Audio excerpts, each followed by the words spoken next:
It's everyone's favorite segment. Oh. Opie Radio. The Opie Radio Podcast. I love that you're trying to keep me on task. I really appreciate that. Honestly, I have fucked that up before where I just forget to do what I'm supposed to do. And that makes me very happy that you're like, yeah, remember, Carl, you teased this thing earlier. Oh, yeah. Before we get into that, I can't imagine you know a lot about Opie from the Opie and Anthony show. Not a whole lot, no. Besides that, you have a hate boner for him. That's well put. I mean, English isn't even your first language, and you've summed this up better than anyone else. So I don't want to spend a ton of time on Opie, but he did this thing recently. He came to Rochester, which is my hometown, and he did a podcast from a couple different restaurants.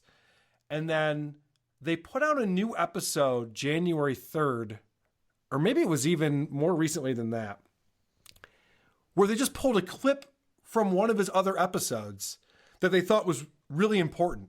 And they wanted to put it out there. It's like a 14-minute long podcast because, as the producer Joey says, this is the clip that everyone's talking about. This is the big thing that's going on. So let me set the scene here. You got Opie with Carl Ruiz. They're with Brother Weeze, who's a local radio host here in Rochester. The three of them are standing at this Christmas party. It's like an event at this high-end restaurant.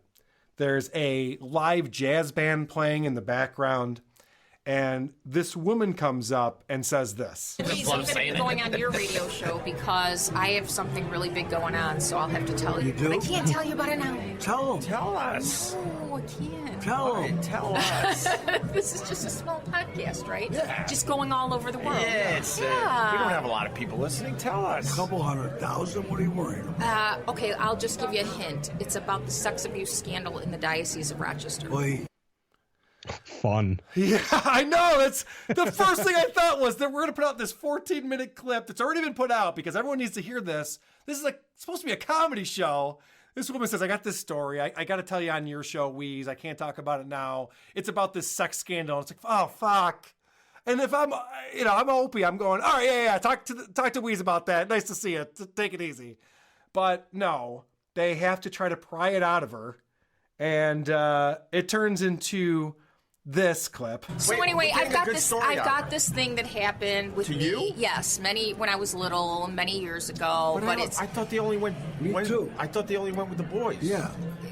I swear to God. Okay, I'll tell you what happened because it's like setting a precedent in the world. It's a nun. I was sexually abused by a nun. No. Yeah, that makes sense. So hot. Oh. What? Did you hear what? I want to just say that's so hot. That was Opie. The fucking idiot goes, that's so hot. Sexual abuse by a nun? Does he realize that she's talking about when she was a little child, presumably? Well, first off, sexual abuse usually means there's a minor involved. Secondly, Yeah. she did say when I was little, and fucking idiot goes, that's so hot. This isn't a fucking lesbian scene, you idiot. This is a crime. Holy shit. So right after that, she explains how old she was. And listen to this fucking response. And then I went into detail about what happened to me. How old were you? I was 12. 11, almost 12. And so There go the jokes. they did. Yeah. So Opie goes, oh, you were 11 years old? Well, there go the jokes then. At what age was this going to be hilarious banter? What were you hoping was going to happen here? Yeah, there's no cutoff if you're gonna do black comedy, dark comedy. You gotta have to make fun of it either way. It doesn't matter if it's a baby. Either make fun of it or don't, but there's no cutoff. You can't just go, oh, did you hit puberty? Then it was fine and funny. I just love that he had no idea she was going to be underage. Wait, how old were you? Oh, I was 11 going on 12. Oh, well, then this isn't funny at all. Yeah, no shit. She said she was sexually abused by a nun, you idiot. They put this out again on purpose. It makes him look like an idiot. Anyway, So this is the clip where she explains that she's giving them a great scoop. She has not gone public with this. This is the first time she's talking about it on Opie Radio. So, in the investigation, this is you guys. This is a hot thing that you're getting before anybody. Scoop. This Little nun. scooperoo. Oh, fucking Carl Ruiz has to call it a scooperoo. I mean, I don't want to sound insensitive, but who gives a shit? Like, is she gonna Me Too a nun who's probably dead by now? Oh yeah, this is going back to the 80s we're talking about. This woman, it comes out that she's in a home with dementia. Like, okay, yeah, what kind of justice is going to be served here? But I was so what are you pissed. gonna do? I was so pissed that Carl says scooperoo, and this woman has to trample all over it with the word nun. Here's the ISO. Nun. Nun. Oh, scooperoo. They can't stop themselves. All right, and then Opie says this, which is just retarded. So When did you go public with this? With the email? I have not. This is the first time I've spoken publicly. When did you go public with this? Remember the scooperoo we were just talking about, Opie? No, okay. I recognize that. He's drunk. That's just being shit-faced. Oh, baby. That's 8 shots in. Give him the benefit of the doubt. Hey, when did you go public with this? When does your podcast come out? Because that's when I'm going public with it, you fucking idiot. I just explained that. It's not even the benefit of the doubt. It goes back to what you said 100 episodes ago. Don't drink and podcast at the same time. At least don't drink that much because you're going to make an ass out of yourself. I know from personal experience. There is a sweet spot, right? Yeah. Just get a little buzz and then that's fine. But once you're in too much, you're gonna be the only one who's having fun and everything only makes sense to you. That's a bad time.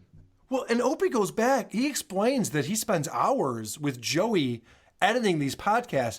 That can't possibly be true because you would take the stuff out that makes you seem like a total douche. I would think. No. That's something that podcasters and people who make any type of content generally say when they want to sound like they're busy or like they're working a lot.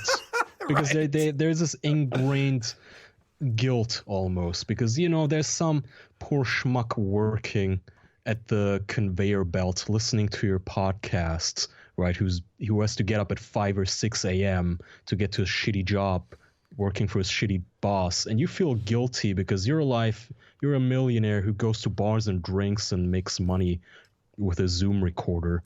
So you have to throw in that little tidbit about how you also, you're breaking your back and sweating editing this podcast. You're working just as much as a blue collar. No, they don't do dick. Check out the big brain on Brad. You're a smart motherfucker. That's right. Dude, I think you just nailed it just now. That's impressive. You definitely understand the psychosis that is Greg Opie Hughes. Just a couple more clips from this show. I told my mother a little bit, but I didn't tell her the whole story. So my mother wrote letters to the diocese, to the Mother House, to everyone trying to get this nun removed, and it was ignored. Yeah. Yeah, I didn't think that was funny at all. I don't know why those women from This Could Get Awkward were laughing at that. Opie then asks the world's dumbest question. That's unbelievable. So I know. So it's really when you were fucked up. 12, why were you scared to Sorry. tell your mom? Make it when you're Let me 12. Even Wheeze goes, Minga, she's 12 years old, Opie. What did you want her to do? She was molested by a nun at school. Yeah. And Opie's like, so what's your fucking problem? Why didn't you say something to somebody? You're going to be scared of a nun. From everything that I've seen from American movies, you have to be scared of nuns regardless of whether or not they abuse you sexually, let alone if they rape you. They're the ones who have all the rulers. Of course you're afraid of nuns. Yeah. So Opie says that, and immediately Wheeze shames him. So he tries to cover up that terrible question by saying this, but I'm not buying it. I think I know the answer, woman- obviously, but I want to hear it from you. I think I know the answer, obviously. I just wanted you to say it. That's a terrible question to ask a tween victim. Why didn't you tell someone? Yeah, that is just a great school comeback. I know it. I just wanted to see if you knew. Yeah. Oh, fucking Opie. He is the gift that keeps on giving. You gotta love it. All right. I will get into more about Opie's adventures in Rochester and hanging out at Mama San's and hanging out with Wheeze and stuff, but we'll save that for another time because Kaya doesn't give a shit about this. Kaya's got better things to do. No, I like your passion. I like the OP segments. Thanks, it's buddy. growing on me, even though I these losers are way before my time. It's fascinating, isn't it? It's fascinating that this is a show. Opie Radio. The Opie Radio Podcast.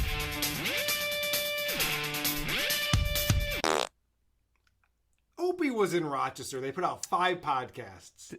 Oh, they 5 podcasts based on the one podcasts visit? From the one visit in Rochester. Jesus, they're really making a meal out of this. I'm moving on. Yeah. I listened to episode 72 called Dark Side of the Moon. They're back in the studio at Westwood One. Oh, okay. And it's Opie with their producer guy and Carl Ruiz. You're moving on from the Rochester stuff. I mean, I might You're not come moving back on from to it. shitting on Opie. I might come back to it, but I don't know. I'm just not that interested, I guess. Yeah. Listening to Opie hang out with Wheeze at a Christmas party doesn't sound like it's going to be the most exciting thing. So I'm listening to episode 72, Dark Side of the Moon. And the thing that Opie is doing now is he's starting off every episode with voicemails.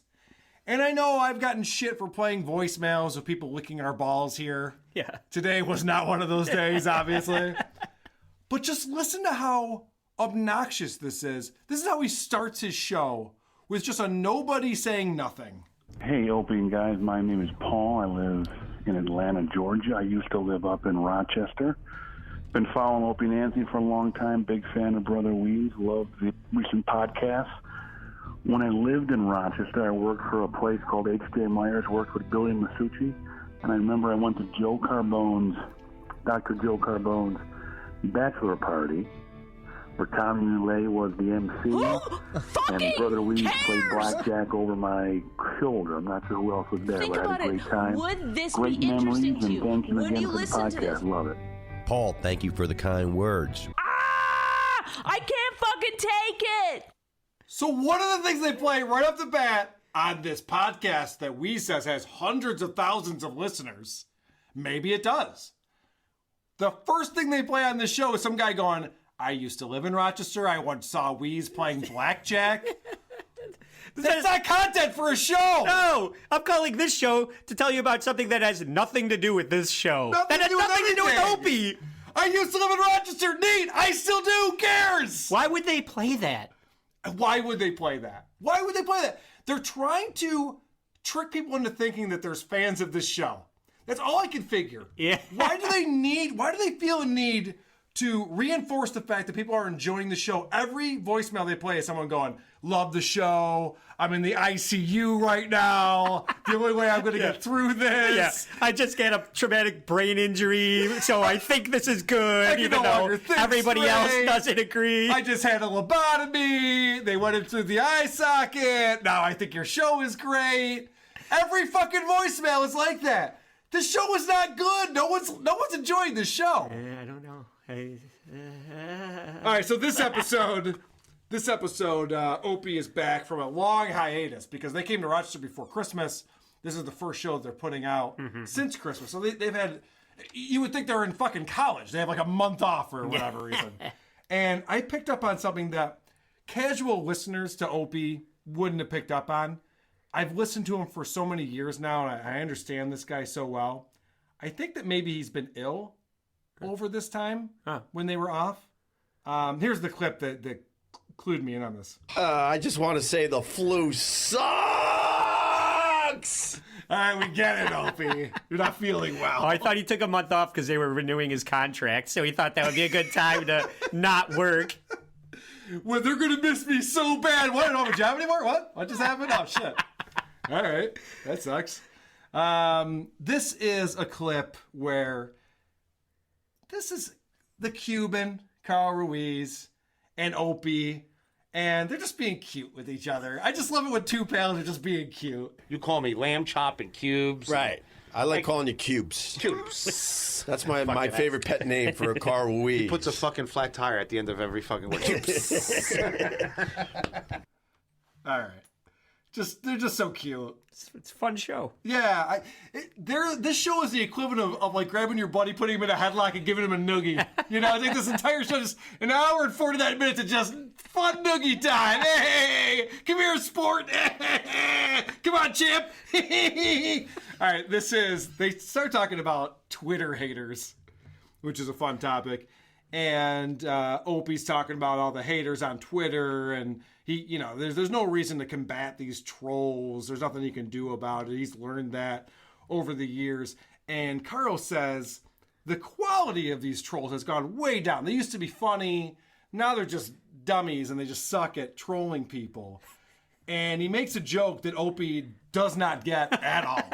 A lot of fake accounts, but where they were coming from, and I got a lesson.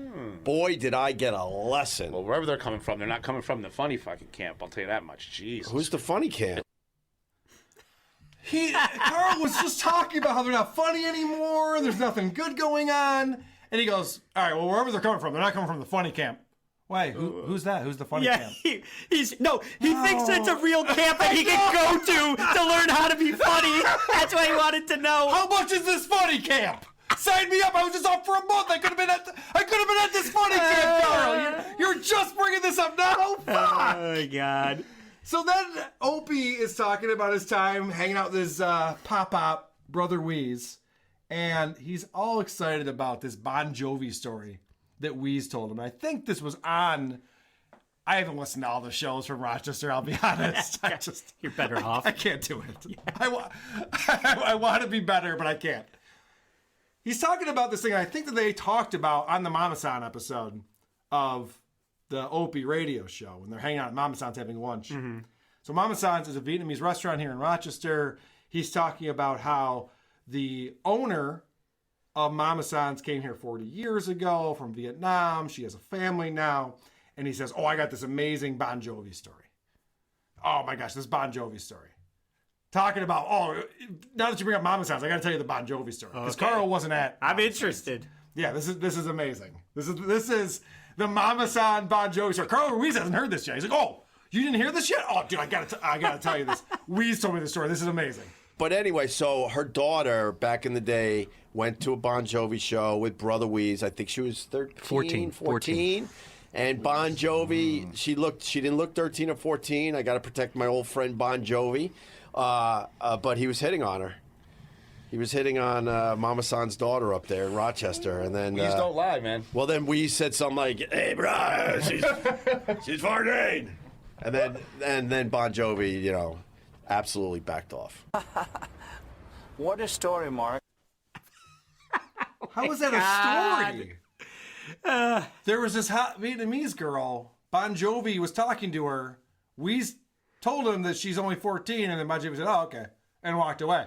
Nothing happened. Nothing happened. That's not a good story. Somebody took something out of context, and then nothing happened. And meanwhile, I was a performer in this contest at Loving Cup called The Choice. It was a takeoff on The Voice that's on NBC. Right. And I was the musician, and I had a singer that I was coaching, quote unquote. But I was performing with them on stage. Brother Wheeze was a celebrity judge for the finals for this. Yep. There was a Michael Jackson song played.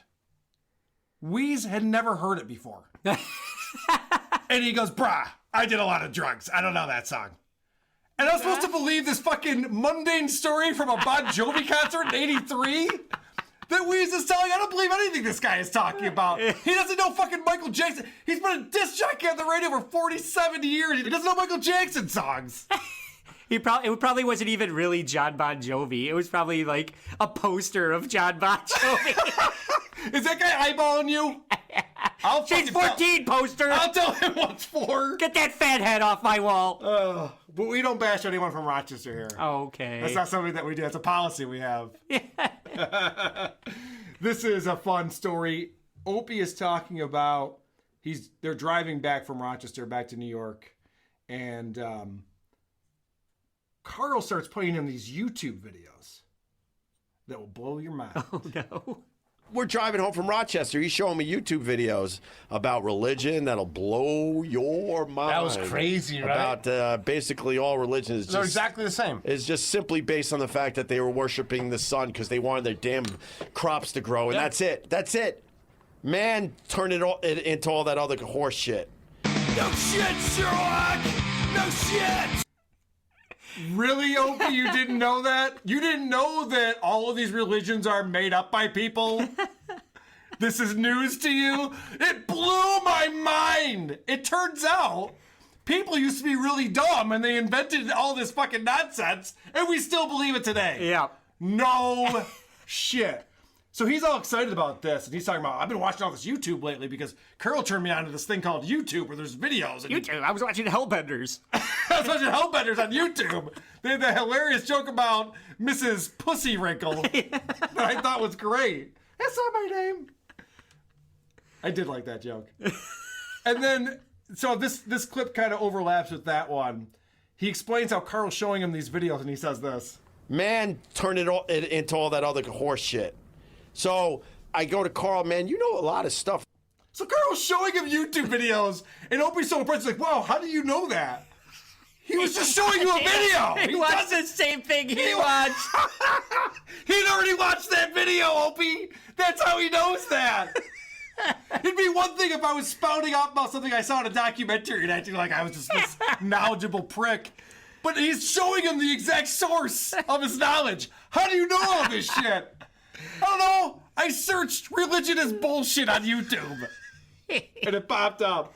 Oh, but I do get information from Opie that I would only know if I listened to Opie Radio. They talk about electricity. Obviously, we had Edison and Tesla, both pioneers of using electricity in our day-to-day lives. These electromagnetic coils that Tesla invented.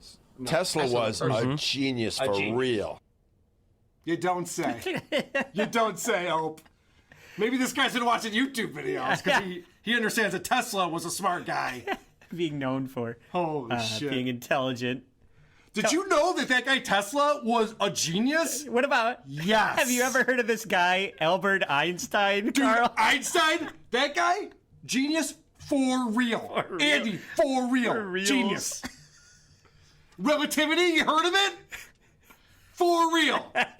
Holy shit. And then Opie admits something that is so depressing. I can't believe he doesn't know this. They kept the wontons on one side. And They're talking about the Great Wall of China, and Carl Ruiz is making jokes about it. Okay. They kept the wontons on one side and the fucking egg rolls on another. I don't know what the fuck the wall was for, but I'm just... Thank you. It's still there.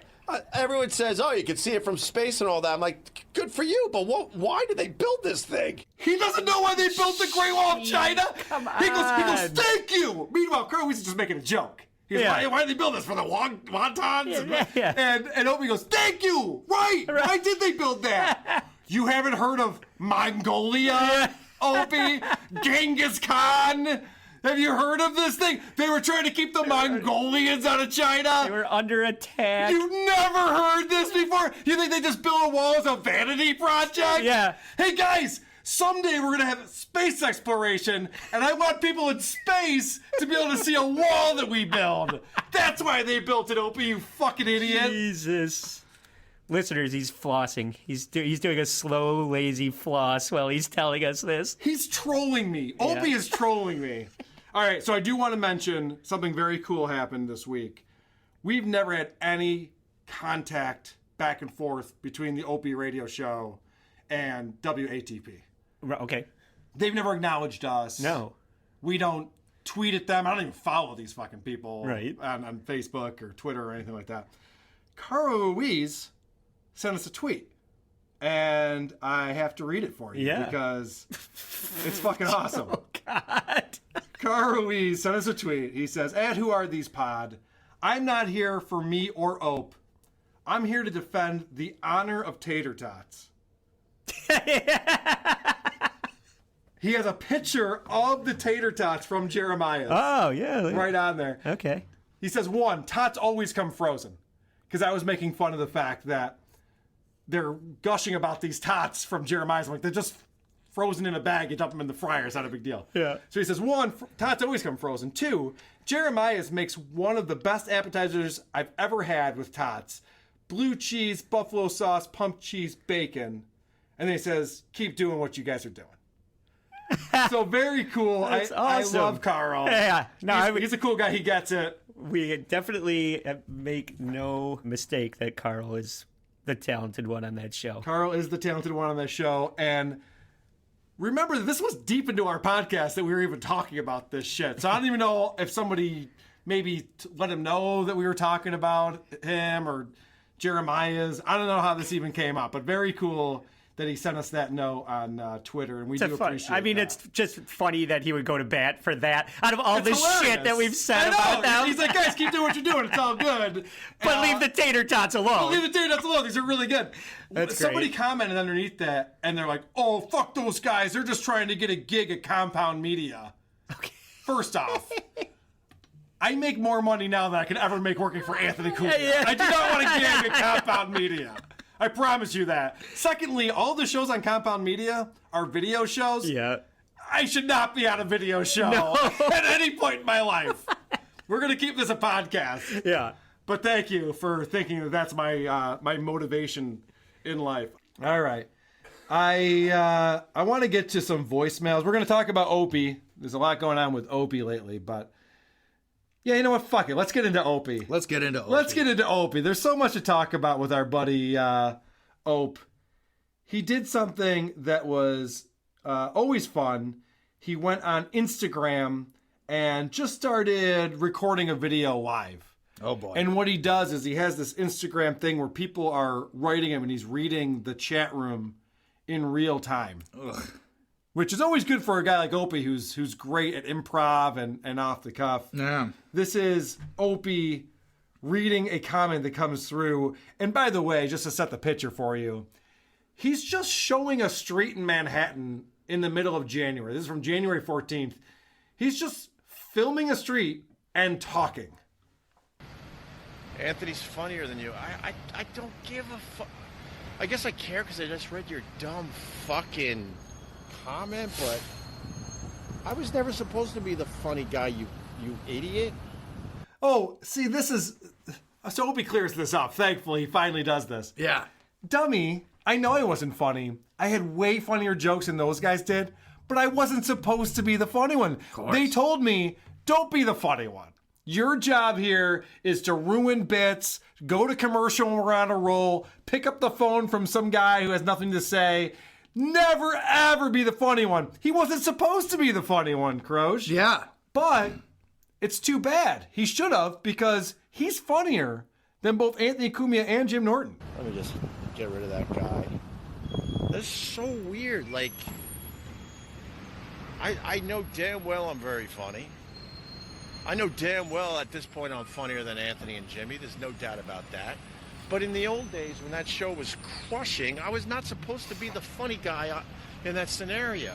It's so weird. It's so weird that people didn't think I was very funny. I wasn't even trying to be funny. I mean, obviously I'm funnier now. Yeah. I've read Twitter. People say that I'm funnier. I looked at the subreddit once. People said I was funnier. So obviously I'm funnier now. There's all these people trolling Opie and telling him that he's good now. And he's falling for it. Hook, line, and sinker. It's so funny.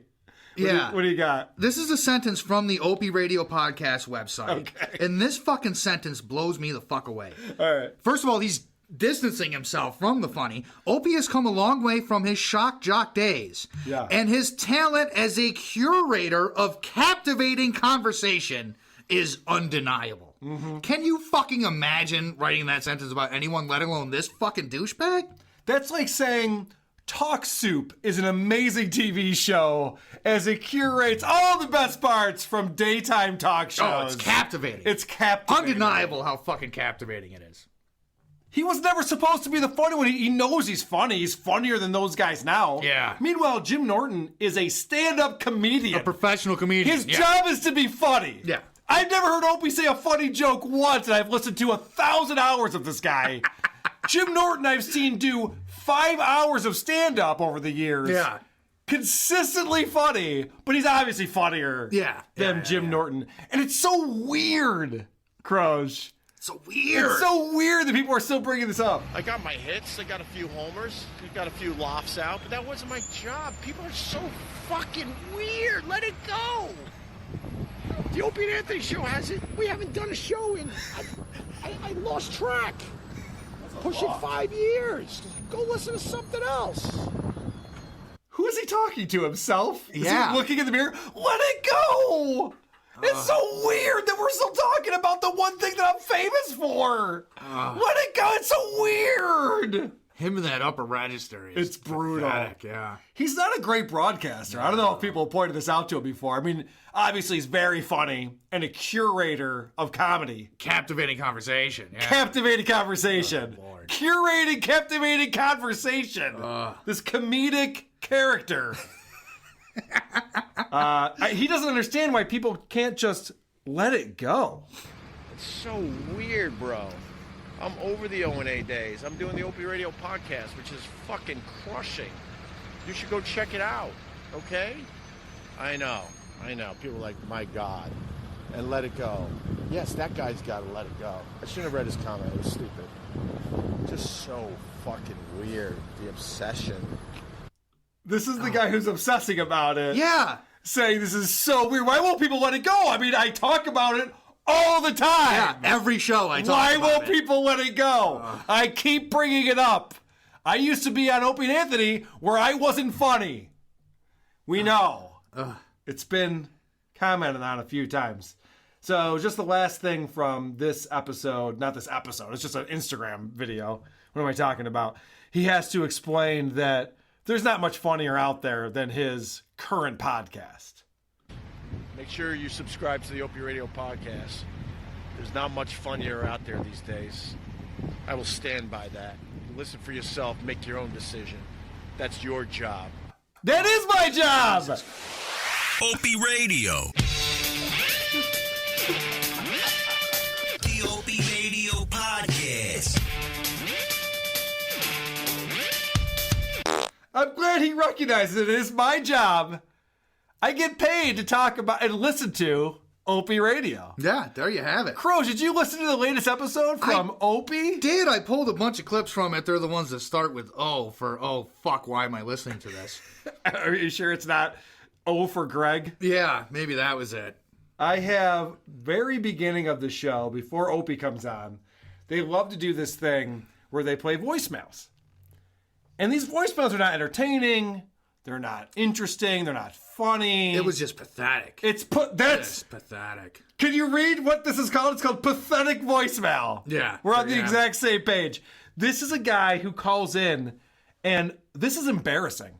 A, I wouldn't want to be this caller. And B, if I was the podcaster, there's no way I would play this on the air. Yeah. It pretty much admits that what Opie's doing now is not very good. And I don't know why this got past everybody at Westwood One. And I think I'm one of the few people that actually get your podcast and your old radio show, how let's just get everybody around. And I felt like I wasn't alone. And I felt like I had friends there. And I felt like I was a part of the conversation. You were. And I'd have to say, years later, buddy, it's probably a good hand and a good chance that you, Carl, Vic, even the old school O&A and everything I see on YouTube and whatnot has gotten me to where I am now. And things are a lot better in life and things are looking up. And, I even say to my wife, hey, I had friends help me along the way. And, he tells his wife he had friends help him along I'm the way. sorry you're going through what you're doing, but, you'll have your fans. We're here for you. He just said, I'm sorry you're going through what you're doing. Opie's like, this is the best thing I've ever done. It's the Opie Radio podcast. I'm really sorry that you're going through what you're doing. Yeah. Hopefully you land on your feet. All right, back to the voicemail. And I know that you're there for me. And, like I sent you that message on PlayStation a long time ago. I owe you some money, because I spent a long time listening to you on YouTube and never really was a subscriber. So, just let me know your PayPal and I'll send you $20. That's all I got here. But, hey, listen, dude, keep it up. I love everything that you got going on. And keep it up, buddy. Tom, what a great call. What a great call. What a great call. Give me your, hey, Opie, multimillionaire, lives in Manhattan. Give me your PayPal. I'll send you $20. That's all I got. Didn't he just say that things were looking up for him and it was all sunny skies? Yeah. This plays into your hypotheses that the audience for this show is sad, lonely losers with crippling depression. That's exactly who these people are, and you could hear it right there. The guy goes, "You were my friends." Yeah. I felt like I was part of the crew. I was all alone in the world. I was all alone. I was telling my wife how I got through my life because of my friends. How pathetic is that? Could you imagine? Still part of the crew because they're playing his fucking voicemail. Could you imagine talking to another human being about people you listen to on the radio and referring to them as your friends?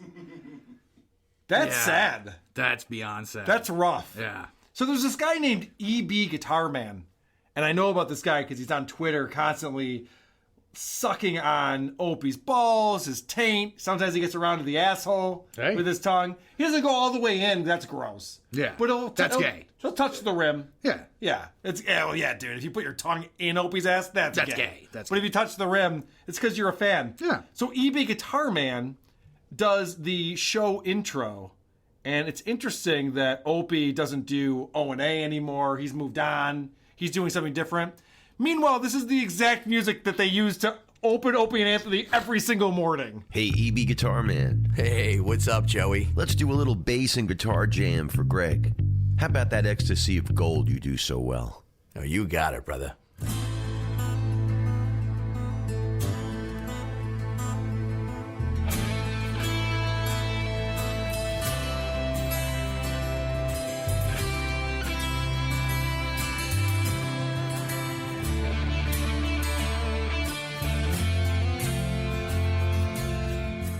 All right, I let that play a little while, and I'll tell you why.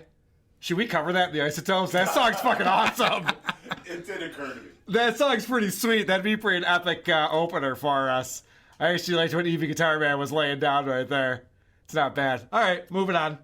I can tell that we need to have this conversation outside of our podcast in order to confirm whether or not we're going to do that. All right, Crows, I want to get into your clips, but let me just set up the guest that he has on his show, right? So this is episode 74, and his guest is Kirill, who's also known as the Slut Whisperer on Instagram. And this is a guy, and maybe you can help me out with this. This guy is famous for partying with partiers, taking pictures of people partying, taking videos of people partying. He coined the champagne facial. So this is a thing. I went on his Instagram. I was checking this out. He's got 1.2 or 1.3 million followers because he gets these girls to like pull their tops up and then he pours champagne all over them. And it's a drunken orgy of social media. And Opie sits down with this guy. Opie knows him from a documentary he saw. This is the setup to that. He's in a documentary called The American Meme, and that's where I was turned on to Kirill. All right, so Opie knows Kirill from this documentary, The American Meme. So Opie sets up the conversation and starts talking to this guy as if he created the documentary. He did not. Yeah. He's just in it. He was featured in it. And he hasn't even seen the whole thing from what he talks about later, but go ahead. Right. So this is Opie setting up the conversation with a couple swings and misses right off the bat. I love documentaries. I do too. It's the only thing I actually watch these days. I can't be bothered with regular movies for the most part. So I got turned on to The American Meme, the documentary you're in, and I'm sitting there going, man, I don't know if I want to watch this. I'm not going to lie to you. I've seen half of it. Oh, really? Yeah. So Opie says, I know that you're famous for this documentary. I didn't even know if I wanted to watch it. And the guy goes, well, that's not even what I'm famous for. Yeah. I was in that documentary because I was already famous. I haven't even watched that documentary. I watched the part that I was in. And Opie doesn't even understand this to get out. They get off to a terrible start. Yeah.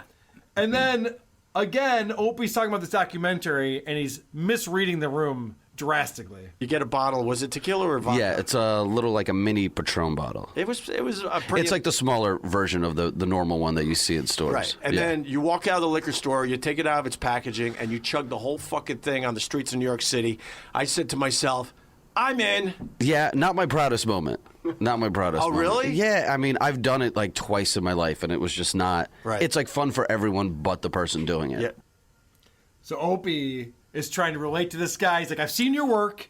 I love it. I'm all in. Yeah. And the guy goes, I really wish I hadn't done that. That was not the thing that defines my career or me as a person. Yeah. It was stupid. He explains the documentary had it all set up, and it was all fake. He didn't even want to do any of the shit. So right off the bat, this is going terribly wrong.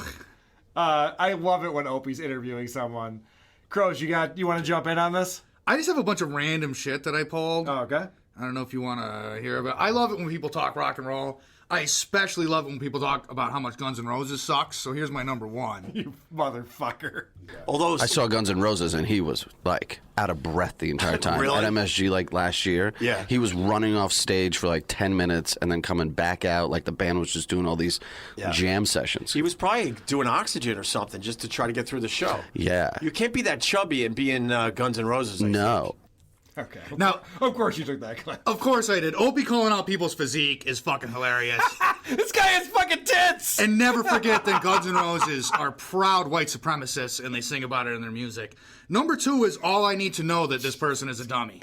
Because I think he's like one of the most talented human beings. I love Marilyn Manson. Now look, if you're 12 and the current year is 1995, I will let you say that you love Marilyn Manson and I won't judge you. Yeah. Any age and any time period after that, you're a fucking idiot. That music is fucking terrible and you suck. Come on! I wanna grow up! I wanna be a rock and roll star! You don't like that? But he has What's wrong with great you? taste in comedy. Here's number three. Well, I do like Dane Cook. He's in the movie. All right, you're a fucking idiot, dude. I'm sorry. Nobody likes Dane Cook. Nobody likes Dane Not Cook. even Dane Cook likes Dane Cook. Yeah, no shit. This is well documented. Oh, shit. I love the fact that Opie has to now interview. He sat down with this guy for 2 hours. Yeah. And interviewed him. So Opie has to be prepared to talk to someone he hasn't met before for 2 hours. And you know how he does that? He prepares. Ooh. You know, you have a moment and you're like, I want to kill myself or something like that. I wrote it down. What was the exact quote you wrote? Hold on. Give me a second here. Look at all the notes I wrote for you. Oh, you This is how a real podcast is. Like ours, we don't prepare. I mean, this is, well, you're decades of radio for you. You're Opie and Anthony 1.0. Oh, yeah. Now that I've moved on, I'm actually trying to prepare. Like most of the years of the Opie and Anthony show, I just went in cold and just went with it. But now I feel like I should prepare a little bit. Opie says things that he really should not say. Yeah. He's not doing himself any favors. Let me interpret what just happened here. Opie used to be on a show with Jim Norton and Anthony Cumia, and he let those two guys make the show good. Mm-hmm. He didn't prepare. It's well documented that Ray Liotta came in and he sat there with nothing to say to Ray Liotta, an A-list celebrity. He didn't know anything to say to this fucking guy. Yeah. Anthony and Jim had to steer the conversation the entire time. So Opie interprets this in his own fucking crazy mind as, I'm so good at radio, I didn't even fucking bring notes. I didn't read the people's books who came in. I never watched their movies. Yeah. Didn't matter. Of course it didn't matter. Anthony Cumia's talented, you fucking idiot. And now he goes, so now I'm doing this new thing where I'm preparing.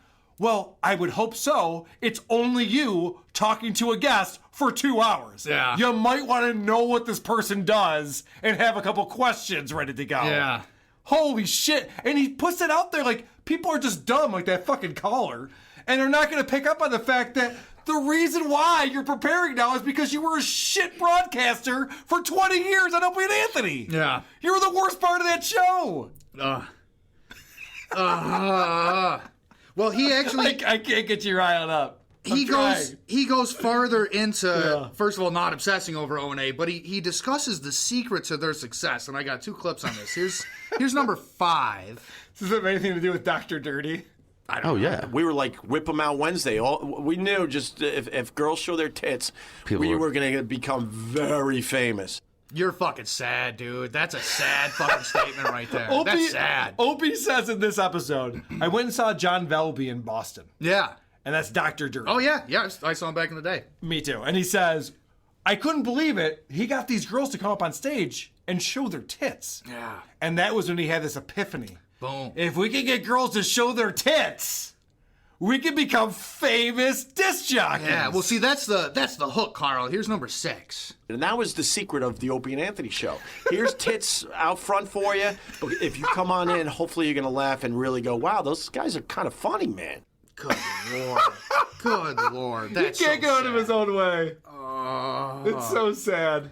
And, I'm a heterosexual man. I can appreciate looking at the female form. But listening to it on the radio, not as exciting. I mean, maybe I'm alone in that. But, boy, those tits sounded great, didn't they? Well, it's interesting that Opie, not only did he come up with the way that they'd become famous by girls taking their top off, he also invented a whole genre of radio. Ooh. Did you know that? I did not. And I got introduced to you guys by Patrick from Cringe Humor. That was my first. I didn't know. All right, you have a connection. I was in school at William Patterson University, just trying to figure my life out. Wanted to be a Disney animator my whole life. Right. And I'm just sitting there, and I discovered Cringe Humor, and I was like, I don't know any of these comedians. You know where you got that concept from, right? From you guys, probably. I'm You're sure. looking- yeah, you're there you looking go. at 'em. I mean, it was the same guys he was promoting. Was the same guys you got on the radio. I came up with a concept called Cringe Radio, and then it segged into Cringe Humor, and then he took it and ran with it, and God bless him. I love... So this guy is an Opie and Anthony fan. Yeah. I love when Opie has a guest on who's a fan of his, because then nothing stops him. He'll say fucking anything. Yeah. He goes on and on about how he invented Cringe Radio. And then after I invented Cringe Radio, guys like Bill Burr and Rich Voss, they took that and they started their careers in comedy. But that was something that I invented. Yeah, of course. That got people going in that direction. Opie, are you listening to yourself? Did you say you sit with Joey at Westwood One for hours and edit these shows before they come out? That's fucking embarrassing, dude. It is. Don't let that go out on the fucking air. And their whole knock on Howard was that Howard claimed he invented everything. Oh, no. And Opie he's like- is Howard 2.0. Oh, good Lord. And he's also Robin 2.0 because then he fucking admits that he wasn't actually Greg Hughes on the radio. He was playing a character. Oh! People always would ask me, do you feel guilty with some of the stuff you were doing on the air? And I'm like, no, because I'm like, this is like being an actor. This is not me. I don't do this shit when the mics are off. I'm actually kind of dare I say, a nice person that you would like to hang out with, but I'm not going to be walking around New York going, show me your tits. Oh, I'm now realizing the Cringe Radio thing that he was talking about. Cringe podcasting he does do. I took a tiny little clip of that, my number 7. Holy shit. I'm actually kind of dare I say, a nice person that you would like to hang out with. I'm sorry, dude. You couldn't fucking pay me. You couldn't pay me. Nobody says that. I love that he says, that person on the radio you heard over all those years, that's not me at all. I was just playing a character. When you say that, you have zero credibility. Yeah. Because what's to say you're not playing a character now? Yeah. The people who are famous for being radio personalities are kind of being authentic. Wouldn't you agree? That's what's compelling about it. That's what's compelling about it. They say things, they don't have their guard up. Yeah. They're being real. And that's why Jim Norton and Anthony Cumia and even Howard Stern and a number of these guys made careers for themselves because they weren't playing a character. Opie comes out and he goes, well, you know, that guy who wasn't funny, I was just playing a character. I'm actually a nice guy who's hilarious in real life. Yeah. And then he goes on to say, as I've mentioned many times, that this new version of Opie is Opie reinventing himself to be the nice, friendly, I'm your buddy guy. Why are you scared to...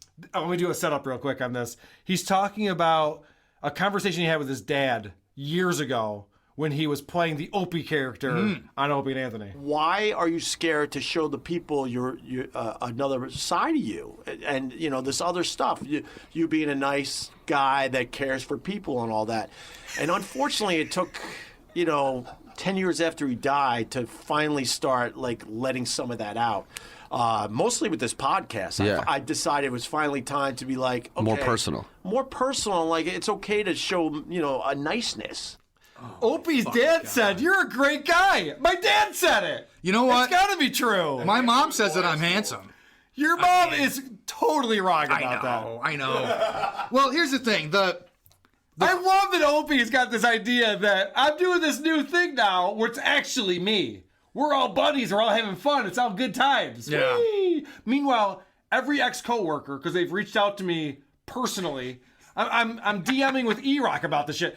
Every coworker hates this fucking guy. Yeah. He worked with him for years. The real Greg Hughes, not the Opie character. Greg Hughes, asshole. Yeah. Across the board, every single person thinks he's a fucking asshole. But his dad was like, "You're a nice guy, Greg." Oh, thanks, pops. Am I? I'm sorry, I cut you off, but only because I want to play a clip from next week's episode. I was able to get, and most people don't have this, but I'm in the fan club. So I was able to get a clip from Opie Radio the next episode. I love you, you love me, we're a happy family with All right, I guess we get the point. That's fucking... All right, Crouch. What do you got, Crouch? This is my last Opie clip. I'm not much for conspiracy theories, but number 4, I think I'm onto something here. I met Mitch Hedberg the night before he died. Wow. And I never had him on the show. And as you know from the old days, we had pretty much everyone on, and I always wanted Mitch Hedberg on. I went and saw him at this club, and then I went to the green room, and I met him, and I hugged him, and we exchanged numbers. And I was going to have him on the show the next couple days, I believe. And he died a few hours later. Now, Mitch Hedberg, one of the funniest comedians of the last 20 years. He was going places. He had great shit going on with his life. He spent 5 minutes with Greg Opie Hughes, and he fucking killed himself. They explained that he bought bad drugs off this owner. This dude was doing drugs for 25 years straight. It wasn't because he bought bad drugs. It's because he met Greg Opie Hughes. Indeed. Hey, I want to have you on my show. You want to come on the show? Oh, yeah, man. That'd be... Yeah, exactly. That's all there is to it, man. I love that Opie hates Amy Schumer for a way different reason than the rest of us hate Amy Schumer. I found this to be hilarious. Amy Schumer was always very, very nice, and she became friends with my wife.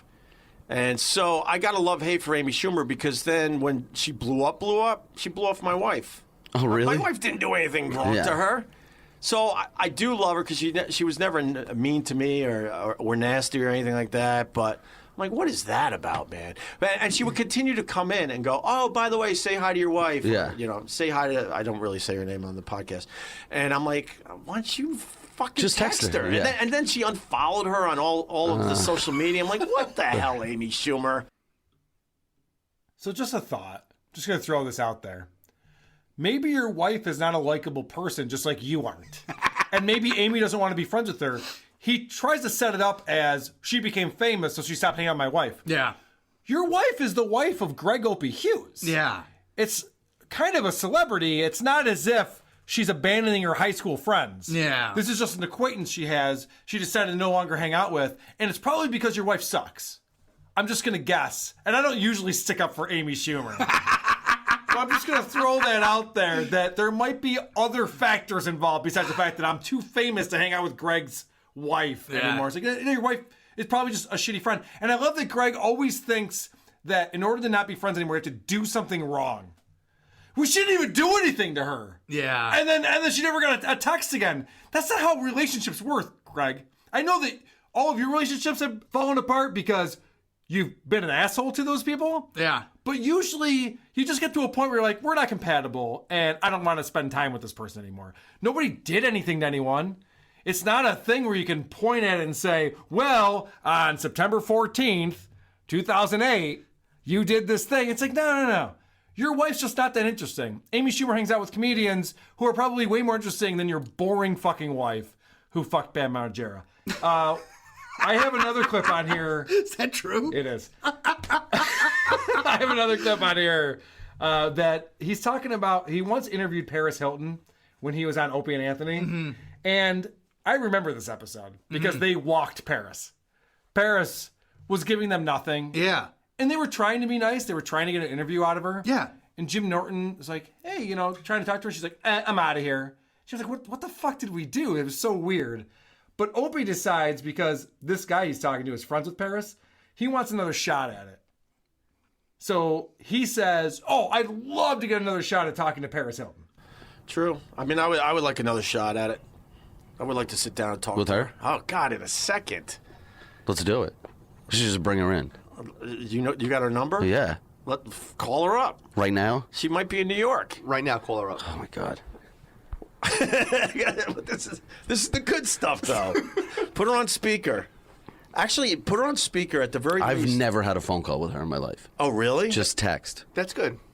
Well, no one really uses their phone for phone calls. I can't even. Hold on. That would be amazing. Hold on. Let me see. Let me get her. At the very She changes her number so much. Hold on. I hate celebrities that do that. I've had the same number since high school. Good for you. Opie hates when celebrities change their number. Yeah. Did you guys know that? I knew that. You know why? Because he made a YouTube video to Joe Rogan and then tweets him in. Why don't you text me back, man? Hey, Joe. I sent you a text. I said, I like your show. I wanted to have you on my show. Why do you text me back? Because he changed his number, Opie. You don't have Joe Rogan's number. You guys aren't fucking friends. I hate when celebrities change their number. Yeah, because they don't tell you what their new number is. That's why you hate that. You fucking idiot. I love Opie. He says shit. He doesn't even realize he's saying it. It makes him look so bad. Yeah. I love this guy. Self-awareness, not one of his strong suits. I love this guy. And I love that he says this on his podcast, which I ISO'd. The podcast is a little frustrating. Hello, exactly. It's a little frustrating. Let me zoom out and provide some context. Opie is talking about he could have gone into doing TV deals, but he decided not to, and this is the reason why. The podcast is a little frustrating because sometimes we wait a few days to get them out. I want this out tomorrow, Yeah. but it's okay because there was a time that I was looking at TV and this and that, and I'm like, wait, so you film something and it comes out maybe like 6 months later, a year later if it's a movie? I'm like, Yeah. I don't know how people do that. I was looking at some TV deals, but then I'm like, well, how quickly can we get this to air? That's my main concern. And then he even throws out there, for a movie, it's a year. Nobody's looking for you to be in a movie. Opie, nobody's looking for that. In fact, he was in a movie. I think it was, who was Chris Rock did a movie about disc jockeys, and they filmed some of it at SiriusXM. Oh, no shit. Back when those guys nobody saw this movie, but Yeah, I never think heard of it. Opie and Anthony were in the movie, and they wouldn't shut up about it. They were so excited about being in this fucking movie. They had a 3-second part. And Opie's now pretending that, I was in talks with Universal, Sony, Disney, and I'm like, I need this movie to come out like the next day. Can you guys speed up the editing process? That's not why you don't do movies and TV. It's because no one wants you. It's because no one can possibly want to see your stupid face. But Opie does know Hollywood. I love when he says shit like this. Like, what are you talking about? It's like, I'll take any exposure. You're explaining Hollywood perfectly. They get these great ideas for shows, and then they just fucking can't leave it alone. No. If there's one thing that a guy from Rochester radio who then went to Buffalo and then Boston and then New York knows, it's Hollywood. This guy knows the ins and outs of fucking Hollywood. What a fucking idiot. And I just want to leave you with one last clip that I have on here from this Opie show that was pure gold. I couldn't be happier about this episode. Yeah, it was amazing. Remember that Opie's podcast sucks. It's not fun to listen to. But he is a professional broadcaster. He comes from radio. He's not like us. We're just podcasters. Yeah. We're not professional in any way. This guy is a pro, and he proves it. Yeah, it's been a 10-year overnight. I know. Yeah, no, I know. I hate when people say that, so I apologize. No. But It I mean, really was. But I mean, your career, Joey. Wow. Your career angle. Wow. I'm not even gonna try it again. I think he was trying to say trajectory. Yeah. But he started with a PR for some reason. Yeah. Protractor. Yeah.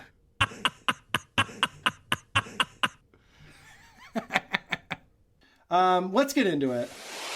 Opie Radio. The Opie Radio Podcast. There are people who don't know anything about Opie except for from our show.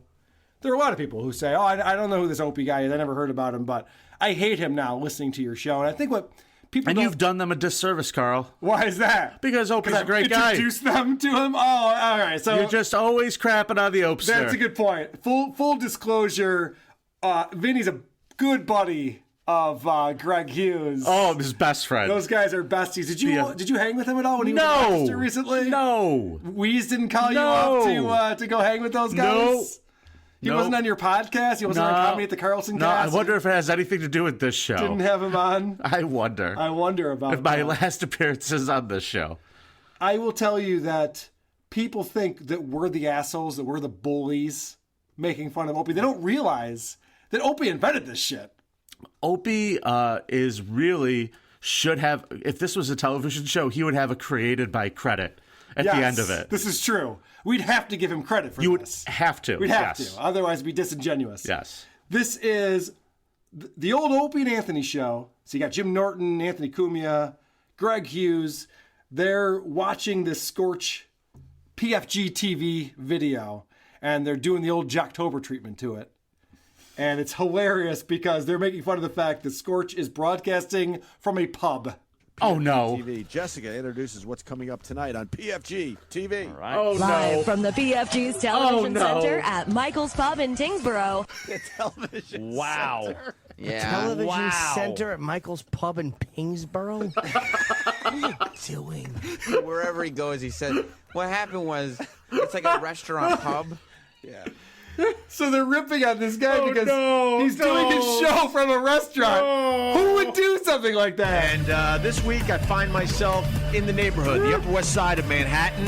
I'm on 72nd Street at one of my favorite beer joints. It's called Gephardt's. And I got the owner of Gephardt's in front of me, Matt. Hello. I love your joint, brother. Thank you. It's so funny. This was Matt, I love your joint, brother. You're going to pick up this tab, right, man? We just plugged your place pretty nice This is on the from show. 2011. They're ripping on Scorch because Scorch was a disc jockey. He was in Syracuse. I think that Opie and Anthony worked with him in Boston. Not even 10 years. Not even 10 a years decade. has gone by, and Opie has become Scorch. And all the things he used to make fun of him for. It's so amazing. And I love this comment that Opie makes while they're watching Scorch suck at broadcasting. Oh man, welcome Yeah, to it is. Scorch's PFG TV, to all of the viewers in the whole PFG TV network. See, we can't even say this station or this station anymore because we're... I love that he has no idea that this is not working. He's not faking loves this. No, in he's his not. mind, he is as big as fucking Conan O'Brien It's and fucking Letterman happening. and Leto and the rest of them. And he's like, look, this is too big for me to even name the affiliates anymore. Opie loves that he has no idea this isn't working. Hey, Joe Rogan, what's up, man? You gonna come on my podcast? How come you're not on my podcast, Joe? It's weird that someone would have no idea this isn't working and not be aware of what's going on. My heart hurts. And I just want to say, for the people who think that I'm the asshole, Opie used to sick his listeners on other people. That is very Something true. I have never done. I've never encouraged people to go after podcasts we review. We don't even tag them in tweets. This is just a quick roast, and then we move on. But listen to what Opie says for Scorch, who's doing these live appearances. God, we got to know when he does these tapings, so maybe some of our listeners can check Tuesday. it out. Tuesdays at 7 p.m. Oh. At where? Mike's Bar. I don't know where it is. All right, Vinny. Thank you. You're welcome. We got to figure this out. So maybe some of our listeners can go check it out. He's doing the, hey, let's get some of our listeners down there, Vinny. Yeah. Because he knows what that's going to do to him. Well, they weaponized their fan They base. sure did. In a way that no other radio show did. Howard wished he could do it to the level. Like, Howard's fans were, like, reasonable compared to Opie and Anthony's. One of the best things about Jocktober was they would start making fun of a morning radio show in whatever market. Who knows? Sure. Rochester, Terry Clifford, get me thrown out of the radio station. I remember that was one of the ones that they would pick on. And the fans would immediately go to the Facebook page and just start posting the most ridiculous shit all over the Facebook page. And it would go in stages. First, they would like shut down any fan interaction, and then the page would just disappear. Yep. They had to take the page off of Facebook. Yep. Because of how brutal it was. And Opie and Anthony didn't come out God and forbid say, you had a listener line. oh, yeah, that was never a good thing. And they wouldn't come out and say, you guys should do that. But they also didn't discourage it. They did too. Kind of reveled in They'd it a go, little bit. attack. Attack. They would too. When somebody would dare, like they would do Jocktober, and if somebody would dare, like, oh, what do these Opie and Anthony know? They're on XM. Nobody listens to them. We got more listeners than they do. Right. If you did anything to kick back, if you did anything to kick back, it's like, you know how dogs, like when they grab you by, like a dog grabs something by the neck, and if it kicks, they just shake it harder? Yep. Opie absolutely would be like, well, Pest, you know what to do, Pests. Yes. He did it all the time. He loved it when it worked for him. He was Opie the Destroyer. He got all the people on his side. And then he got everyone whipped up into a frenzy. It's actually, and this is going to sound weird, but I listened to Hardcore History with Dan Carlin. He talked about the Mongolians and Genghis Khan. And the reason why that society... Genghis Khan. He says Genghis Khan. Very good. The reason why that society broke down is because they were so busy raping and pillaging that they started doing it to themselves. They didn't know how to turn it off. Opie ignited this fan base, and then they all turned against him and did the same thing to him that he was having them do to everybody else, and he couldn't control it anymore. He's going to end up like Mussolini. He's just going to be hanging in a square. Yeah, town square. So this is another clip of them talking about Scorch, and listen to them laughing about how he's broadcasting from a pub and he's annoyed that people are making noise in the background. The reason I pulled this is not because it's not an... By the way, this is Sam Roberts, another podcaster who we've Not talked a great about. shit stir. Yeah. The reason I pulled this is not because it's not an interesting clip, but you have to listen closely because you can hear the few people in the bar just milling about and talking. Well, why aren't they paying attention and ready to applaud so loudly like they have been in the past? And the visual that goes along with this is Scorch. For some reason, they left the full body shot of Scorch on as opposed to switching to a different camera angle, and you can see his hand waving people saying, stop talking, stop talking. We can hear you talking. Fucking way. Yeah. So Opie is laughing about that. He's like, oh, this fucking loser. He's in a bar and he's worried about background noise because he's broadcasting from a bar. Oh, now the music's on. We can't podcast anymore. You just told him to play music. I was joking. Just tell him to shut it off. Yeah, we gotta shut the music off. Can you shut the music off real quick? Just for a couple more minutes. Yeah, pause this song. Fast forward 8 years. Jesus, turn it down. It's the first time anything interesting's been said at the Telmark Tavern. Fast forward 8 years. Opie's not just waving his hand at people, he's yelling at them, turn the music up, I'm podcasting here. Dude, you're in a bar, you fucking dummy. I've met Opie once in my life. Yeah, and how he was was that? so nice to me. Oh, I'm sure he's And so it's sweetheart. like, I feel bad. Yeah. But honestly, you did it to yourself, dude. Oh, he set himself You up. done it to yourself. He set himself up. I love when they talk about how Scorch is wildly, blissfully unaware of how pathetic he is. We got Scorch talking about how great his new venue is, which is this crappy bar. Yeah, you know, you said that he always tends to look on the positive. Oh, boy, does he. We can learn from Scorch as far as looking at the positive. I think Scorch is one of those guys who practices the secret and power positive thinking and things like that and puts himself where he wants. He visualized himself in this pub. Oh, yeah. So Opie says we can learn from this guy and the power of positive thinking. And I think that's what gets him through things like when he shows up to a bar and the TVs are too loud. Have a beer, brother. Let's go. It's I know where it is. I took it from the kitchen. Oh, okay. It happens. Got some cheese. I see. Nothing but the best for us today. The best of the best. TV's really loud. You want to sit over there? I don't think we could tell these guys to turn the TV down. They'll fucking kill us. Full circle. Always look on the bright side of life. I love you just got British on me. We got more to talk about with Opie. You got to hang with me here, buddy. I know you're worried about Wheeze. I'm not worried about Wheeze. I can care less. Call me. I know. He won't call me about this anymore. No, he's over No. it. Is everybody over it now? I hope so. Nobody's going to call me about it. Nobody's going to call me about anything. And if they do, I'm just going to say, dude, we made jokes. It's jokes. Speaking of jokes, this is them goofing on Scorch for his sponsor live reads that he does on his show. I might have done some doctoring to this, I'll be honest. At Scorch doesn't take commercial breaks because his sponsors are like part of the family. Right, so it's not a commercial break. No, and it's also because it's paid programming, so there wouldn't be any commercial breaks. Why would there be? It couldn't be. Here comes the comedy in 3, 2, 1. It looks cool. It has no charger. It's really nice and compact. And so You're like, oh, it's time to change my brush head on my Quip. Oh, I love my Quip. Even Scorch isn't that bad at doing live reads. See, he didn't record that in a bar. He recorded that in his bathroom. Yes. Like standing in front of the mirror on his phone. Opie. Oh, holy shit. It's so bad. What I hate about... I will say this. Yeah. You can get the movies and TV you love at deep discount. DeepDiscount.com, WATP 15. Something that I hate about Opie, when he first started this podcast, he was very unsure of what he was doing, and he's like, SiriusXM took me by surprise. They fired me. I didn't know where I was. I didn't know what to do. It took me 10 months to figure out what I want to do next. Listen how fucking confident this dumbat has gotten now on his show. That's right. It's podcast time. Oh, yeah! Ba, ba, ba, ba, ba, ba.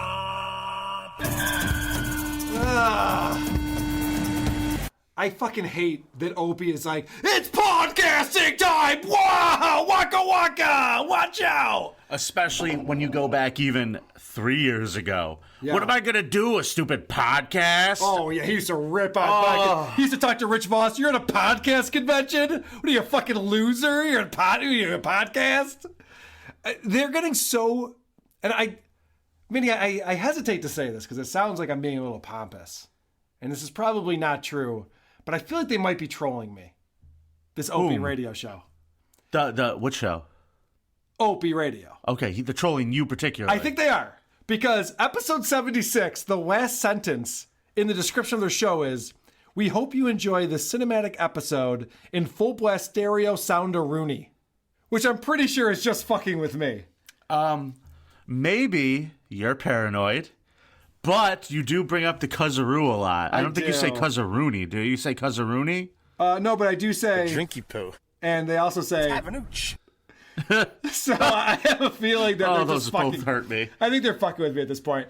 The episode that I listened to was episode number 75. Has he ever acknowledged you on that show? Has he ever just gone, fuck that guy? The smartest thing Opie has ever done is never acknowledge me. Carl Ruiz now has tweeted at us, we're buddies. Okay. But Opie has never acknowledged me, which is brilliant. So how many awkward conversations do you think Carl has had to have with Opie after those tweets? I'm curious about that. I wonder what Carl's role is with Opie, if they just have a business relationship, because it's an awkward friendship if it's a real friendship. It's very bizarre. Yeah. If you were just relentlessly harassing my best friend online, I would not be tweeting pleasantries at you. I would just probably ignore you as well. Well, part of it is that Opie is a public figure. Sure. He's a celebrity. Sure. Celebrities are used to people shitting on them, especially ones that suck at their job. So I think part of it just kind of comes with that whole thing. It's not like I'm just picking some random asshole like a Vinnie Paulino and just motherfucking him. How dare you? This is episode 75. Opie is talking to Vic Henley. And I picked this episode because I find Vic Henley to be so unfunny in every single way. They're driving together through Harlem to get to some gig where Vic is opening for Ron White. I have to imagine there's probably a lot of editing of what Vic has to say riding through Harlem. Poor Joey's going through this like, oh, don't want to put that on. This is what I call boring anecdote number one. The setup to this is this comedian William Stevenson just passed away recently. I don't know if you know who that is. I don't know William Stevenson. Yeah, I didn't know him. I know Kevin Barnett, R.I.P. R.I.P. Kevin Barnett.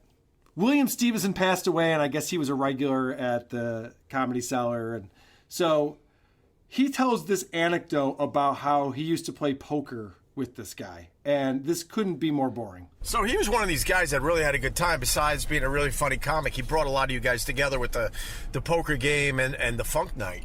Yeah, absolutely. He was a founding member of the poker game. He brought 2 new decks of cards every week. We always had to play with brand new decks of cards, one of his rules. Every week? Every week. Why? You started with cards. He was worried that people were going to be cheating at the poker game? Well, no, but that's just, for $6 a week, he felt, just start with a brand new deck of cards. He didn't like it if your cards got all bent up. All right. This was one of the first things he talks about of this comedian that he remembers, that he brought new cards to every poker game. To be fair, that was in the obituary. Oh, okay, fair enough. It was a very big part of his life. Sure. But I fucking buy new cards every time I play poker. That's not a big deal. And Opie's like, whoa, what? He brought new cards every time? That's what people do. I don't think Opie has friends. Do you know how long? Like, do you think Opie gets invited to a poker game? Like, that he would know that people do? Like, you know what I'm saying? That's a good point. point. He hears that and he immediately, he's like, whoa, that's something interesting I can react to. Yeah. Without having any actual Not reference of it. interesting, nothing to react to at all. Is that something people can't cheat? No, that has nothing to... Why would that have anything to do with cheating? People don't like to have shitty cards. They like to have new cards Right. when you play poker. Exactly. Holy shit. So this is boring anecdote number 2. It's a little bit longer. You would have thought Wheeze would have taught him that. Oh, Wheeze and his fucking poker stories used to drive me... All right. Used to. So I don't listen to Wheeze anymore. But when I worked at E-Bombs World, Wheeze was a consultant and he was there once a week. So I would listen to Wheeze's show, so when he came in, I knew what to talk to him about. And back then, I was as into poker as everybody else was. And he would tell these fucking poker stories. And I like poker. I'm like, who the fuck would want to listen to this? He's explaining every fucking card that he had, what was on the flop. He stared at this guy across the table. Whatever! So, bro, Johnny C's upset because his old lady's been hassling him all day. I got a 2, a 6, and another 2, right? Right, bro? You're the one who's going to have to answer to this, man. I don't know what to tell you. I don't answer to it. Wheeze, I love you. We here at WATP love all Rochester broadcasters. That's Except for the official folks take. at Entercom, because I'm not allowed in the building on account of Jocktober. Wait, what did you have to do with Jocktober, though? I told you this story. You did tell me this story. WATP listeners, Jocktober got me barred from an entire radio company forever because I was with Florentine. Oh, and right. we were sitting in the lobby of Entercom Radio in Rochester, and Where's Entercom? Entercom is the one... It's the one that was down by High Falls. Yeah. Down by High Falls. The 98.9 So I was working for a club, and I used to have to drive all the comics there in the morning. And we were in there, and Jim knows everybody, or Florentine knows everybody. Yep. And his phone was dead. And we saw this Terry Clifford bench that was in the lobby. Now, if you're a Jocktober fan, you know who Terry Clifford is. She was working 10 feet away. There was a big window into her tank. She's not a so I could small see her. woman. Right. Got it. Whatever. So this bench was entitled, there was a placard on it that said Flat Terry Clifford, which is what Anthony used to fucking call her. He used to refer to her as Flat Terry. Yeah. And they named this bench this, and it's sitting in the lobby of the place. And Florentine was like, oh my God, that's so funny, bro. That's so funny. Hey, tweet that to Opie and Jimmy and those guys. Yeah. She's like, whatever. I took a picture of it. Yep. And I said, oh, and hey, here's a picture of the Flat Terry Clifford bench in Rochester, New York. Sent. 7 hours later, I get a phone call from the club I worked at. What did you do? What did you do? Something about a bench? Did you shit on a bench in the lobby? What did you do? I know. I took a picture of it. I tweeted. Well, what did the tweet say? What did you tweet? Like they're not going to let us advertise on the radio anymore. And I go, I just tweeted. I showed them the tweet. And they're like, that's all? But apparently they were so... Opie and Anthony were so under the skin of everybody in that place that there was anyone in the building who tweeted. I was barred, and that was in 2013, so a good 6 years I've not been allowed in the building. They still have your picture up over there? I don't know if this they have a picture. asshole tweeted. Yeah, probably. Don't let him in the building. Yeah, somebody actually called me and asked me to do their show over there. And I was like, oh, well, you might want to check with someone. Yeah. And I got a call back later. They go, yeah, you can't come in. Are you serious? Yeah, 100%. You're still banned from that building. Yeah, 100%. They let every shithead in that building, by the way. Not this one. I've been in that building many times. I should not be allowed in any buildings. Well, that's very true. That's very Wow. true. But yeah, I am a persona non grata. So this is, Opie is hanging with Vic. Vic's reminiscing about this guy's poker games. And Opie says, oh, you got that Louis C.K. story. You got to tell that Louis C.K. story. So Louis and I were in a room, and he was like, do you mind if I just... That would be a good story. This story fucking sucks. And I'm going to tell you that this is a longer clip, but I didn't want to take any of this out because this is how Vic Henley operates. This man is so fucking devoid of anything interesting or comedic in anything that he says. Tell the Louis C.K. story that he told me the other night. Oh, God. He, when one of their famous, the closet to leave Eddie Brill's apartment is right by the front door. Both doors look exactly the same. And many a tipsy McTipsy person, you know, opened up thinking they were leaving, opened up the closet door and almost walked into the closet. But it's a New York City smaller apartment, so it's not a big, deep closet. So you're about to take a step in, you're, oh God, it's a closet. Other door, we'd all yell, other door, you know. And so one night, Louis, who had lost all of his money, he got up and kind of like now. Yeah. And he walked all the way in the closet by accident and closed the door. And so now, having made the only time anyone's ever done this was him. Everybody else would always catch themselves. A million people made the mistake. Now he's inside and he's going to do the classic what any comic would do. How long do you stay in there before you come back out? You can't just walk right back out immediately like, I fucked up, I'm an idiot, you know. So he stays in there, and so we play a few more hands, and we're all like, how long is he going to stand in there? We're kind of mumbling to ourselves, and he stood in there not 15 minutes, but somewhere over 10 minutes. He stayed in there and didn't say a goddamn thing, and we just kept playing poker and never acknowledged that he was in there, and all of a sudden he just swings the door open. He said something like, if you want to come visit your money sometime, suckers, come by my house. Because he didn't have any of our money. He had lost all his money. Of course. So, and then he left? And then he left. Then he went out the right door and actually exited the apartment. That's awesome. Is it? Vinny, was that awesome? No. And by the way, you know, when you're telling these little stories, here's a good idea. Have a point. It makes it so much more interesting for the listener. $250 masterclass. There's no reason why you would tell that story. It's not funny or interesting.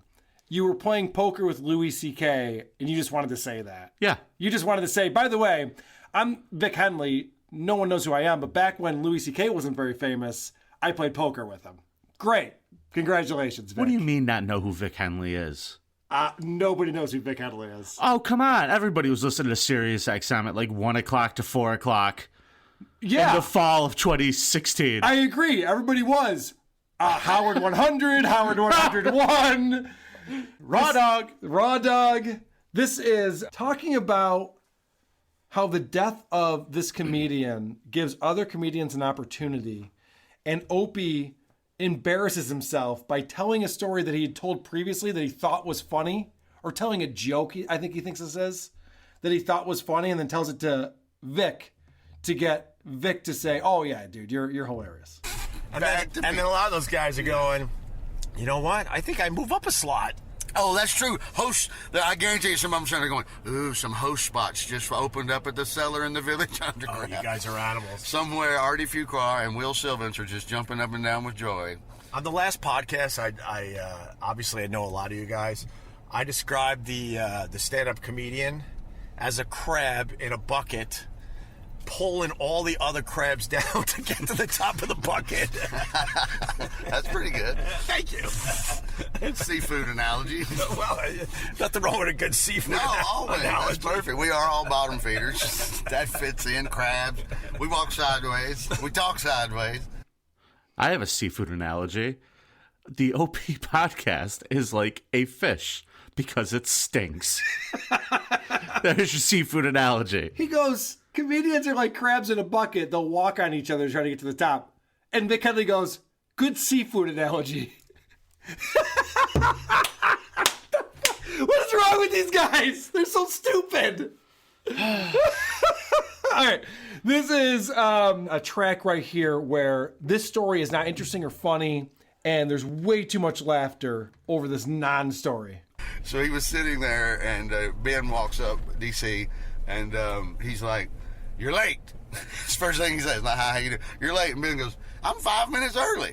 And William looks at his watch and sees that Ben's right. He is exactly 5 minutes early. And William was eating French fries, so he put the napkin over his French fries because he had to go down and bring on the next stack. He goes, you're late. I'm actually 5 minutes early. No, you're not. Oh, yeah, you are. Don't fuck my French fries. Put his napkin over him. And so as soon as he walked away, naturally, Ben goes, he moves the napkin and started eating his French fries. Speaking of French fries. Vic really has a way with a story, doesn't he? He really paints a picture. I tuned out. Like, why? I tuned out on that clip. I tried to listen to that clip. Can I tell you what happened to that clip? No, I don't want to know. This guy shows up. I don't care. I don't care. The other guy has to walk away from his plate, and that guy, even though he was told not to eat his French fries, eats his french fries. Is that amazing? Is that hilarious? All right. I got a couple more. This is Opie with possibly the worst joke he's ever tried to tell. Nobody gets it. Nobody's following him on this one at all. It's a lot of people. I'm going to give Opie a jokes. piece of advice before he does another episode. Okay. Call down to Virginia. Hire Michael Spiewak. Mara- Oh, you need It's a Spiewak. Spiewak. Do you know how much better his show would be if Spiewak was on it? Oh, that's a good call. Okay, so I'm going to play this clip. I'm going to play it the way that it came out so that you know how terrible it is. Right. And then I'm going to go back to it and put some Spiewak laughter in the background Perfect. and see if that fixes it. Okay. Oh, just a mashup of awful. Yeah, okay, this is perfect. All right, here we go. This is, and I'm not overstating this. This is Opie's worst joke ever, which is worse than the worst joke ever. It's like 3 in the middle of the night dark up in Harlem. Yeah, totally. Yeah. Where I grew up, it was noon. Because as far as the darkness goes. Well, their street lights, it's just none of them ever work. They're always out. No, I'm talking about the color of people's skin. Sorry, I was talking about the actual light. Yeah, you still laughed at my joke. See, middle of the night dark, because I got you, sure. Yeah, and then because I'm really white, noon. Anyway. Uh-oh, retard alert. Retard alert, class. I can't get over the fact that he has no fucking clue that none of this is working. And what's great is What is that's the brilliance of this whole thing. Oh no. That was I had to walk away. Can you believe that joke? He says, up here in Harlem, it's like 3 a.m. dark. And Vic goes, yeah, the streetlights, they stop working. No one fixes them. He goes, no, I was talking about how they're black people. What?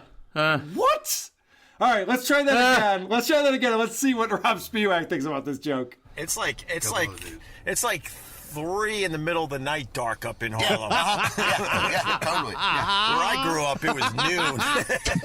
Because as far as the darkness goes. Well, their street lights, it's just none of them ever work. They're always out. No, I'm talking about the color of people's skin. Sorry, I was talking about the actual light. Yeah, you still laughed at my joke. See, middle of the night dark, because and then because I'm really white, noon. Anyway. Yeah, I think he needs Rob Spiewak. I think that would help. I have one more clip. That is really... It's pretty bad. Like, number one, really, that's what you're going to say? That's going to be... Like, number one, don't fucking say that's stupid. Do you realize what year it is? Yeah, I mean, I know it's a podcast, but don't be completely stupid. Yeah, it's just stupid. It's not funny to anyone. And it's not even funny. Yeah. And what's crazy about this is that Opie has said in the past that he spends hours with this guy Joey at Westwood One going through these podcasts and editing them before they go out. Why wouldn't you take that out? You just told a joke that was, I mean, I don't care about insensitivity or whatever. I don't give a shit. But it wasn't funny. It didn't land. Vic didn't get it. You then explained it, which is the worst thing you could do. Just move on. Just pretend you didn't say it. Keep going. He then explains why he said the joke. Take all of that out. Take it all out. And the double down on it is what made me laugh. The double down on it is brutal. This guy does not know how to fucking podcast. All right, this is the last clip that I want to play. My soul has been ripped out of me. Keep in mind that Opie doesn't just go to a studio or someone's home and podcast. He likes to do other things like drive around Harlem while podcasting. You know, Vic is bummed out. I told him it was William Stevenson. I didn't know you guys had a conversation before that. And I think this is the way to go, right? Yeah, the Henry Hudson. It's kind of hard to podcast and work my way around Harlem. I'm not up here often. Anyway.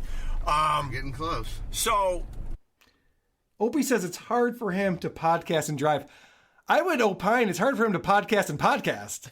He should just focus on one thing, and that's maybe podcasting. Could you just put a little effort into your show, Opster? You don't really... Like, what are you adding to the proceedings by driving around in a car with someone and talking to them? You're not fucking Seinfeld. I can't get over the fact that he has no fucking clue that none of this is working. It's not, like...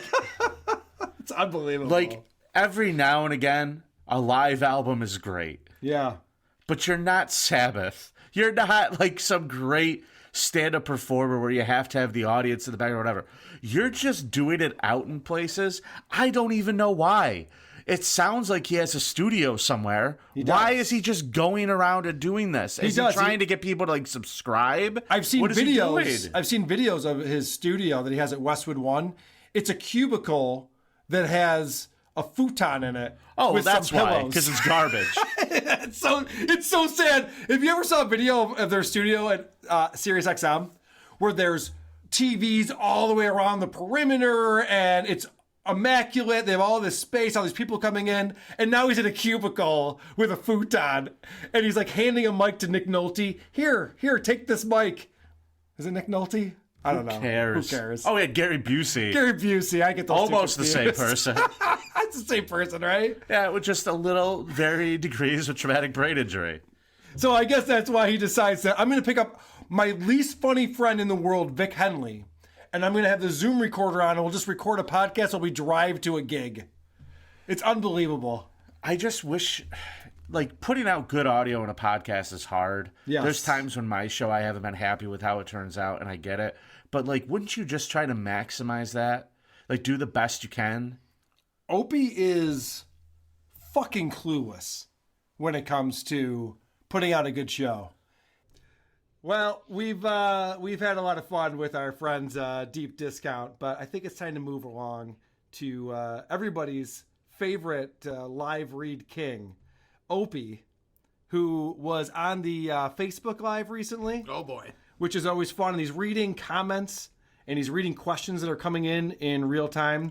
And our buddy Brian Mitchell asked Opie a question about his numbers, all this talk about download numbers. This was a fascinating answer. Can you show us some podcast numbers? I know the pod is crushing. Brian Mitchell, no, I will not be doing that. For the simple reason, no matter what I show you, somebody out there will be like,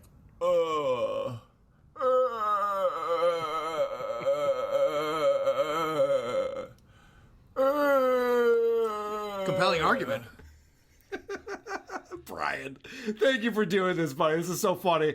Opie then goes on to explain how well the podcast is doing. And remember, this is not his podcast. This is like he's like filming New York City from his window of his $1 million apartment and just talking. We're slowly but surely building this thing. Every week the subscribers go up just a hair. It's almost frustrating. Like I get less than, I don't want to represent this, but I get less than like 30 new subscribers a week. But every week I get that. So fast forward a month and all of a sudden it's like, oh, there you go. All right, there you go. That's nice. Ooh. So. Yeah, I know. Ooh. So Opie says, I get less than 30 a week, but fast forward a month, I can do the quick math. So 100? Is that how many you get in a month? Is that? Oof. Yeah, wow, good job, Opie. You should have Seamus show him how to get downloads. Yeah, I was just gonna say that Opie is a worse broadcaster than Seamus. Somehow, it's amazing, but I think it's time for Opie Radio. The Opie Radio Podcast. I was listening to an episode recently where Opie decides that he is going to take edibles and then go to a dinosaur museum. Oh, boy. But before he does that, he goes to a diner with a guy named Mike Bichetti. Do you guys know who Mike Bichetti is? Comedian, right? Kind of. I've heard his name, I think, on this show. He was on the Artie Lang podcast. Okay, there we go. He was like Artie's sidekick on there. But he's not right mentally. And I can play a quick example of that where Opie's talking about online harassment.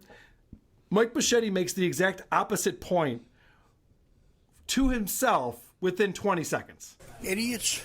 I don't know, for some reason, I get harassed by all idiots online. Yeah. But I don't care what they say. Who cares? Everyone gets harassed online. You do understand that, right? Yeah, but certain people don't, I don't think.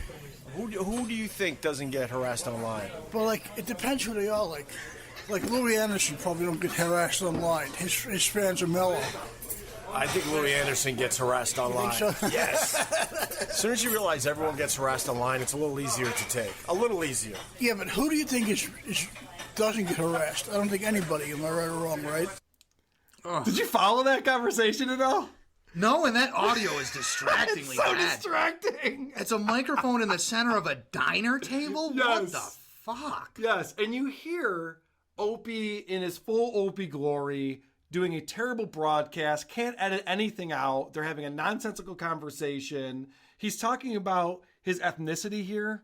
And listen to how ridiculous. Opie is not even being fun or cute with this. I'm a little of everything. Oh, nice. I even got a little black in me. Who cares? 0.01 sub-Saharan. I think. And guess where that blood went? No, I'm serious. I got a big piece. What? Opie says, no, I'm serious. I got a big piece. Good Lord. And Mike Machete goes, like nervous laughter. And then listen to how he transitions out of this conversation. How the dinosaurs going to see pterodactyls maybe? This is really on a podcast. Opie goes, I got a huge dick. And Mike Machete goes, oh, so we're going to see pterodactyls later today? Is that what we're doing? Good Lord.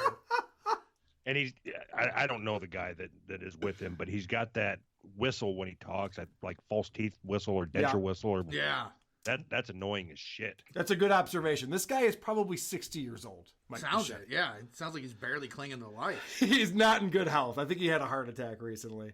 All right, so the big thing that happened on this podcast, guys, this is what we're getting to here, is they're in this diner in New York City, and they spot Bruce Willis. Ooh. And immediately, Opie is starstruck and starts whispering. I think so. What do you think happened? I told you Bruce Willis comes here.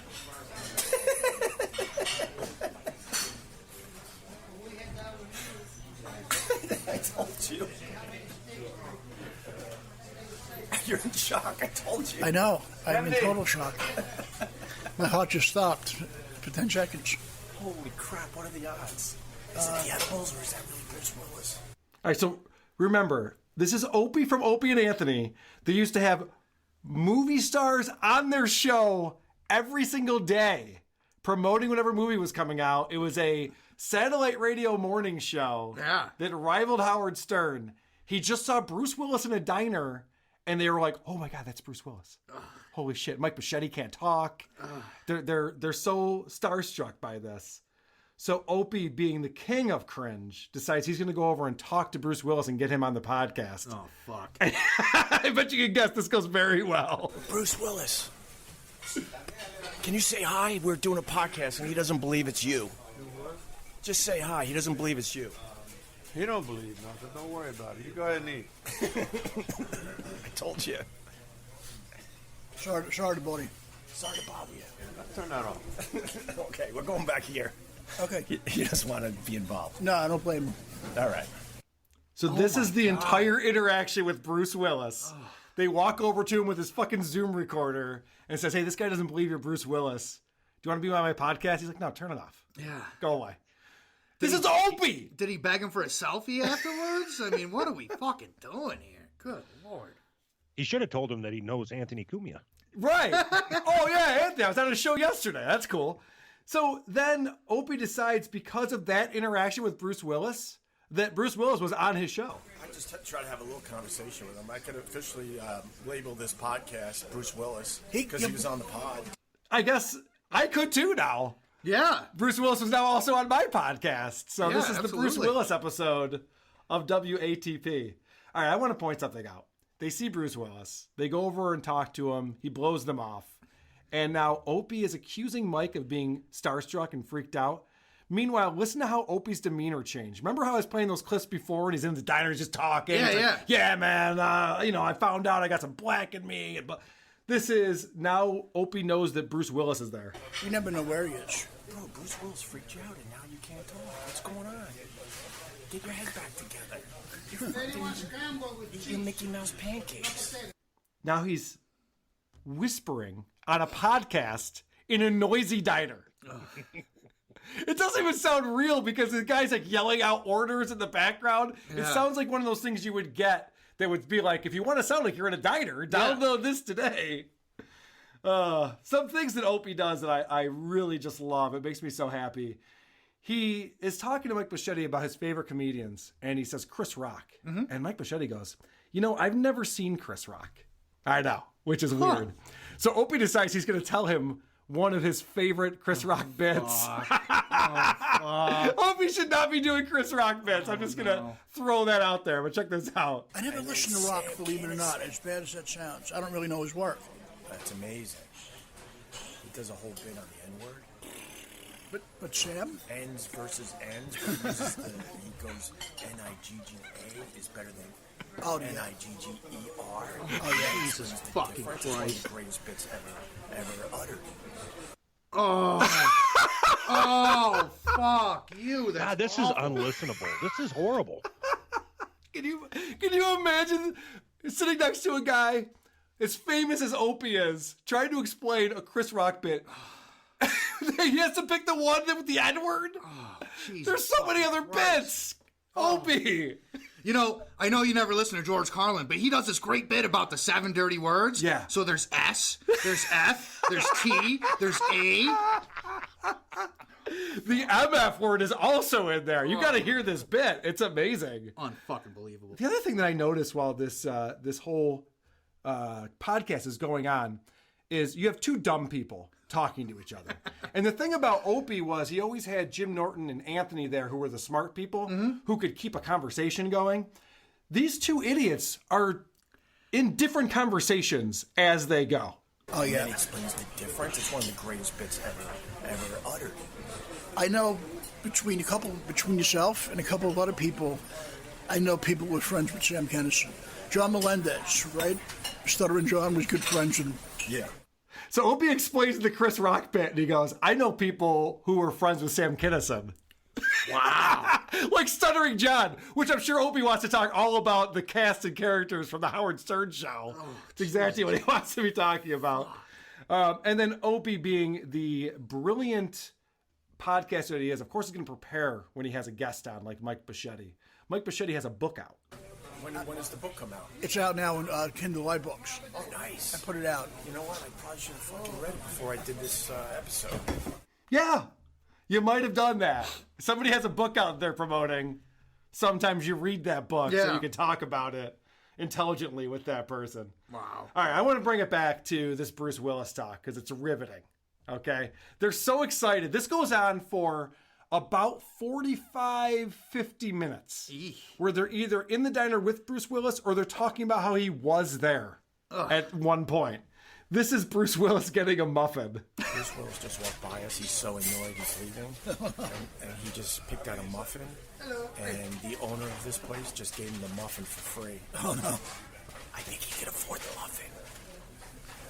I can't believe I don't know why it works that way. The more money you get, the more free stuff you get. This is a guy who had multi-million-dollar contracts. He doesn't understand why people who are famous get free things. Is that possibly true? Now, Carl, I went over to the seat he was sitting in, and it was still warm. I felt Bruce Willis's ass groove. Can you believe that? Dude, you would think that he wouldn't give off body heat with how much money he makes. Why is he also giving off body? What the fuck? So Opie's so excited, he thinks that he made Bruce leave. Yeah, but the thing is, let me ask you something. Bruce Willis leave. When you... Do you think we made Bruce Willis leave? Yeah, he's a knucklehead. I gotta ask our waiter if we made Bruce Willis leave because he was sitting there, and next thing you know, he took his food to go, and he got a free muffin from this place. I don't even think... And then he was really loud, his bag in the distance, because he's like, I think he's passive aggressive. I think he wanted to say some more shit to us.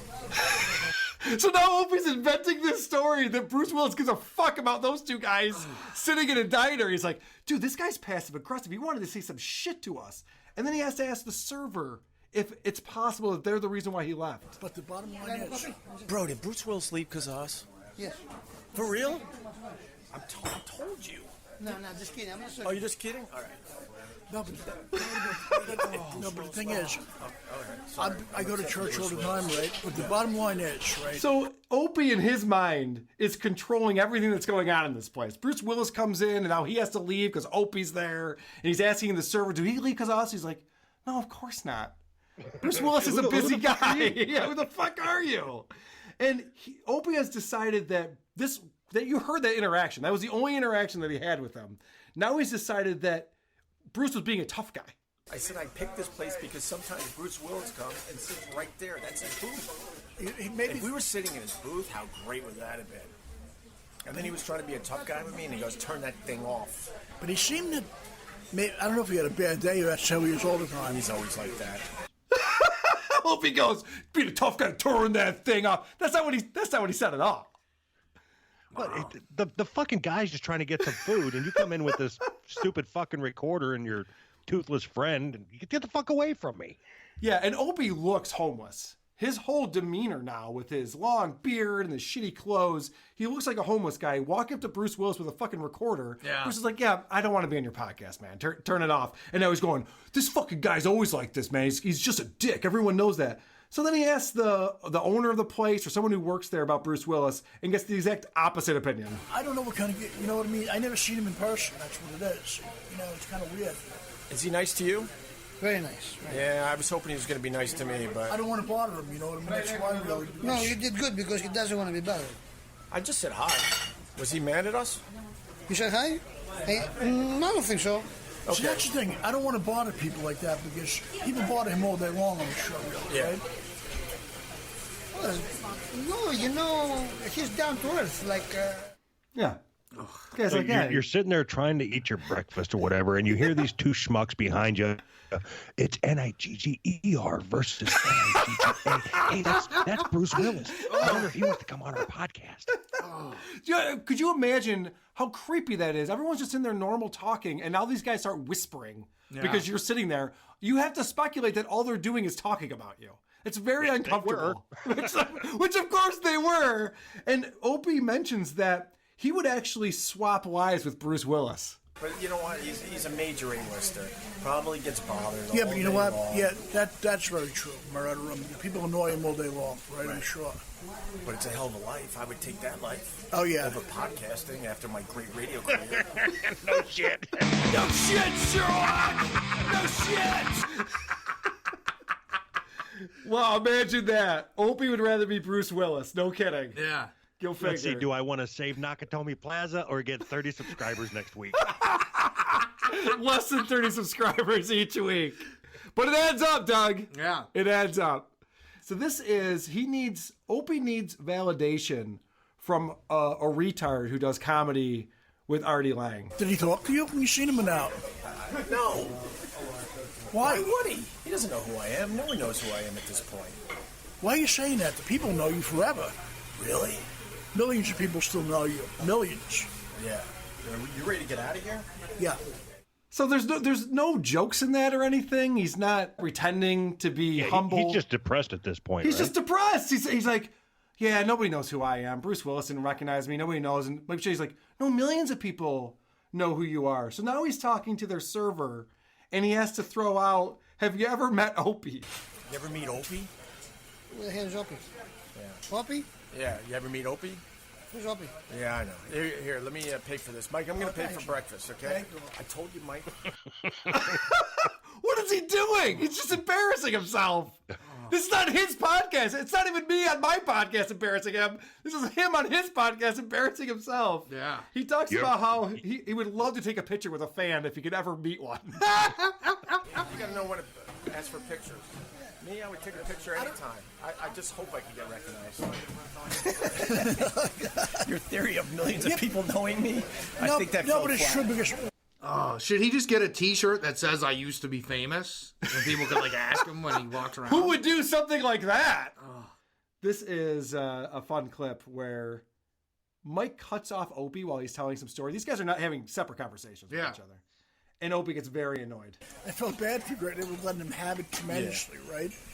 I guess the rest of my story didn't really matter. That's okay. No, I'm so sorry. Nah, I told it on a past podcast, so they could try to search through 80 episodes to find it. It's all right. How annoyed is he at this point?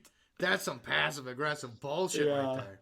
That's the problem with having two idiots talking to each other. See, Carl Ruiz is off in L.A. filming TV shows. Oh, wow. So he hasn't been on the show in a while, and Opie is struggling without Carl there. Ugh. It's rough for him. He at this point, he goes into the bathroom and has to talk about Bruce Willis again, and now he's communicating with his producer, Joey. That was so much fun so far. Joey, what a good time, man. Well, it's not every morning you get blown off by Bruce Willis. I didn't snap a picture of Bruce Willis, because now people are going to be like, that wasn't Bruce Willis, bullshit. Maybe you'll recognize the voice, I don't know. No one's going to not believe him. Who would think that wasn't Bruce Willis? They were both starstruck. The guy blew him off, and then they had a whisper about it for the next 45 minutes. I totally believe that was Bruce Willis. Just the idea of him, like, going into a bathroom stall to talk to himself is so fucking sad. It's weird. He's just going in the mirror. It's okay, Opie. You can do this. You're the best. You know what I mean? Like, don't forget, you're the guy that met Bruce Willis in a diner. That's right. Oh, fuck. You got 30 new downloads last week, buddy. It's going to be all right. I was talking to my buddy Chris last night, and he listened to the latest episode of Opie, and Carl Ruiz is back, which is why Opie declares... I was going to start this podcast by saying, yay, Carl is back! And Chris, I haven't listened to the show yet, but Chris pointed out that they have a new word that they use that will have to be added to our repertoire. I took a little nappy poo. Oh, fuck these guys. Oh, fuck these guys. All right. I can tell I'm losing everybody in the room here. Both you, Croge, and you, Doug, neither of you guys are Opie and Anthony fans. No. So you have no idea why we're even listening to this garbage podcast. Like, yeah, it's terrible. We get it. What are we doing? It's time to get back to what we love here, and that is terrible podcasting. Yeah. Opie Radio.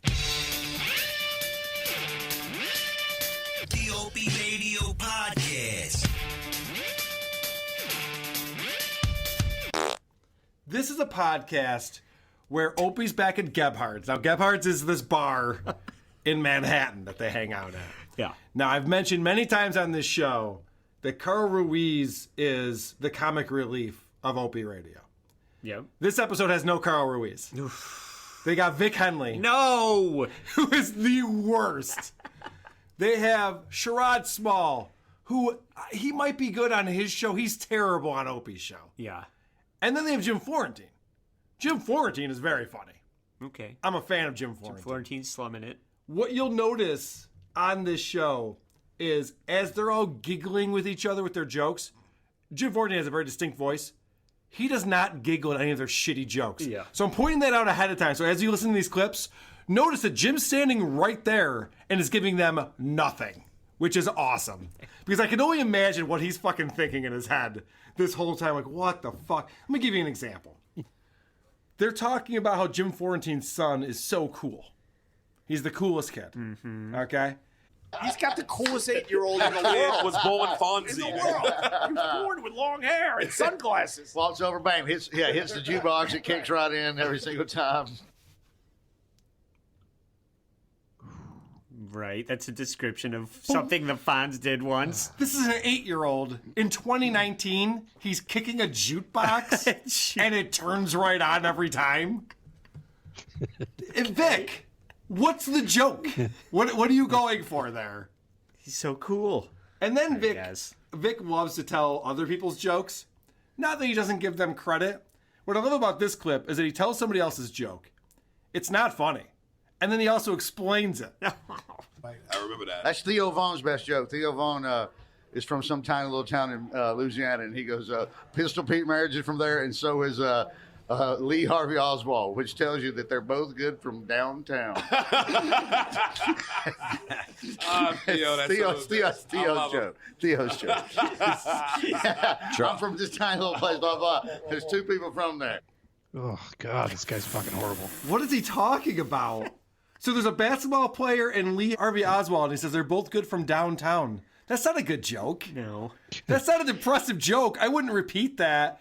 And then over and over again say the comedian that he got it from. The comedian's even like, don't tell him. I didn't write that. I don't want to be associated, I don't want to be associated with that joke. So I listened a little bit to this episode too, and good. Did you catch when Opie does his Shaq impression? They were talking about Charles Barkley and Shaq and how they get after it during the when they're commentating these games. But yeah, I should have picked up on the fact that he was doing a Shaq impression. Well, he did it, and then because he immediately did the same exact cadence and voice again once it got a laugh. I mean, that's the blackface of radio right there. I isn't think it? that's what I was just going Doing to say. a Shaq It's like, impression. what the fuck are you doing, dude? I listened to this entire episode, and I tried to pull clips that were interesting. There were tons of things that I could have pulled that I didn't, but I was really keying in on Vic Henley this episode. He's so unfunny and untalented, and I know he's a stand-up, and I assume that his routine is palatable. I'm guessing that it's okay because he opens for Ron White. Okay. Maybe Midwesterners think he's clever. I don't know. But listen to that. They're talking about John Wayne Bobbitt. And timely. Right. Oh, dude, nothing they talk about. I have more examples. Nothing they talk about is timely at all. This might as well be 1987 as far as I'm concerned with this conversation. They're talking about when the NBA and the ABA came together. And I'm like, wait, what?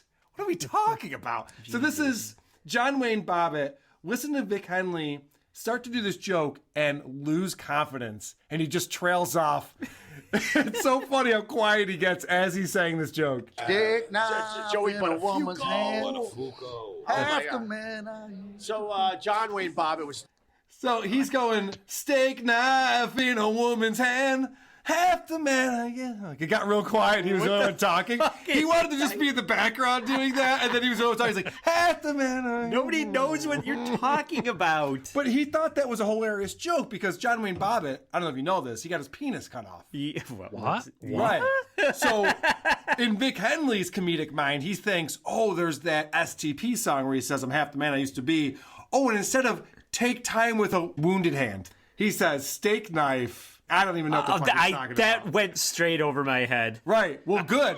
Good, because 8.5 minutes later, he revisits it. No. He decides he's going to run this joke again. I gotta explain it now. He's got to run this joke again because it worked so well the first time. Yeah, nothing says don't hit the girl like your dick get cut off. You don't have to I tell us worked more with a about guitar that. act. Yeah, you I don't worked need a with message. guitar act. I can't Keep think of your who it message was. at the end. You don't need a message. You don't need a scroll at the end. We got We get it. We understand. His dick's in the field. Message sent. Half the man I used to be. Cop stepped on it. We get it. Ain't shit to hit no girl like this. I don't want nobody Steak hitting on me. knife. It's like, bitch, his dick got cut off. Did you hear that? He kept trying to work it in. These guys are talking. They're riffing. Yeah. And he's going, steak knife in a woman. He's waiting. Half the man. He's waiting for somebody Steak knife. to notice. Dude. Right. It's not a good joke. They heard you the first time. I'm going to zoom in on that because this is incredible. This is like an annoying friend that you don't want to be hanging out with who's never funny, and he's trying to be funny. You're like, you just want to shoot him a look like, all right, we got it. We heard you. This is Vic Henley. His dick's in the field. Message sent. Half the man I used to be. Cop stepped on it. We get it. Ain't shit to hit no girl like this. I don't want Steak nobody knife hitting on me. in a It's like, bitch, his dick got cut off. Oh, my God. It's enraging. This guy's on anyone else's show. No one knows who Vic Henley is. Only Opie knows who this fucking guy is. There's a reason for that. Yeah. He tries to do a Beck joke later in the show.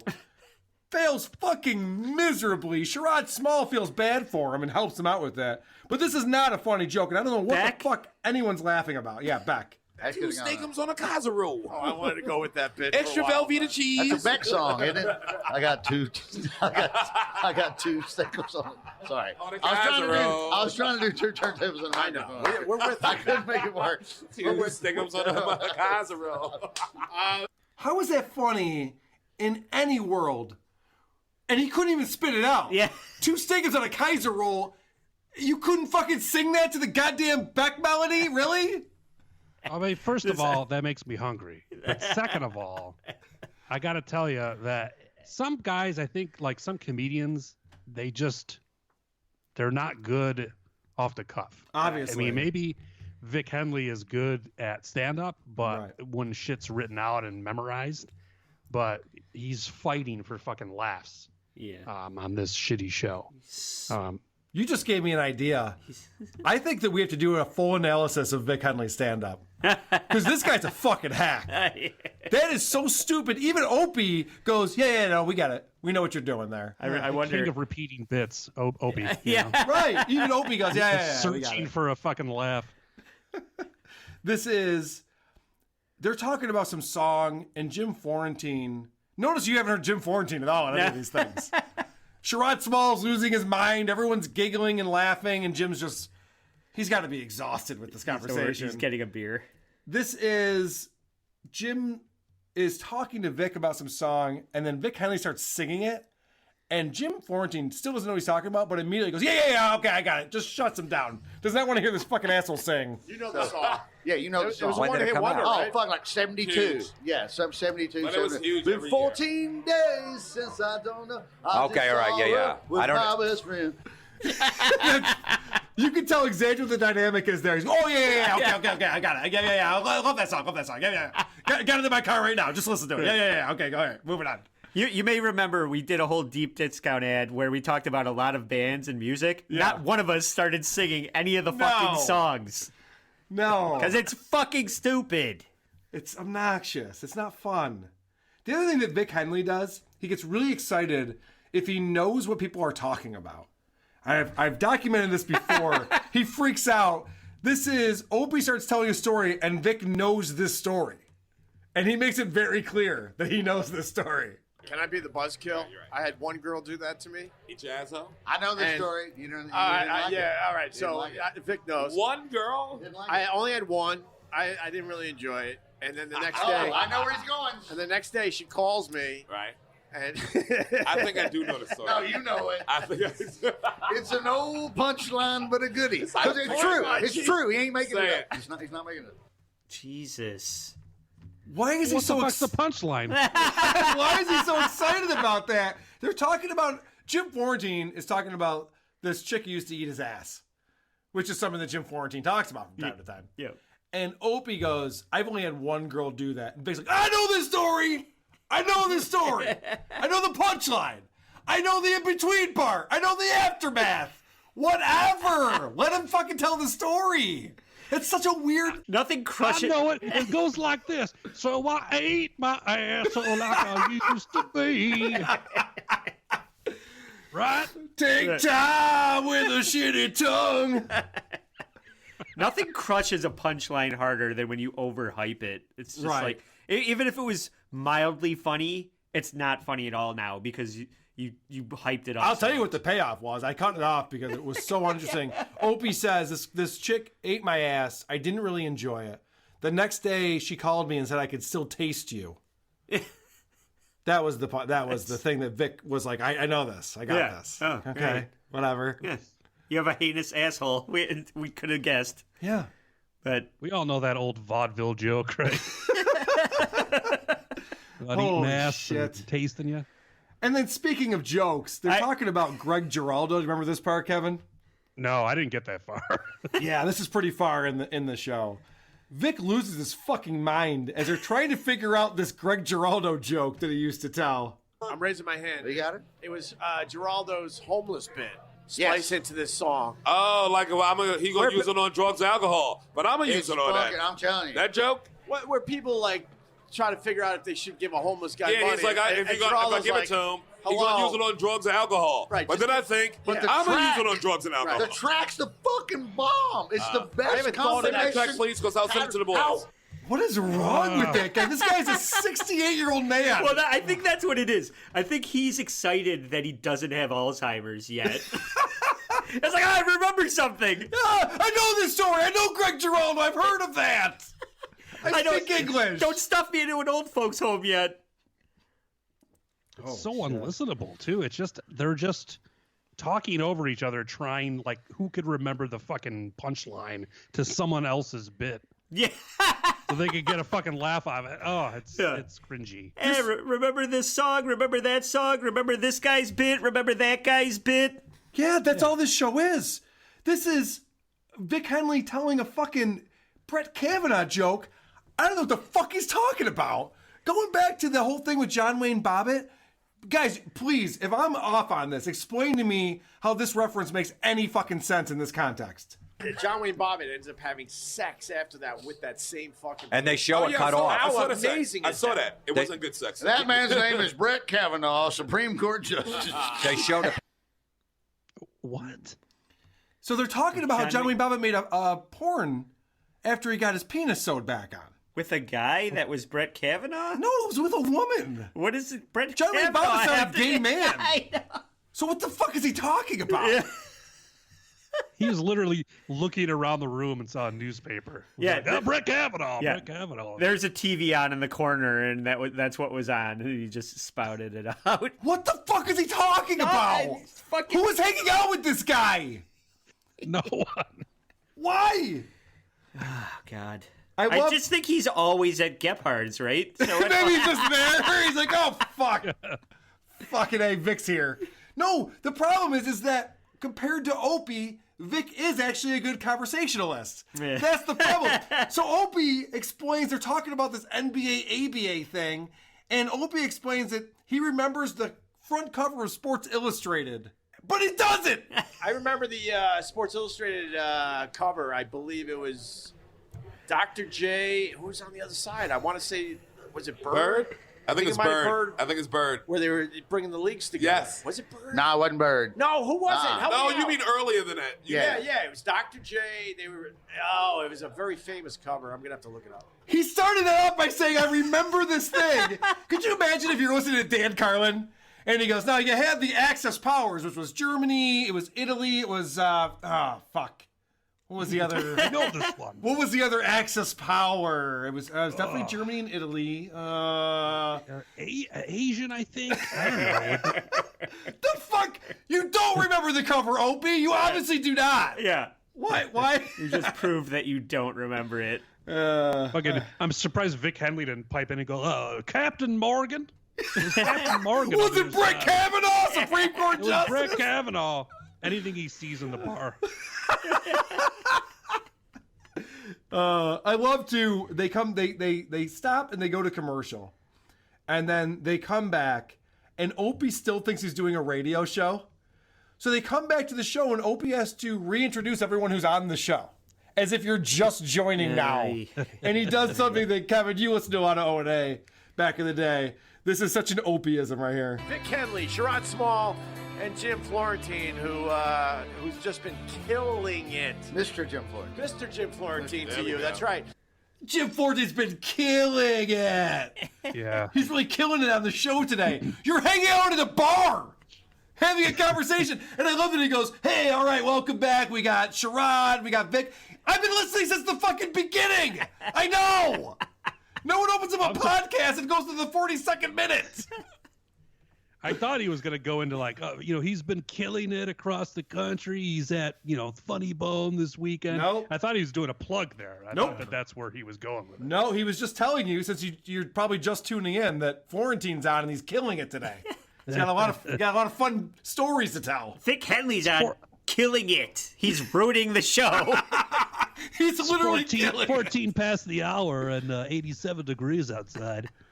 Oh, and the fucking Gephardt's thing, he's plugging Gephardt's all the time. He's talking about how a lot of fans of the podcast are now coming down to Gephardt's. This is like the cool place to hang out. And then at the end of the show, he's already plugged them a few times. At the end of the show, he has to plug them one more time. And this seems like a really bad idea. Why don't we get out of here? We got a couple things. Matt from Gephardt's, thanks once again. This is a great joint. We're going to start opening it up to the podcast audience. Next time we do one of these, we're going to announce it ahead of time, and a whole bunch of people will show Make up. sure I'm here, It's please. a great beer joint, man, on the Upper West Side. It's called let's get fans Gephardt's. in here. It's on 72nd Beer Street. culture. Beer culture. We gotta have cameras though that night. Beer we got culture. Cameras? I mean, we have it, but yeah. We can do cameras. Or cameras. This Please is amazing. do this. Opie's going to announce when they're there so that the fans of the podcast can come and watch them. We're fucking going. I am there. I cannot wait for this. This is going to be amazing. We should go and do a WATP while they're doing exactly. I was going to say the same thing. I'll bring my Zoom recorder. Yeah. It'll be great. We're going to Inception this podcast. Doing Zoom recorders. But all I'm picturing, though, is the Scorch videos of him in the restaurant where he's pretending to be doing a TV show. Yeah. And he's just in a restaurant somewhere. There's like people just dining and talking. He's like, hey, welcome to Scorch TV. Like, this is what Opie is doing now. Oh, fuck. He's going to bring cameras in and tell people he's doing a show. We fucked up. We never should have said that we wanted to do this because now this is going to get back to him and he won't do it. Fuck. Because if they do that, we are fucking going. Oh, yeah. I'll definitely go down for that. Yeah. And you're right that they will hear that we said this. And won't do it. Because they're trolling us. Yeah. Because they open up the show with Joey the producer saying this. When we last heard from Greg, he was at Gephardt's Beer Culture in New York City with Big Kenley, Sherrod Small, and Jim Florentine. And they were about to take a little drinky poo. Fucking thing sucks. Fucking, even Joey's talking about drinky poos now. They're just holding up their middle finger to me. Like, Carl, we know you're listening to this, asshole. Like, fuck you. So you're right. They probably will hear that we're excited that they're going to do a live show. They're going to announce ahead of time and abandon the entire idea because that's a terrible idea. Yeah. The amount of people who hate listening to this fucking show. Opie looks at his download numbers. He's like, "Woo, nice. Yeah. We're doing really well." Meanwhile, everyone who's listening to the Niceroo. Meanwhile, everyone who's listening to the show is just sending me timestamps. Yeah. Carl, you gotta play this clip.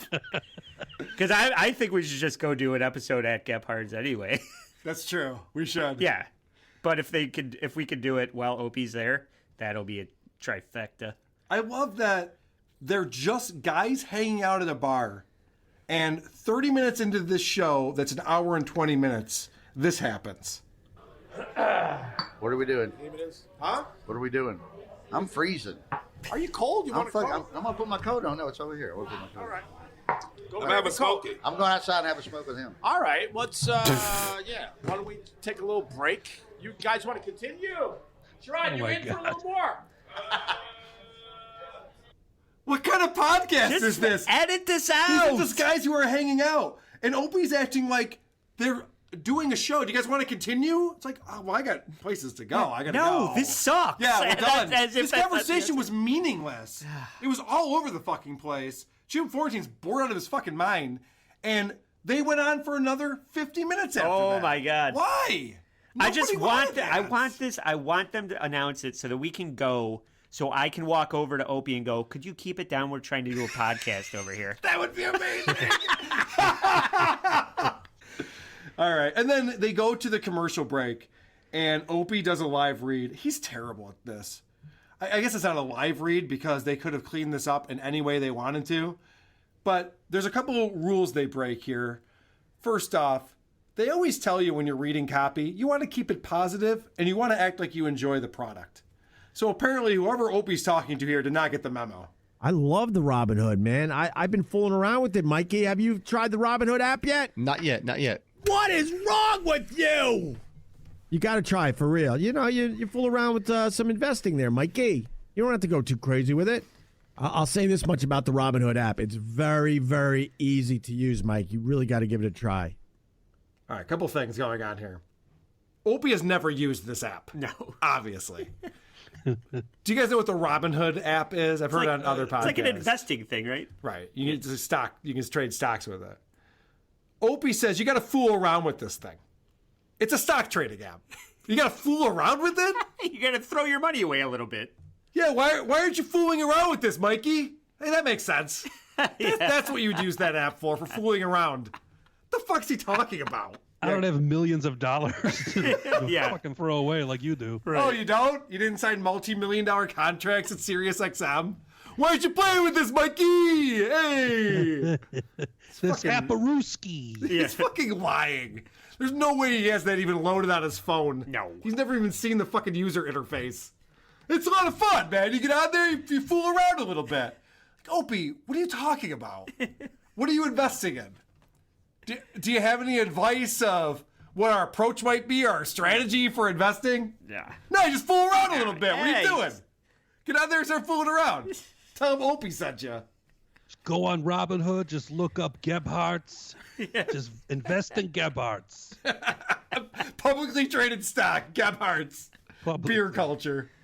All right, this is Opie having a hard time of, is he a shock jock still? Is he a dad doing his fun My Little Pony show? Oh, no. He's having a really hard time transitioning. This is him talking about his 6-year-old daughter. They went to Disney. And guess what, Kevin? His 6-year-old daughter, the coolest. We did the princess breakfast. See? And she was like telling, my wife she ain't wearing that fucking tiara and she ain't doing the fucking parade.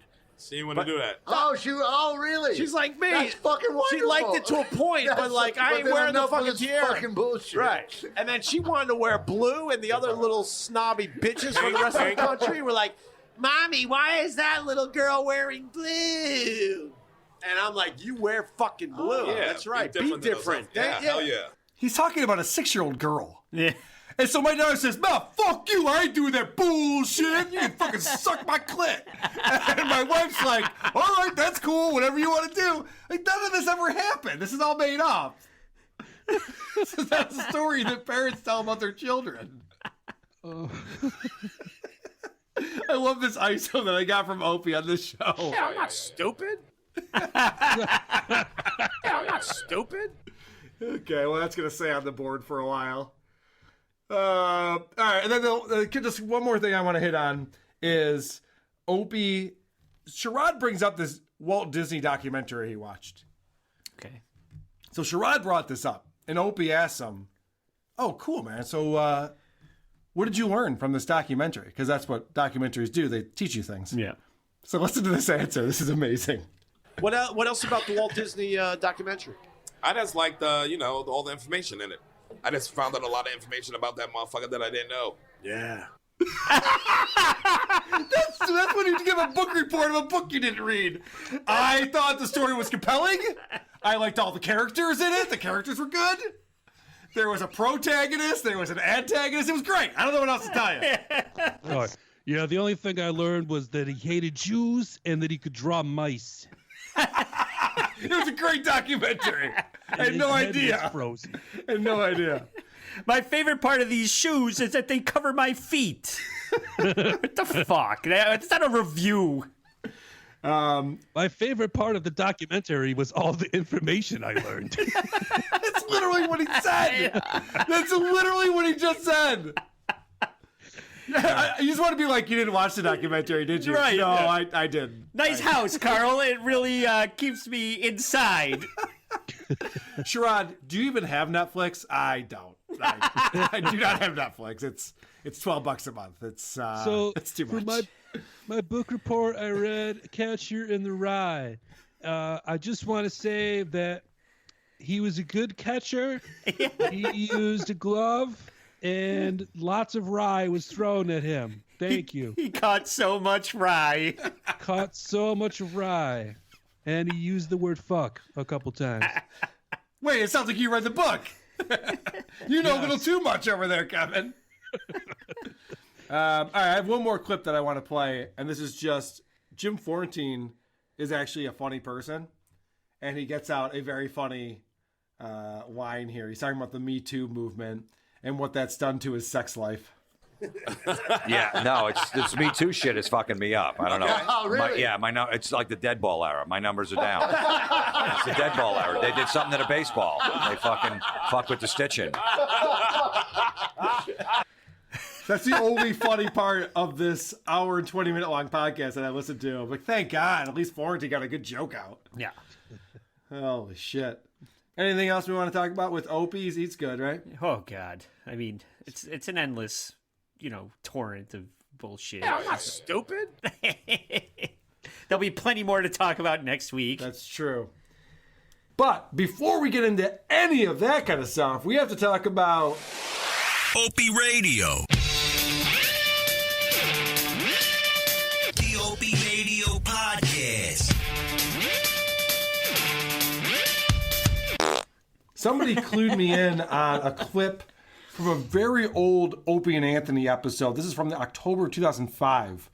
And it's interesting. Patrice O'Neal is in studio. Oh, Patrice. Patrice. Rest in peace. Rest in peace. Patrice is in studio, sans Jimmy Norton. And they talk about how they were just riffing before the show started.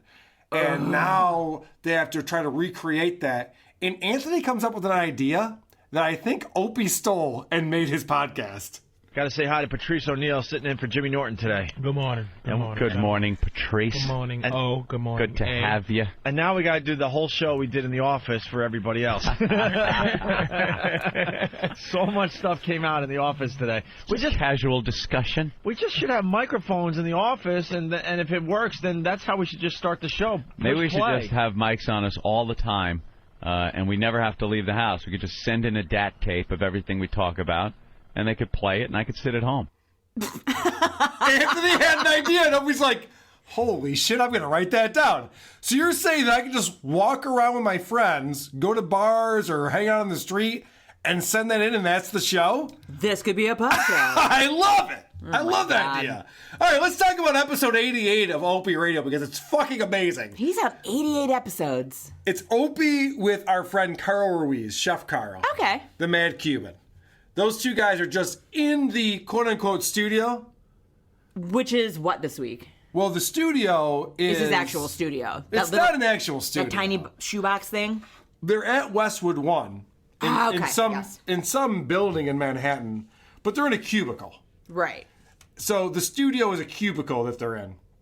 And it's just Opie and Carl Ruiz. Is that the place where you had like Gary Busey or whatever his Yes. name was? Okay. Yes, it's the same place as that. That's small. Yeah, I've seen the video. It's not impressive at all. There's lots of pillows though. There's a couple of pillows. You have to move those out of your way if you want to sit down. Gary Busey was very afraid of that. I know that I am schizophrenic, and I understand that I think people are talking at me when they're not, or to me, and people on the radio and the television are all talking to me. So I understand that. I'm going to let you know I'm aware of this. But please tell me that I'm wrong, that Opie is not directing this conversation directly to me. You take dumps out of your house? I'm like, yes. I think the people that don't dump at work and in public, they're the weird ones. Yes. Opie is talking about shitting at work. I know. And he says that people who don't shit at work are the weird ones.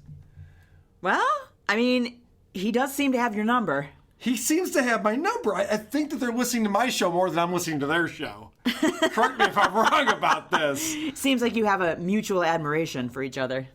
Possibly. So they go on and talk about shitting at work, and Opie does not understand this whole idea that people wouldn't shit while they're working. So anyway, I'm at the gym with the toilet thing, right? I explained that I could actually go to the bathroom outside my house. I think it's weird that people can't do that. Right. They hold it in all day at work, I guess. No, Opie. Here's the thing. It's called a routine. I'm not advocating for people to hold their shit in at work. I'm advocating that you shit before you go to work. There's a phrase called shit, shower, and shave. It's what you do in the morning. Yes. It's what I do every morning. I shit, I shower, and I shave, and then I go to work. Right. I'm not asking people to hold in their diarrhea. I'm just asking that you try to regiment your lifestyle so that you're not shitting while you're working. I once, when I was in school, heard a man explain to another man that was a student in my dorm or whatever, the order in which shit, shower, and shave should be and why. Good. I agree with that. It actually is shit, then shower, then shave. Well, that is the correct order. You shit, then you shower to wash the shit off, and then you shave. Yes. Because your beard is softened. Yes. There is a reason. That's very true. Yeah. That's the exact routine that you should have. It's not shower, shave, go to work, shit. Nobody ever says that. That's not a phrase that people use. That's going to be my new phrase. This is Opie talking about if the seat on the toilet is wet. Do you know what he does? You do know what he does. I do know what he does because I've heard this before. I only have one rule about taking a dump in public. What's that? If the seat is wet, I will either, I do that at home. I use my sock feet to clean the bowl at home. That is fucking gross. Some What? drops. Wait, what? If there's some drops on the bowl.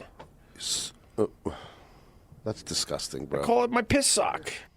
That is so disgusting. Opie is known for wiping the seat with his sock. Well, I know because I used to listen to Opie and Anthony, and I remember he was so proud of himself about that. So adamant about that. The other thing that Opie talks about is shitting in the ocean. Well, yeah, I've heard him talk about that too. He talks about that as if that's a thing that people want to do. So then he tells this story, which is made up bullshit. I'm calling it right now. There's no way this is true. His brother-in-law pooped Right. in the lake. And there's no way this is true. This is a true story. So we're treading water over our heads, having a good time, drinking beers, partying a little bit, nice summer day. And all of a sudden people are like getting away from my brother-in-law really quickly. He dropped a couple logs, man, in front of his girl and everything. In the water? And they were floating. They were floaters? They were floaters. Hunt for Brown And October. he's giggling like a schoolgirl, and I'm laughing my ass off too, while everyone else is disgusted. Yeah, the shit patrol. Hey man, when you gotta go, you gotta go. He's treading water, and he obviously dropped his bathing suit down and let a log out. You love this shit. Of course, I love You're that. a fecal freak. No, I'm not. Jesus. He is a fecal freak. He is, and he's so really into poop. gross. He's really into poop, and it's not natural. You're getting very uncomfortable. Well, no, I'm not uncomfortable. I'm just. No, you are. I can I'm tell. really grossed out. It's disgusting. That's never happened. He's trying to rationalize his behavior by saying, "Oh yeah, I was hanging out with this other guy, and he was shitting in the water, and his logs were floating next to him." That's not a true story. That's never happened. Let me tell you something. If a log of shit right floated past Opie's face, are you kidding me? And he's giggling about He'd be it. like, Good one, dude. There's He's no high-fiving this way. guy. There's no way. He's gonna end up with a stomach bug. There's no way. That's disgusting. I actually happen to know that Opie is a hoity-toity Upper West Side Manhattan guy who can't even fucking relate to people who are just the norms in society. Right. He doesn't even have toilet paper next to his toilet. He has socks. Yeah. I thought you were going to say a bidet, but no, it's socks. That makes more sense. This is him talking about, he went to the subway the other day and some trains weren't running. And listen to how he relates to the little people. This is so embarrassing. But I decided to go ghetto and relate, so I'm like, what's the problem today, brothers and sisters? Did you say brothers and sisters? I said bras. All right. Maybe they just thought you were crazy. And then the lady's like, yeah, when you get that, the she head gave me nod. one of those. They lost power in Brooklyn. We're going to be here for a while. And I'm like, I ain't going to be here for a while. I'm going to go Uber this motherfucker. All right. So in the past, I felt sorry for him, and now I just really hate him. He can't get out of his own way. Opie, you embarrassed yourself in the subway. Don't repeat it on your podcast. What are you doing? In his defense, in New York City. I can't wait to hear what you're about to say. In his defense, go ahead. I was just going to say, nobody knows who he is. They probably just think he's a homeless guy, right? Oh, of course. He looks like a homeless person. He looks like a fucking loser. So he can get away with walking through undetected most places. No, he's not trying to get undetected. No, I know. He's trying to relate to the little people, and he's trying to get all ghetto. What's happening, bros? I can picture this shit, by the way. And later on in the episode, Opie admits to his racism, which I don't like to throw that around. I don't like to call people racist, but this is fucking nuts. Carl was talking about this chick he lost his virginity to. Okay. And talking about her skin tone. And then Opie says something that is crazy.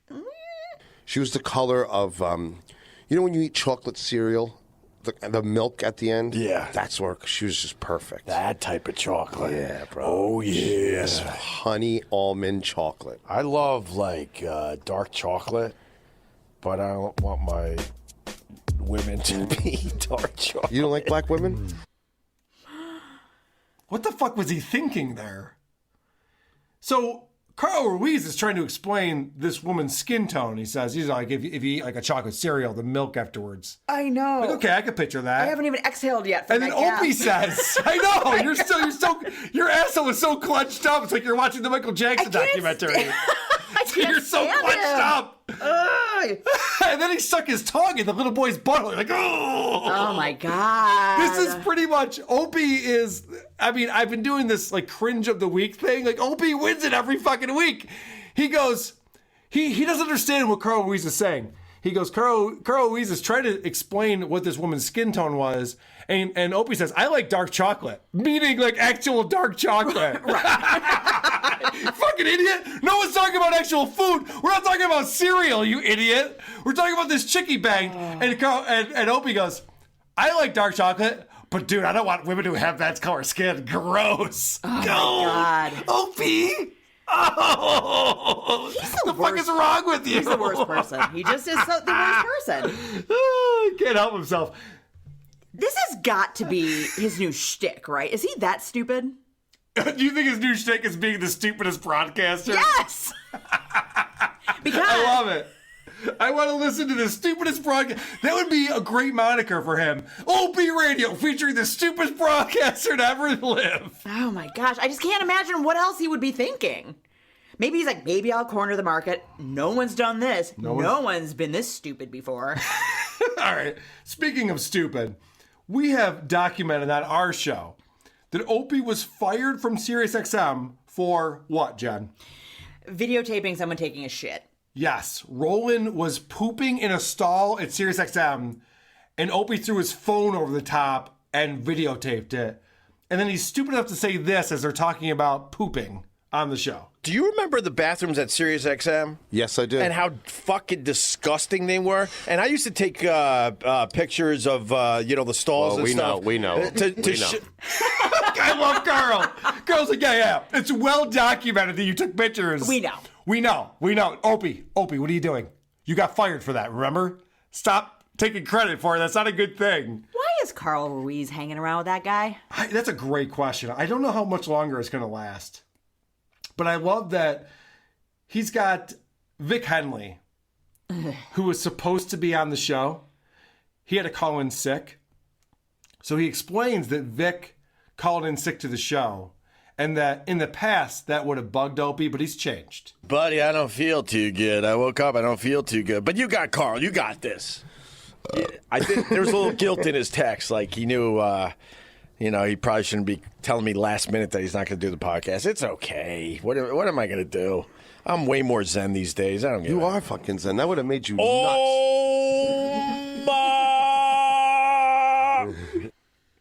This is what I talk about when people give me shit. Oh, you're railing on Opie so much. Opie was a shitty human being. He admits it all the time. The fact that he says this guy felt really guilty about calling in sick to my podcast that he makes no money from. Like, you put people in that situation. That's how calling in sick works. You don't feel good that day. You let someone know you can't be there. Right. Oh, he felt bad that he didn't give me more notice on this. That's how that works. And he even says, like, there was a time when I would have been really pissed about that. And even Carl Ruiz is like, and Carl Ruiz hasn't even known Opie that long. Right. He's like, yeah, dude, you would have fucking lost your shit over it. And then Opie, oh, He's still a shitty person, though. He's still a shitty person. But the one thing about Opie you can't deny is that he knows radio chemistry. Oh, and he really? explains that he's the expert at this. He's talking about how he used to message the Cuban, Carl Ruiz, back when he was on SiriusXM, and he needed Carl to come on and fix the show. When you didn't think the lineup was right at SiriusXM, yeah, like you didn't like it, yeah, you'd call me up, Coops. I know this stuff really well. You always knew I was automatic. Like if I could, I'd be there. I was always mixing and matching people, and sometimes I knew the chemistry wouldn't be good, and I knew like adding you to the mix would absolutely help that chemistry. All right, I just want to point this out. I'm going to be very calm about this. Mm-hmm. Opie understands chemistry really well. The last show we talked about was Opie with Vic Henley, Sherrod Small, and Jim Florentine. Oh, I listened. At Gephards. It was terrible. They did 3 hours of podcasting where no one was on the same page. They were talking over each other. There wasn't a funny anecdote to be had. But Opie knows chemistry. I know this shit. I got this down. I'm going to grab a hillbilly from Alabama, my only black friend, this one comedian who's actually funny. We're all going to get together and drink and see if that works. It doesn't. Opie, it does not work. No. You know what would work better with the chemistry? If you weren't there. Well, he's notorious for squelching jokes and ruining chemistry.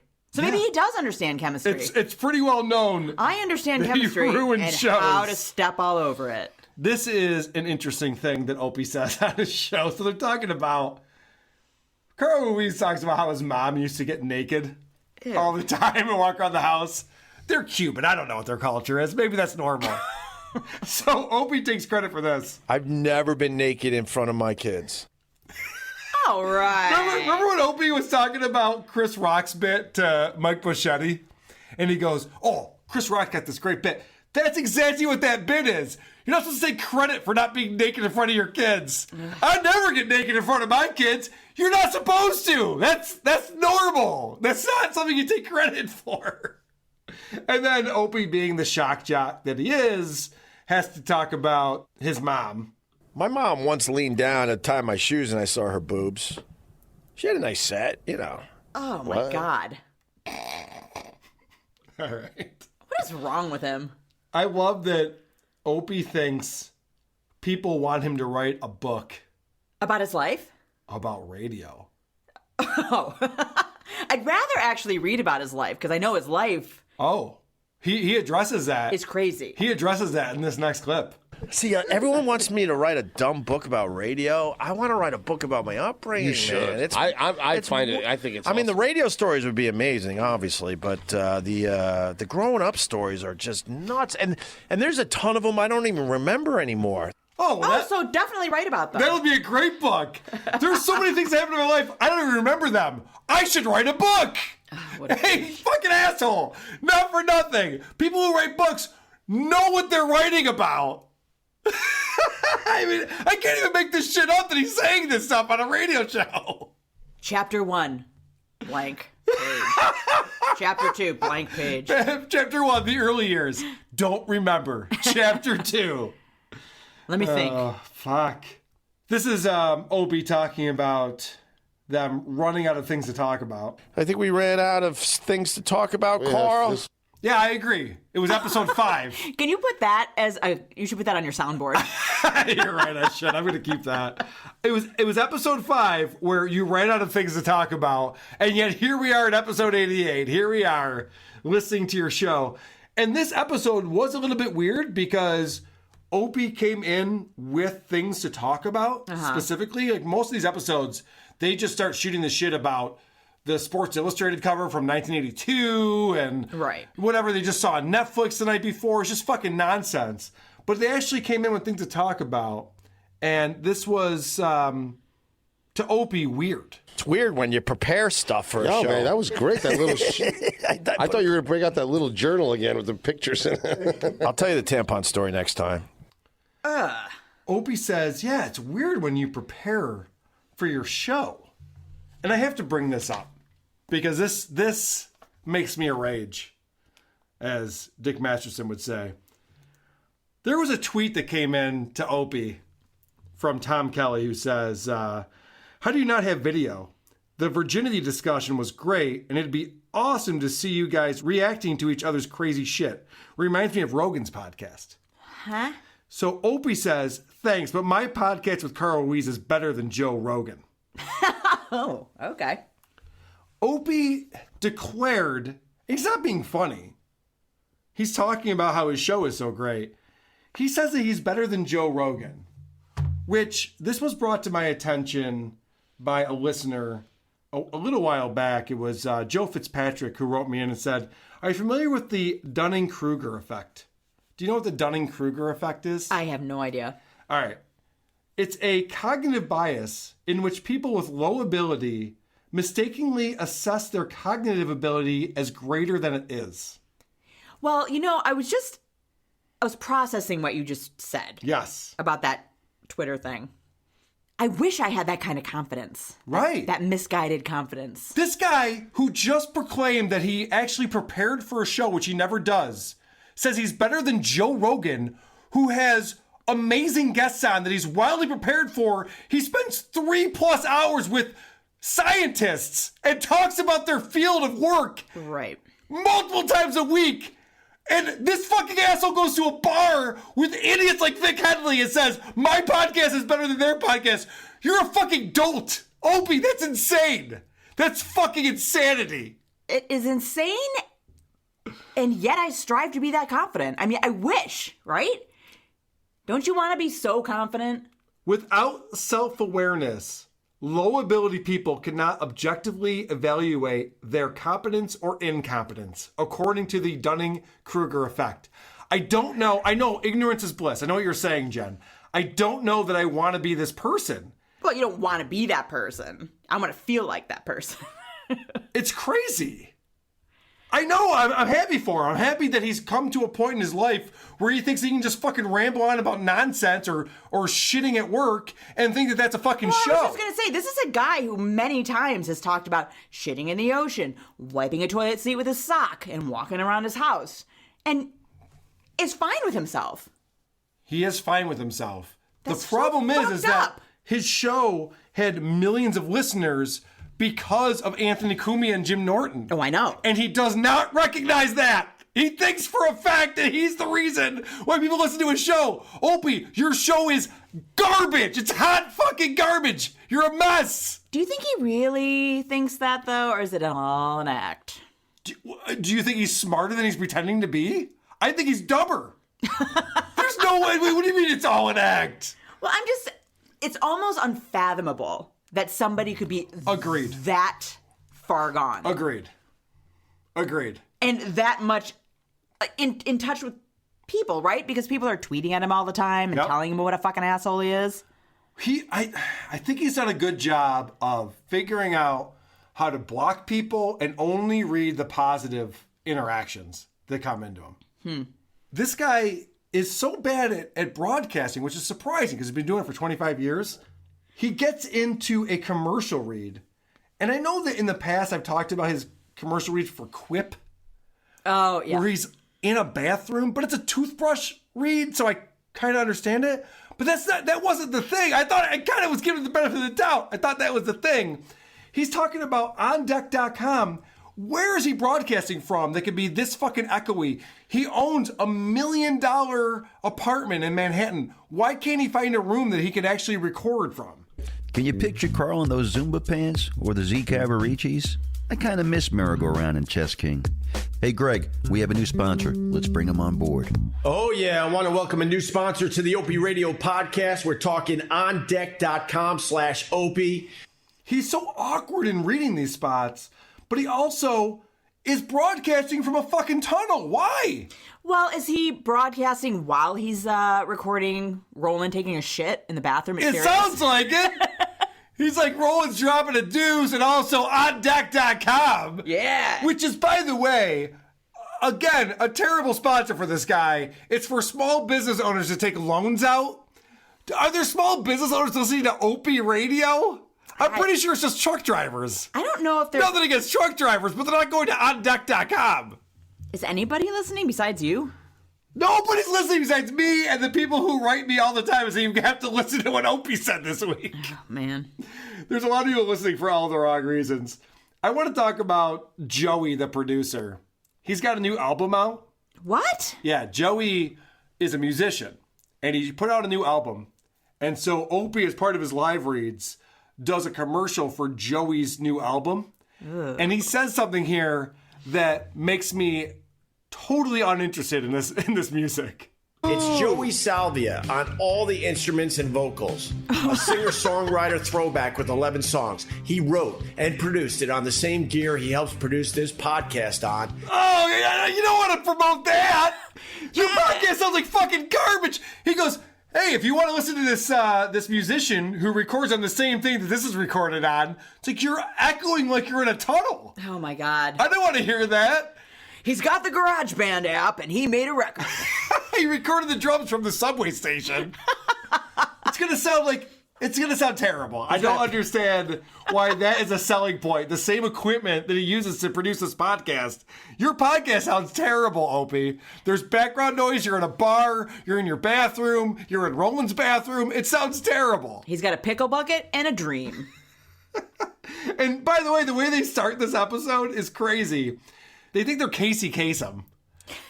They're doing a dedication to a listener.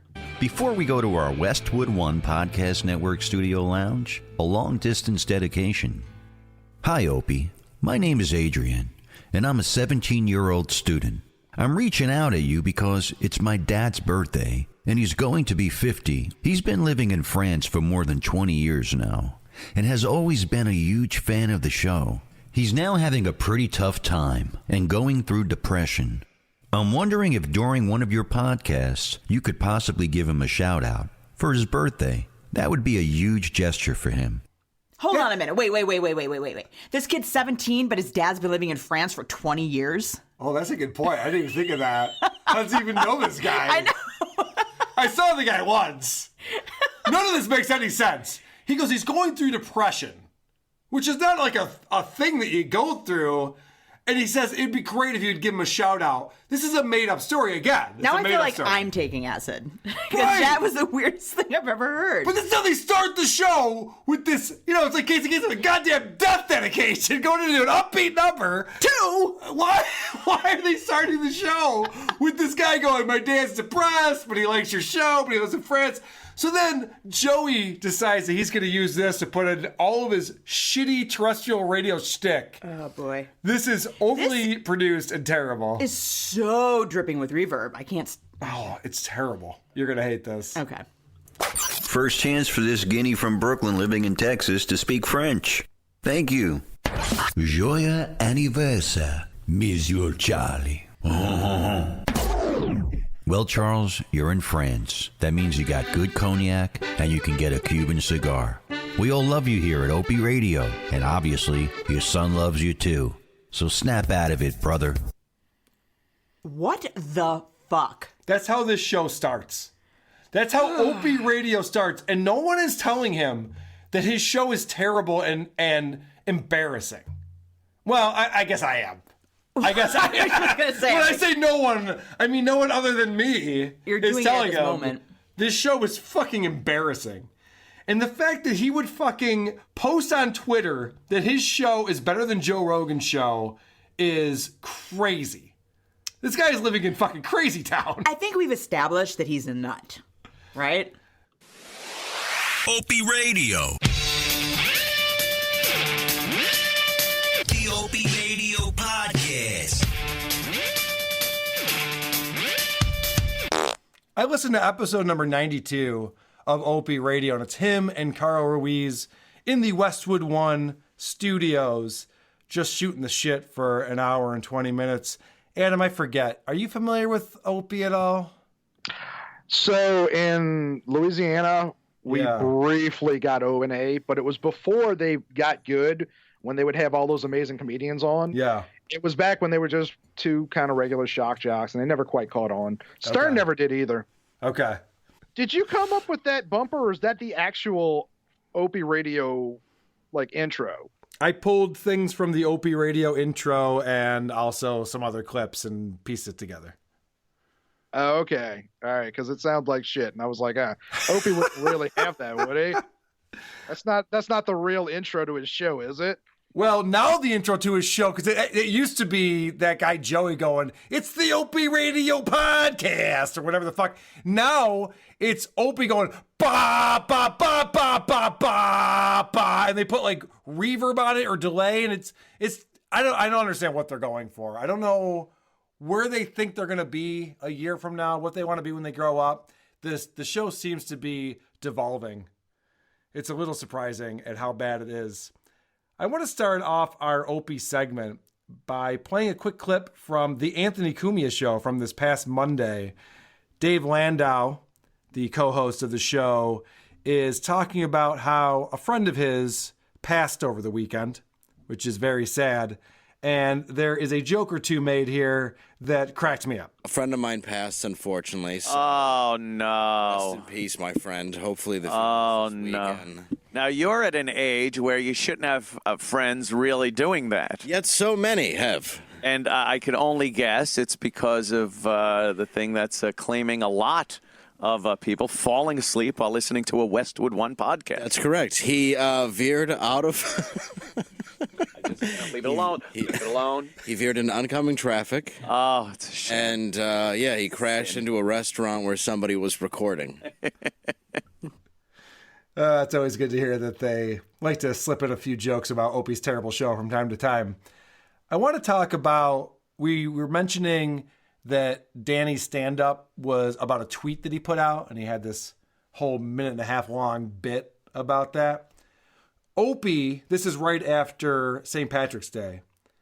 Opie put out a tweet, and he needs a compliment for this tweet from Carl Ruiz. Now, Carl Ruiz is a chef, so when Opie has a hot take on food, he needs vindication from his buddy Carl. So did he like my corned beef and hash thing or what? What's your problem with corned beef? Oh no, not corned beef and hash, corned beef and cabbage. What's your problem with that? Well, I saw said you on Twitter, like, I was cocky, and then you approved me, and then you disapproved me. Well, Why because did you you were being- disapprove me? This is a crazy back and forth between Opie and his co-host. I put out this tweet, and you liked it, and then you said you didn't like it. Like, what's up with that, brah? You don't like my tweet anymore? So this is Opie explaining what his tweet was. And get ready for hilarity. If you put out this tweet, you would also want to repeat it on your podcast for everyone to know about it. No one actually likes corned beef and cabbage. We make believe it every St. Patty's Day. Because if we liked it, we'd be eating it all year long. I learned this stuff from you, Carl Ruiz. That's a hot take right there. You know this thing that we eat during this holiday? Oh, it's actually not that good. And you know how I know that? Because we don't eat it the rest of the year. Everything Opie says comes off like he's almost clinically insecure. Like he has some sort of disorder. Like, you didn't respond to my tweet, man. Like, are you fucking 8? He's so insecure. And Carl throws in something here, and I don't know if he meant this on purpose or not, but they're talking about other people on Twitter, and Carl points out people's insecurities. Some asshole on Twitter goes, "Oh, you actually lose because it's corned beef and cabbage, not corned beef and cabbage." Fuck that guy. I kind of laughed. People are so ridiculous. Are they? Are they? Yes. People are so insecure. And then Opie's talking about another tweet that he put out, and he wants to know if he can get Carl's stamp of approval on that one. He needs it really bad. Did I blow it with my my cabbage fun fact? About the swollen breast? That's when I approved you, because it was just like, you talking about titties? Approved. Carl, you and I have both been on Twitter. Yeah. To some degree or another. I actually had to get off eventually. Is there anything sadder than a man in his 50s talking about his tweets and what got responded to on the radio? There is nothing sadder than this. When he was explaining that he put out a tweet, and I didn't clip all of this because this segment went on for a long time, but he goes, and I was waiting for you to respond, Carl. I didn't know if you were going to be on the same page as me or not. And then you didn't respond to that, so I put out another tweet, but then you didn't respond to that tweet, but then you didn't respond to my other tweet, and I wasn't sure if you were... I was like, Opie, this is not healthy. I can't believe this is the way you live your life. It's so sad. Here's the thing. If you're a professional person in the entertainment industry, yeah, if you put out a tweet and there starts some sort of controversy and somebody starts like a hilarious fight with you where they're inept or they're ignorant or whatever it is, and you want to talk about it, fine, fair enough. If you're on stage or on the radio, internet, whatever, and you're just talking about like, like I put out this tweet this morning, it was really interesting, or I took a picture of my food, like you need to fucking stop. Yes. Like it's mundane. It's not interesting. No one wants to hear a conversation about your tweets. Oh, and this conversation goes on and on. This is Opie about 10 minutes later still talking about this tweet. But anyway, as I was waiting for you to approve my corned beef thing, that it's not as great as people think. No one's eating it today, the day after St. Patty's Day, as we record this podcast. A lot of people are eating. Oh, yeah, because it's leftovers. You're right. Opie. I want to know what Opie's hot take is on eggnog. You got something on that, Ope? Jesus fucking Christ. This dude is fucking corny. Let's talk about Carl Ruiz decides to explain to Opie why corned beef exists on St. Patrick's Day. This is ridiculous because it gets very real for some reason. And they even decide to put in some post-production in this. Corned beef has a long history with Ireland, but it's not what you think. Yeah. In the 1700s, that part of Europe learned how to industrialize meat production. And the reason they called it corned beef is because back then the nitrates and the salts that they used to use to cure the meat looked like corn. Right. That's why they called it corned beef. Wow. That's fascinating. Please go on. I really liked the amazing sound design of that segment that they just put together. That was a callback to Talking Simpsons. Anyway. Did you just quote one of the clips that you use regularly?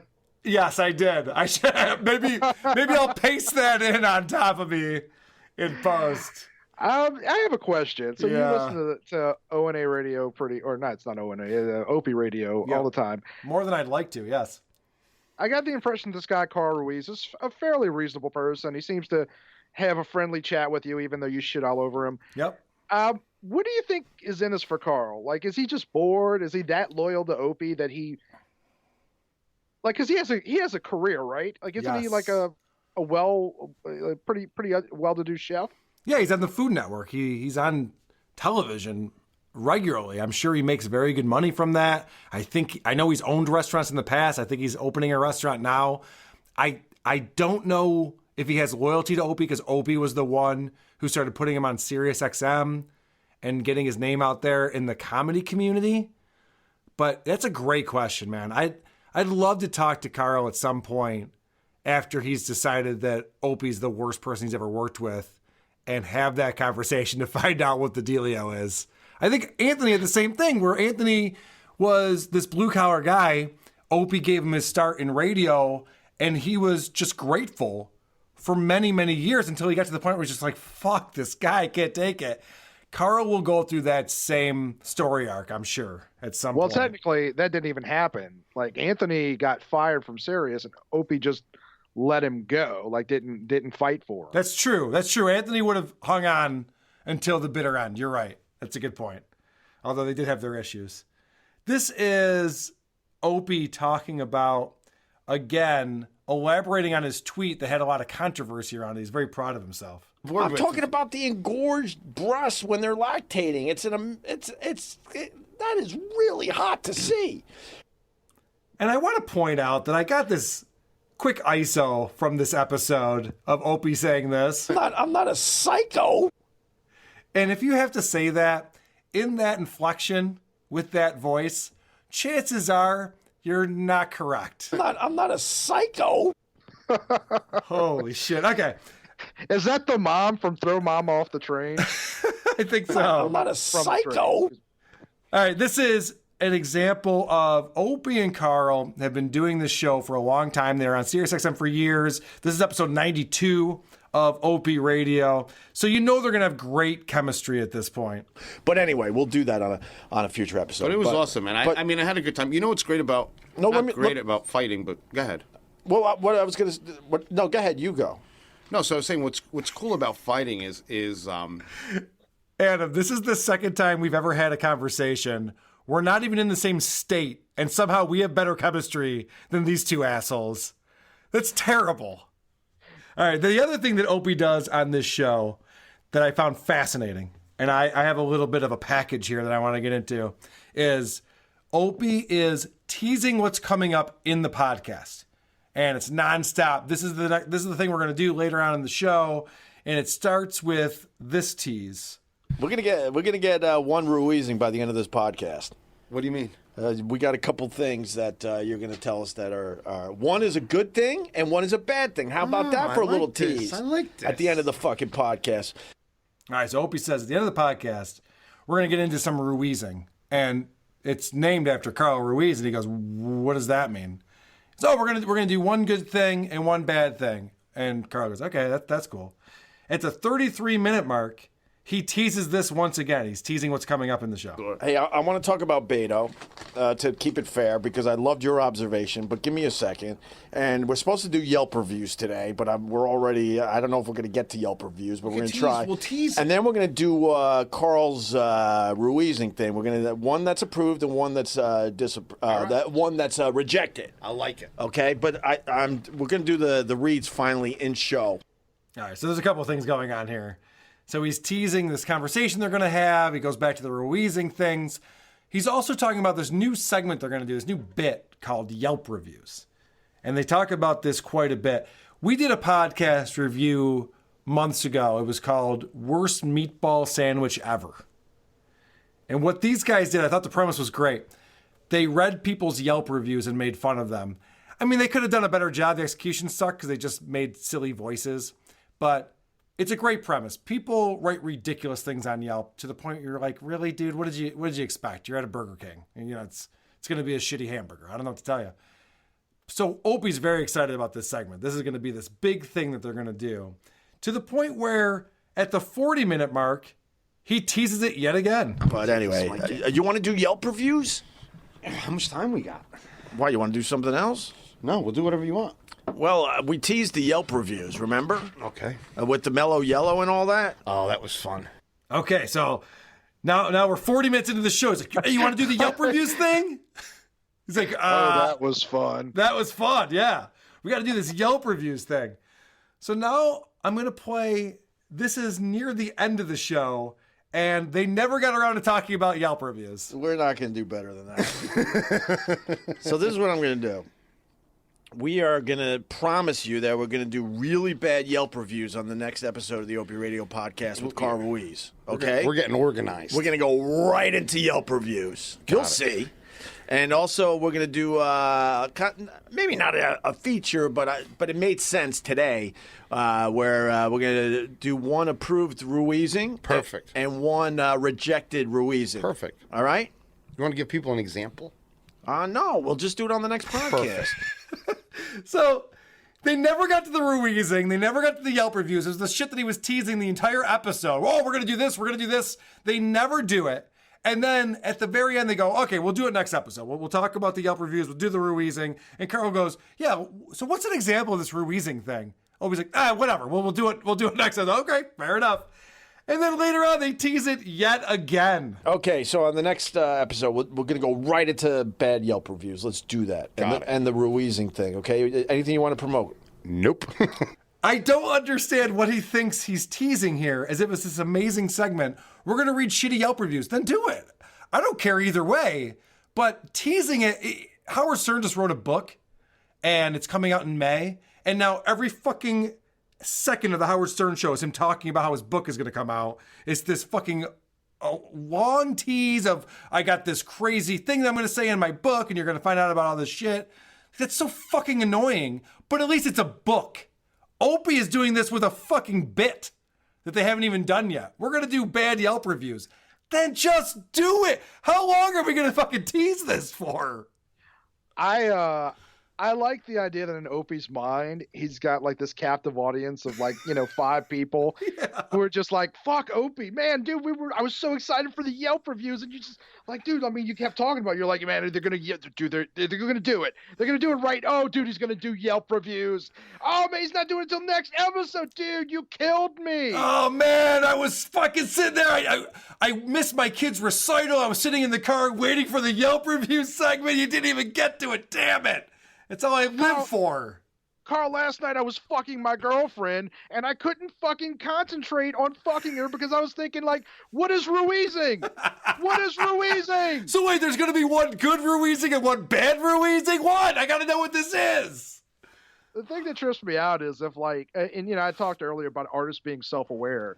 If Opie was self-aware, this would actually be an amazing thing to do for episodes, is just like if he was purposely just teasing shit that he never got to just to fuck with his audience, that would actually be, you couldn't do it forever, but it would be a brilliant comedy bit. There's a lot of things that Opie does by mistake that if he did them on purpose could be funny. I agree with you on that. If he was a smarter person who was aware of what they were doing, he could take advantage of the audience that he once had and turn it into a funny show. I have a great clip on here where Opie says something and then reacts to it and then immediately regrets it. I've used this word a few times, but not in the way that Opie has. We have supported those people. Right. I say those people because I don't know what word you're allowed to use these days. Special needs, is that good? I think that's handy, capable-ish. What's the real term? I don't even know. I call them second gear because they can get out of second gear. Because I come from the world we just call them retarded. I'm not laughing. Yes, you are laughing. No, I'm laughing at the stupidity of where we came from and where we are today. So did you hear that Opie's immediately trying to backpedal? He embarrassed himself right there because he just called mentally handicapped people retarded. And then he gets into backpedaling mode. And I hope people understand what the point I was making. And the point you were making, right. I find it ridiculous how much change has gone on in my life. And most of it I agree with, to be honest with you. Right. But we came from a fucking dark, evil place with this stuff. Oh, yeah. Opie's like, I mean, I can't believe that people would talk like that. I would never talk like that. I was just saying it to let everybody know how terrible that is to use that word. That's not me saying that. So then, because they're talking about this, Carl thinks up a story that goes back to his days of owning a restaurant and dealing with the people building the restaurant and then the inspectors coming in. And he has this anecdote. One of the building inspectors from the city. She comes. And we're looking at the handicap access. And there's Frank. Frank goes, who's this fucking inspector? I got it. I said, Frank, I got it. He goes, you're a chef. What are you going to hit it with a French fry? I got it.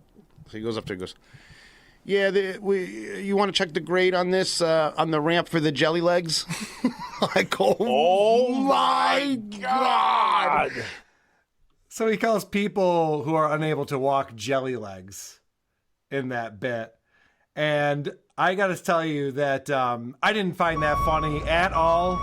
I disown even enjoying anything that has to do with saying things like that. Very offensive. Here's the thing about comedy. You can go as dark as you want, but it better be fucking funny. Mm-hmm. Like jelly legs, is that really... So they just got themselves into this very awkward conversation that they couldn't get themselves out of because they were saying things that they knew they shouldn't be saying, and then they were also reacting in a positive way to those things and then trying to backtrack and say that they weren't reacting in that way and it wasn't funny. And it was interesting to listen to. You would think that Opie would be better at this point because he was a shock jock for a couple of decades on the radio. And he'll even tell you that he was the best. And I went to a SUNY school, and I beat out everybody that went to all the big-name schools, like Boston University was a biggie, and Syracuse was a biggie, and I think Temple down there in Pennsylvania, a biggie in the broadcasting field. I fucking was better than all of them. So I didn't need a parent that was trying to get me into one of these prestigious schools. I did it on my own, bitches. I love cocky Opie. He says, I didn't need any of that shit. I did it all on my own. Well, except for the fact that you've admitted that you copied Brother Wease, and that's your entire radio personality, is copying the same shtick that Brother Wease did. So, well, except for that part, you did it all on your own, Opie. Great job. Very impressive.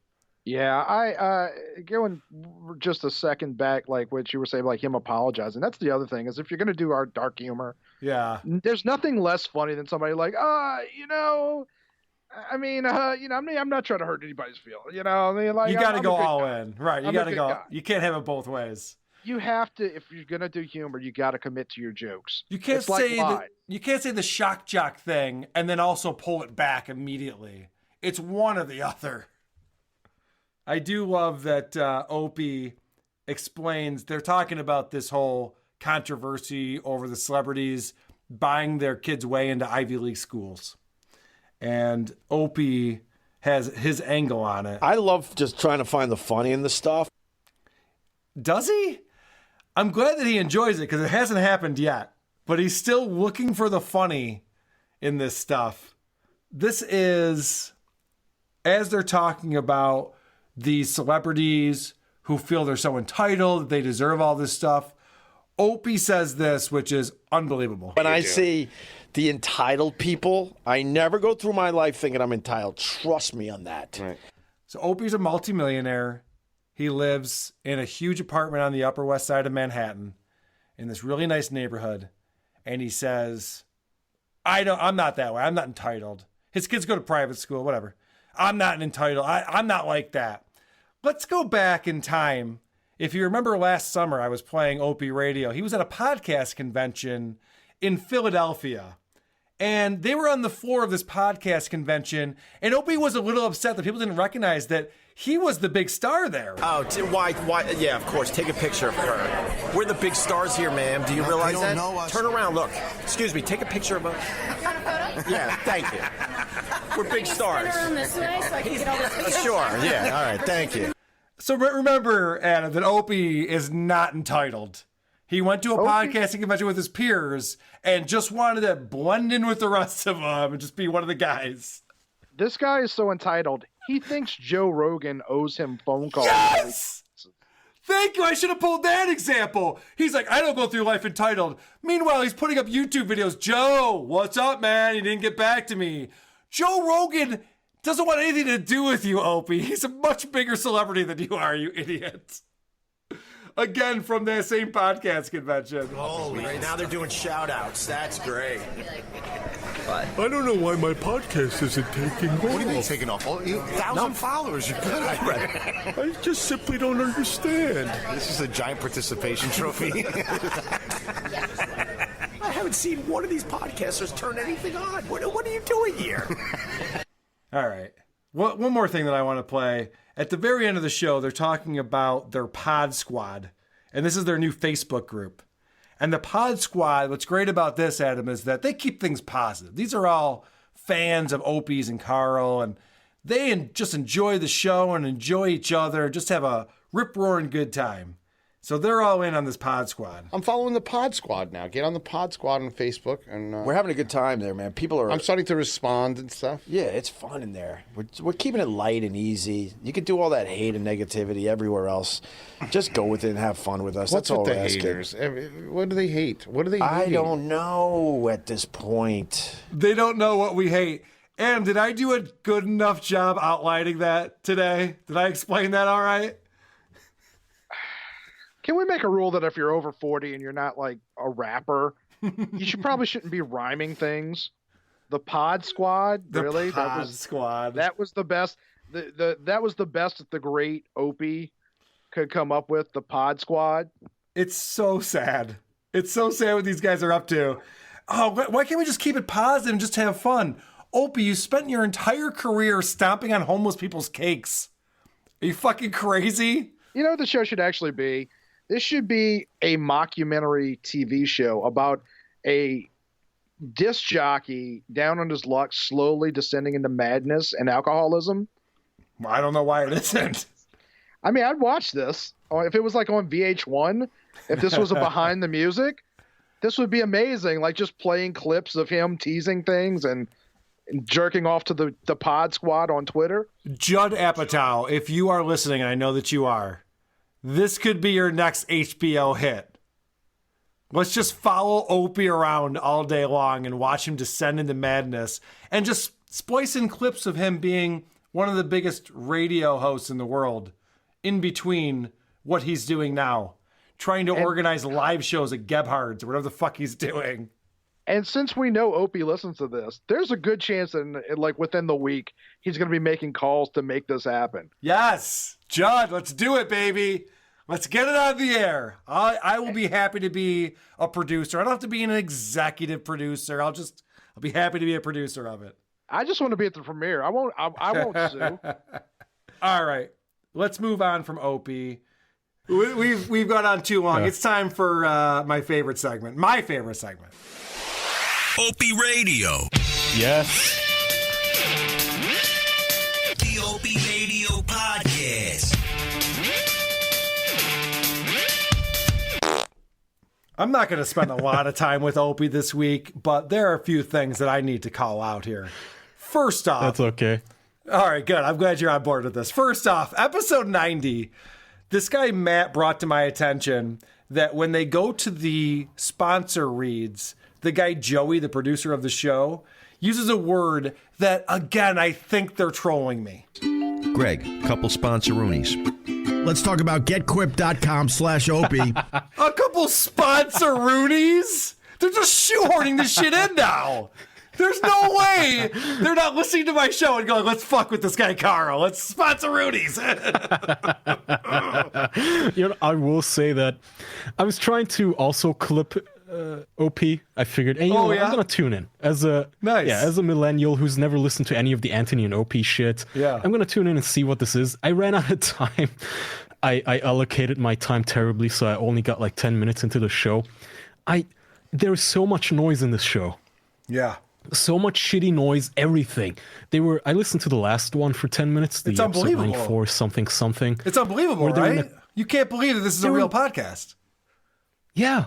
It's noise. It's nothing but noise. And then he's proud of the noise. I don't know if you've listened to that part, but he's revving a car engine. They're all screaming, hooting and hollering, yelling at somebody on the sidewalk. And then Opie is like, yeah, there's the noise for the show. And he sounds so disgusting. He sounds so putrid. I don't know what it is about his voice. If I'm just used to the squeaky clean YouTuber podcaster voices, but he sounds like he snorts cigarette ashes. He sounds disgusting. I'm a 180-pound Turkish man, and I felt molested by this man's voice. Do kids run away from him? I can't imagine him being a... He doesn't only sound like that, he looks like a homeless man on top of it. It's not good. He sounds like a surly hobo with piss running down his pants, too. He sounds like the stereotypical drunk dad in every movie, like, yeah, why don't you come sit on daddy's lap, little girl? Oh, it's so gross. I love your perspective of it, because you didn't grow up with Opie and Anthony like I did, where I'm a fan who's disappointed in what's going on. You're just listening to it and going, this is terrible for a lot of reasons. I have to say, yesterday in our sub, Don and Mike show posted, in Opie's latest podcast, Carl Ruiz is so drunk. Carl and his friend talk shit on Opie the whole show. Opie never fights back and then gets all quiet and barely talks on his own show. I can't this is the one that you listen to. I cannot wait to listen to this podcast. I have not listened to it yet. I haven't gotten around to it. I promise you next week we'll get into that, because I can't wait to hear butthurt Opie on his own show. That's going to be exciting. But first, I want to talk about last week we were playing them teasing this Yelp review thing that they were all excited about. They're still fucking teasing it come the next episode. Yes, though, because I also promised Yelp reviews, and we can't go off on a tangent, focus, and let's just do the Yelp reviews finally. Did you used to play Spin the Bottle? No. I didn't edit that. Opie says, all right, we were talking about Yelp reviews. We never got around to it. We're going to do that right now. We're not going to go off on tangents. And Carl goes, you ever play Spin the Bottle? And then they talk about Spin the Bottle for the next 5 minutes. And they go off on 7 more tangents. Like, are you guys, what the fuck are you doing? Who's enjoying this?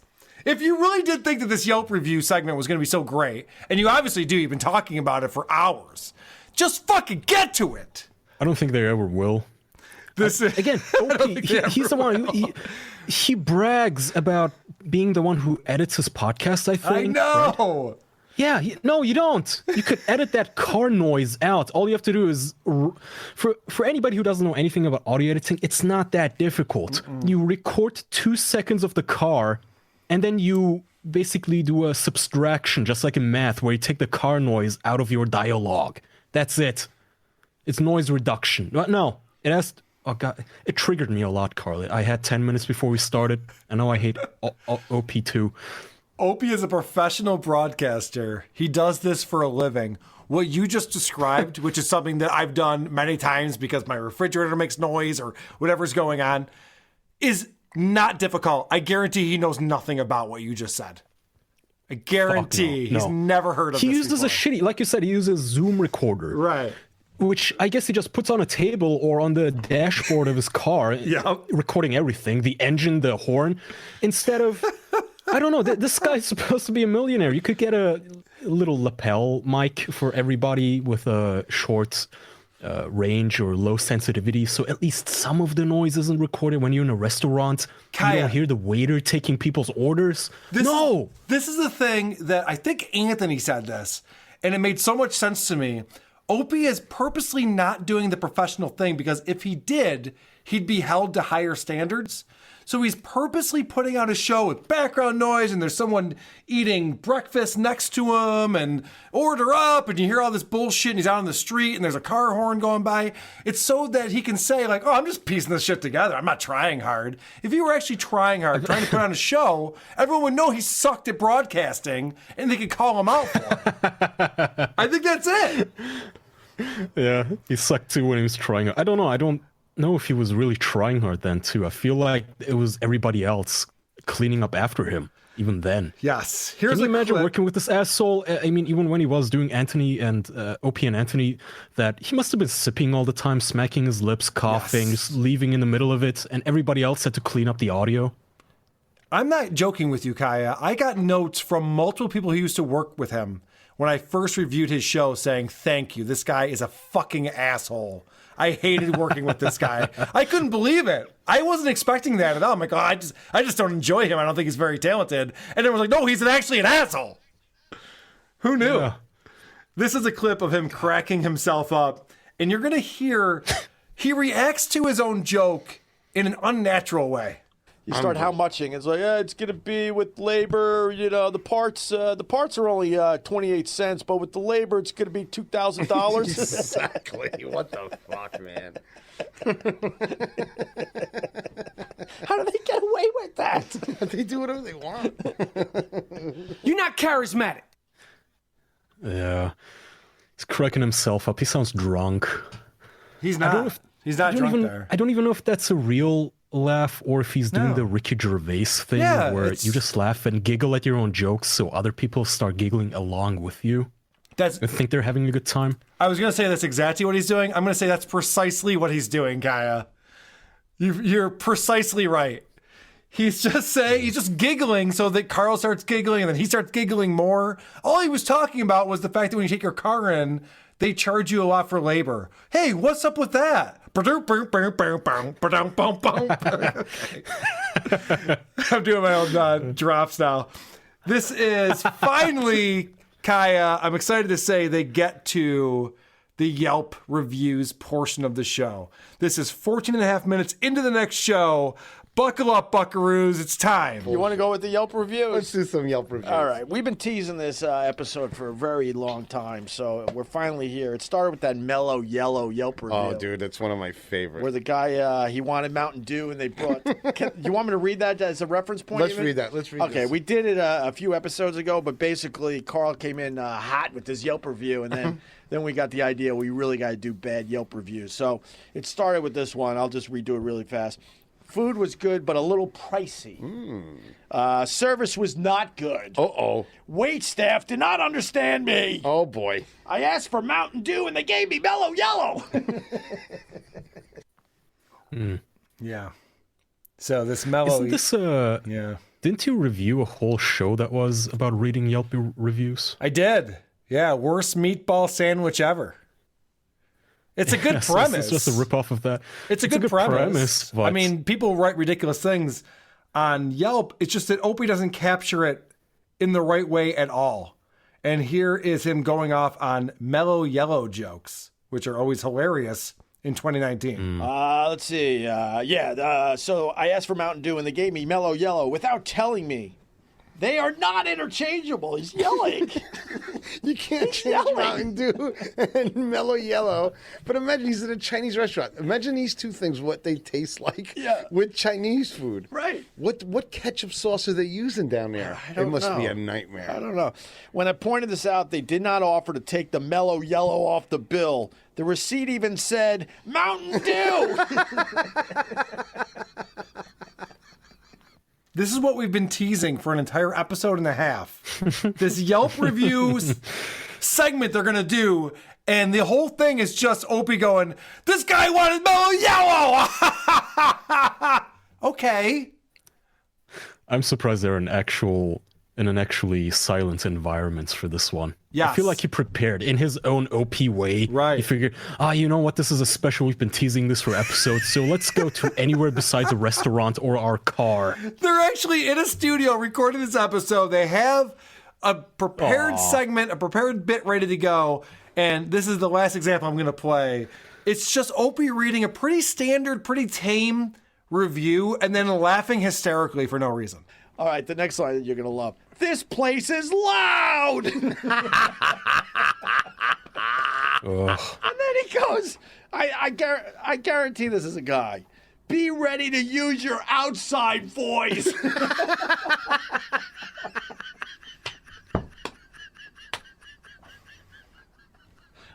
Jesus, they just slayed him. Yeah, that's a pretty innocuous, I use that word twice now, shit. That's a pretty innocuous third time drink thing that you would say in a Yelp review. If you think about with Yelp reviews, the things that people say are ridiculous. And this is what they've been gearing up for all this time. And that's what they're going to read. I have to play you. I think it's funny to this idiot because he's always talking with his outside voice. Yes! Always yelling in mid-voice. So I have to play you real quick a voicemail. Somebody was talking about the fact that Opie's really excited about this new segment he has, Yelp reviews. Carl, you ought to look up Jim Florentine's Comedy Metal Midgets because he does awful Yelp reviews and has been for years. I can't believe that cunt Opie decided it was his job to try and steal it from one of his longtime quote-unquote friends. See you later, Cuzaroo. Oh, fuck you for making me say that. So I think it's interesting that, again, you mentioned we already reviewed a show called Worst People Sandwich Ever. That was the entire premise. But I forgot that this is what Jim Florentine does. And Jim Florentine has been on Opie's show multiple times. So Opie says, we got this new segment. You guys are going to love it. It's these shitty Yelp reviews. Meanwhile, this has been done. I got some quick examples of how Jim Florentine does this, which is, by the way, way better. Jim Florentine's by himself, and he just goes on and reads Yelp reviews, and then he comments on them. This is the setup to that, where he's reading a shitty review. Without a hello, a welcome, or even eye contact, he said to us, "Come this way." We again looked at each other and said, "We're all set."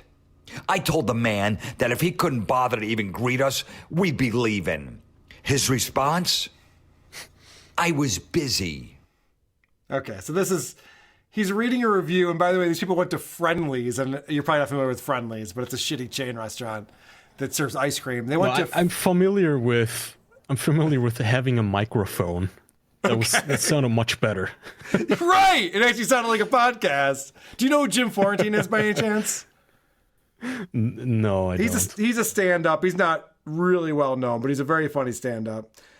And he does this show where he'll read people's Facebook posts, he'll read Yelp reviews, and it's funny. He just goofs on people for being just the worst at being humans, which is when you go on these networks, that's what you find.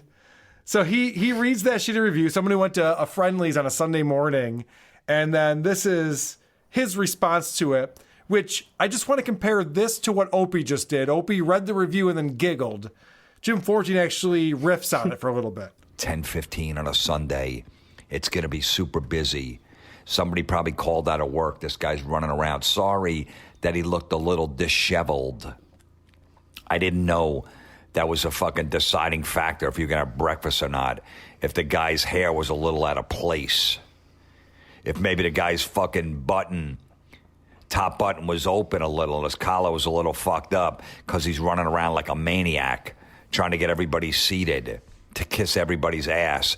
Sorry. Because that's what I look at when I get a hostess station. I go, this guy better be fucking neat looking. Let me go look in the window. I don't even want to open the door. Can you see? Look at that hostess. Is his hair combed? Look at him. He doesn't even have a tie on. Let's go. Let's not even walk in. I can't believe the disheveled manager and grumpy came up to the man and grabbed the menu and said, "This way." I don't know what other thing he should say. Follow me this way. That's what they say when they're going to seat you. Okay, come this way. And you fucking follow them, and you just hope you get a good table. And just one more real quick clip. He's still going off on this woman's Yelp review. We again looked at each other and said, really? You guys look at each other a lot. For a couple that's fucking married, who she seems like a real pain in the ass, a complainer. Is the husband really looking at her that much? Or is he mumbling under his breath? There she goes again. What is she bitching about now? So this is how you read a Yelp review and then comment on it. You kind of figure out what the psyche is of this asshole who has to spend a half an hour typing into Yelp. I didn't have a good experience at brunch. Who gives a shit? You're an asshole. Yeah. Go fuck yourself. But Opie just reads it and goes, that's our Yelp review segment. Waka waka. Christ, that just, Opie thinks when he's laughing, that's funny. Right. I laughed at it. Or at the very least, I'm feigning laughter at it, so it's funny, right? Yeah, we're going to do another hour out of the sidewalk reading Yelp reviews. You guys... All right, one last thing that I want to play. At the very beginning of episode number 93, the Funny Yelp Reviews podcast from Opie, they talk about how they might want to rename the show. Lots of giggling. Live from New York, it's the Boo Podcast. We should rename the podcast. What do you think we should call it? The Boo Podcast.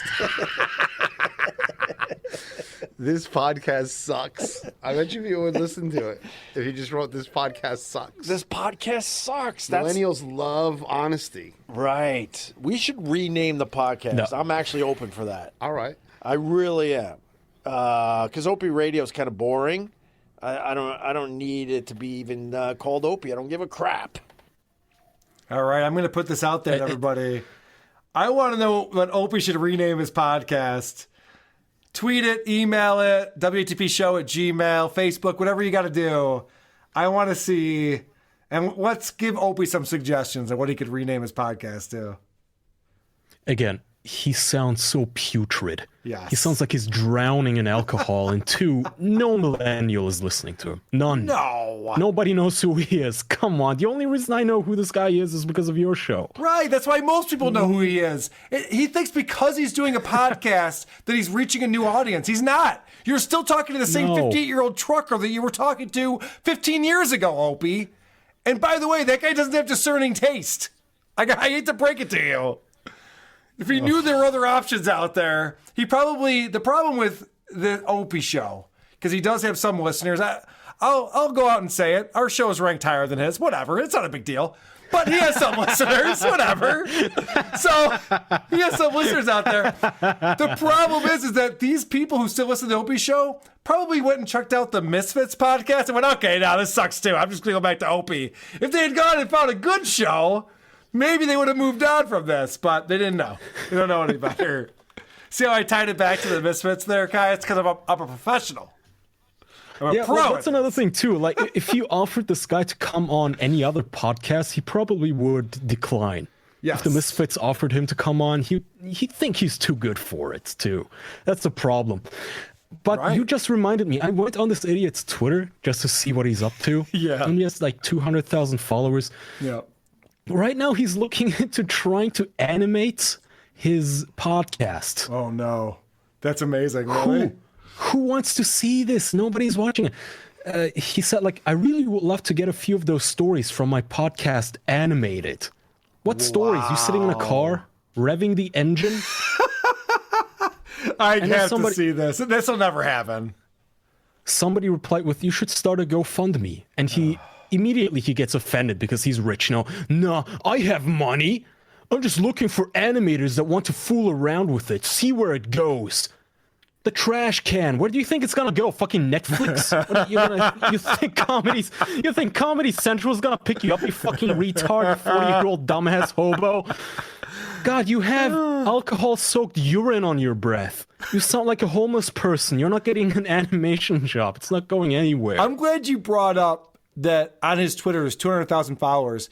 Look at the response he gets from his tweets. He gets about eight likes, 1 retweet, 2 comments. Those followers are not real people. They're all bots. Yeah, no, it's an immediate. It's a sign of some Indian troll farm following him. That's it. He does not have real fans. He does not have real fans. It's so depressing. This guy used to be a very big deal. I can't stress that enough for all the millennials out there. Opie was a very big deal on the radio, and now it's come to this. And I love it. It makes me so happy. I don't know why. It shouldn't. All right. With that, we want to bring the show to our next segment, which is, of course, Opie Radio. The Opie Radio Podcast. We talked about it last week. Opie put out a couple of episodes where he's hanging out with this guy, Matt Farah. Okay. And he is the host of the Smoking Tire podcast. He's a car guy. Okay. He's really big into cars. He knows all about them. And him and Opie and Carl Ruiz are hanging out at this Manhattan Car Club. It's a club where you can, as a member, rent out super high-end vehicles for like a weekend. Okay. If you wanted to have a Porsche and just cruise around for a weekend, you could do that. Huh, okay. They have Lamborghinis, they have all the shit. So they're podcasting from this club in an area where all the cars are, which is great for podcasting because, you hear cars starting up, you hear people honking their horn, all this shit going on. That's exactly what you want, yeah. That's exactly what you want. What's great about this show, I listened to episodes 94 and 95, which is a 2-part series in this Manhattan Car Club extravaganza. And what's great about it is that you have Matt and Carl, who are both interesting people who know a lot of things and have interesting things to talk about. And then you have Opie, and Opie's never seemed more like the third wheel than he does on this show. Yeah. This is his show. Yeah. The Opie Radio Podcast. By the way, he mentioned that he would be willing to rename it, and our subreddit came up with some good new names for it. We'll get to that later, but this is the Opie Radio Podcast, and I just love the fact that they are paying him no mind. It starts off with Opie tries to tell a joke that literally goes nowhere. Literally goes nowhere.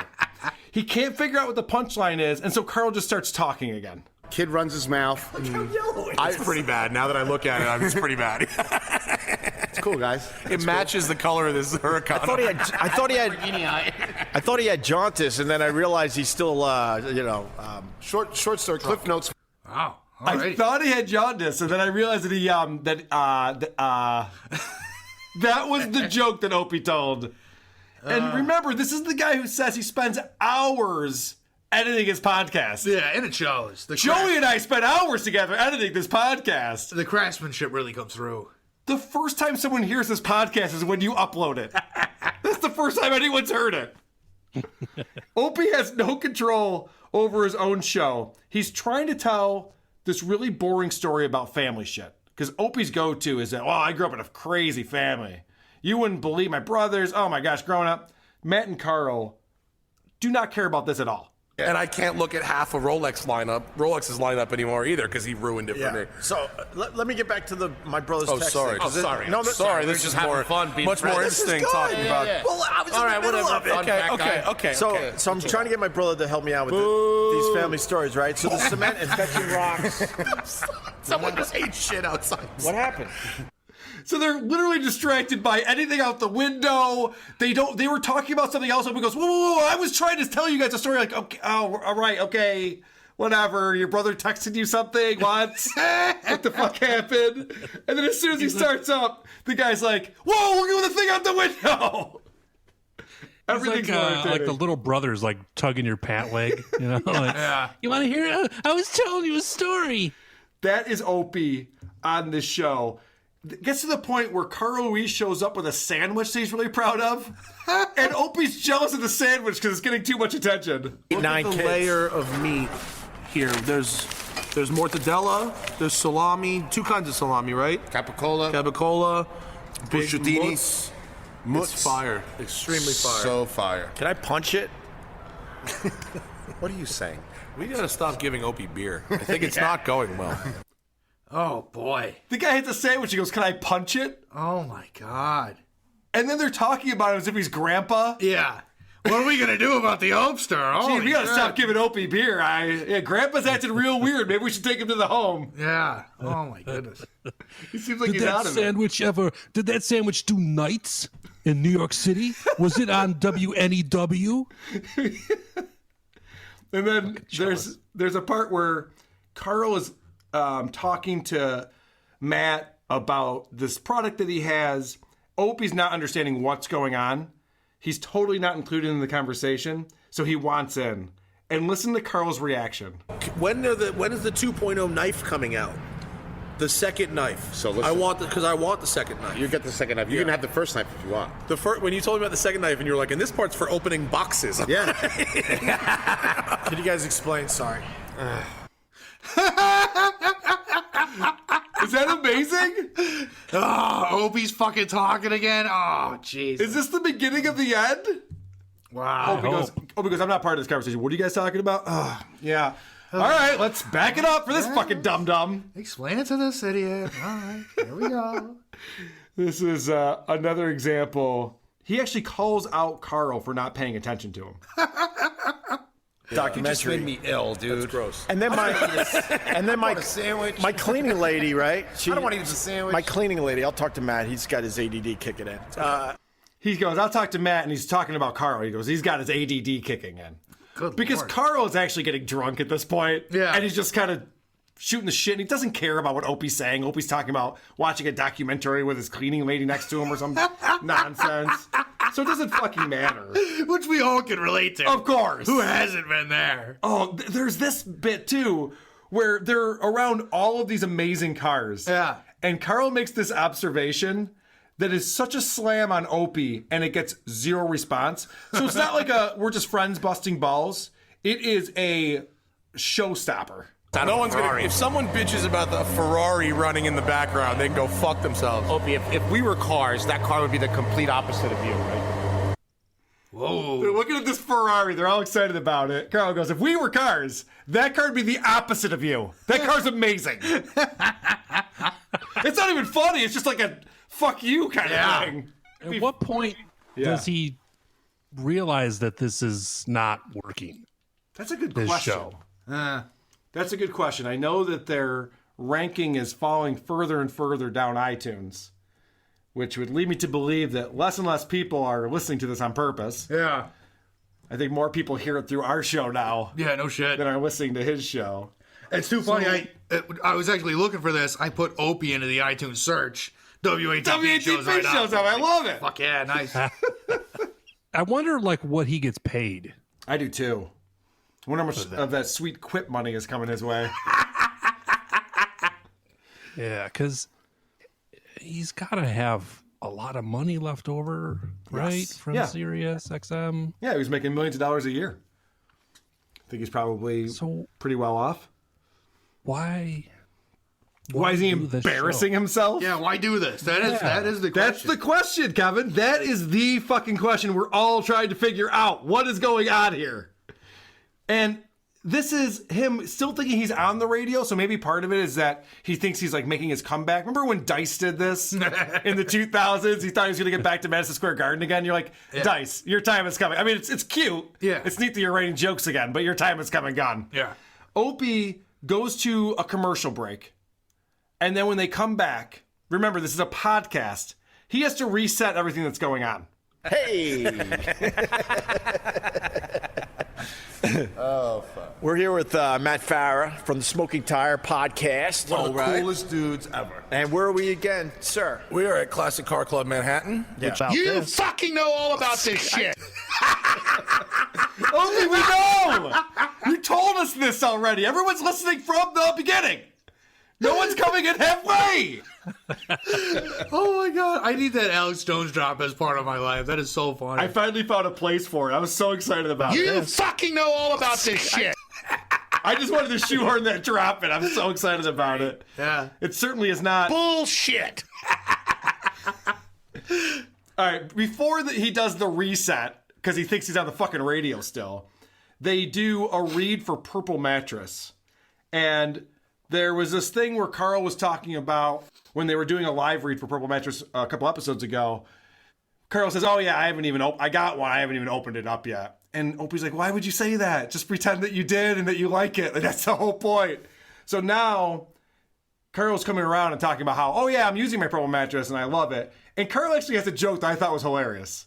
Of course, they ruin it by laughing too hard, but this is a good joke. So the Purple Mattress is open. It's beautiful. Yeah.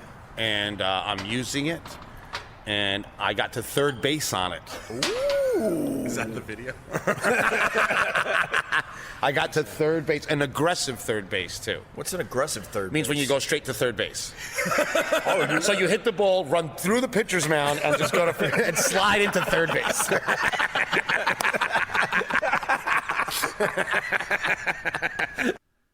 A funny joke. Okay. An aggressive third base. I just went straight to third base. But They laughed a little bit too hard at it. And then later on in this story, where he's talking about going to third base with this chick during this commercial read, this fucking guy, Carl Ruiz, I know you're listening, is trolling me. So my third base took a little nappy poo, and I got up to have a ciggy, and it didn't wake her up. Carl, come on, man. That's fucking ridiculous. Ugh, I was trying to do a little date rapey poo. And ended up taking a nappy poo. My purpley poo. So at one point, now this is over 2 hours worth of podcasting that we're talking about, is they're talking about these cars. Yeah. Opie has no interest in cars. Neither do his listeners, not all 7 of them. Yeah. So there's really no reason for this, but the producer Joey chimes in and tells you what to think. Special BMWs don't really drive any different from the regular BMWs, and they cost a lot more money. Okay, even though I'm not a big car person and I can't see a fucking thing that's going on, I'm intrigued. Matt, let's dive in a little deeper. Carl, bring us up to speed. So Joey feels the need because he realizes this is a terrible podcast where they're pointing at cars and they're like, yeah, look at that thing over there and look at this thing, and they're talking about shit that I have no idea. 1,000 horsepower, no way. Yeah. So they're talking about all this shit. So Joey has to come in and be like, even though I don't care about cars and I can't see what they're talking about, this is fascinating. Yeah. Right, guys? Boy, I'm intrigued. This is a show for fucking idiots. Even Steve Grillo is like, I'm too smart for this. Just kidding. This next clip that I have here this is just great. Opie tries to make a joke, and Matt realizes that Opie's not figuring out what they're doing at all. Matt's going in depth about these cars and how they're made and why this one's better than that one. And they're going back and looking at the guys working on the cars. And Opie tries to be funny. Come back here. Go in the back. Going in the back.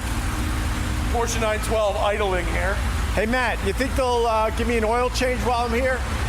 No. Oh, boy. Oh, boy. So at this point, Matt realizes that Opie's not understanding what they're doing at all. Yeah. Opie just sees guys out of cars. He's like, hey, can I get an oil change? It's like, no, do you not understand what's going on right now? So is this a Jiffy Lubarino? So now that Matt fully understands where Opie's at, he decides, should we even be having this conversation? This is awesome, man. Is there anything you want to know about these cars you're looking at? Do you care about that sort of thing, or not really? I mean, for the audience, just dumb it down a little bit. Better dumb it down a lot. I mean, all right. Matt's like, all right, so we're walking in front of amazing cars that cost $250,000. Do you want me to explain what's going on here? So listen, guy with microphone. Do you give a shit about any of this stuff, or what are we doing? And Opie's like, no, I just want to make oil change jokes. Yeah. Can you do more of that? Well, I mean, I don't give a shit, but my audience does. So maybe can you talk to them and dumb it down for them, because my audience is stupid. Yeah. We've done some demographic surveys, and not a single one has gone through high school. Yeah. So what can you tell me about this BMW? But don't talk anything about cars. Just like in general. Like, I need you to really dumb it down. Like, are those wheels? Yeah. Like, is it cool or is it like sweet? Like, are there 4 wheels with that car? Yeah. All right. What is this thing that's open now? Is this called a hood? Is this what it's called? A Hoodinsky? And then Carl Ruiz is like, I got to the hood before I even kissed her. Oh! Hey. Go! Oh, and then Opie at one point starts bragging like a braggadocious bragger does. He's an amazing basketball player. Do you know this, Kevin? You used to listen to O&A. Do you know that he's a great basketball player? Yeah. So the best. You don't even know how good he is. Listen to this. And I played basketball, so I'm like, look what I can do. Boom. Just because you say you play basketball doesn't mean you play basketball. I did. Give me a fucking basketball. You're Let's like go. these modern people that identify themselves with different sexes. You know that identify yourself as a basketball I'm a player. better three-point shooter than LeBron James. Where are you going with this? You are an idiot. Back this one down right quick. You better backpedal the fuck out of this. No. I don't know if you guys ever heard of this guy named LeBron James. Yeah. He's not known as a three-point shooter, but he's still a million times better at taking three-point shots than Opie is. LeBron James? Oh, my God. What a fucking idiot. we're witnessing the mutiny of everyone on the show. Yes. Yeah. They're just They've totally turning it. like, fuck this. Yeah, it's bound to happen. It happens to everyone. It Yeah. happens to everyone eventually. And when Opie starts bragging, you've been talking to this guy who knows nothing about anything. He can't be part of the conversation. And then when he says, I'm a basketball player, like, no, you're not, dude. You're a 55-year-old fucking white guy who lives in the Upper West Side. I can hit more threes than LeBron. Okay. Do you want to apologize for what you just said to the African American community? Because that's fucking ridiculous. All right, I've saved the best for last year, guys. This is amazing. So this is a little bit of a longer clip, but Matt Farah makes a lot of sense right here. And he goes off on this rant because they're talking about electric cars and decreasing the carbon footprint and why that's a good thing. Mm-hmm. And Matt has a great take on this. If you really want to do something for the environment, really, buy a 10-year-old well-maintained Japanese car and keep it on the road for another 10 years. Right. Buy a car that's already here. Because the process of making a car creates way more emissions and waste than the process of driving a car. Right. Like, there are certain electric and hybrid cars where powertrains or chassis or bodies have to be shipped across an ocean twice. Shipping is completely unregulated. Shipping, aviation, commercial transport causes like 70% of our greenhouse gas emissions. And the problem is the government and other lobbyists and whatever, it's in their interest to make people like you and I feel like we need to reduce our water, we need to reduce our emissions, we need to buy a new clean car. And the truth is there's for-profit companies that are heavily invested in polluting and then making us feel like we need to change our lifestyle to fix the world. Let me. I got to jump on that point. So, okay, so he got a little bit too like, you know what, man? He got a little preachy, but I liked his point. Yeah, that's really interesting. Very interesting. He talks about how actually manufacturing a car emits way more greenhouse gases than driving that car for the next 10 years. Yeah. There's so much production that goes into this, and that's really where the problem is. All right. You heard at the end, Opie says, I gotta jump in on this. I got a point. And I'm thinking, oh boy. Yeah, like what's Opie gonna say? This guy just made a pretty poignant point. Sounds like he knows what he's talking about. And then Opie, he needs to jump on top of this topic. I got to jump on that point. So your carbon footprint, right? So a lot of people like to eat organically or like to eat healthy, and they ignore the fact that what it took to get those vegetables and fruits from other countries because we're not growing them here. Maybe. And what Carl that probably knows about what that does to the environment as well. What in the hell are you talking about? So Opie says there are people who want to eat healthy or organically. I'm guessing that they do that for their health. It's not a climate change thing. If you're eating organic food, it's not because you're worried about carbon emissions. So are you saying it's not a good analogy to talk about a Toyota and a green bell pepper? You're saying those aren't equivalent? It doesn't make any sense at all! Okay. Opie's not understanding anything this guy just said. He just made all these great points. And Opie goes, yeah, it's like these shitheads who want to eat vegetables all day. What? No! It has nothing to do with people who eat vegetables all day. And the amazing thing is, Croach, is that he doubles down on his stupidity. Oh, boy. Because Matt brings it back to, yeah, maybe. Anyway, the point is... Yeah, I'm a liberal, so I hate using the term virtue signaling when you're doing a good thing, but like, buying a Tesla isn't fucking good for the environment. You made them build you a car. Building a car was dirty. Like, buy a fucking car that's already here. You know what I mean? It's like... adopting a kitten. And don't have a breeder breed you a dog. Get a dog that's already here. You're 100% right, and I'll go back to my point because when people say I'm going to eat healthy, they have no idea what it takes to get that shit to America, which is a whole nother. Dude, on my daily driver. What is he talking about? Yeah, that's my point. Right? Why would you go to a breeder when people say they want to eat healthy? They don't know what it takes to get that vegetable. Yeah. To Manhattan. Why are you going to the grocery store to buy a new bell pepper? You should go to the dumpster and get a pepper that someone else already threw out. Well, that would actually be a better point, Croach. If he would have said that, I would have clipped it. That would actually make sense. He's not understanding this problem at all. Oh, man. What a fucking dummy. He's so stupid. It's unbelievable. Wow.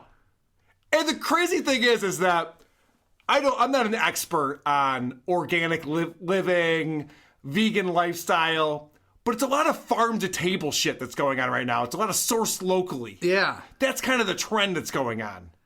We're trying to eat food that was grown on farms nearby. That's what a lot of people are doing. And Opie is deciding that these fucking assholes who want to eat vegan, do they not know about climate change? Yeah. They're destroying the world. I mean, that's, organic carrots, they fly them over one carrot at a time. One carrot at a time. That's how organic works. He's so stupid. He's a dum-dum. All right. Carl crushes Opie at his ego in this next clip. Yeah. One more highlight. Get out of here. And let me just set the stage real quick. So a waitress comes over, and I guess this woman's been serving them for a while, and they're drinking, Carl's drinking Miller High Lifes. And so the waitress comes over and talks to them, and Opie makes it all about him. Yeah. One more highlight. Get out of here. And then we'll get out of here. Although I just got the side eye. I'm sorry. I'm just like... We're okay. I didn't give you the side eye. I'm gonna be honest. I could read people. I'm in the restaurant business. She gives 0 fucks about you. You don't have to laugh that hard about that. Relax. You hear that Opie was not having any fun with that. Yeah. Opie thought that he was the center of attention. He's like, yeah, I'm podcasting here in your establishment. Am I bothering you? She goes, I didn't even notice you. What are you talking about? This guy ordered a drink. I'm going to go get it for him. Yeah. I don't care about you. Who cares? So Opie goes on Instagram a lot. He goes on Instagram Live. And he likes to just walk around Manhattan with his phone out and talking to people. Oh, my God. As they chat at him. And Opie is having a hard time not being famous anymore. But man, I miss the days you did a radio show and then you walked these streets and everyone was like all about it. I'll tell you something. I'm not as famous. YouTube is where it's at now. There you go, YouTube. I'm certainly not as famous as I used to be, but there was a time, late 90s, 2000, 2001, 2002, around there. Even squeezing a little 2003, 2004. Can you name more years, Hope? Where I walked the streets, I got bothered all the time. And now, I mean, I'm not doing a high-profile show, obviously. Podcast is doing well, but now I might get 1 or 2 a day, tops. That's just the reality of it. That is so sad. Why is he doing really this publicly? He's embarrassing himself. He is, and he's shitting on his whole terrible fucking career. Why publicly, though? Like, if you're this sad about it, go to a therapist. Or even better yet, find something meaningful to do with your life. Right. Wandering the streets of New York, babbling into your cell phone and fucking lie for the world to come and laugh at your fucking misery is no fucking way to get through life, buddy. Exactly. I feel like I've just brought the show to a halt with that. It's depressing, isn't it? It is. Do what I do. Yeah. Have the decency to go get drunk alone. Yes. Where no one can see you cry. You know what I'm saying, Opester? Come on, buddy. And Opie took to Twitter. So Louis J. Gomez, who is a comedian out of New York, he's the Puerto Rican rattlesnake. He actually tweeted at us. He's looking forward to us bashing one of his podcasts someday. He sent a message saying, I thought they would do this months ago. I've been waiting. So that's cool. So Louis tweeted, somebody asked him if he was going to go on Opie's show, and he tweeted, I don't think he'd have me on. His eye for talent is slipping. And Opie tweets at him and says, this is why I have no desire to have you on. This is a garbage tweet. Be better. Yeah, dude. I know. So our buddies over at Po' Boys tweeted back at Opie, try not podcasting in a bar. Yeah. And the ranting that went on after this is just fantastic. This whole thread is hilarious. He should have looped Melania Trump in and be past your cyberbullying me. So Opie on his last show or a few shows ago said he's totally willing to rename his podcast. It doesn't even have to have the word Opie in it. I don't care. I want to rename it. So there was a thread in our subreddit of people. There was a contest. What should the new name be? And I'll read the winner first. Oparoo's Podcastaroony. Oh, that's perfect. That's perfect. That was the number one. Number two was the shit-ass hobo thief show. Yeah. My submission was Carl Ruiz and Friends. Ear cancer. Yeah. The Zoom recorder show. This one I like. It says Nopi Gadio. Okay. I'm in. It's a pun. I like it. The Destroyer Cast, Dopey Radio, and then there's one from Jen from the Jingles Department, Tits McGee. Yeah, he is known as Tits, as one of his nicknames. So there you go, Opie. You got some ideas from our listeners. Yeah, take that ball and run with it, buddy. Take it. I think it's probably time for this segment that everyone fast forwards until they get to. It's Opie Radio. The Opie Radio Podcast.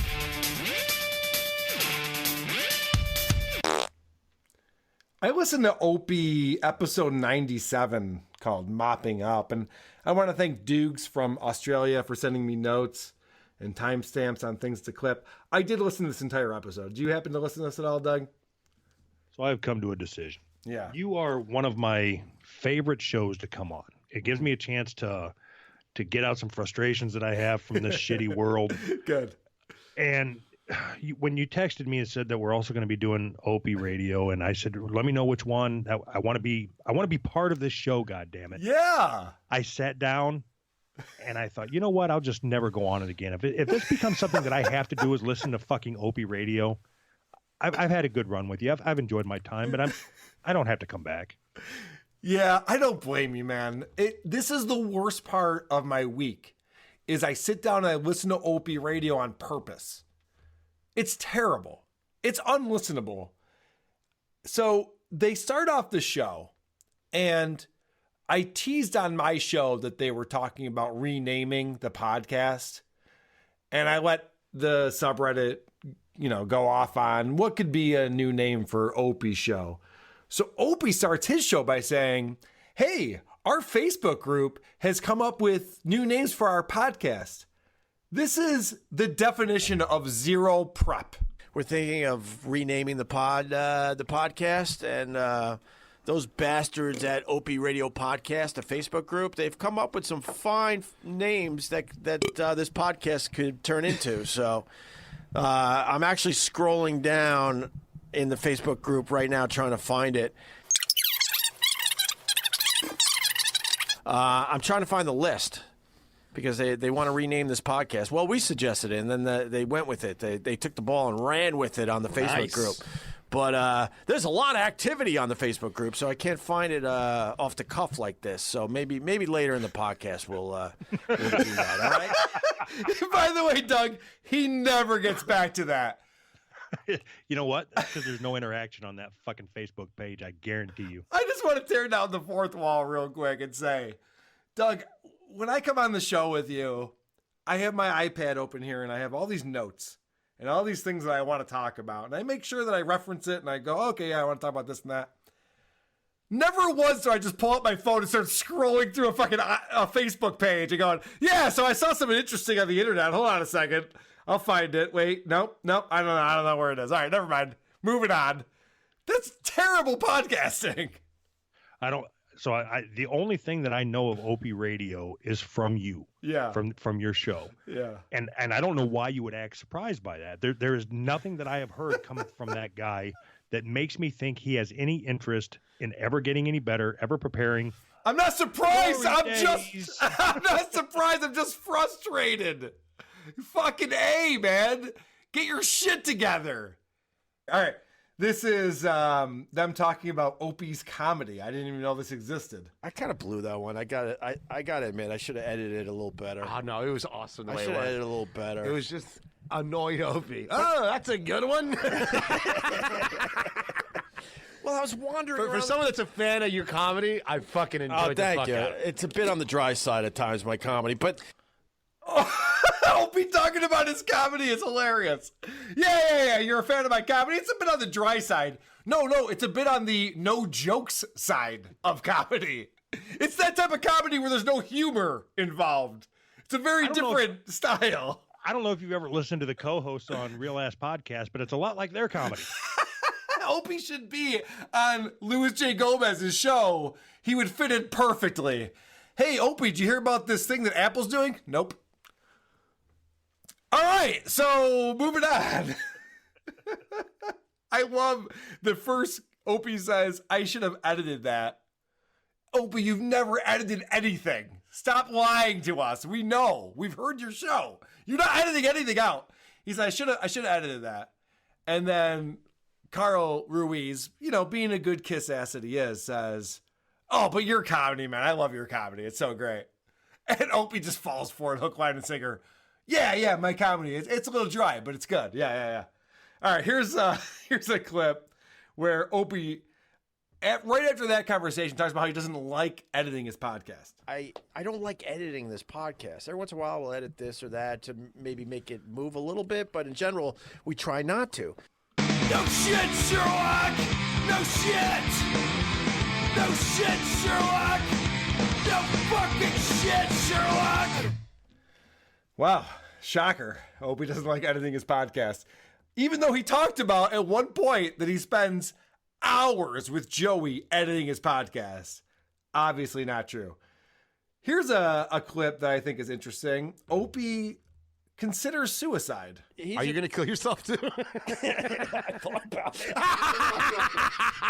See, I told you. I told you he's unstable. You heard me, my 2 followers? I'm preaching here on Twitter. I think everyone has thought about it. I never thought about killing myself. I'm having the time of my life. So, Doug, I know this is near and dear. Yeah. To you. I'm familiar with the concept. You're familiar with this concept of suicide? I am glad that it didn't work out for you because you've been on the show a bunch of times. You bring a lot of great content. Some people, maybe it's the right decision. Is that a weird thing to say? No, I think that they're... I got to watch what I say here. I know. It's very sensitive. Just fucking do it. Okay. I love that you said I gotta watch what I say, and then you go right to, no, just kill yourself. It's fine.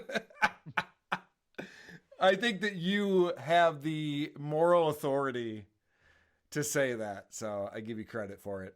So you think somebody that had the noose around their neck and then pussied out has the moral authority to tell somebody else that it's okay to do it? Yes! I think that gives you the right. All right, well, fuck it then. Let's go down the list. This is a funny clip. This is where Opie says something that's wildly inaccurate. Did I pronounce any of that right? Wildly inaccurate. And then Carl Ruiz calls him on it. And then the producer, Joey, comes in, explains what the correct statistic is, and then plays a super cheesy radio edit. And it's bizarre to me that they're still doing this 90s radio thing in this podcast as if this is interesting for people. No way was that 200 million. I'm telling you. And by the way, Joey, bang it out. Okay, Carl, I'll bang it out. That thing is called the Vessel, and it did cost $200 million. In fact, the Hudson Yard project is in the billions. Hey, what happened? And by the way, you nailed it, because... Hey, what happened? That's such a radio thing to just throw in these drops and these clips. I love that you're the one that's saying that. Who does that kind of shit? Who would do something like that? It stinks. All right, fair enough. Maybe I'm a little guilty of that. This is... And then that son of a bitch had the nerve to take a shit on his show. Do you believe that? At least I do my drops in real time, Doug. So I was gonna ask you. I was gonna ask the question. Yeah. Why is it that anytime somebody famous gets a podcast, that they have to have a whole team with them, with producers and everything? And then it dawned on me before I even got it out. So you take somebody like Louis J. Gomez, and he probably doesn't have a whole lot of knowledge on doing drops in real time or doing this or whatever. Yeah. I can understand that, but why Opie?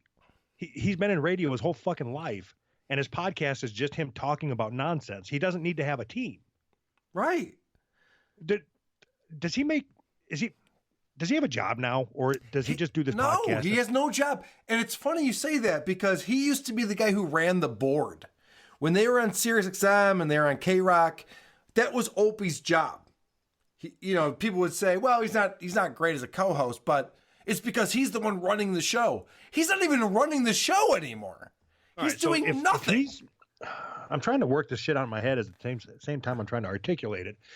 Let's say he's making what, $100 a month from this fucking podcast. at least $100 a month. He's got to split that with somebody. Well, he's employed by Westwood One. Yeah, but they know what kind of numbers he's pulling in, and it ain't good. No, there's no way it's good. It's not impressive by any means. But what I'm trying to figure out is, so the producer of that show, if that's how he's making his living, he's only living on like $30 a month. He's got to have a GoFundMe or something going on. Well, the producer, Joey, has been talking nonstop about his album that he put out. He plays all the instruments on this. I haven't listened to it. Nobody has. But he's got some album out, and they keep plugging that. So this guy, I think the Opie thing is his side project. I think he's got other shit going on because it doesn't make any sense that this would be someone's full-time job. Yeah, anybody that the producer, it doesn't surprise me that the producer of the Opie Radio show is also a one-man band. Opie said something on his show, number 97, that I can't even pretend that this is true. And what annoys me being a parent of 2 kids and having to make lunches for them every day. Opie makes lunch for his kids every day? Bullshit. There's no way in hell. Opie has maids and nannies. There's no fucking way that he's making lunch for his children. Does he have maids and nannies kind of money? Yes, he's got millions of dollars. He lives on the Upper West Side of Manhattan. He's not in rural North Carolina like a schmuck. Urban North Carolina. Urban North Carolina? I don't know where you live, dog, but I'm pretty sure you told me that you have like one Walmart that you go to in your town.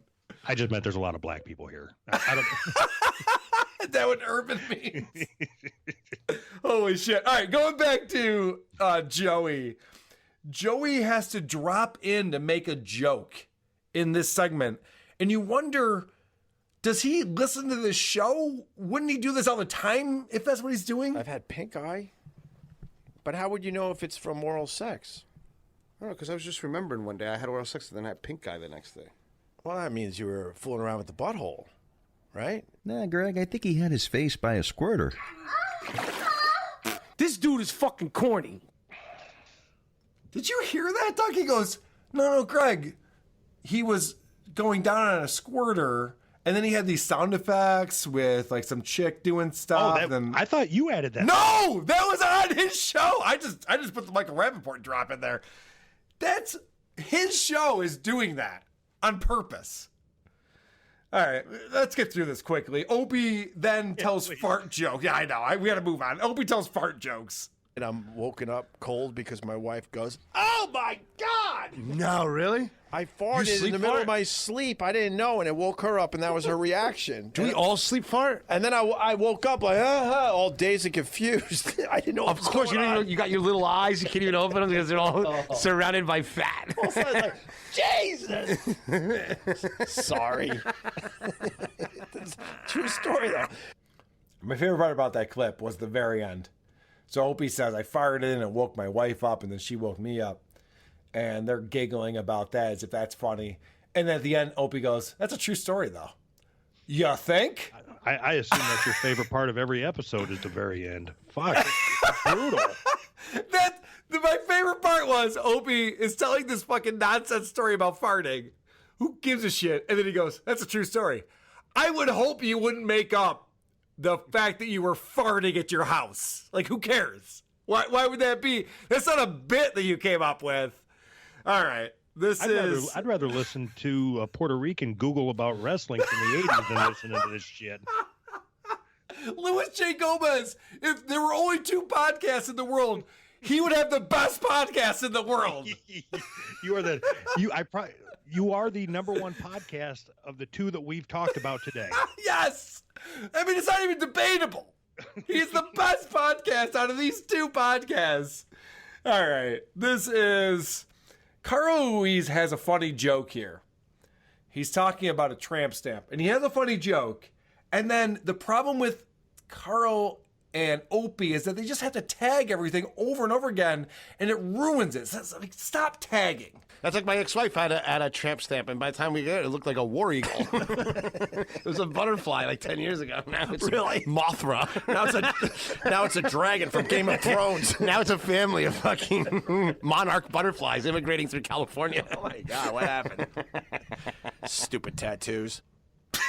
Stupid tattoos. Good one. I thought that was a funny joke. It was a butterfly, now it's Mothra. That's a funny joke, Carl. Nailed it. Good. Moving on. Opie's like, yeah, it's like a dragon from Game of Thrones. What? What? How is that a funny joke? It's okay to tag if your reference is more obscure than what you're referencing. Yes. But not if it's something that you see advertised on every billboard that everybody's seen. And Game of Thrones is everywhere, whether you watch it or not. So to pull that reference and then jump on that joke, you just ruined that joke, or at least took some points away from it. It took a lot of points away from it. The Mothra joke was funny. Anyway, this is Carl Ruiz again trolling us. I know he's doing this on purpose. You had a little sneezy poo. A sneezy poo.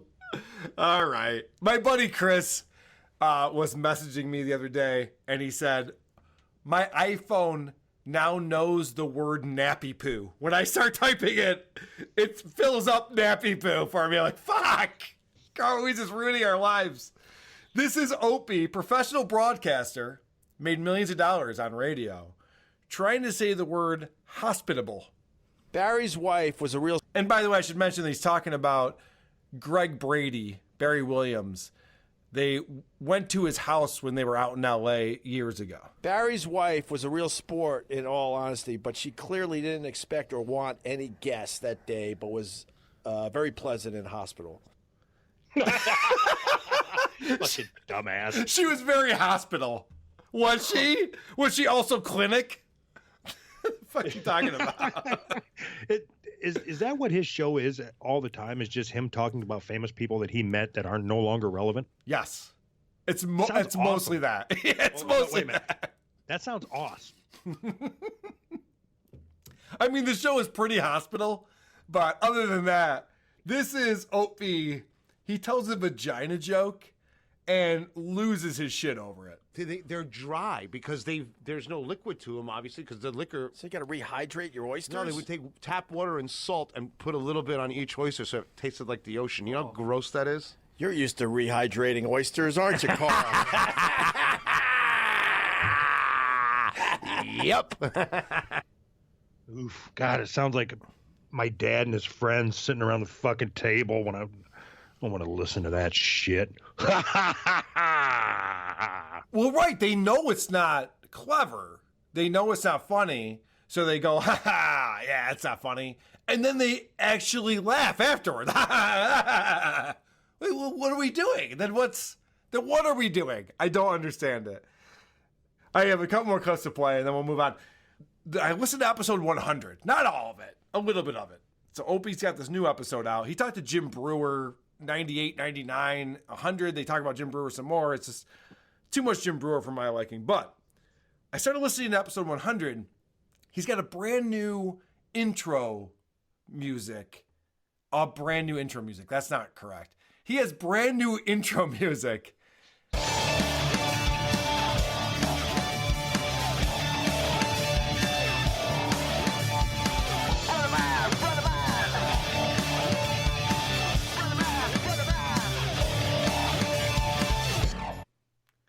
You know what that reminded me of?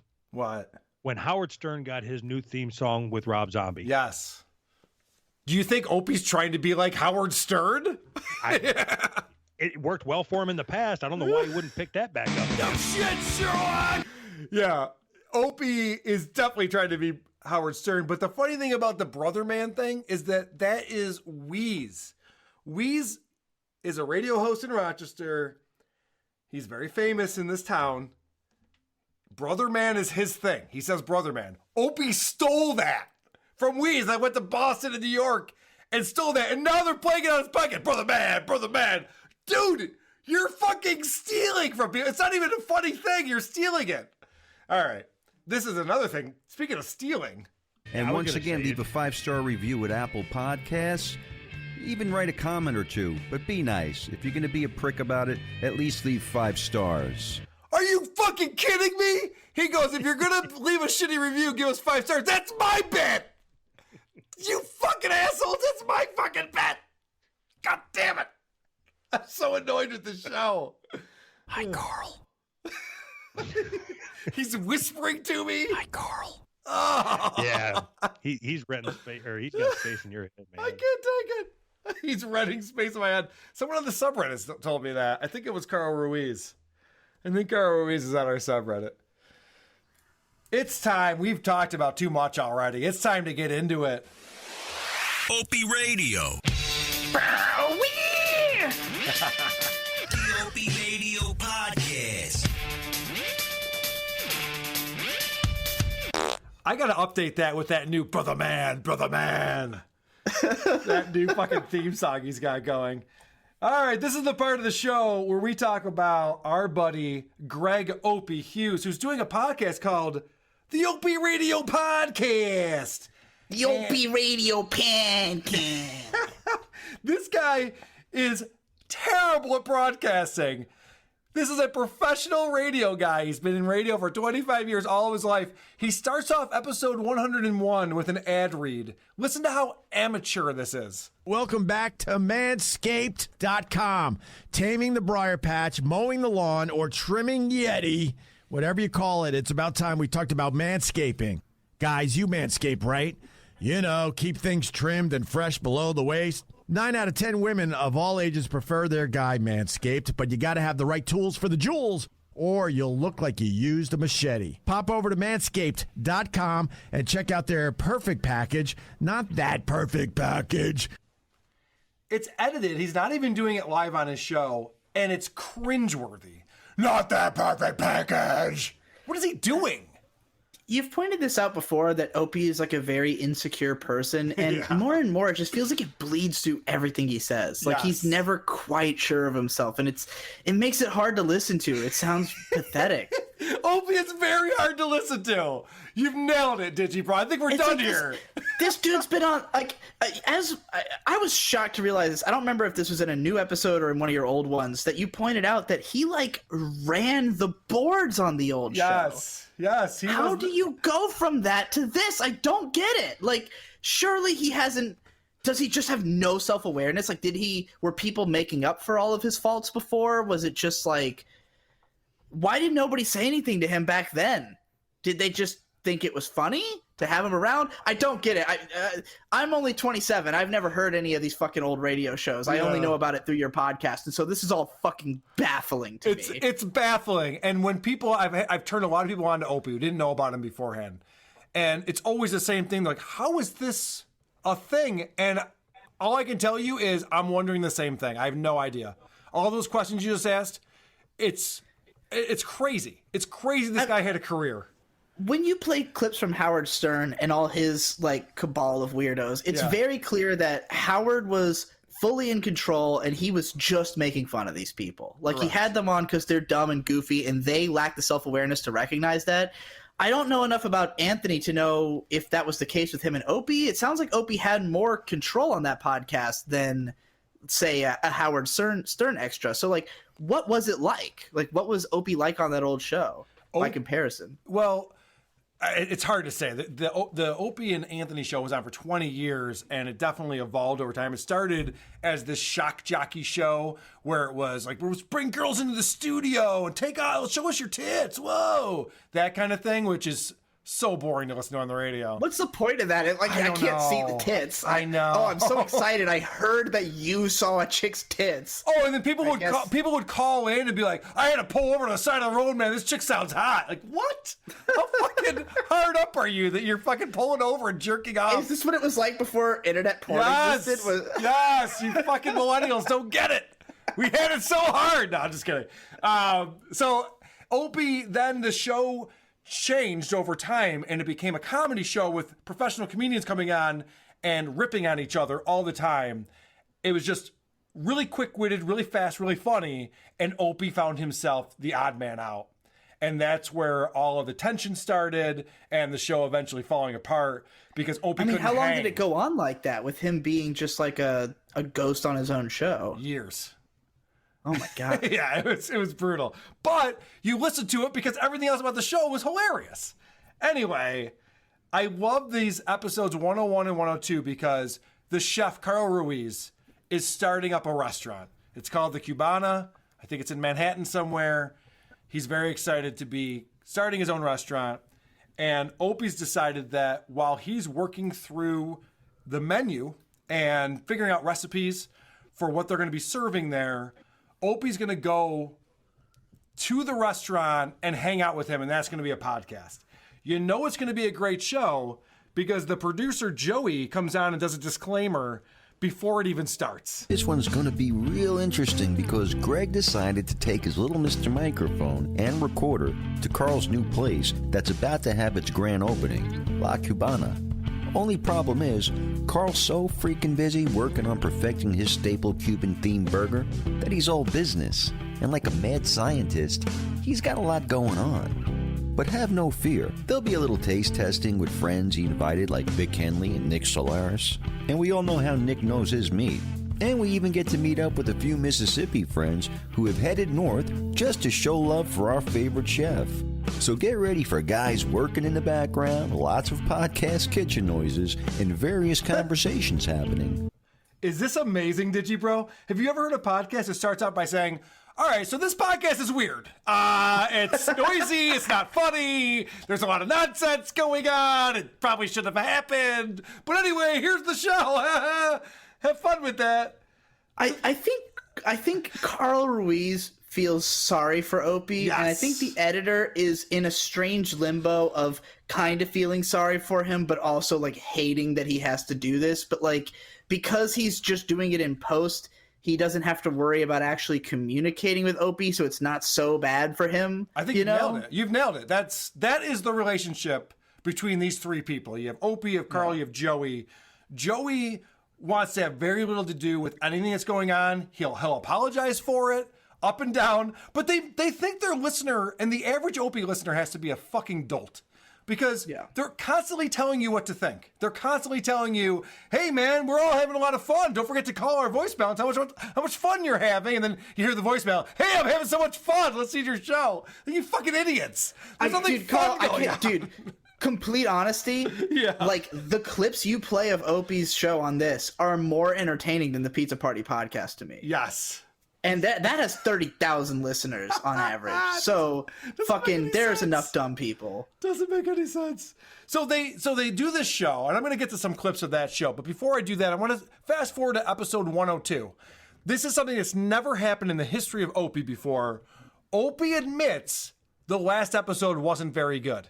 But what was going to tell you? Oh, we gotta talk about the last episode of the Opie Radio podcast. Was a mess. Was a mess. Because I didn't have my pal Carl and I couldn't get Vic to step up. So this is, Opie has always said, oh yeah, 2 years ago the show sucked. Or 3 years ago it wasn't very good, now it's good. He's always talking about, it used to not be good, now it's good. Always in the present things are good. Never once has he come on the next episode and said, wow, that last episode wasn't very good, was it? As opposed to what? That's right. What's the standard here? What are we even talking about?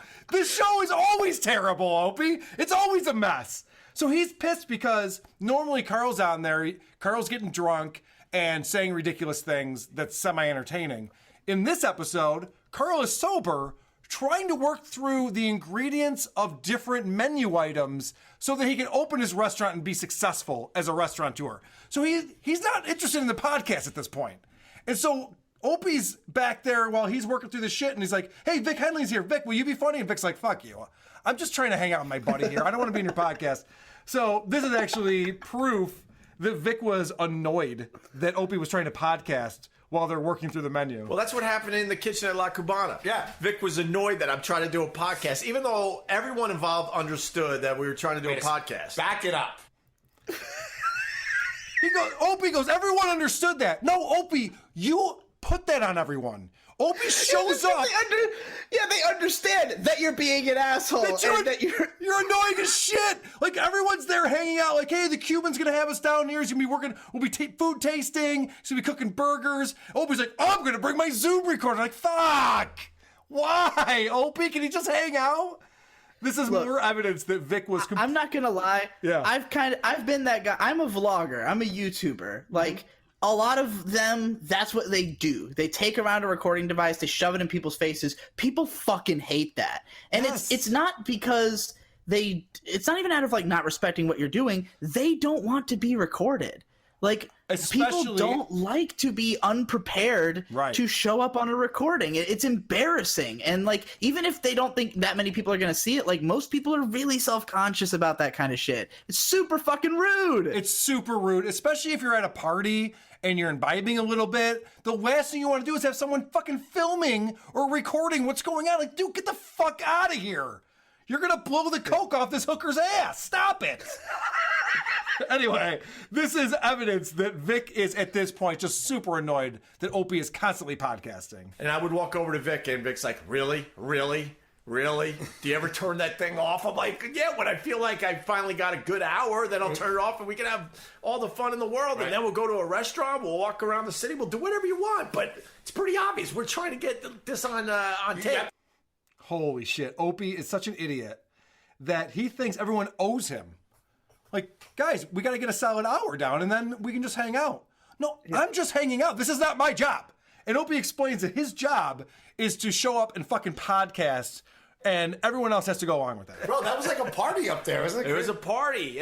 And my job was to try to get some of this on the podcast. Like, I was enjoying myself, but I was also working. But people they see this stupid Zoom and they think this is all this fun and games. I'm like, no, we're actually trying to build a podcast audience, and maybe you could help us a little bit. That would be nice. Jesus Christ, the entitlement. Like, he really thinks that everyone around him is just a character in his fucking podcast. First of all, Opie, if you're listening, just put the Zune in your shirt pocket. Like, you don't have to hold it in your hand. Like, that's going to make people uncomfortable. If you want to take like secret audio of people, like hide the recording device. But yeah, do you think that he actually does edit the shit out of this? No. And that maybe like what if there's like 30 extra hours of bullshit that he actually does cut? No, there's zero evidence of that. I've never heard one thing that was in a podcast that is appropriate to be in a podcast.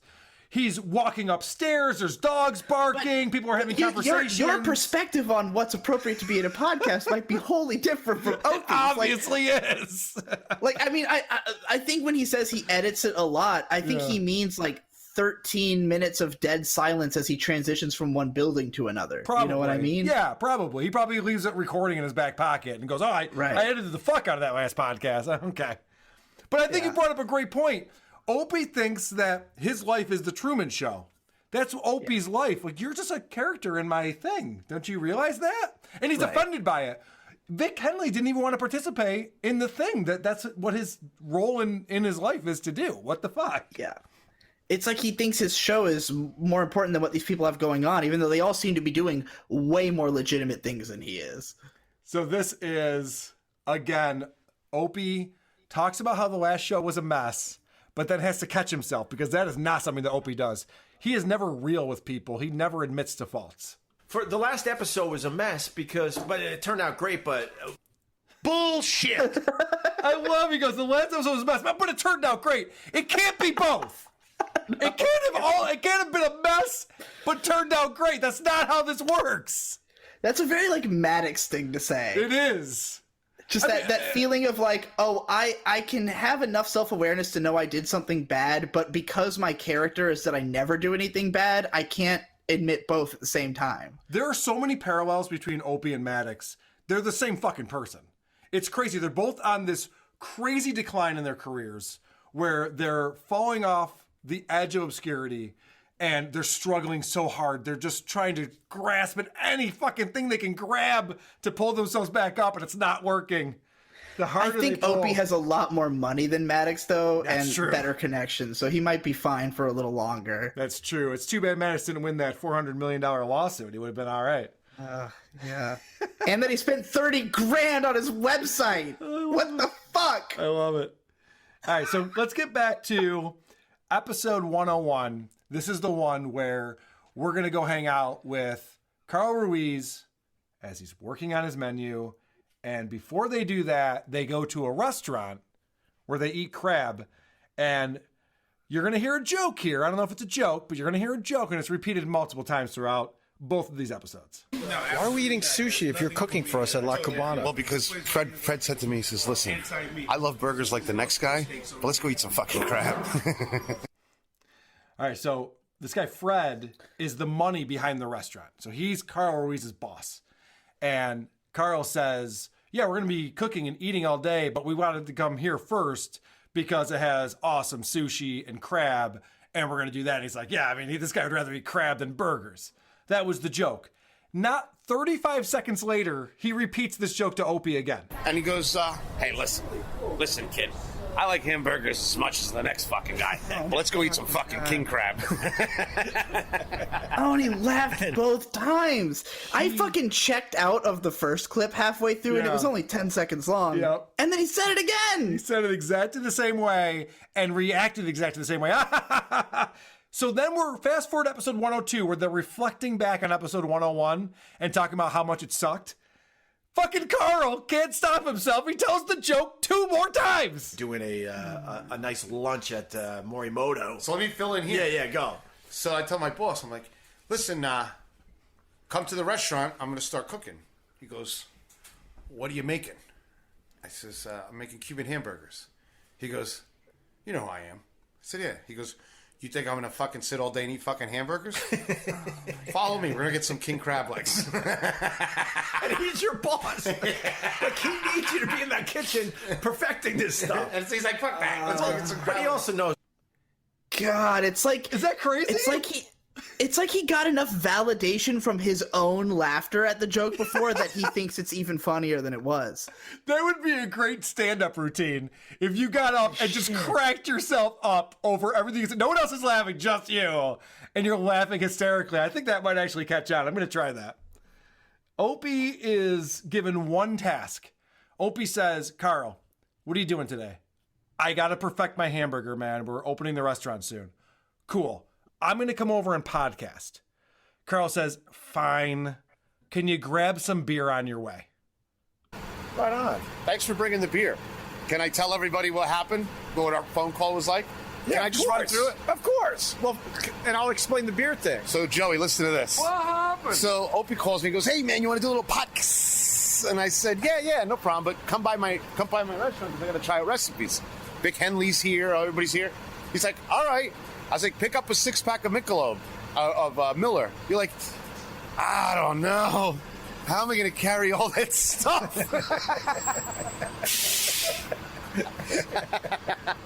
I'm like, you've got to be fucking kidding me. To be honest with you, I stopped in at 3 or 4 bodegas and they didn't have Miller High Life. That's the No, truth. you didn't. I swear to God. You could have brought any beer. You know guy rules. I swear to God, though. Well, and a lot of the places I learned that they don't sell beer. Opie's the worst. I mean, Digibro, I think you understand this too. The guy goes, grab a 6-pack of Miller on the way. You could show up with a 6-pack of Bud. It's fine. Like, they didn't have Miller. Okay, whatever. Instead, Opie goes, yeah, they didn't have the beer you wanted, so I didn't buy anything. And I was like, wait, what? Do you not understand? I know I'm not married to Miller High Life. I just wanted a 6-pack of beer, you motherfucker. I mean, surely he has a phone on him and he could text. Right. They don't have the Miller. What do you want instead? Yeah, it's Heineken cool. Like, it could have been a quick text. They could have figured this out. So then, when he gets caught by being a fucking idiot, he goes, well, some of the places didn't even sell beer. You're walking in Manhattan. Digibro, you ever been to Manhattan before? You know how easy it is to buy beer there? or anywhere, ever. Right. It's everywhere, all the time. Fucking hell. I love that. Opie's such a fucking idiot. I think this show, the Opie Radio show, is at a point where it's going to go one way or another. Now that Carl's getting busy and he's got a full-time job with this restaurant, he's not going to have as much time to hang out with his buddy Opie. He's going to have to be sober and working. He's going to be on maybe 3 more episodes. Right. I know how these things go. And Opie was already complaining on episode 102 that Carl wasn't helping him out and Vic Henley wasn't any good and his show sucked. So I have a feeling the show's going to suck really bad for the next... I think, you know what I think will happen? Yeah. I think if this goes on for maybe 2 months, going on his level of self-awareness, he's going to can it and try to make a different show with somebody else. He's going to try to find somebody who will be a permanent co-host with him, try to do a new show with that person, and that one will go for maybe a year and then end really badly. That's just my weird, overly thought-out prediction. That's good insight, because you don't even have the background with Opie. That's all he's ever done. He's latched onto talent and then dragged them down. So that this was is based on my... I do a lot of podcasts and I work with a lot of people online, and I understand the way it is that, like, when somebody who you've been kind of relying on gets too busy to do it anymore, it's just like, if the show doesn't work without that person, you can't keep doing it. And no matter how dumb you are, how unself-aware you are, I think Opie knows that Carl Ruiz is the main appeal of his show. Especially if he does listen to WATP and you say it all the fucking time. Like, it's no secret. It's no secret, yeah. Yeah. So, like, if he can't have him, and, like, it's going to be, in Carl's case, fucking dodging a bullet, because this is the easiest way to get out of doing the Opie radio show, is just get too busy with something that you can easily justify. I'm sorry, man, I'm opening a new restaurant. Like, what's Opie going to say to him? Like, he's not going to guilt him out of starting his new restaurant, you know? Opie's fucked. Opie even complains at one point, because Carl is cooking these burgers, and Opie's trying to do a show with them, and he goes... Man, I like fun, Carl. I don't like this guy who's working hard. Carl's like, yeah, what the fuck do you think this is? But again, it's like everyone's a character in his life, and they all need to... This is a funny clip where they're talking about when you're really good at something, and Carl always says, Opie, it's like you with radio. But whenever you're good at something, you become, you fetishize it. Like you with radio stuff, you know what I mean? Like you hear like other people doing radio, you're like, oh, you suck. You know what I mean? So it's... I think that's hilarious that Carl thinks Opie was ever good at radio. He was not. But I loved that clip because this is staying on the board. Oh, you suck. That's an awesome ISO. Carl Ruiz is way too fucking nice. He's way too nice. He's such a kiss ass. But why? I mean, maybe he's just known him for a long time. He seems like the kind of guy who anybody who he knew for a long time, he would feel the need to be nice to, Like, he strikes me as that. I know how people from Rochester are. They're very, like, close-knit, a lot of big families, a lot of, like, long-time connections. People know each other for a long time. Like, I think that's just his attitude. And we don't like outsiders. Say the fuck out of Rochester. Fuck off, we're full. I don't want to hear that you're from Virginia Nobody wants Beach. to come to Rochester, okay? Your town fucking sucks. I've never met someone from another place. The only transplants we get are people from Syracuse. They're like, oh shit, this is way better. Like, yeah, it's not good, but it's way better. I moved there because I met my current fiance online, and she lived there. So I moved up there to be with her, and I was like, I'm getting you out of here as fast as possible because this place is a fucking nightmare. Motherfucker. This is why I don't win any podcasting awards in my local town, by the way. I'm never nominated for, like, best podcast in Rochester because of people like you coming out and shitting on the town. All right. It snows for half the year, and the air is so fucking polluted by the Kodak factory. The town is gray and miserable. Nobody should live there. It's almost May, and it was snowing all morning. All morning. It's like 80 degrees here. All right, moving on. So this is, again, Carl Ruiz kissing Opie's ass and telling him how famous he was. Listen to Opie's reaction to this. This is cringy. I mean, but you were famous as fuck. Really famous. You were really, really famous. Did you, bro? Did you just hear that? Which part? You were famous as fuck, and Opie goes, really famous. Oh, that was him who said that. Yeah. Listen to this again. Carl says, you were famous as fuck, and Opie goes, really famous. Yeah. I mean, but you were famous as fuck. Really famous. You were really, really famous. Is that crazy? This is a guy, I mean, this has to end with a suicide. Because that's the only way this could end. I don't know if he's the type of person who would kill himself. Like that's something that people have floated about Maddox for a long time. I don't think narcissists have that capacity. That's a good point. I think they'll just go on blaming the rest of the world forever. Bro, that's a very good point. This guy sees no fault in anything that he's doing. He thinks that everyone has done this to him, and everything that happens in his life is because of other people not getting it. These fucking people just don't get it. Like, I relate to both of these guys on some level because, like, I've been in my own head like that before, but like I've also been suicidal, and it was always out of hating myself. It was always out of coming to the conclusion like, oh, I'm the problem here. If you never have that feeling, you won't become suicidal. You'll always just think society's fucking you, you know? And that puts you in an underdog mentality. And even if you don't succeed, you can always fight if you're in an underdog mentality. Yeah, you know? That's a good point. Now, so we've been speaking about this on a couple of episodes. I don't take this stuff lightly by any means. I don't think that it's a good thing for anyone to off themselves, unless your name is Vic Henley. So Vic Henley, this fucking guy. Yeah, he comes up as a real piece of shit. This fucking guy on the podcast. So now they're at the La Cubana. They're back in the kitchen, and this guy just starts singing. And I don't know what compels him. He is the least entertaining person on a podcast I've ever heard. And I listen to fucking Pizza Party. Listen to Vic singing right here.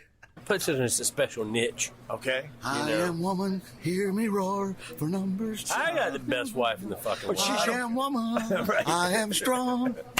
I am invincible. I am woman.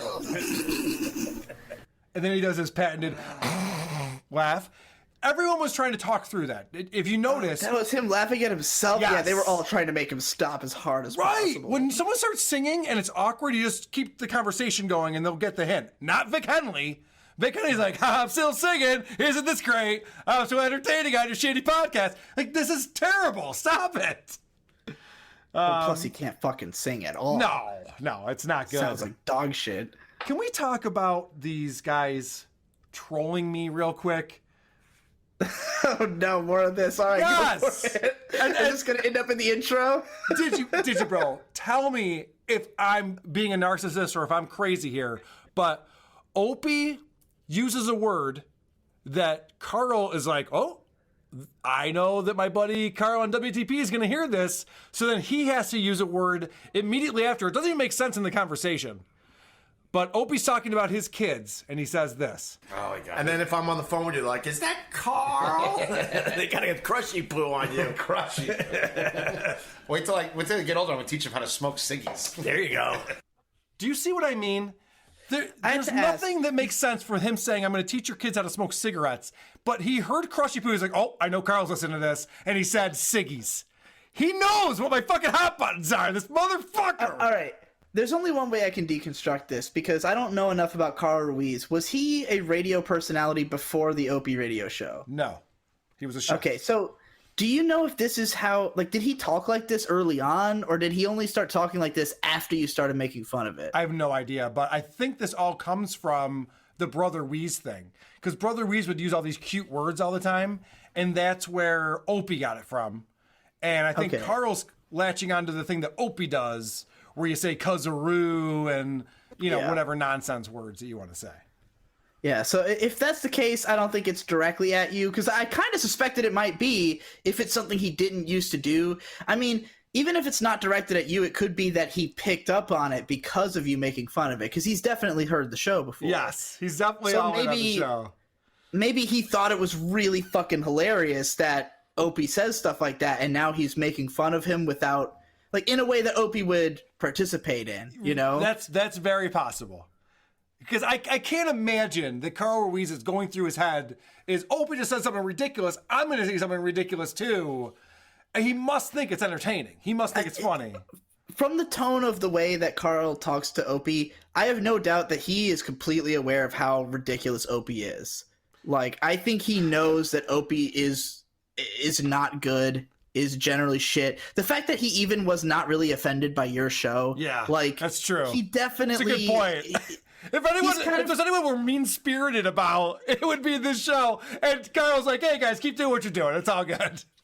Right, and I mean, what skin is there off of Carl's back if he does Opie's show, right? Like, it's just Opie shows up with a recorder and Carl just, talks to him for a little while. He probably talks to a lot of people. He does this all day. I'm sure he does a whole hour with a guy every hour, every day, Right. All right, so now the guy Joey gets in on the action as well. Now, finally, Greg, let's do a little spot-a-rooney. So Joey says, let's do a spot-a-rooney, and I have a theory on this. Did you, bro? That's definitely aimed at you. That has to be. and I figured out why Carl and Joey keep doing these things. It's because they want airtime on a podcast people actually listen to. That's got to be the reason. Like, oh, I'm actually going to be heard by people? I got to say this thing so it's on WATP. Yeah, the more of their quotes end up in your OP, the more people know about Opie Radio. All right, the last thing I'm going to play from this Opie show, and this is just completely aside from everything else we've been talking about. Opie's having a conversation about moving out of Manhattan. And a lot of times when you have a young family in New York City, I've had a lot of friends who've done this. You live in Manhattan, you have kids, you move out. You want to get to a suburb, you want to have a lawn. That's where the entire population of my city, Virginia Beach, comes from. It's all people who've moved out of New York. Right. So Opie explains that he would like to move out and have a house and a lawn and all that kind of stuff, but he waited too long. But I made the mistake. My kids got too old. They got their own crews now. They got their own friends. So I think I'm stuck. You're going to be stuck in the city? Well, I was thinking maybe I could still squeeze them out of the city, but everyone's like, oh, no, man. The cutoff was 6 years old. After 6, you just can't do that to your kids. They get their friends. They're not going to understand going somewhere brand new. I'll say right now, as somebody whose parents moved them around and who knows people like that, yeah, that is a good rule. Don't move them around after 6. It fucks with them. Are you serious? I was going the exact opposite direction. I'm 6 years old. I don't know. I'm not friends with anybody now that I was friends with when I was 6. It's not about who you're friends with. It's that you make new friends. It's fine. My family moved constantly. The problem is I never learned how to talk to anyone. Like, I never learned how to make friends. Did you, bro? Because I never learned what was normal because I was moving all the time. Did you, like, bro? What was normal is different everywhere. You're a famous YouTuber. You obviously know how to talk. I'm not buying this argument. I am now.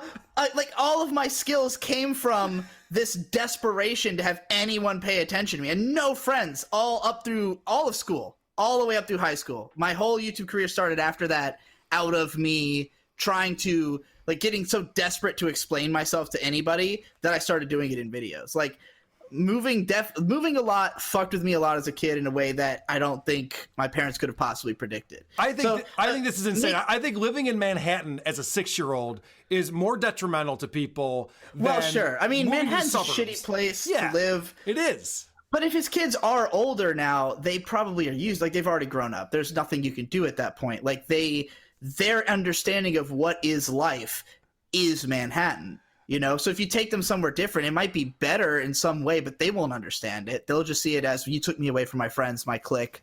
I fucking hate you. You know, even if they never talk to any of those people again, they will feel that at that age, you know? I never thought in a million years this is the conversation that you and I'd be having on the show today. it's a hot topic for me because, for instance, my fiance, she grew up in Pennsylvania up until she was like 9. Her parents dropped everything and moved her to Rochester, and like every problem in her life came post that move. Hold on. Time out. I gotta stop you right there. That's the problem. He moved to Rochester. Opie's rich. He's not gonna move to Rochester. He's gonna move to a nice area. Well, sure. I hope he would move down somewhere like Virginia Beach, but I just don't think his kids would take it right. I mean, I don't know how old they are. Especially if they're teenagers, they don't want to fucking move. They're not teenagers. They're children. They're little kids. Like 8 or 9. I don't fucking. What am I, an Opie stalker? I don't know. Some people would say really yes. Depends on the age, how reasonable I think this idea is. Yeah, I don't know. I've already lost interest in it. That's fine. I'm sorry. You're right. Opie's right. Why did I end the Opie segment on such a fucking low? I should have built up to the crab joke. That would have been the way to do it. I want to talk about one of the greatest podcasters on the planet right now. Opie Radio. The Opie Radio Podcast. You know, I make fun of Opie for not having great guests on his show. It's typically Vic Henley and Carl Ruiz. Right. And if Jim Brewer comes on, a guy who was famous 25 years ago, he's got to do a 3-parter on it. He's so excited. But I got to give him credit. This episode he's got coming out real soon, Alex Jones. Right. He's got Alex Jones on his show. What a get. Do you know how he was able to pull that off? Yeah. This is amazing. I don't have it today, but next week I'm sure we'll get into it. Opie's walking around Washington, D.C. with a stupid Zoom recorder talking to homeless people. And then all of a sudden, out of nowhere, Alex Jones has a megaphone and just starts screaming. So Opie does the smartest thing he's ever done. He shuts up and just lets it turn into the Alex Jones show. I'm sitting there listening to Opie's show going, this is terrible. And I'm like, oh, this is actually getting fun now. Okay. This is interesting. I realize I'm just listening to Alex Jones rant like a lunatic. He is in front of the White House. He's bananas. He's fucking cuckoo bananas. And Opie captured it. So props to him, man. He is the blind squirrel that finds the nut. I don't know how he does it. He's just randomly wandering around doing the worst podcast ever. And then it's like, hey, there's Alex Jones. If you spent, say, 22 hours a day walking around with a Zoom recorder, you could probably get some content. Yeah. Decent content. But the crazy thing is, though, is that I would edit it down to that decent content. Well, right. You have to listen to the entire process when it's Opie's show. So Opie already put out an episode of him walking around Washington, D.C., but he didn't get all the way up to the point where Alex Jones is on it yet. So you have to listen to fucking an hour of him talking to nobodies. Ugh. But we didn't listen to that, Jen. You didn't. We listened to episode 103, where it's Opie, it's Carl Ruiz, and it's one of Carl's buddies named Max.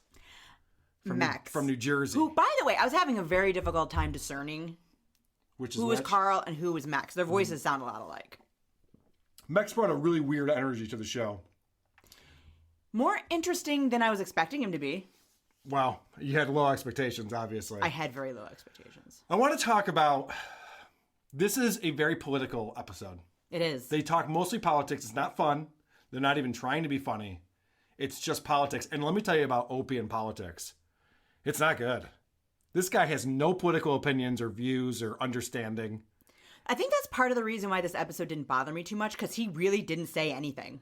No, he didn't get to talk very much. Max and Carl kind of carried on this conversation because I don't think Opie could get a thought out of his... He had nothing really to contribute to the conversation. So Opie starts off by telling this story about a seal. Opie lives on the beach somewhere in Long Island, and this seal was on the beach, and it was cut up pretty bad. And it upset me to hear that story. Yeah, it's an upsetting story. So I was at the beach, and I forgot to tell you this. I got to show you this picture. I spent all day yesterday trying to save this. Is that a seal? That's a seal. It looks chewed up. It was really, really chewed up. He spent all day yesterday trying to save the seal. You listened to this episode. I did listen to this. What did you do to try to save it? He called the cops a bunch of times. He made a phone and call. tried to call, animal control or maybe? He called a guy he knew. He did call a guy. He didn't call the cops. He called a guy he knew. But he made multiple different phone calls from different phones. Impressive. Just trying to get... I spent all day trying to save this seal. Oh, yeah? What'd you do? I made a couple phone calls. Yeah. This is him talking about the wound that this seal has, and Carl has a great line here. And it was a horror show. So, yeah, the whole neck there's a giant piece of flesh, I should say. Blubber. From its right ear all the way across what would be our throat, almost all the way to the other side. It was horrific. The wound was at least 4 inches wide and deep, really deep. That was a good sharky poo right there. I wrote that down. Did you write down sharky poo? I did, because I was like, "Ooh, that's a new." I'm gonna start using that. Oh, yeah, for sure. We're like, you guys gonna go in the ocean? I don't know about that. There's a lot of sharky poos out today. And P.S. Seals don't have blubber. Whales have blubber. Oh, these people are idiots. And the fact that Opie's going on and on, I pulled those couple of clips just so we could talk about it. The first 20 minutes of the show is him talking about the seal. I know. And talking about, I was going to get a shovel, and I was going to put it out of its misery, and then I didn't. And it's funny because at one point, Carl, who's listened to Opie make up stories for years now, just is tired of it. Well, the cop was recuperating from hand surgery. He couldn't make it. Is this for real? You hear Carl, finally he's like, is this for real? What are we talking about? What kind of made up nonsense are you bringing to the show? And then even Mex has finally fucking had it 20 minutes in. That was a hot potato. I finally had to let it go. I didn't know what else to do. I did not know what else to do. I didn't want to be brought up on charges because I took a shovel to a seal to do the right I still thing. don't even think you had a shovel. I'm calling bullshit on this story. I don't think you had a shovel. So both Mex and Carl are just like, what are we talking about? I don't even think this is real. You saw a seal. You made a couple of phone calls. Now it's turning into he had shovels. He was going to beat the shit out of it, but then he didn't. Well, he didn't want to wreck his car. He said, Right. I don't want to throw this into my truck. It's going to get my truck all dirty. He said, what, you got a shovel, but you don't have a tarp? It doesn't make any sense at all. But it did make me... That, actually, I don't know. Maybe I'm just delirious. You from want to yesterday. admit something? I thought that was funny when he said that. Okay. So Mex making fun of Opie, you enjoyed. I did enjoy that. Agreed. This next bit is Opie setting himself up for a Seinfeld-esque joke. Then it got me to finally figuring out why fish don't have eyebrows and facial muscles. What are you talking about? Chrissy Mayer, if you're still listening, this could be a really good premise for your stand-up act. Hey, you ever notice how fish don't have eyebrows? This is the Opie punchline. Yeah, so I think evolution took care of that and got rid of their facial expressions and their eyebrows because everything in the ocean would just have the look of, oh my God!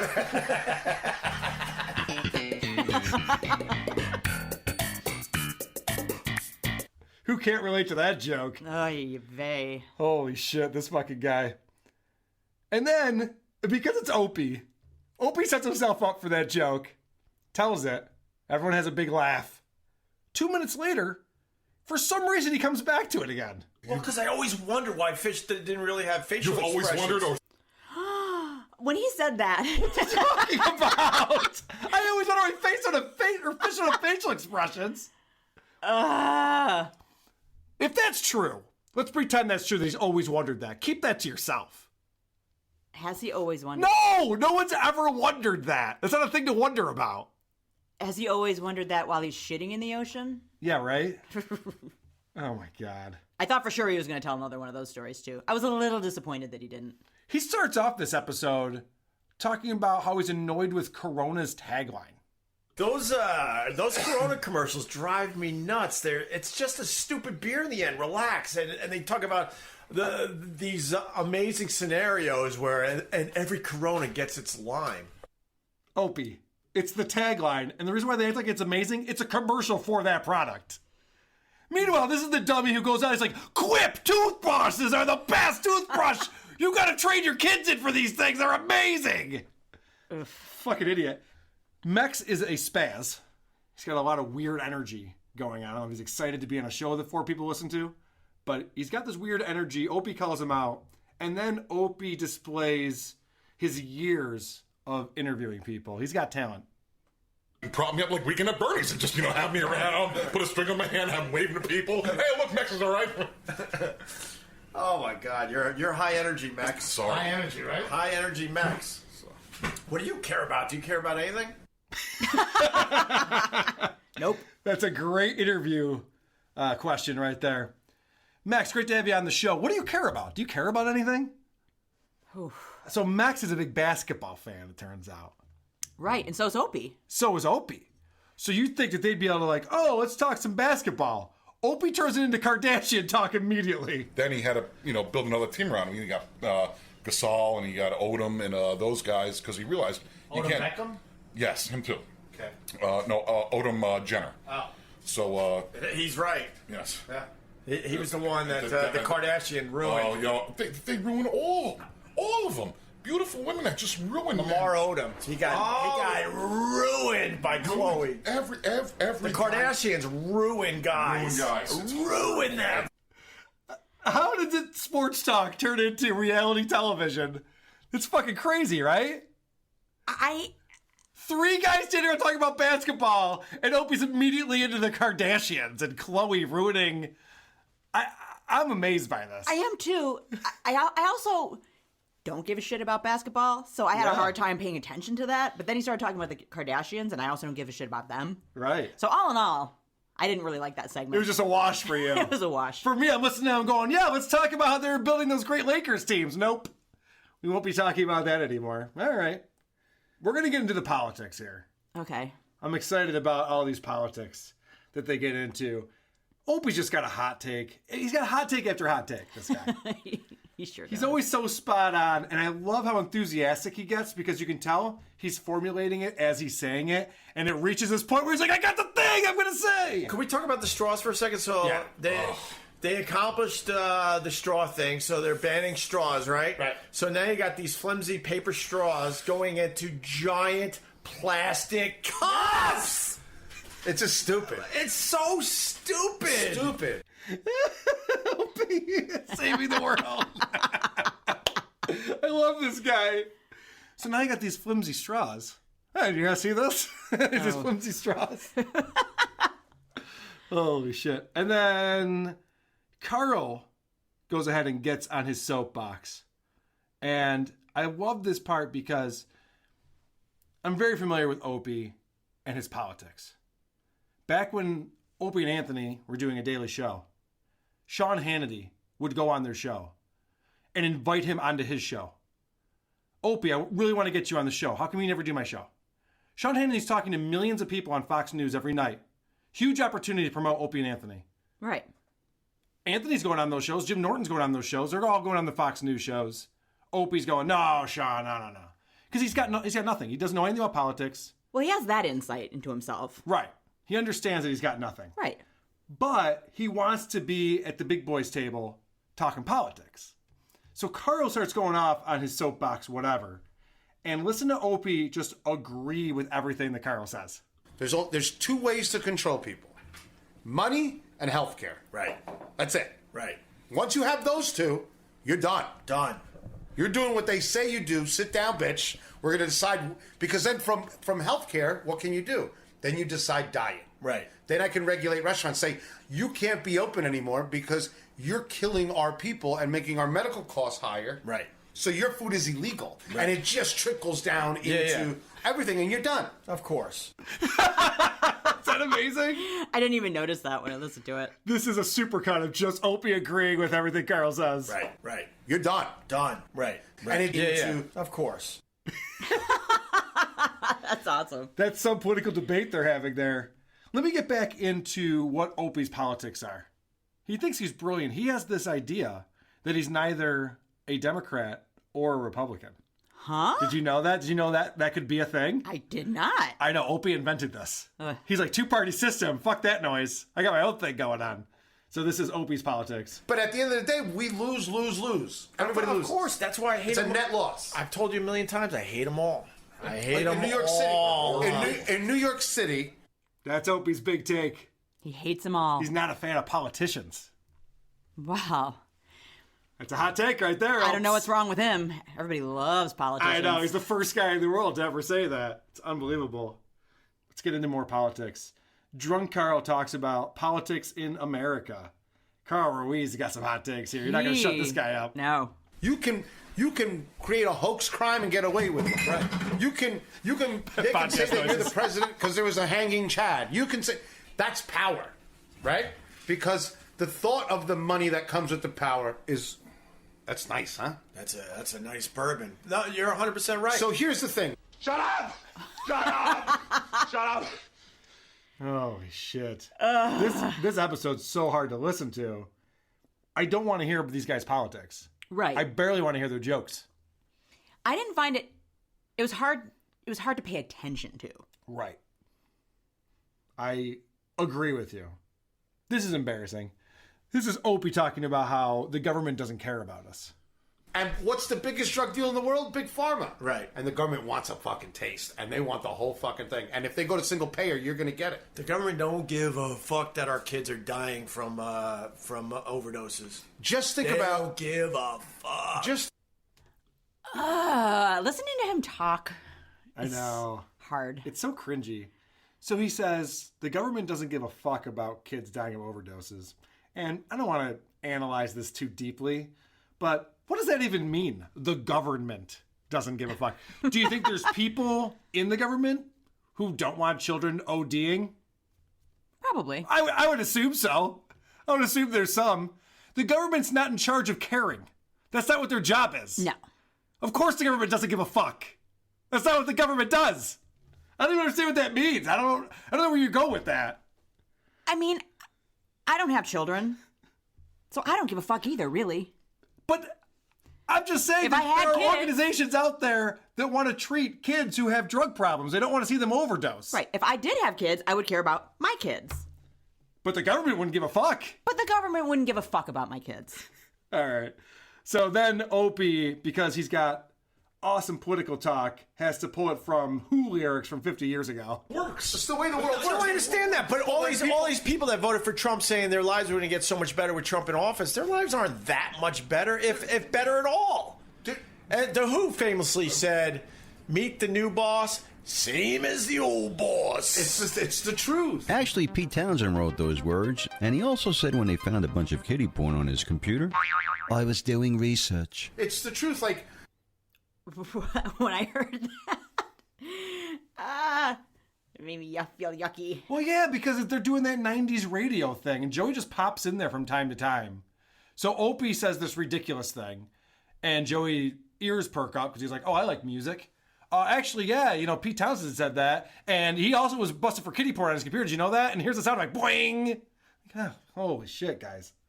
Who is this show for? I'm guessing it's for, like, people who like Brother Weeze still. If you like listening to Brother Weeze, check out Opie Radio. I never listened to Brother Weeze. Give it a lissy poo. I will not. All right. Mex is a 6'5" ex-con alcoholic that is buddies with Carl Ruiz and is terrible at talking. If you just be yourself and you just, Oof. That's on a podcast.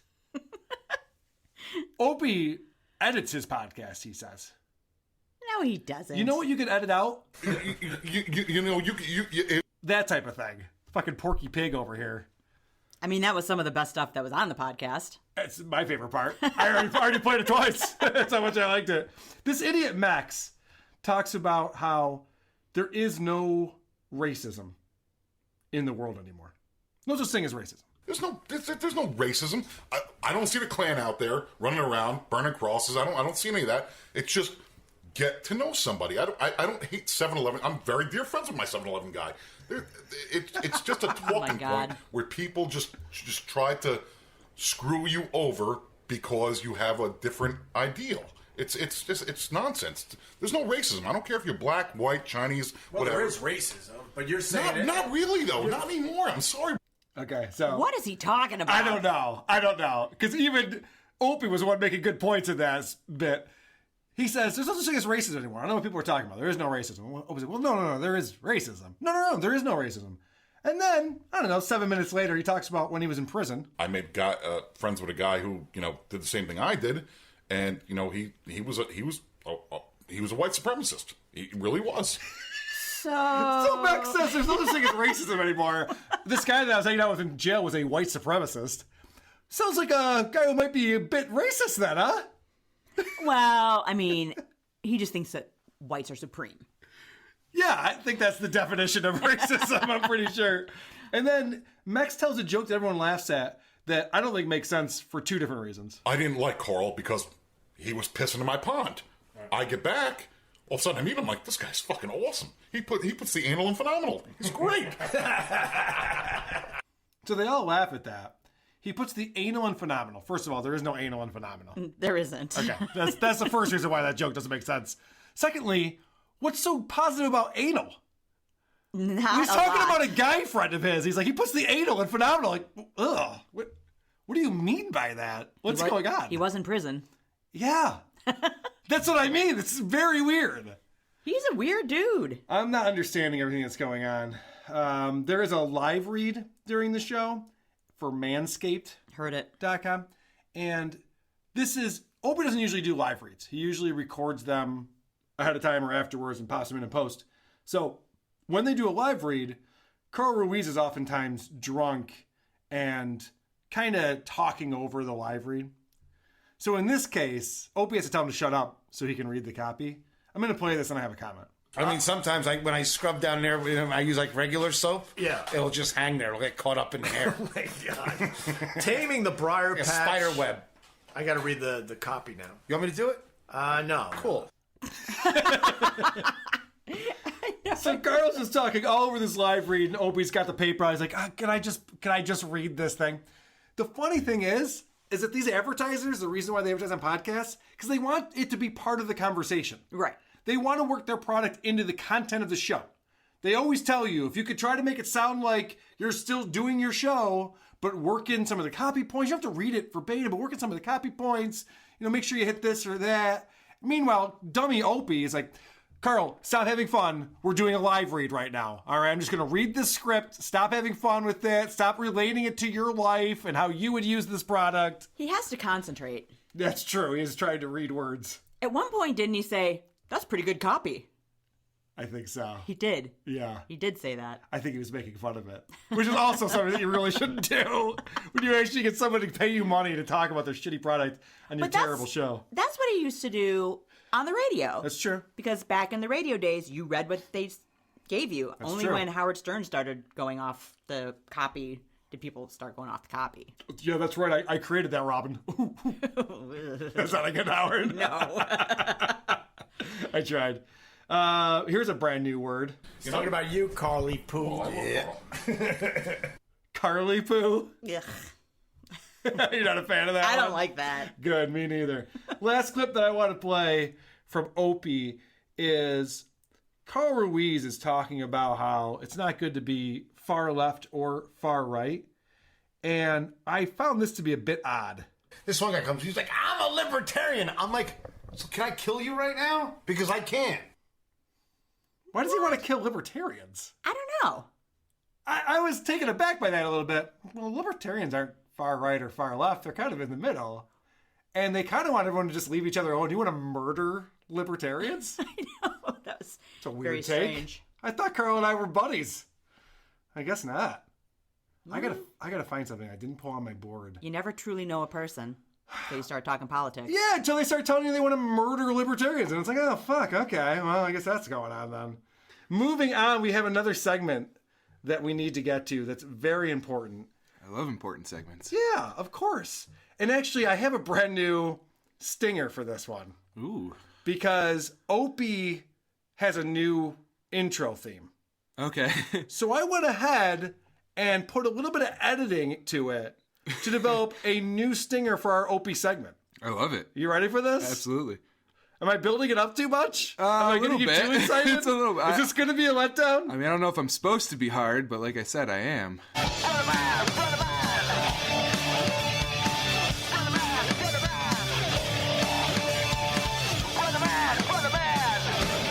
Ba ba ba ba ba ba ba. All right, so that's our new That's intro. great. I didn't know POD made a new album. Yeah, it's terrible. Even the mixing on that, brother man, you can hear the music come down a level, and then it comes back up It's like- again. it sounds like it was mixed by Fred Durst's brother. The more talented Durst, if we have to be honest about it. Ted Durst. Ted Durst is pretty good. You ever hear his first band? All right, this is Opie. I talked about this last week. I teased it a little bit. Opie's down in Washington, D.C. And poor Justin, I sent him this video. I think This was I was so happy because this is the only research I did for this show. Oh, good. All right, well, now we can talk about shit together. I This know. will be I'm so fun. happy to get to this segment. Good. All right. So Opie's on his show, and as I mentioned, he's down in Washington, D.C., and he's just talking to random homeless people and assholes about nonsense, because Opie doesn't know anything about politics. So they're trying to get political, and it's just going horribly wrong. It comes to a very abrupt end. Now, this is episode 104, Mr. Hughes Goes to Washington, which is available wherever fine podcasts are sold.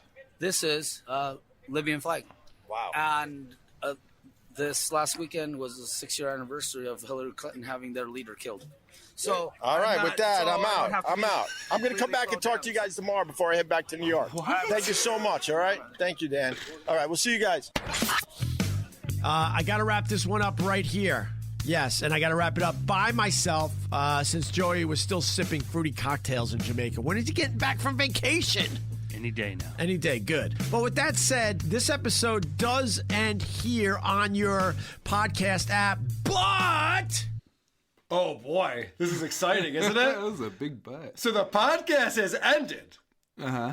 And I'm like, I need more Opie. Are you kidding me? It's over already? You can't stop me now. You can't stop now. We've been talking to random strangers about nonsense. What else is going on? So he gives us instructions on how to keep this fun train a-rolling. But it doesn't actually end. That's right. More to come from my time in D.C., but this is what you got to do. I know this is confusing. Just bear with me and go with it, people. You'll have to go to my YouTube channel, Opie Radio. It's right on the front page. Very obvious. And you could hear the rest of this episode. What you're saying? I know, it's crazy.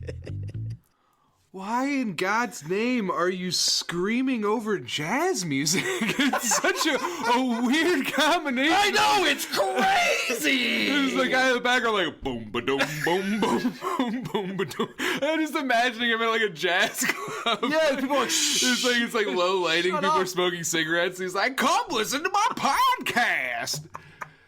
So let's think about this premise. We just listened to a show that was an hour long. It ends very abruptly. The guy's talking about Bolivia and Hillary Clinton murdering people. And he's like, I gotta go. And then he says, this keeps going on, but you gotta go to YouTube to check it out. This is a very long tease because he assumes, and rightfully so, that his listeners are idiots. He assumes these people are so moronic that they didn't understand those very simple instructions of, if you want to see more of this, it's on YouTube. So this goes on. Crazy is an accurate and descriptive word for what you'll see when you go there. Oh, yeah, no, it gets way better. I would way hope so. better.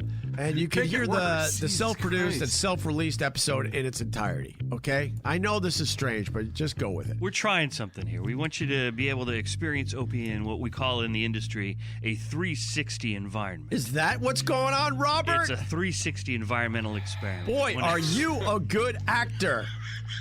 I know you're curious. You should be, because when you go to Opie Radio on YouTube, you'll hear one controversial protester and a guy running for president for the homeless, and it gets loud, really loud. It gets heated, and it gets very political, but I can't say any more than that for now. Why? And I love how he's like, why not? He's like building up this big thing. Like, Yes. and I'm gonna give a little bit of away. I'm not gonna say what happens exactly, but like, you didn't even do this. This is just something that happened. It just to happened. You. You're acting like you wrote this great grand fucking narrative, and you're building it up with jazz music and fucking like, what are you doing? But I don't understand a few things here, because he says, go to my YouTube channel, watch a YouTube video. It's not a video. I know, right? It's just a still picture. It's still just audio. I could have just put it on. It'd be one thing if it was like, no, you gotta watch the video. Then it would make sense. There is no video. So the thing that happened... It's like if you're on the phone with somebody, you're like, hold on, meet me at the coffee shop, and then you go to the coffee shop and someone else hands you another phone. Yeah, it's Carl. He's called our shop here. It doesn't make any sense. And he has this really long tease. He's explaining that all this crazy shit is going to happen. So you're thinking like, wow, I got to see what this is, right? A week later, this was a week ago, it has 3,300 views. This is not a popular video. He built it up so much. This is not a popular video. Nobody cares. And the funny thing is that 48 minutes into this video, so it's still more nonsense for 48 minutes. Finally, the cool thing happens. Yeah. Alex Jones shows up. Yeah. Not to be on Opie's show. No. He's just got a megaphone. there. And he's just screaming at the White House. Like, there's not a billion videos of Alex Jones. You don't even have video. It's not even a video. This is not difficult content to get. Alex Jones screaming at the White House. It's like being like, you'll never believe this, guys. I got footage of Donald Trump. Yeah, no shit. Where would I ever be able to find Donald Trump talking? That's amazing. Opie is terrible at marketing. This is a 360-degree. No! You're just telling us to go from one platform to another for no reason. So I have a theory about this, Justin. Lay it on me, Carl. Because why would he do this? Cocaine. Why would he have a show that ends and then he teases another show? He doesn't even explain why you should do it, but he says there's this great thing that's going to happen, but you got to go to YouTube. I'm just saying, throwing it out there. Could it be that Westwood One's not going to pick up his contract? How dare you? Could it be? How dare you? I don't know even this. Suggest the idea. I don't know this for a fact. I mean, I know that no one listens to his show and no one gives a shit. At Westwood One's I company. really don't see how those two things are connected, Carl. I'm just throwing it out there. Maybe, just maybe, Opie's going, wow, this Westwood One thing is not working out. Maybe I should get people checking out my YouTube channel. He's doing a grassroots Bernie Sanders kind of thing? Yes. Get a bunch of emails. Except for the difference is Bernie Sanders has followers. People who are interested in what he has to say. He's got to start promising some free health care with this podcast. I mean, Opie can afford it for some people. He can put some people through college, I'm sure. So this is, now we're going to skip ahead to the video. Okay. All right. This is Opie realizing that Alex Jones has shown up, and he's talking to a guy. Video or audio? Well, I'm sorry. This is the audio. You're right. He's talking to this guy who he wants to be the leader of the president of the homeless people or something. Yeah, I wasn't quite clear on it when I listened to it Yeah. first time. He wants to do something. He's got high ambitions for the homeless. Let's just leave it at that. I mean, he's closer to the White House than I am. Yeah. So I'll give him that. He's an influencer. He's an influencer. So this guy, he's talking to this guy, and then Alex Jones shows up, and Opie's like, oh, okay, fuck you, I gotta go. I'm from New York City, and you know the city bikes that you can rent? They throw them in the Hudson River. Right. That's how angry people get. But the thing to keep in mind is, oh God, I'm going to chew his ass out on nationwide TV, and I'm going to spit the pudding right in his face. Hold on, I'll be back. Why do you think nationwide TV is happening? Suppressing the speech of Christians and conservatives and veterans, and the left is planning on using this to steal the next election. All right, so that's where all of a sudden Opie Show becomes the most interesting version of Opie Show I've ever heard before. Right, yeah, because it's not Opie Show It's not Opie. And Opie does an amazing job of keeping his mouth shut and holding out the recorder. I will give him credit for that. I thought for sure we were going to hear a bunch of stupid shit the entire time. You would have thought. Yeah. No, well done, Opie, for the one thing you've done right. Nailed it. So let me just play. Opie does have a couple drop-ins because he wants to comment on what. But I did listen to it, and they're few and far in between. Well, so he wants to comment on a couple things that Alex Jones is saying. So here is one of those amazing commentaries that he pulls up. The internet has become an oligopoly of the big tech giants. Damn. Even the head of the EU. Dynamite drop-in money and broadcast school has really paid off. That's so funny that you did that because I wrote that down in my phone when I listened to it. Alex Jones literally talks for like 12 minutes straight, and then as soon as there's a breath, his commentary is, damn. No, you did.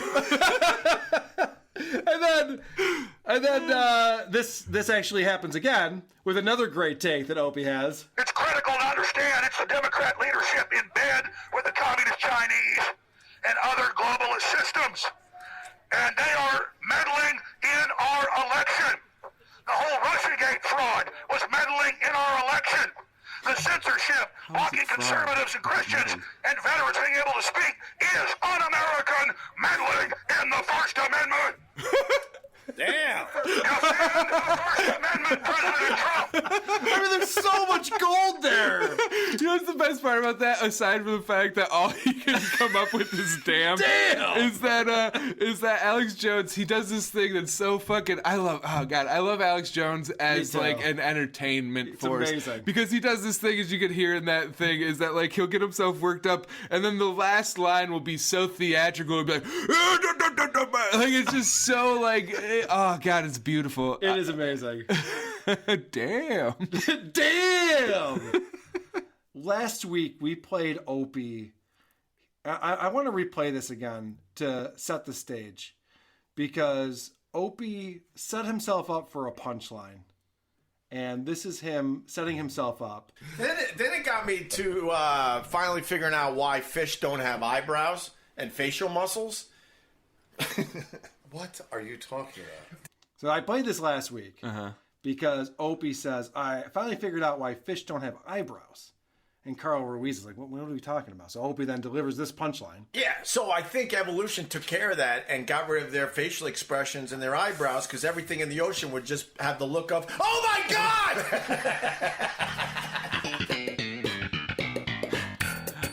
I'm glad you added that soundtrack because I was about to just say, fuck you. That is the stupidest goddamn joke I've ever heard in my fucking life. It's not a good joke. And then Opie shows that he wasn't actually joking because 3 minutes later, he's still wondering about these fish and their eyebrows. Because I always wonder why fish didn't really have facial expressions. You've always wondered? So it's interesting. I pulled these clips because I thought that was odd. And then someone in our subreddit pointed out, I was like, Carl, you dummy. You didn't listen to O&A back in the day? I did. I don't remember every fucking part. Right, yeah.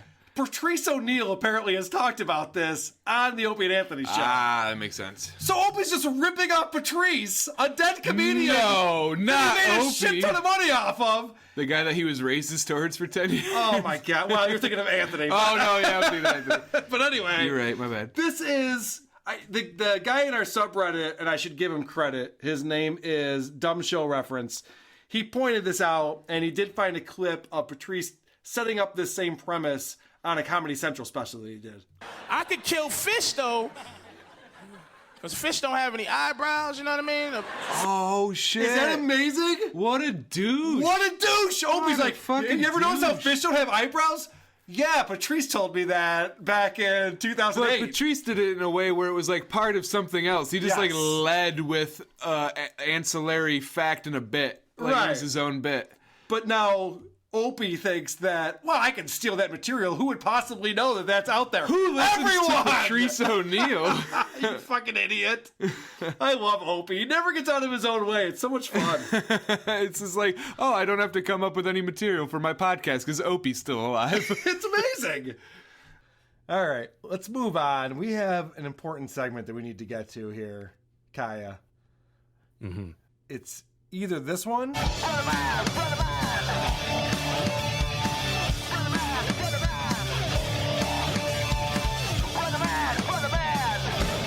Ba, ba, ba, ba, ba, ba, ba. Or it's this one. Opie Radio. The Opie Radio Podcast.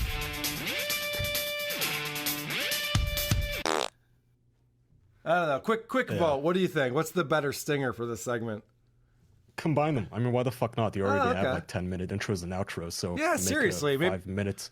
Maybe I'll have another 17 minutes of people talking about how much they like WATP in the middle. Yeah, there you go. That makes sense. So I actually tried listening to the latest episode of his bullshit. Oh, good. You listened to episode make it 108, La Cubana in the kitchen? Yes, I did. Awesome. So first off, what you do, you have some, you actually like your listeners. So you think, well, not everybody enjoys voicemail, so I'm going to put it at the end, after the credits, after the outro. Yep. Opie does the opposite. He puts it right in front. So if you don't give a shit about voicemails, you have to look at your phone like a goddamn monkey and try to scrub past that point. You have to keep hitting that button that lets you skip 15 seconds at a time or whatever. And you have to keep hitting it and hitting it and hitting it. Can I play that for you? Because I have the clip where how this show starts off is Joey Salvia saying he's been slacking. Oh, shit. It's this one.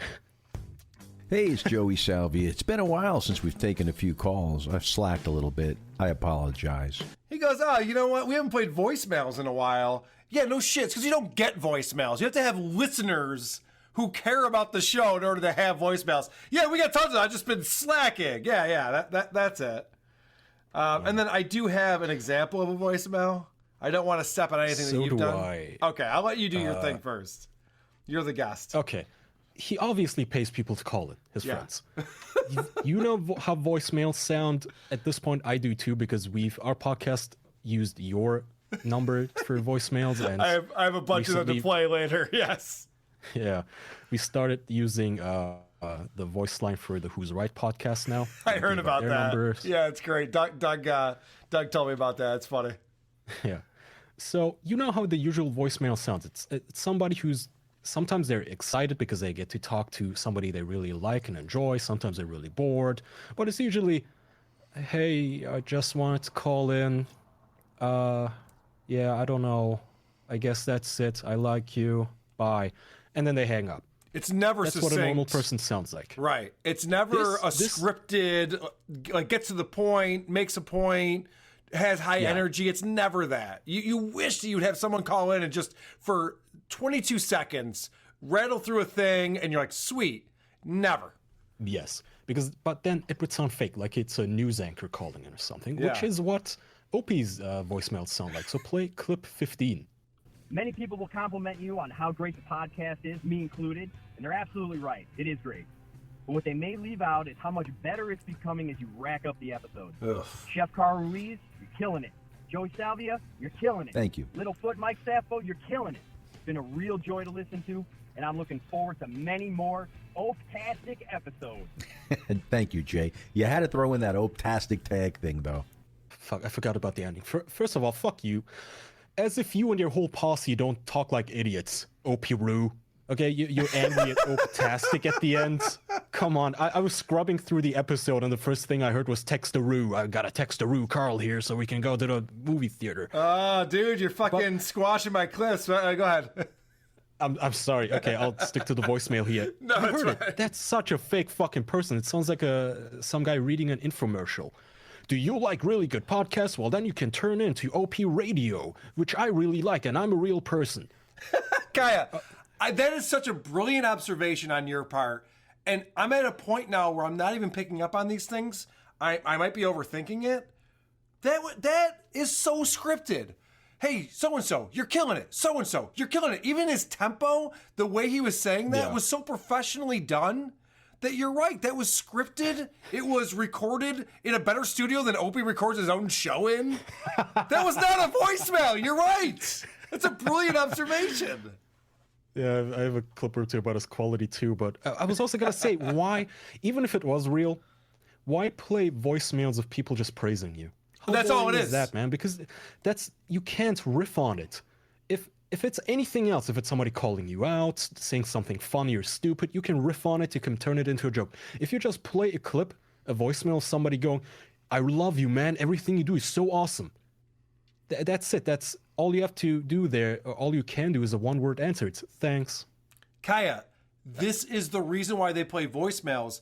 What they're trying to do is manipulate as many people as possible. What Opie is doing on his show right now is putting out terrible content and telling you it's good. Joey tells you it's good. Opie tells you it's good. The voicemail callers who are paid and scripted tell you it's good. And if you hear this enough times, you're like, I like this show. It's good. It's not good. You can convince a percentage of the population by telling them something over and over again. That's obviously been proven. Yes. And that's what their whole game plan is.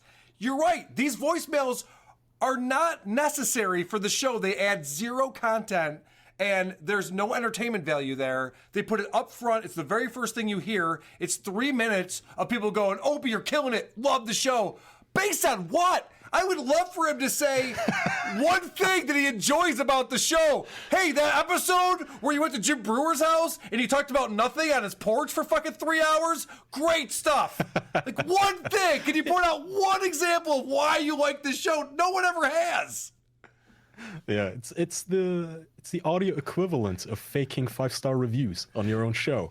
Like, yeah, I totally love this. Holy You're shit. just trying to game the algorithm now. Holy shit, Kaya, this is brilliant. I am going to start calling my own voicemail with different voices and I'm going to manipulate the shit out of people. I'm going to say things like, hey, Carl, your voicemail segment is the best segment of the show. Everyone loves it. Keep doing the voicemail segment. You should do that earlier in the show before the teaser. Hey. And everyone will think like, oh, that guy thinks that. It must be true. You're onto something, my friend. I never thought of it this way. Holy shit. All right, so what did I accidentally step on your toes on here? All right, well, yeah, let's play the Textaroo clip because holy shit with Opie. Carl, man, we got to do a podcast from La Cabana today in the kitchen, and Carl's like, "I'll meet you at 11," and then I get the Texaroo that because Opie loves hearing his voice on my podcast. He has to say things like Textaroo doesn't make any kind of sense. It's not cute or funny. There's nothing to that. I mean, you're not a native English speaker. When you hear something like that, does that confuse the fuck out of you? Like, why would someone say that? Because it confuses me. Well, not confused. I know why he does it. It's like this ironic, I'm gonna be cutesy wootsy, but you then don't get to say, "Oh, you said optastic." That's kind of that's funny, bro. Don't do that. Right. But whenever you play clips from that fucking show, all I can hear is noise in the back. It's so loud. The noise that he records with a shitty little recorder and then doesn't bother editing out, which is a lie. Yeah.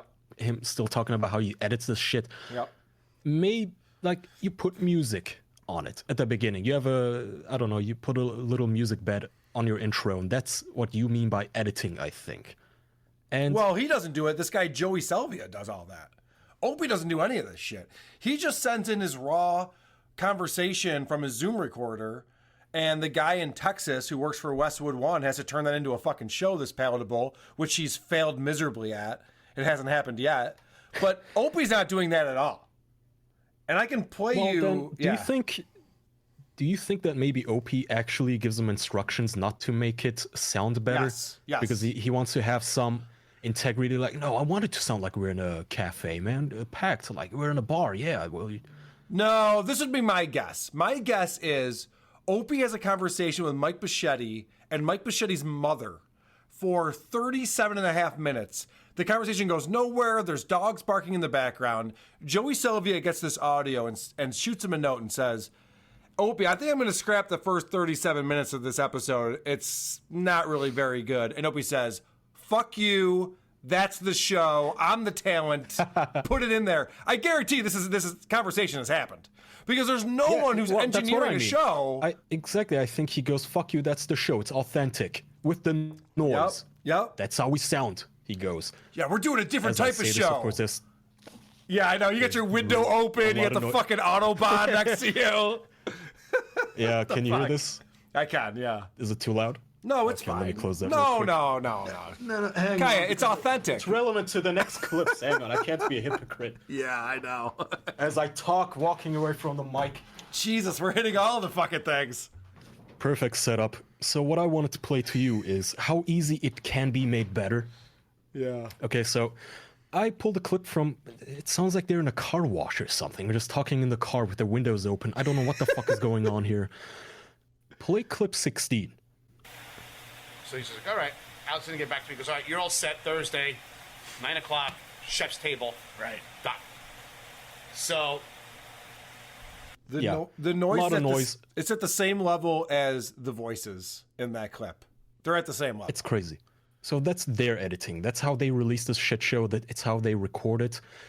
It's impossible to fix that perfectly in audio. Once you record with noise, there's no way back. It's like it's just like how you can't unshoot a person.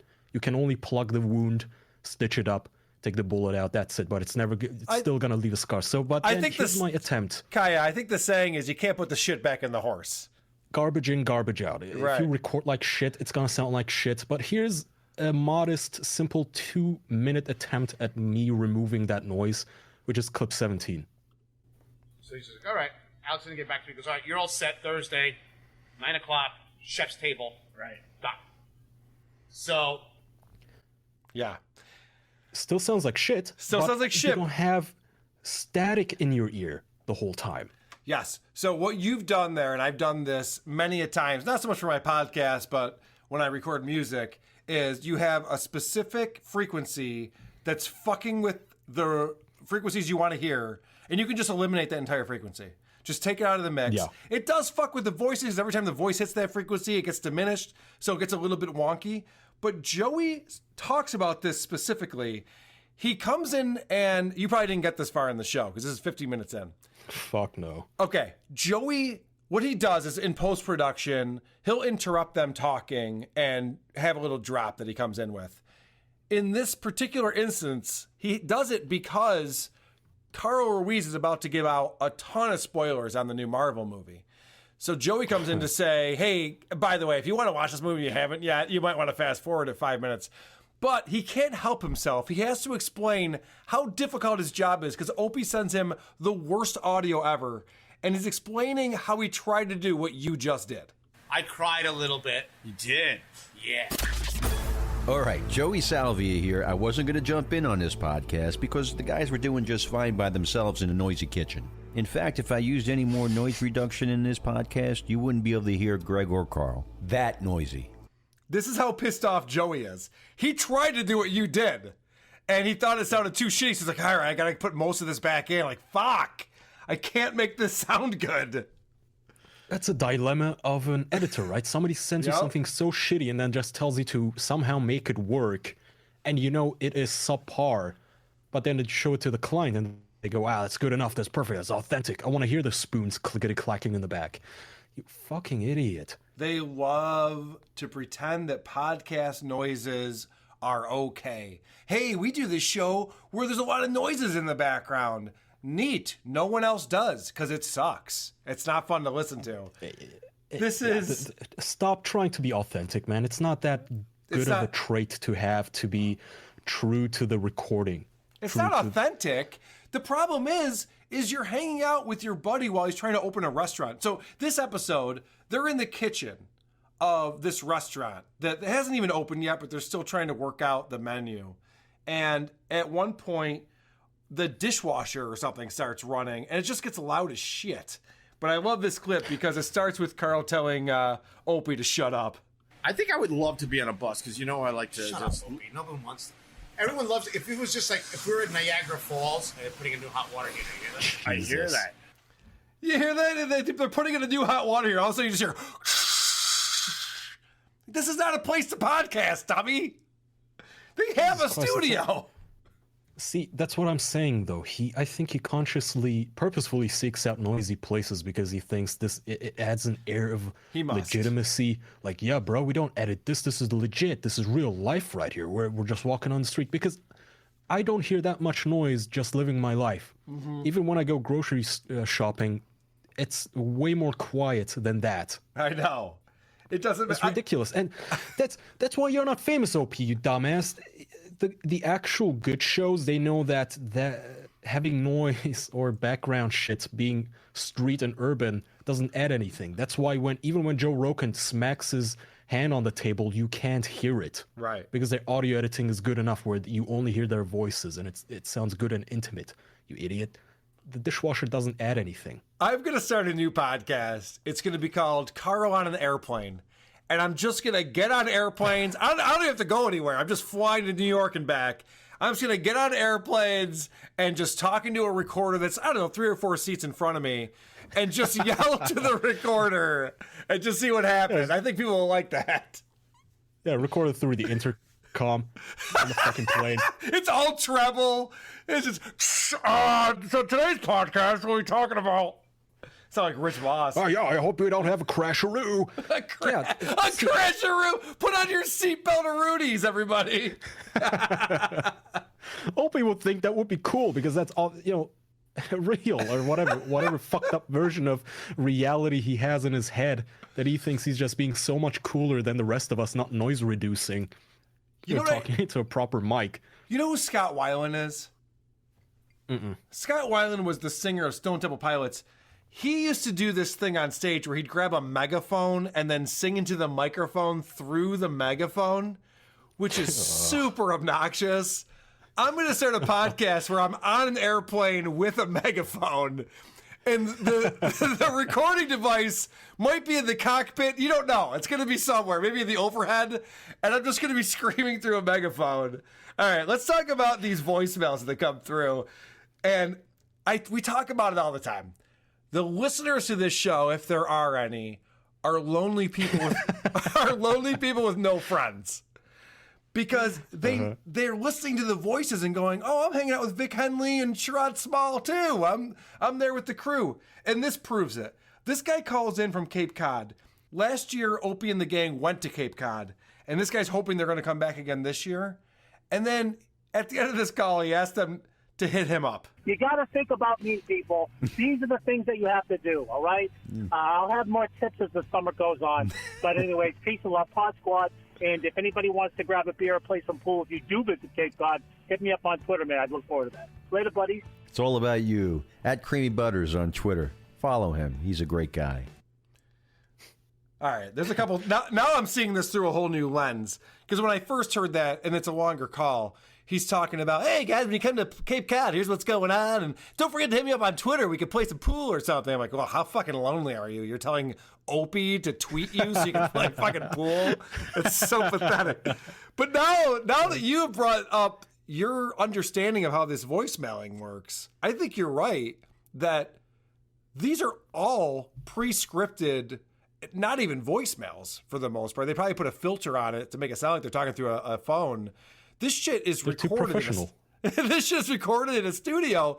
This guy didn't stutter, or he stutters and stammers less than me, for Christ's sake.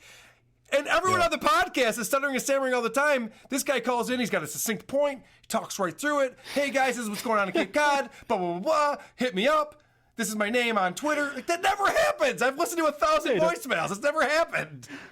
He doesn't pass out in the middle of it like the people, the sloppy drunks who called into your show. Yeah, he's not fuckarumpus or butthole weeb, that's for sure. This is funny. So Opie and Carl are such good friends now that they're finishing each other's jingles. Lows. Yeah.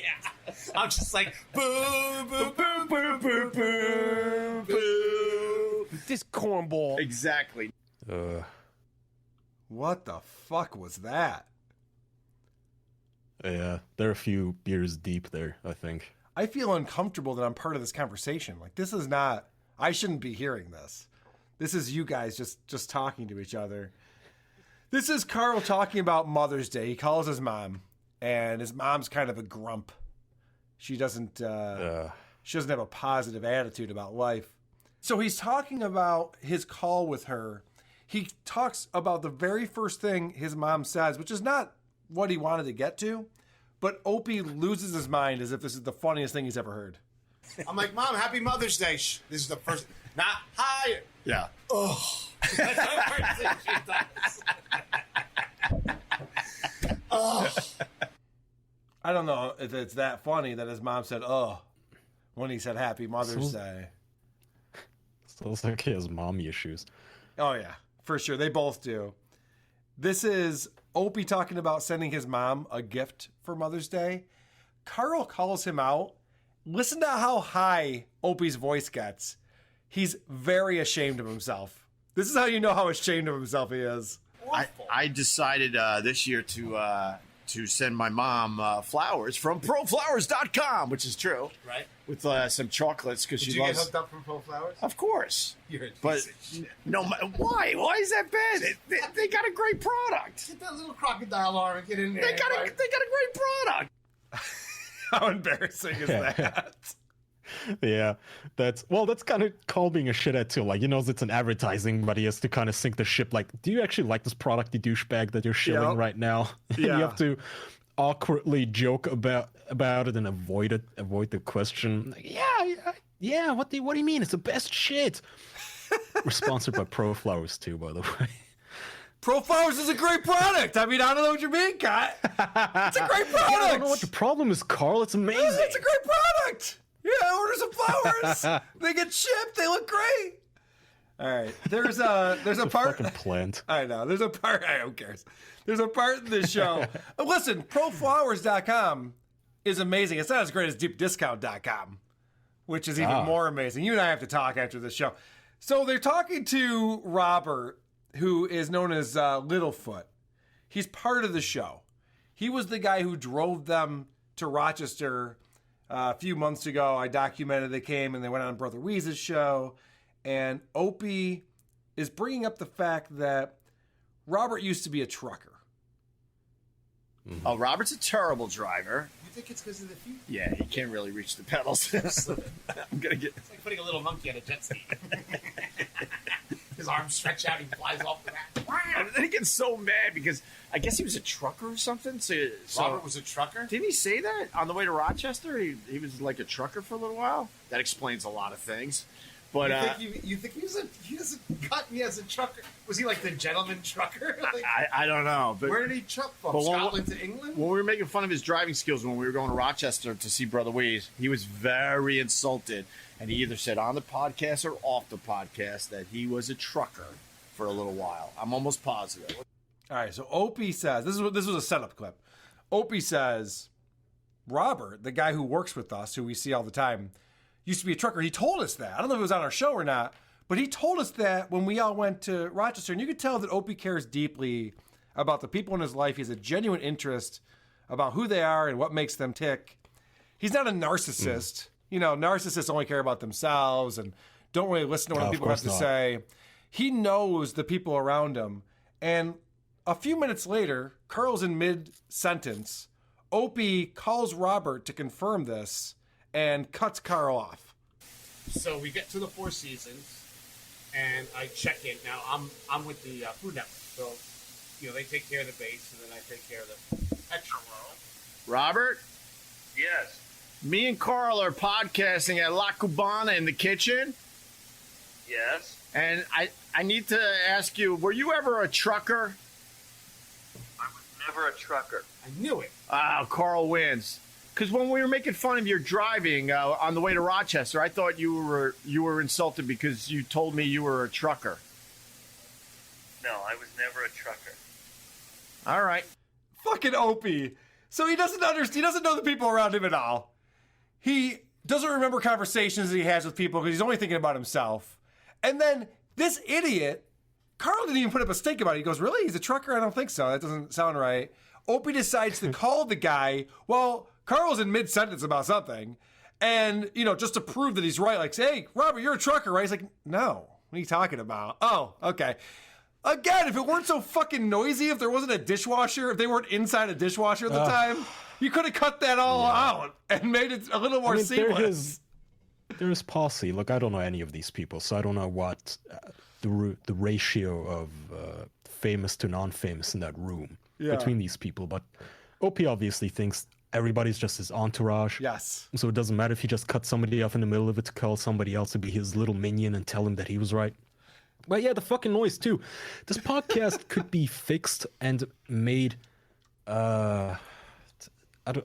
accurate, I guess, entitling it, if you just called it the NSA spying on people, because that's what it sounds like. It sounds like the NSA just hacked your phone and is listening in your pocket. That's what every fucking scene of that show feels like.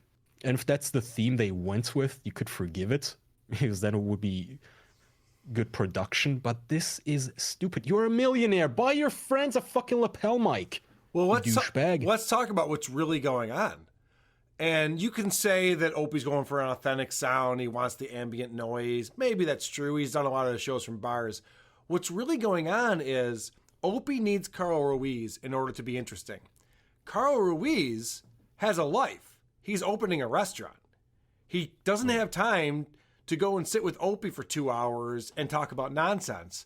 So the compromise is, Opie, I'll do your stupid fucking podcast, but you got to come to me. I'm in my restaurant. I'm in the kitchen. We're trying to get this shit set up and get ready for our grand opening in a week. So as long as you don't bother me too much and you keep that fucking Zoom recorder out of my face, we can have a conversation. That's what's going on here. This is... Okay. Opie is terrible at ad reads. I've brought that up before. But also, he has the worst sponsors on his show. I've never heard another podcast that does PSAs. Are you familiar in Germany with what a PSA is? Yeah, public service announcement. Yeah, like, hey, don't fuck without a condom. Very good. Yes. Right. Yeah. PSAs, when I used to work at E-Bombs World, were a terrible thing because as soon as a PSA ran on the page, it means we're not getting paid for it. It's what runs when there's no paid placement to take its spot. So you default to a PSA.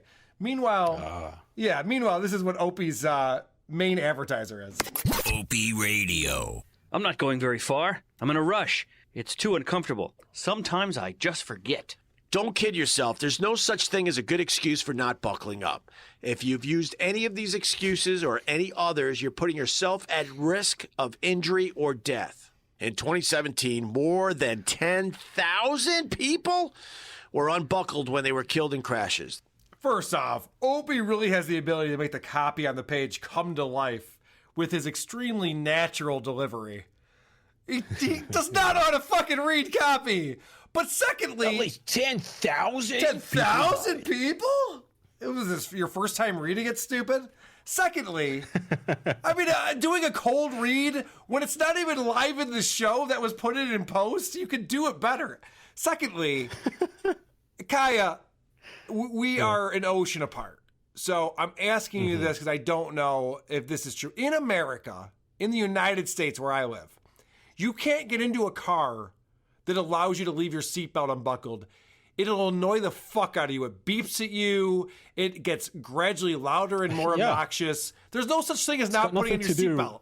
It's got nothing to do with where you're at. That's what the car companies themselves do, because otherwise they open themselves up to lawsuits. If that's what I thought. What'll happen is you get in a car and it doesn't annoy you with some beeping noise to buckle your seatbelt, and you get in a car crash and die. Then some fat fucker in America sues Mercedes-Benz because, I don't know, you were neglectful.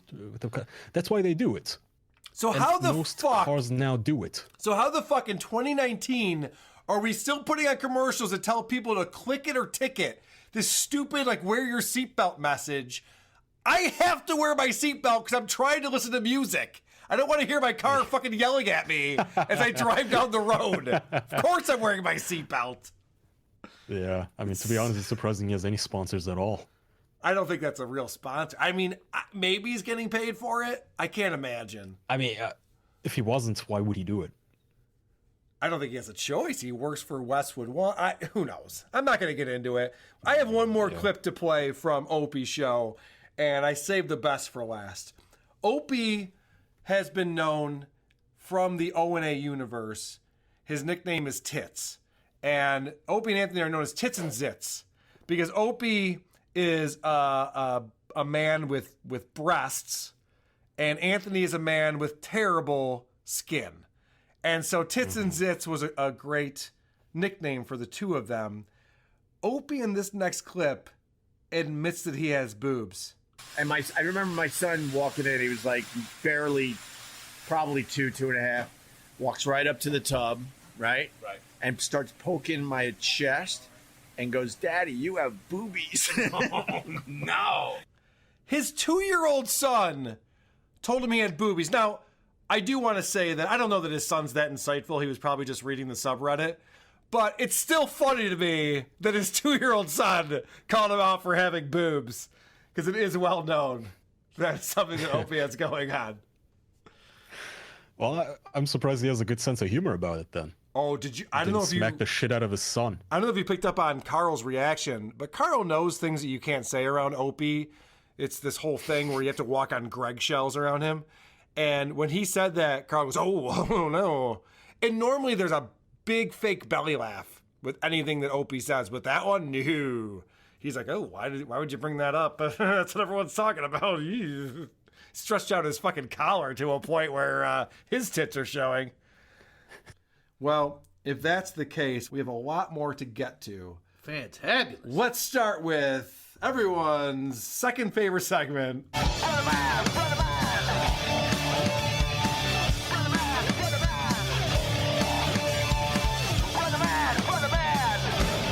Ba, ba, ba, ba, ba, ba, ba. You listen to Opie at all this week, Grosh? Oh, God, no. I didn't tell you to, but I assume at this point you know the deal. I did. I spent 3 hours with that other asshole. That's true. Otherwise, I would have. Yeah, that was very rude of us to make you do that. This is episode 110 called The Float Place. The Float Place? Opie is on his own in this episode. Oh, joy of joys. Yes. Always cringe-tastic when it's just the Opster. Yeah. So here's the scenario that I want to present to you.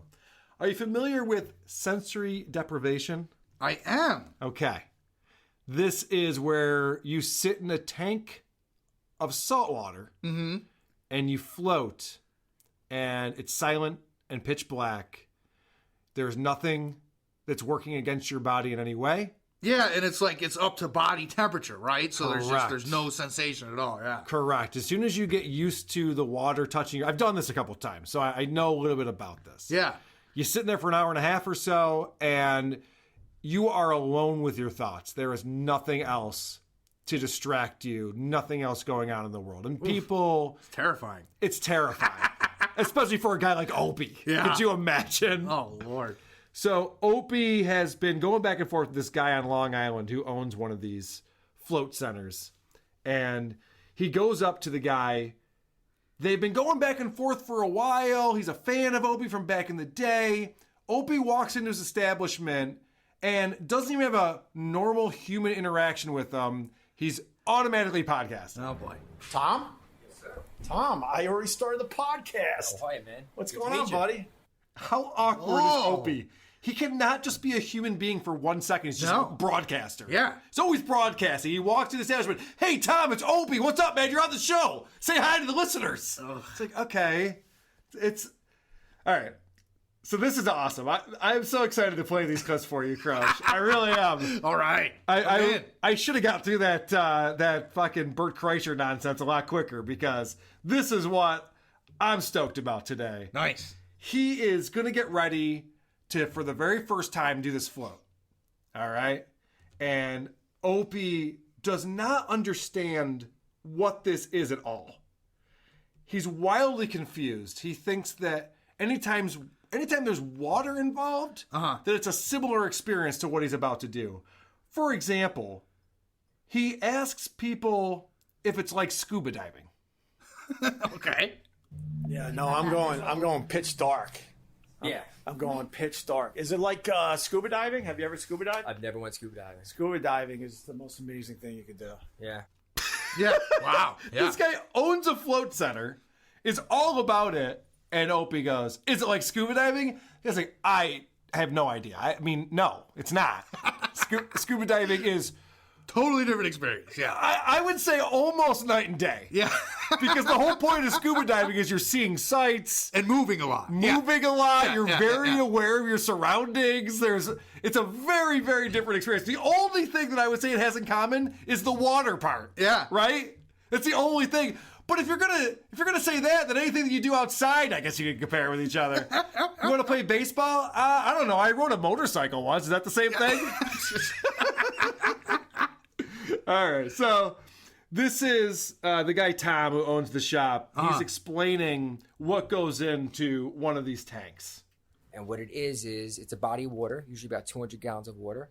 It's got about 1,000 pounds of Epsom salt in it. 1,000 pounds? 1,000 pounds. Okay. Did you catch that, Crosh? Uh-huh. What did he say was in the water? Epsom salt. How much? 1,000 pounds. Okay, 1,000 pounds of Epsom salt. Didn't know there was going to be a quiz today, Carl. Well, I just wanted to see how good your comprehension skills were. Wow.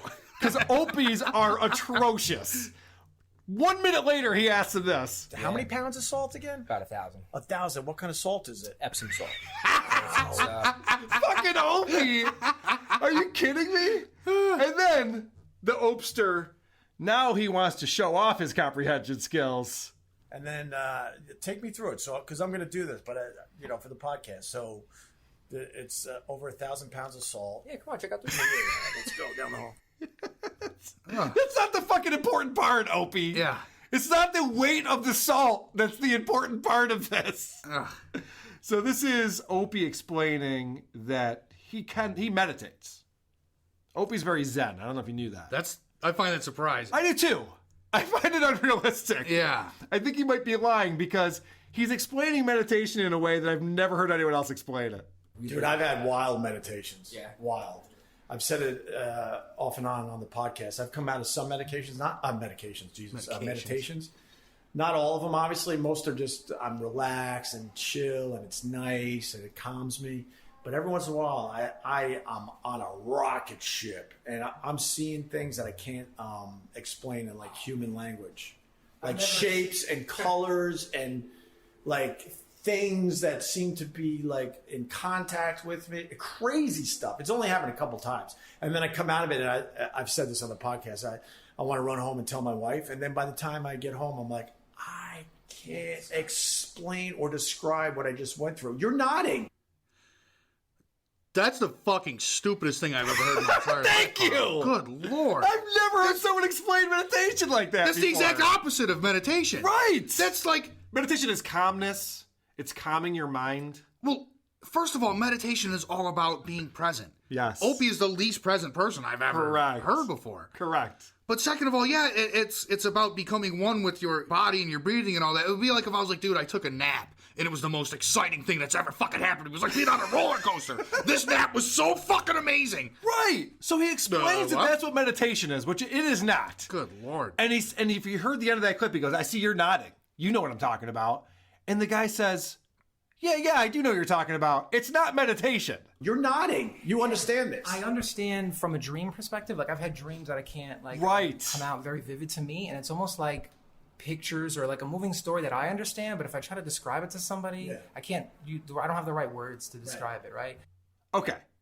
So Opie does not understand what meditation is. He's not grasping the concept of what this float experience is supposed to be. Yeah. He's not understanding it at all. In fact, he explains that he's not going to podcast from the tank.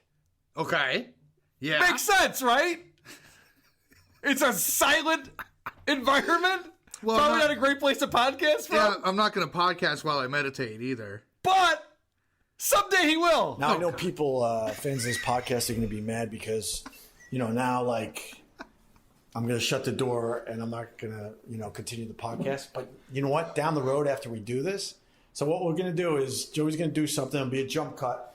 And then next time I talk, it's when I leave the tank, and then we'll talk about my experience, okay? Cool. But down the road, if we do this again, we got to get the Cuban here and a couple of my other guys. We'll have one big party here.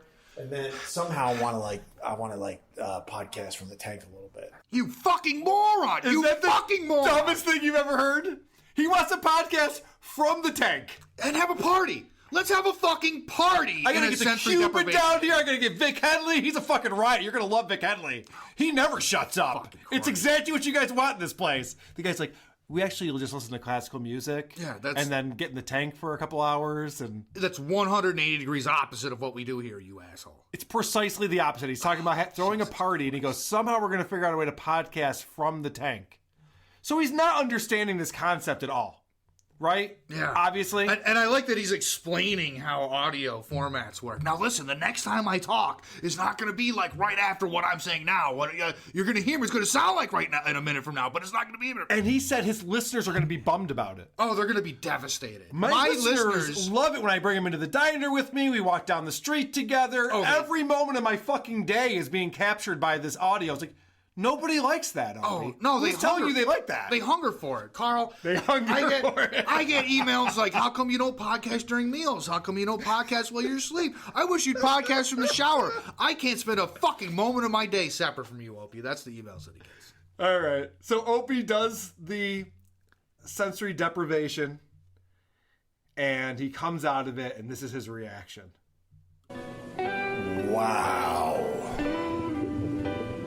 That's all I have to say is, wow. Oh my God, I am so chill, so relaxed. I just got out of the flotation chamber, I think that's what it's called, about 5 or 10 minutes ago. I literally couldn't speak. I was so chill, so mellow. All right, so I've mentioned I've done this before. I don't know if you ever have. Oh, I've not. All right, I've tried it a couple times. It's fine. Yeah. I'm probably not the right person for it, but there's no way that Opie did this right. And I don't prove it. So he goes on to explain some of the things that he was really shocked about, and one of them was how dark it was in there. The other thing, when I first started, I just closed my eyes because naturally you want to do that, even though it's a very, very dark space. You can't see your hand in front of you, but I guess you're just used to closing your eyes.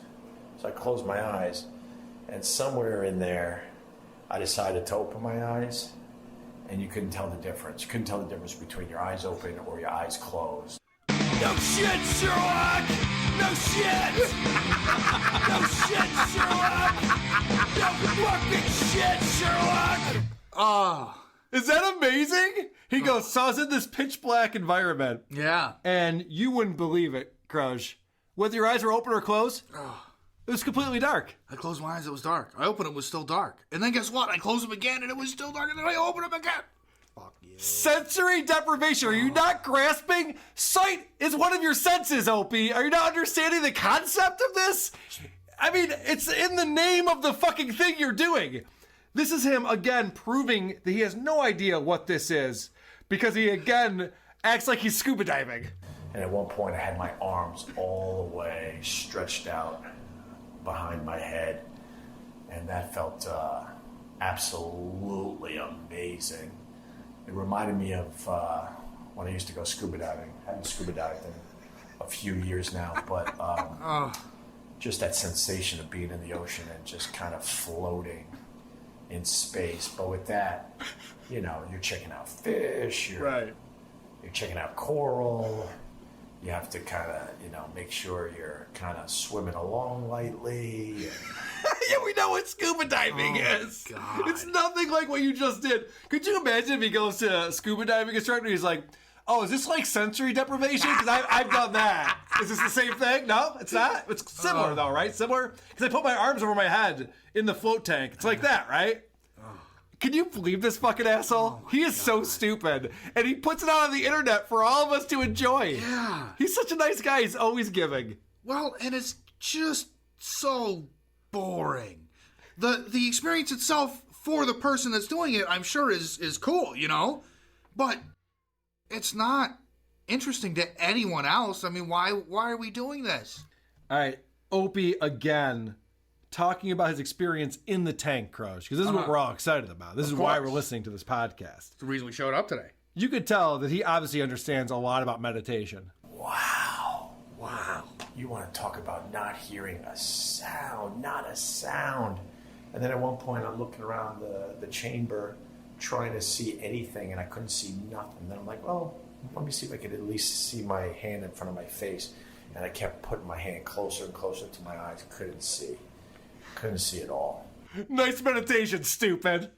He's in there fidgeting the whole fucking time. Yeah. And he talks about how he's like bouncing back and forth and he's doing all this shit. It's like, Opie, you are not alone with your thoughts. Mm-hmm. You're trying to see your fucking hand in the pitch dark. Ugh. Oh my God. This fucking guy. So he goes out and he talks to the owner and he explains what an amazing experience he had. He can't wait to do it again. And Tom's surprised because he says, you know, usually the first time you do this, you're kind of feeling it out. Mm-hmm. And it takes a few times before you really figure out how to enjoy it. That's great, man. That's great you were able to get so deep your first float, because a lot of times people come here, especially during their first session, it's almost like they're trying too hard to do it. Like, all right, I'm going to float, I'm going to relax, I'm going to get there. And it's like they almost like psych themselves out, or they have different expectations coming in. They think it's going to be this amazing thing. And rather than just letting themselves naturally get there, they try to force themselves to get there. And it doesn't sound like that's what happens. It sounds like you were able to kind of go in there and slip away as you should. Yeah. Tom is explaining that Opie is a liar. That's what that was right there. Really? All that stuff worked out perfect for you? Because Opie, that's never happened before. That's not how this works. Yeah. Oh no, for me, that's exactly how it worked. Yeah. I was so tranquil and I was in a meditation and the time flew by. That was great. I'm like, no, you were trying to look at your hand, you were fidgeting, you had your arms over your head, you thought you were scuba diving. A fucking idiot. It's like, no. First time I went golfing, hole in one. Hole in one on a par 5. You wouldn't believe it. This is Opie having the same interview skills as Bert Kreischer. Oh boy. So walk us through floating. Like, just explain it for the newbies out there. Just explain the entire thing that you do. Yeah. This entire business that you have set up. Just explain it. What's the deal with floating? Who are these floaters? Where would you begin with a question like that? God. Opie, you had all this time to prepare to talk to this guy, and you had no questions. All right, 2 more things I want to play from this episode that I thought were hilarious. He gets there and he's talking to these jerks with a Zoom recorder, and someone's teapot is boiling in the background. Oh, nice. And Opie's very concerned about this because of the noise that it makes. Of course. What's that loud noise? Is that tea? Oh, yeah, it's our tea kettle. Sorry. You guys are so sad here. No, I got a producer. He's gonna. That might drive him nuts because as long as they know it's tea in the background. What kind of tea were you brewing today? So he's concerned that Joey's gonna freak out that you could hear that in the background. Meanwhile, this is the asshole who's had dogs barking. He's sat in diners. He's walked down the street in Manhattan. He podcasted from a podcast convention on the floor of the convention. He's been in a restaurant's kitchen that's under construction. And he's concerned that he walks in this place. He's like, oh, dude, what the fuck? You got water boiling over there? I mean, my producers would be pissed about this. But he asks the hard-hitting questions. What we all want to know, Carl. What kind of tea? What kind of tea are you brewing? Man, that's the kind of heavy-hitting shit that we've come to expect from the Opster. It better be Earl Grey or else I'm fucking out of here. Fuck that bullshit. We got some sleepy time over there? I won't stand for that. All right, Crows, one last clip from this episode. Yes. Anyone who's listened to this show knows I have to play this clip. Yeah. It's a long one. Okay. But I couldn't take any of this out. Yeah, all right. You have to hear it all. Love it. Love it. All right. Really, Joey? This is before he goes into the tank. Okay? All right. Really, Joey? Joey, Yeah. give me some peace. From what I heard, you already have peace. Joey. I'm here. Joey. Standing by. Gotta take my leak before I go into my tank. Can't you do something here? You like podcast noises, so You're gonna hear. You don't want to hear. let's just let it roll. All right. No, Joey. We let everything else roll.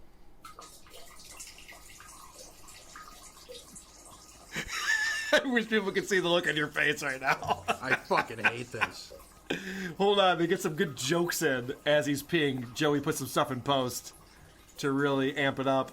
How fucking long does this go on? Hold on. Wait for it. Jesus Christ, you piss like man of war. Hello. Did you hear that in this fucking cheesy radio edit? Hello. This fucking Joey Salvia guy took a train from the 90s to the studio to produce this. Yeah. What the fuck is wrong with these people? He was frozen in time for 20 years. A little shake. Here we go. Did you hear that, Joey? Oh, I thought it was over. Oh boy. I fucking hate this. What the fuck? Can you believe this is happening? What the Do fuck? me a favor. This was on the fucking After you're show? done floating, go get your prostate checked out. Please. There's the shake. How fucking long is this clip, dude? It's 2 minutes long. Oh my fucking god. It's real time listening to OPP. Oh fuck! Fuck you! You're fucking you fucking All right. asshole. This is brought to you by the asshole who wants to podcast from the float tank. Don't stop it. I want to hear him wash his hands. He didn't. He walked out of the door. Oh, you fucking motherfucker! I know. I was listening for that too. I think because he's holding the Zoom recorder in one hand, he doesn't know what else to do. I don't think he has a choice. Croach, is that unbelievable? That's one of my favorite things that I've ever brought to this show is Opie talking about something he did not grasp the concept of at all. He was wildly confused about why he was there, what he was supposed to be doing, how that all works. And his exciting conclusion was, I'm coming back here. I'm bringing Carl Ruiz with me. We're going to podcast from the tank. It's unbelievable. Well, and I really hope he records himself taking a shit in the morning beforehand. Maybe he should, that's my track 17. Hold on. Yeah. He should record his whole shit shower and shave so we can really get into the, get into the fucking spirit of things. All right. I guess that brings us to the next segment of our show, which is, of course...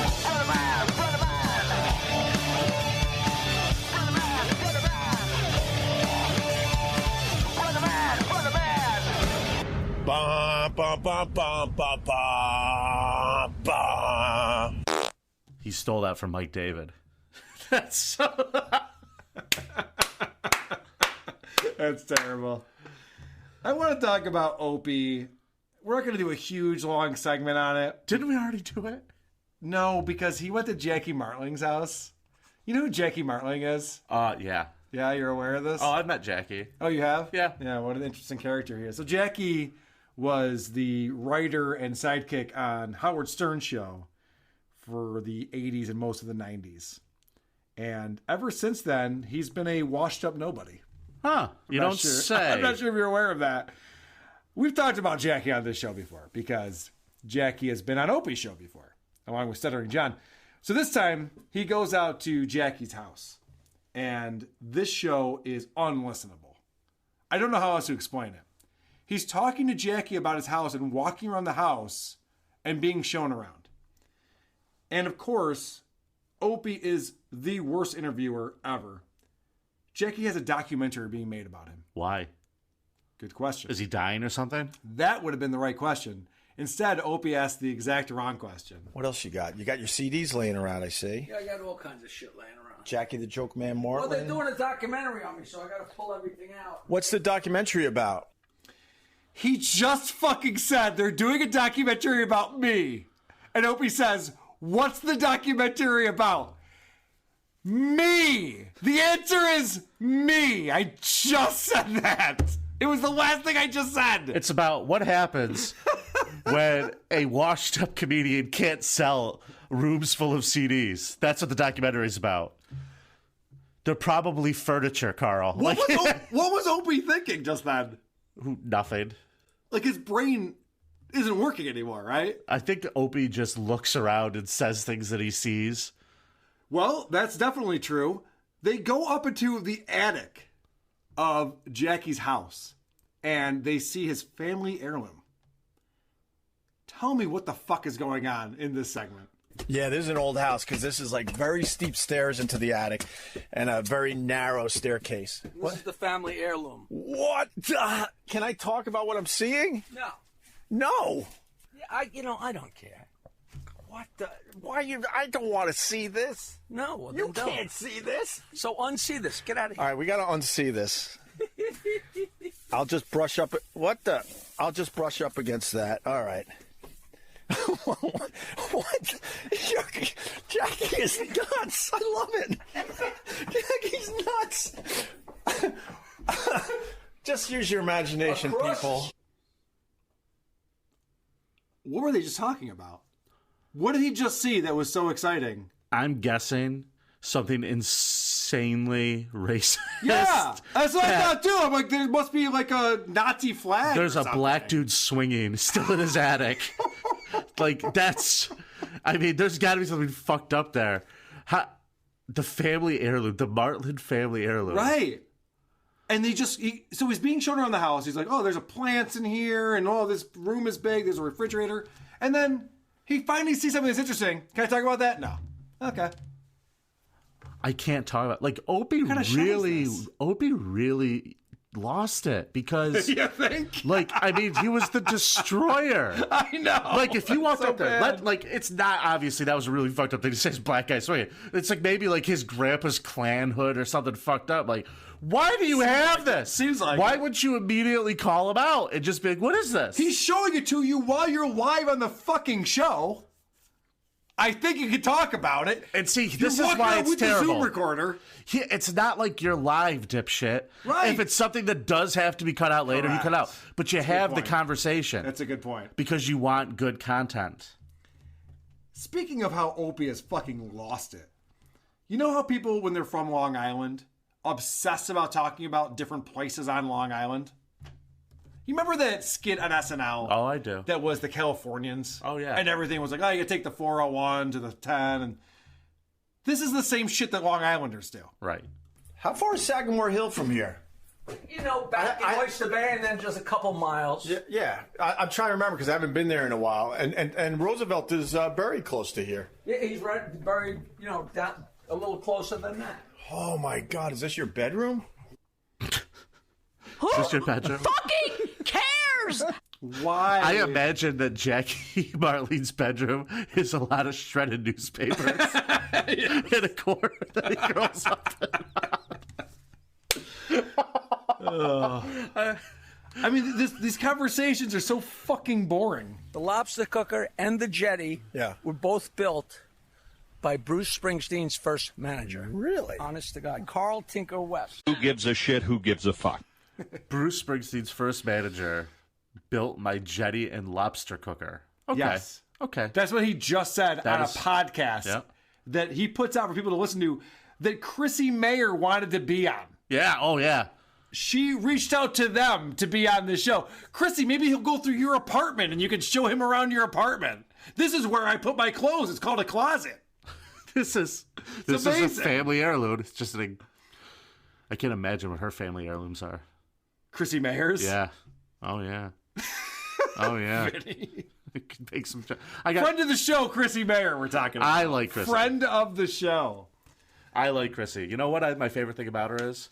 Her phone connection. It's beautiful. Phone connection's amazing. It's amazing. You know what I wanted to talk to her about? And I'm pretty sure that's the last conversation I'll ever have with her, so I won't be able to. But for some reason, when you Google her, her feet come up in most of the search results. Say what? Her feet. She's on like Wiki Feet or something. People are obsessed with Chrissy Mayer's feet. Uh-huh. Ah. It's fucking weird. I wonder what that's like. If you Googled me and my feet came up, I'd be weirded out by that. I'm so puzzled by this. I'm actually processing it. Process that for a second. Google Chrissy Mayer, and about the third or fourth image in is just her feet. Weird. And there's a whole webpage dedicated to it.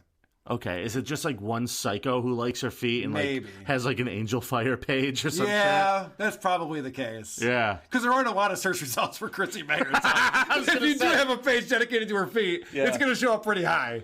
That's a good point. It's not like a book me thing either. So I told Vinny to he has one of his cans off of his ear, and I told him to put them both on because what these fucking assholes do is they walk around the Zoom recorder with those stereo condenser mics. 2 channels. So you hear the conversation as if you're spinning around the people. And Opie explains that, well, that's what they're doing right now, but they'll do a legit show. I'll pour my own coffee. It's okay. Isn't that fun? I might have never saw her again, but I took the picture. What do you want? What would you like? Yeah. Yeah, we'll set up a real podcast, but I got the handheld right now with Jackie. Opie says we'll set up a real podcast. I'm still waiting for it. We've been doing this for over a year. When are you going to do that? Set up a real podcast? What's he talking about? We're just going to stack up all these boxes of unsold Joke Man CDs, and we'll put a microphone on top of it. We'll have a real studio in here. It'll be great. This is part 1 of Opie's adventure with Jackie Martley. I can't imagine the riveting conversation that's going to come out. At what point do they look for 2. cardboard signs to stand by the highway with? These two. What's funny is that Jackie's better at running a show than Opie is. So remember that Jackie's talking about the people coming over, they're going to do a documentary on me. So he's got a story he wants to tell, and Opie wants him to tell it. I was just telling my girlfriend about this whole story about then I went to jail in 1969, and it's the greatest story. It's probably too long for the podcast, but Are you kidding me? We're not on the radio. We do what we want. I don't care if it's a 20-minute story. Well, listen, these guys are supposed to come with the video. Okay. And I would really love for the story to get on video. Can we do that? Would that slow you up? No, let's do it twice. No. So Jackie understands how to do this better than Opie does. And I also like how Jackie was like, you know what? I'd rather save it for my documentary than your shitty podcast. Right! He goes, I got a long story. He's like, you know what, actually, I'll tell it to you, but I got a crew coming over. We'll do it then. Let's just do it twice. I really had high hopes for Opie when he was going to do a podcast, and this is so bad. Why would you tell a guest to tell a story twice? How is that released, Carl? How do you release this? I know. That's what I don't even understand is how I'm even hearing it. That's the How am embarrassing part. It's not even I live. hearing this? How did I even know this conversation happened? It so fucking blows my mind. Because literally, they're walking around the guy's house with a recorder, and he's refusing to tell him interesting things. Right! You're not allowed to talk about the interesting things in my house. I'm not going to tell you any interesting stories. In fact, you could point at things and mention, oh, there's that. Yeah. I'll tell you all about my lobster cooker and my jetty. But the time I went to jail in the late 60s, let me save it for a real outlet. And Vinny, it'd be one thing if there wasn't a podcast devoted to making fun of how shitty your show is on a weekly basis. And it'd be one other thing if Opie didn't get out to the car, sit down and go, I got gold. I know, and he loves it too. He has these terrible conversations that no one could possibly be entertained by, and then he's like, yes, we did it again. I'm going to make this a 3-parter. Like, Opie, make it a no-parter. Dude. Make it a no-fucking-parter. If that motherfucker had just an upload button on that Zune. Oh, my God. I mean, he pretty much does. There's nothing taken out. There's nothing taken out. It would have been up on the internet before he got to his car. And, again, Opie can't have a normal interaction like a human with someone.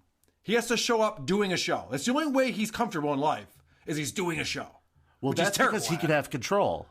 I guess. No, 100%. That's a control thing. It's a control That's because, like, I'm the host. Yeah. So, hey, listen, we're going to talk, but we're going to talk, and I'm going to lead the conversation. So he comes right, over to bro? this guy's house, and he's just recording. What do you got? Fresh coffee? Yeah, you want some coffee? Yeah, I would like some coffee. Is this weird that I started the podcast before we even... No, there's no such thing as weird. I'm so tickled that you guys can. Of course. So I think what they used to do on Opie and Anthony, they were all proud of themselves. They'd have guests come in mid-conversation. And a lot of shows like Howard Stern or other shows would go to a commercial break, bring the guest in, start up. Okay, we have so-and-so here. We're going to have a conversation. And Opie and Anthony were all proud of themselves. They're like, oh, yeah, come on in. Hey, we got this guest down. We're just going to do it. So Opie thinks that that's what his life is now. Right. He's just like, hey, you're joining me as I'm having lunch with my friend at a diner. Well, that's not a show. I don't want to listen to that. I'm not intrigued by this conversation you're having with Mike Bichetti in a fucking crowded diner. There's such a level of narcissism to be Yes. able to think that everywhere you go, you're Correct. putting on a show. It's And amazing. It is. It's what society kind of is. It's like a mirror of the times, and it's sad. But he's not even of that generation. I understand. It doesn't matter. There's nothing sadder than the old guy trying to be young. They end up shitting in the urinals. You said it doesn't matter. I'd say it's even worse. There's a generation that was brought up with everyone gets a trophy and everything you do is amazing. And I understand that they think they're putting on a show and they're entertaining all the time. Opie isn't part of that generation. He should fucking know better. But he's got 2 little kids, and he's like living that generation right now. Well, I don't want to just shit on Opie. He is really funny sometimes. Like when he talks about pooping. I know what I liked? The fact that I just blew up the bathroom at the cafe. Could you imagine being a 55-year-old man and this is how you talk to someone? I just blew up the bathroom! Oh! That sounded like Spuds McKenzie was making a comeback. He's with his buddy, the producer of the show, before they go to Jackie's house, and he's talking about how he just blew up the bathroom in the cafe, and he's all excited about it. Then they go to Jackie's house, and he has to tell Jackie that story. Well, welcome. I just got home. I went to get some steaks. Right. I just blew up the bathroom at the cafe. Oh, my God. At which, the local? Yeah, the local cafe. I took a very nice dump in there. Whatever. What's wrong with this guy? Like, Vinny, I don't have to do a show. I could just play these clips. And we'd have 10,000 downloads. He doesn't get that many downloads. There's no way. Opie? Yeah, he doesn't. No way. No one's listening to the show. Okay. I thought you said to get 10,000 downloads. I would get 10,000 downloads just playing these clips. If I don't have to talk. I don't have to do this thing where I'm like, this is where Opie says this. You get more downloads than Kumia has Twitter followers. Whoa. Oh, shot fired! Shot fired! No, I mean, yeah. All right. It'll be seamless in the audio. All right, the other thing that Opie always does that is a lot of fun is he goes somewhere where there's a lot of noise in the background. I call this the Chrissy Mayer effect. So when you and Nancy got divorced, but you guys are still friends to this day, right? That's Mike David's soundboard. But that's your old house, isn't it? Well, it's one of the ones we own. She's with her with her boyfriend, and they're on their way to Block Island in his boat. Is this unbelievable? Like you said, it's a podcast. Yeah. Just take that part out. When you walked outside and the siren went off, just take that out. It's fine. There was nothing that was being said. He's talking about people taking a boat to an island. Right. There's literally, there's nothing interesting. It's not like you have to, push through because something was so good that, it's worth it to subject someone to listening to that. I'll be honest, I was listening to that in my car the first time, and when I You hear have a a siren, sad life. Tell me about it. Tell me about it. I listen to fucking Opie Radio during my commute. Do I want to do that? No. I sure as shit don't. It's like Schadenfreude or something. It is. But anyway, I hear that shit go off. I'm looking at my rear view. I don't know what the fuck's going on. Could be Armageddon. I don't know. It's annoying. Nope, just bad podcast. Just terrible podcasting. That's all I have to say about Opie. All right, this is a segment that everybody loves. And I think I'm going to go back to the old stinger. Opie Radio. The Opie Radio Podcast.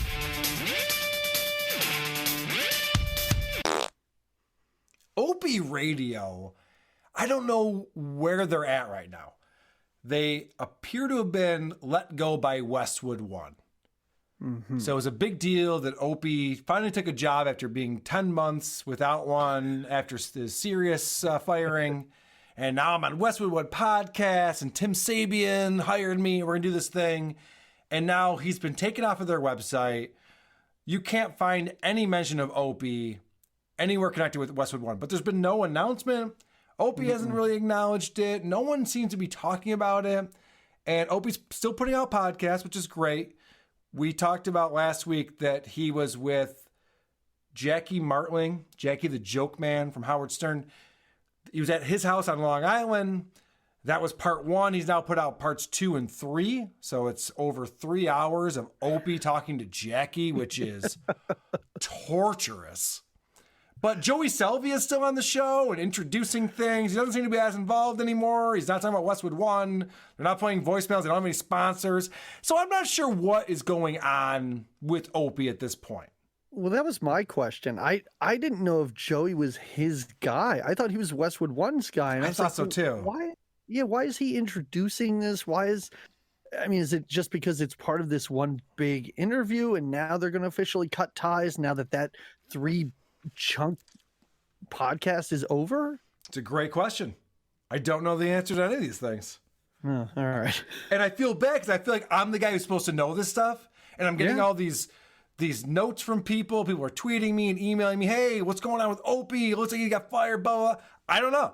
I don't know what's going on. I've Googled at least 2 or 3 things and found nothing. So I mean, he got fired, right? Like that has to be what happened. It has to be what happened. I don't know. I can't imagine what they were paying this guy based on what his previous contracts have been with Sirius. He's not going to take a 90% pay cut. So he had to be getting paid 6 figures, if not 7, by Westwood One in order to even do this. Christ. Well, let's think about that. He had to put out 2 podcasts a week. So maybe it was a 50% cut. Maybe he's making high 6 figures from Westwood One. And they're thinking, oh, this is a no-brainer.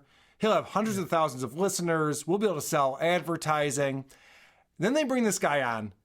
He's walking around the streets of Manhattan, screaming at homeless people. And then when they're like, all right, Opie, your show is a train wreck, but can you at least read this ad from this toothbrush Quip? And he's in his bathroom going, Quip is the greatest toothbrush. You're like, oh, fuck, Opie, God damn it. Like, this was the biggest mistake Westwood One and Tim Sabian's ever made, I would imagine.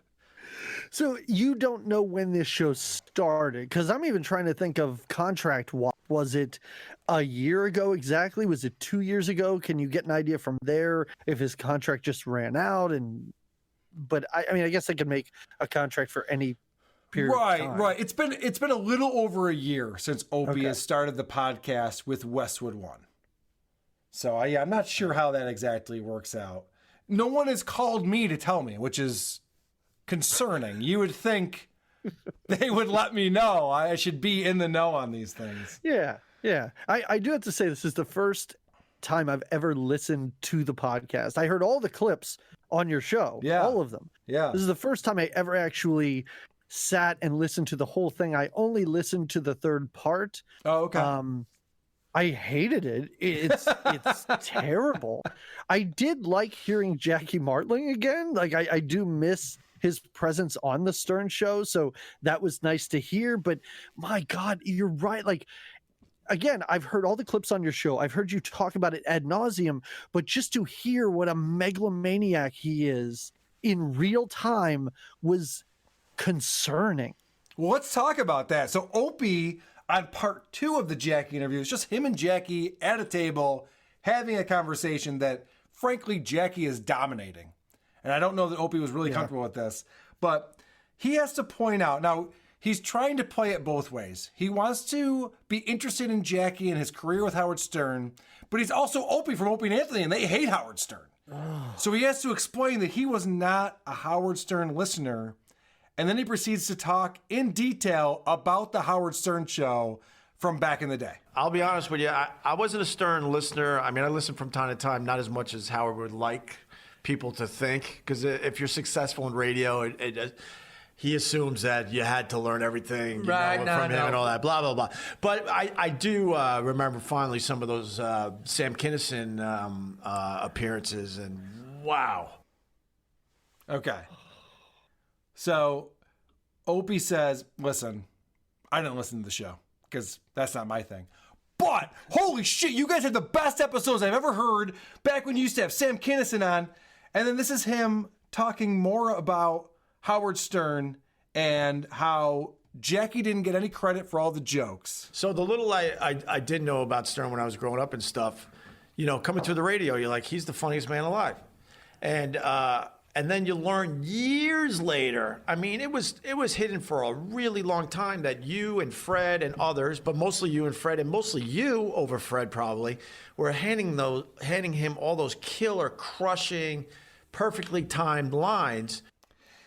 Does that sound like a guy who never listened to Stern? No. He never listened to Stern. Listen, I'm not a Stern guy. I don't get into it. But, dude, you were the guy who gave all those crushing lines, perfectly timed. Oh, you had so many great jokes. Howard was so funny. Like, wait, what? Which is it? It's crazy. Like, his reaction to just how he approaches an interview is bizarre. Yeah. Just, like, he is... In his mind, he is the funniest human being to ever exist. Yep. And the only person who's close to as great and as hilarious as he is the person that he's interviewing. Right. Like, so you picked up on this very quickly just from one listen. It is bonkers because all he wants Jackie to do is to shit on Howard through the entire interview. And when he does just a little bit, man, you can hear him licking his chops. Like, I want to get as much dirt on Howard as possible. And for this guy, this piece of garbage, to do that, to want that, is crazy. For everything that's happened to him in his career and how he was let go, like, for him to just salivate over terrible stories about Howard Stern is bonkers. He is so excited to talk about radio because he is the radio guy. I'm Opie from the radio show. Unfortunately, Jackie is so myopic that he's only talking about Jackie Martling. That's all he can talk about. Yeah. He doesn't give a fuck about Opie from Opie and Anthony. In fact, he's never heard that show. Doesn't care. It was an also-ran in his world. Doesn't matter. So Opie at one point has to remind Jackie that he also had a radio show. But that wasn't our job. Yeah. You know, like Carson would never deliver a great line. Say, oh, thank you. That's a tough spot. Let me, because, you know, obviously I ran a pretty successful radio show myself, Opie and Anthony. I heard of that. I had a different philosophy than that. It's so funny because he listens to Jackie talk about the Howard Stern show for an hour and a half, and he finally says, yeah, just FYI, I also hosted a pretty big radio show. Like, yeah, Opie, we know. You're talking to a guest. It's about the guest. And Jackie's response is great, too. Yeah. Like, shut the fuck up. Yeah, no I shit. get it. No shit, asshole. We get it. Let's talk a little bit more about Opie's reaction to Jackie. Jackie's talking about his fucked up childhood. And of course, Opie has to make it about him. So he tells this story that is definitely made up. And I'll explain which part of it's made up and why, but let me just play the clip first. Yeah. But anyway, when my mom had a problem with one of us, she would go to the family pictures and cut their head out of the pictures. And you know how awkward that is when you're like, now fast forward, you're in college, let's say Geneseo. And everybody's made up with it. And I have a girlfriend come down and I want to show her my family history, so we bring out the photo album, and next thing you know, you have to explain why your brother's head is not in most of the pictures anymore. It's so funny, but it's so not funny. You know what I mean? I do know what you mean, Jackie. That's so not funny. I know exactly what you mean. So Opie's story is, and he's been saying this for years, my mom was crazy. And I believe that's probably true. Mm-hmm. So he says, yeah, my mom, what she would do is she would cut people out of pictures in the photo book because she was not on good terms with them. And then his story is, this is how it relates back to Opie. I was dating a chick at Geneseo where I went to college. I brought her back to my home on Long Island and said, hey, let's pull out the photo albums and let's look at old photos of me growing up. That is the bullshit part of the story. Yeah, that does not happen. That has never fucking happened. He's like, it's so embarrassing. My brother's has been cut out of these photos. You're showing your college girlfriend pictures of your 12th birthday party? That's never happened. No, there's no No way. one's doing that. God, and I can't believe that this is an interview, or he thinks that this is how you should conduct an interview. Right. I mean, for as much as, just like you, I still listen to Stern. I'm still a big Stern fan. Okay. I'm not as crazy about the new super interviewer, Howard Stern. But when he conducts an interview, it is about the interviewee. And he had Bill Maher on this past week. And Bill Maher has been listening to Stern Show recently, you could tell. And he tried to make it about Howard. He's like, yeah, like Howard, you had this person on, you did this. And Howard's like, immediately, right. But on your show, it was always back to Bill. Like, Bill Maher, you're the center of attention right now. It's not about me. He knows how to make the guest the most interesting person in the room, which is what you're supposed to do. That's what you're supposed to do. And also, this does not need to be a 3-part podcast then. No, it definitely does not. Like, can it just be 2 hours of Jackie telling stories? Then you know what? The next episode, you can make it about you. You can sit in your kitchen and talk into your little recorder and just tell these nonsense made-up stories. Go for it. But if you're conducting an interview with someone who listeners, myself, have interest in, make it about them. Let's talk about Jackie's stories, because I found this to be the most boring audio. Oh, yeah. It goes nowhere. They're not interesting at all. And one of the problems I have with Jackie, and I do have a special place in my heart for the old Stern. I was into it in the 90s. But Jackie the Joke Man is a hack as a comedian. All of his stand-up specials, all of his CDs, they're just other people's jokes that are cheesy and corny, and he laughs at the end of them, and the way he delivers it is so cheesy. And I was making fun of Jackie a long time ago on this show, and someone in the subreddit's like, how could you say that Jackie steals people's jokes? He was the writer on Stern. He wrote those jokes. Right, I know. In the moment, when he was on the Stern show, he was writing down the things for Howard to read. But his actual joke writing for stand-up is all stolen. He even admits that in this interview. He's talking about selling jokes to Rodney Dangerfield. This is how Jackie writes jokes that he sells to other comedians. My drunken, crazy friend JR, who has since passed away, calls me from Peru. He's down there doing coke, selling coke, having fun. He's a spoiled rich kid. And he wakes me up, and he's smart enough to keep me on the phone long enough that I'll remember, because he knows damn well I'm drunk. You know, Chief. They all called me Chief, and it was not a compliment. They were fucking with me. Chief, this guy, Tennessee Bob, he told me the greatest fucking joke, man. You got this joke. Tennessee Bob told me this. Bob from Tennessee told me this joke, man. He said this girl was so ugly, she was known as a Tennessee two-bagger. That's a girl so ugly that you not only have to put a bag over her head, you got to put a bag over your own head in case her bag rips. So I piss myself. So when I wrote 6 pages for Rodney, I included that joke. Isn't that interesting? The only rule in comedy is that you don't steal other people's jokes, and everything has to be original. And Jackie says My buddy called me up, told me this joke. I wrote it down. I sent it to Rodney Dangerfield as a submission for a joke that he could purchase from me. That's weird, right? Yeah, it's weird to, it's not weird to do it because we know that he did this. Right. But why would you say it? Why would you tell this story on the air? He's so excited about it. Also, it's just rambling nonsense. Like 30 seconds in, I'm done. If you're not talking about your time on Howard, I am done. I don't care. All right, so Doug, Rodney Dangerfield gets this letter that Jackie sent him, and he calls Jackie up. Fucking Rodney Dangerfield. I said, Rodney who? He said, I knew you were fucking funny. I knew you were fucking. You know, some of these jokes are funny. You know, they really, this Tennessee two-bag is the funniest fucking thing I ever read, you know. Come to Westbury, you know, you come and hang out and, you know, I'll buy a few of these jokes. And, you know, but so, meanwhile, he bought 4 of the jokes and sent me a check, and we went backstage. So he's saying that he stole a joke, wrote it down, sent it to Rodney Dangerfield, who then purchased that joke from Jackie, and he's saying this braggadociously, which is odd. To me, it's odd. And then Opie chimes in, not with what I would do, and say, well, that's weird, Jackie. You didn't even write that joke. Why would you profit from it?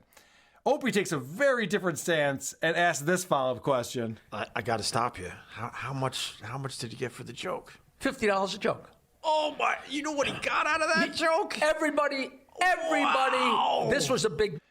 Opie says, are you fucking crazy? You sold that joke for $50? Dude, that was worth so much more. It wasn't his joke. He stole it. I would take 10 cents for it. I didn't write it. I have nothing to do with it. I just wrote it down on a piece of paper and mailed it to someone. What were you thinking, Jackie? $50? Like, Jackie, why don't you lie at the end of this story to make yourself seem like a normal human being? I know you didn't do it, but couldn't you then end this story with, then I signed that check over to my friend? Like, why not? Just lie. Just lie. It makes you seem like a good person. The story has some sort of closure. Then at the end, it comes full circle. Great, fantastic. But no, we have to listen to rambling nonsense. I'm so glad I didn't listen to the second part of this interview and only the third, because Jackie comes off pretty good in the third part. Yeah, so this is mostly from the second part, and I apologize we didn't coordinate on this. No, that's all right. But Jackie is known as an exaggerator. Jackie's stories, and this was brought up on our subreddit this week because someone listened to these parts and they were putting in their synopsis of it, and somebody wrote in there, Jackie claims to have invented the words oral and anal. Hey, you know, back in the day, you couldn't say oral sex or anal sex, so I would just say oral and anal, and then that became the thing. Like, Jackie, you didn't invent this stuff. But he takes credit for everything, even to the point where he's talking about his family. So Jackie starts talking about his 2 brothers and how amazing they were.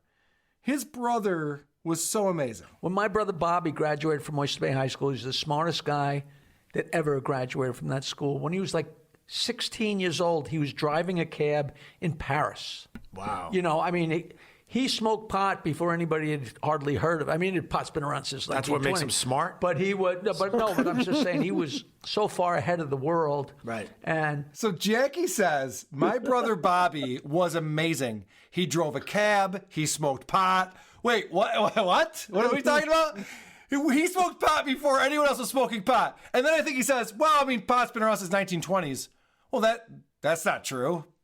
Pot's a plant. Marijuana's a plant. It's been around for a lot longer than that, but okay. Yeah, this guy did everything before anybody else. Drove a cab and did drugs. Right. Yeah. My brother smoked pot before anybody else. He was born in 1573. All right. And then he talks about his other brother, Jimmy. And Jimmy is also amazing. And my brother Jimmy, by back timing, I've figured he was one of the first victims of opioids. Oh, okay. Wow, he was a genius. So Jimmy was the first victim of opioids. It's weird. I thought that they taught people about the opium wars back when Jackie was in school, because I would think that victims of opioids would be like, I don't know, the Chinese people who the British sold opium to. It's pretty well documented. The fuck's he talking about? And why is that a badge of honor? Opium wars is something his brother participated in. That's very possible. Jackie is ridiculous, telling all these stories, and him and Opie have no connection. They don't connect with each other on any level, which is weird because you'd think Opie's been a radio guy for 25 years. Jackie was on radio for 25 years. They should have a lot in common. So Jackie's talking about pissing in a cup while driving. Opie tries to relate to this, and they couldn't be further off from each other. Because the minute you pee, it breaks the seal. Everybody knows that. We all know that. And I would have a pitcher with me. This was not an original thing when this story happened. This was a well-trod thing. We had a lemonade pitcher with the opening like this, big lemon. That means you're packing. And I would, what? That means you're packing. Good for you, Jack. Up top. What? What's packing me? You got a big piece. What? Because the wide opening. Everyone knows that. No, that's so I can do it while I'm driving. No, I understand that, but that's when no, you know it's, someone has it's a big harder to aim a little one. I've been with friends and they use a water bottle. I'm like, oh my God, what's wrong? I use a Gatorade bottle. Wider opening, Jack. Snapple. Yeah, With the big, no, there was no Snapple. Bigger. At any rate, all right, big lemonade. You got a big piece and you got to pee in your car. No, you can do it while you're driving with a lemonade. I understand that. So, will you admit you got a big piece? Opie's obsessed with Jackie's cock. What is going on? I wish you listened to this episode. Opie's obsessed with Jackie's penis. And he goes, dude, you got a big piece. High five. And Jackie's like, I'm a 72-year-old man. What are we talking about right now? Just admit it. Just say it. Just say it. Say it to me. You got a big piece. He's like, Opie, I'm not talking about the size of my penis. Is that what we're talking about right now? And also, I know it's not an interesting story, but why are you derailing it with this bit of garbage? Yeah, I know. Opie is, like we said, the worst interviewer. He wants to make it interesting in his own way, and he's terrible at it. I do like how Jackie has to be very clear that he's not the person who invented pissing in a bottle in a car, though. Listen, other people have peed in a cup. I'm not the very first person to do it. I'm just saying I was one of them. Okay, that's fine. That's a good point. So I talked last week about how people from Long Island are obsessed with Long Island. Oh my God, are they? You live in Philly. Yes. You come across these assholes? Yeah, I do. I don't. Yeah, I don't want to call them assholes because I know a lot of them. They're very cool to me, but yes, definitely. So anyway, these assholes from Long Island. Yep, there you go. Jackie mentions that his family has been on Long Island since 1858, and Opie makes an observation that is patently false. With your family moving to Long Island, you said 1858? You're one of the original families, right? There wasn't a lot of people on Long Island at that there was point. lots of people here. You think? Well, East Norwich was very small. Right. And just north of East No, I Norwich mean, is Oyster Bay. I mean out this far, like close to the city on Long Island, there's a lot more people. But when you start getting out here, even when Oyster Bay was a whole hotbed during the Revolution and everything like that. Fair enough. Opie's trying so hard. Like, no. That was, you were like, no other people lived here. And Jackie goes, no. Are you not familiar with history? Do you know why Manhattan was such a perfect place to build a city? There were people living on Long Island before Europe knew that Long Island existed. And Opie's saying, 1858, you're like the first person here. No, that's not even close to accurate. Can't you just validate my warped view of history and tell me that your family was alone in the they established this area? Yeah, what's wrong with you? I'm making up nonsense. You're supposed to agree with me. That's how this works. Just a couple more clips real quick. Yeah. Opie has to rehash a story. He's bringing out the hits because as Jackie's telling these old stories, Opie wants to be shocking and interesting also. I got a kissing story. I used to kiss my grandma on the mouth, And she had to tell me many times, more than once, to close my mouth. Oh, God, that's great. That's because I used to kiss your grandmother on the mouth. There you go. Anyway. Good one, Opie. I used to make out with my grandma. What, oh God, Opie, what are you doing? No wonder Westwood One fired you. This is ridiculous. And this is the most professional podcast he's put out in a long time. He's usually just in a kitchen with a Cuban talking about fucking random nonsense. He's actually interviewing a guest. It sounds okay. It sounds like a real podcast, and it's still terrible. Hey, did you clip the portion? I found this very bizarre. In the third part of this interview, when some dude out of nowhere comes in and is like, I think you should make it clear that Jackie used to be the head writer for the Stern Show. Oh, I didn't hear that. Is that part of the documentary crew? God. It's near the end of the third episode. I'm like, what? First of all, who is this guy? Second of all, how have you gone this long without anybody knowing who this person is? Why is this important now? That's all they were talking about. I felt like it was the guy who I guess is there making a documentary about Jackie. Yeah, it's weird because there's a documentary film crew there interviewing Jackie while Opie's there interviewing Jackie. So they're telling Opie to ask him a question that he already asked him, and we're already past that. So Opie doesn't even have control of his show on his own show. He's being told what to do. It's like, how bad are you at podcasting?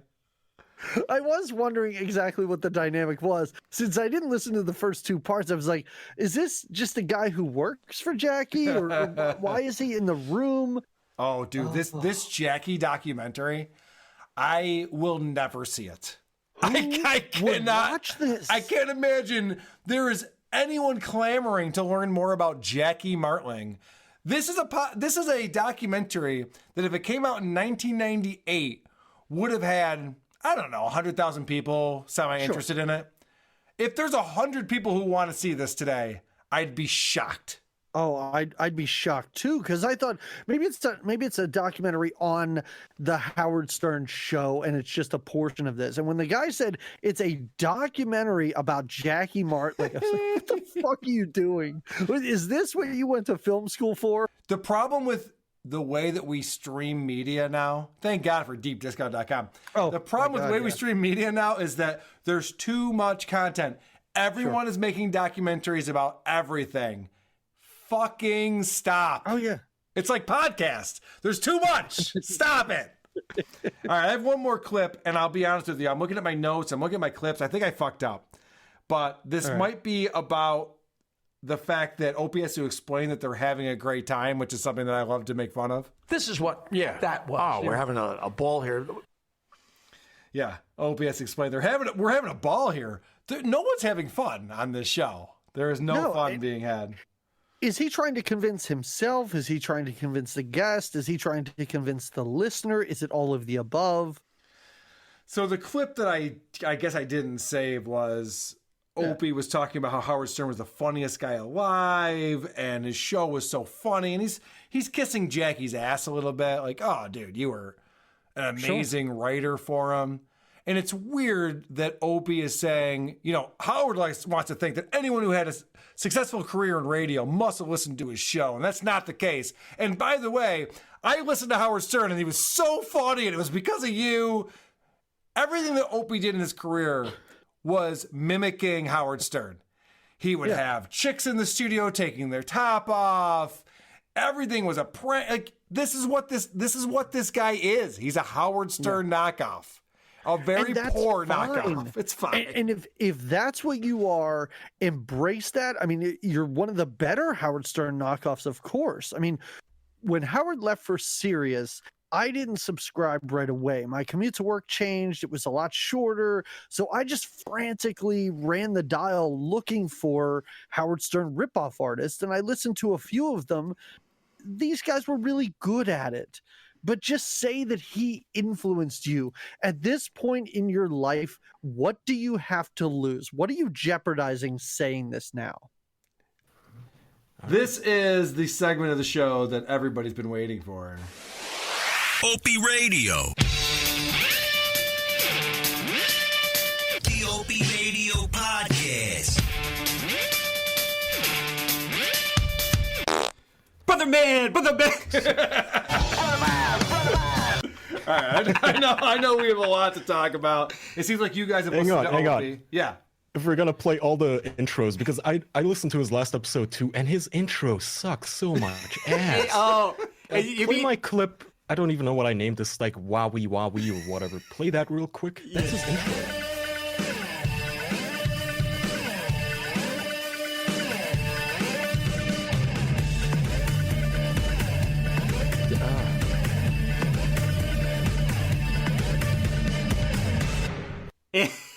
That's not edited.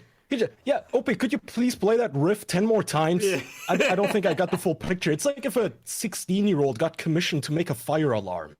That sounds terrible. You're a millionaire. Commission a song, asshole. Now I have to jump ahead. I wasn't going to do this, but real quick. Yeah. Opie's talking about how he's no longer going to be working with Joey Salvia. Right. Because Joey Salvia works for Westwood One. Opie and Westwood One have parted ways. We're going to get into all that. But first, because Kaya played that, Opie recounts the reason why him and Joey became best of buds. How Joey pulled off the perfect theme song for his podcast. Joey should be working in movies. This guy is so fucking talented, and we became instant friends. One day, Tim Sabian, I was talking to him, and I said, Tim, I want to kind of have some kind of Rage Against the Machine, doing Street Fighting Man, like we had for the Opie and Anthony show. And I want it as part of the Opie Radio podcast because I kind of want it as an homage to the past and to also bridge into the present. And I said, man, I did a few sessions with a shaman, and I'm really into tribal drums right now. So I'm kind of looking for some kind of tribal drum beat with that song. Tim goes, I got this guy, Joey Salvia. And whenever anyone says, I got a guy, you're like, oh, God, everyone has a guy. No, you're not. Long story short, Joey put together that song, and it was freaking amazing. It's not amazing. He says, I saw a shaman twice, so I'm really into tribal drums. What? The fuck's he talking about? That song was not well put together. Just like the cop with the tribal tattoo. Yes, it's all coming together now. I'm sad I didn't clip that part. I thought you were talking about the part where he goes, yeah, I got on the phone with this guy and we immediately became good friends. We were such good friends after one phone calling. I can just imagine the poor person having to deal with Opie calling him in the middle of the night thinking that they're actually friends. Yeah, I want to point... call. What a douche. I want to point this out. That's right. He's describing that song yes. of the clip, right? Right. Yeah. I want to point this out. So Joey Salvia and Opie have never met in person. Joey wants it that way. They've never met in person. This is how Opie, you know that he's a weird guy.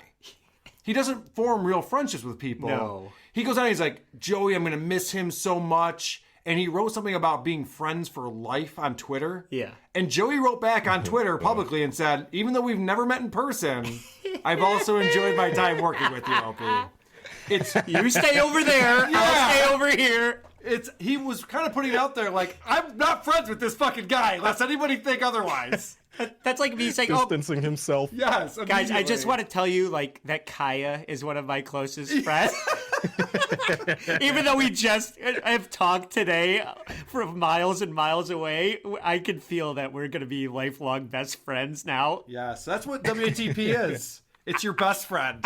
That's our new tagline. WATP, we're your best friend. What about the other theme song? Where it sounds like he's High Plains Drifter. My clip 8. All right. All right. This is Joey Salvia playing all the guitar parts on this.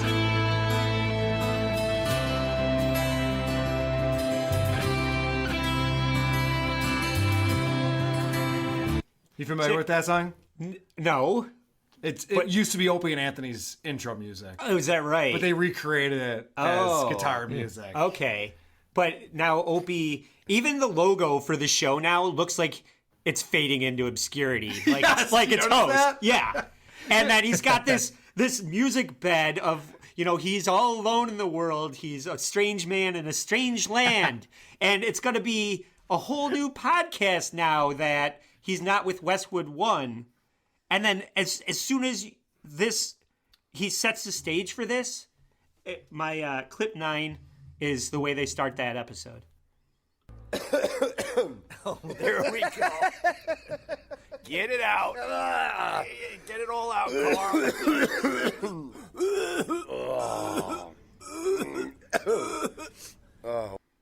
You have every chance to reinvent your show. Nope, same old unprofessional bullshit. Same old stupid co-host Andy. Carl Rui. I see what you did there. It's a good point. Keep doing the thing that got you fired. Yeah. All right, That'll work. I want to work up to this Westwood One announcement. That episode, the one before that, him and Carl Ruiz, what you just played a clip from. They talk in the beginning of it. This is before he's announced that he's not on Westwood It's One a complete throwaway episode. It's a throwaway episode in every single sense of it. It's just Carl and Opie hanging out at La Cubana. Nobody else is there. There's like a painter in the background. And they gotta bring him They're not in the open yet. mix. Yeah, they're not open yet. So it starts off with Carl Ruiz talking about how he had a meltdown on Twitter. And Opie explained that he's not going to go on social media as much. I've seen zero evidence of that. I'm kind of staying off the social more and more lately. Yeah, I had a more and more on Twitter. I saw your meltdown on Twitter. I fucking had it. I had it. What was your line? Because you take your skin is a lot thicker than mine. You know what it was? It wasn't the trolls. It was just I had some issue. It was a comedian, and that was a fucking. Well, I don't know anything about this, but Carl said, I had an issue on Twitter. It was actually with a comedian. And I thought, wait a second, could this be Chrissy Mayer? Because Chrissy Mayer was booked to be on Opie's show. Yeah. And then they bailed on her, and she was telling that story about how she met up with Carl, and Opie never showed up. And then Carl ended up blocking her on Twitter a couple days later because her and the fans were messaging, what the fuck? Really? And then wasn't she on Chip? There's further evidence. No. There's further evidence that this was Chrissy Mayer that Carl's talking about when he says this. It wasn't the trolls. It was just I had some issue. It was a comedian, and that was a fucking. And there's nothing worse than I hate, unfunny professionals. Sounds like it was Chrissy. Sounds like he is talking about her. I don't know. I could have been that. Not really sure. Carl is talking to Opie about his soft opening for his restaurant. And that's when you have all these people come in and eat for free. Right. And Opie was not invited to the soft opening, which makes a lot of sense. Well, you simply told me, you said,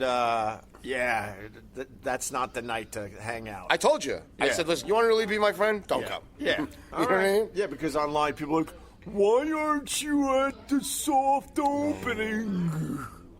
I honestly told you not to come. Because I went fishing, to be honest with you. Okay. I need to break this down, everybody.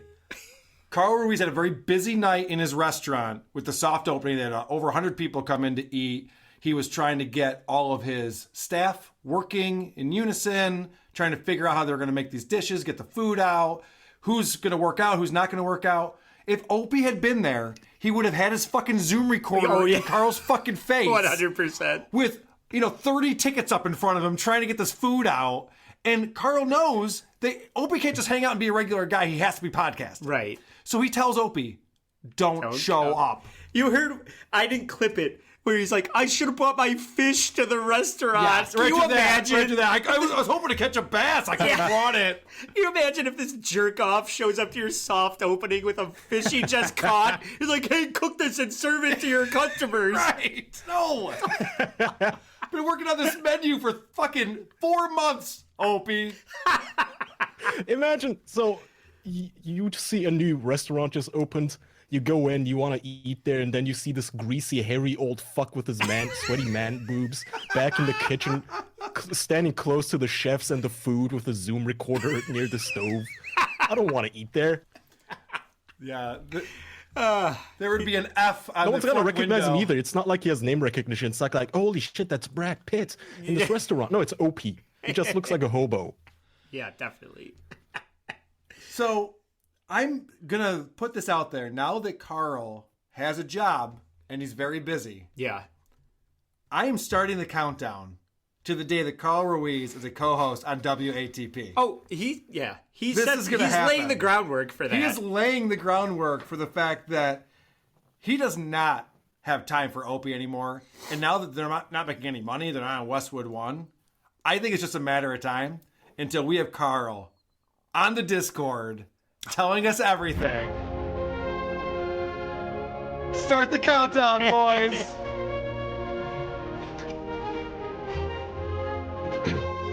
Calling in from his car. From a Little League baseball game. Oh, God.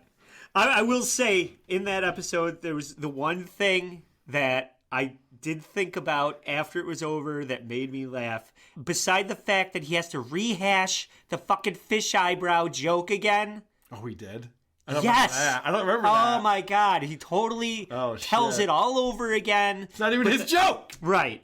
But then he gets into the reaction of a fish when it's out of the water. Okay. And he just starts freaking out and turns into like a cartoon version of himself, like the Quip ad kind of like clips that we love. Yeah. So this is Opie being a fish out of water, and that's my clip 11 here. Fuck, where am I? Exactly. I mean, it's just crazy. He does these impressions. You'd swear it was the real person.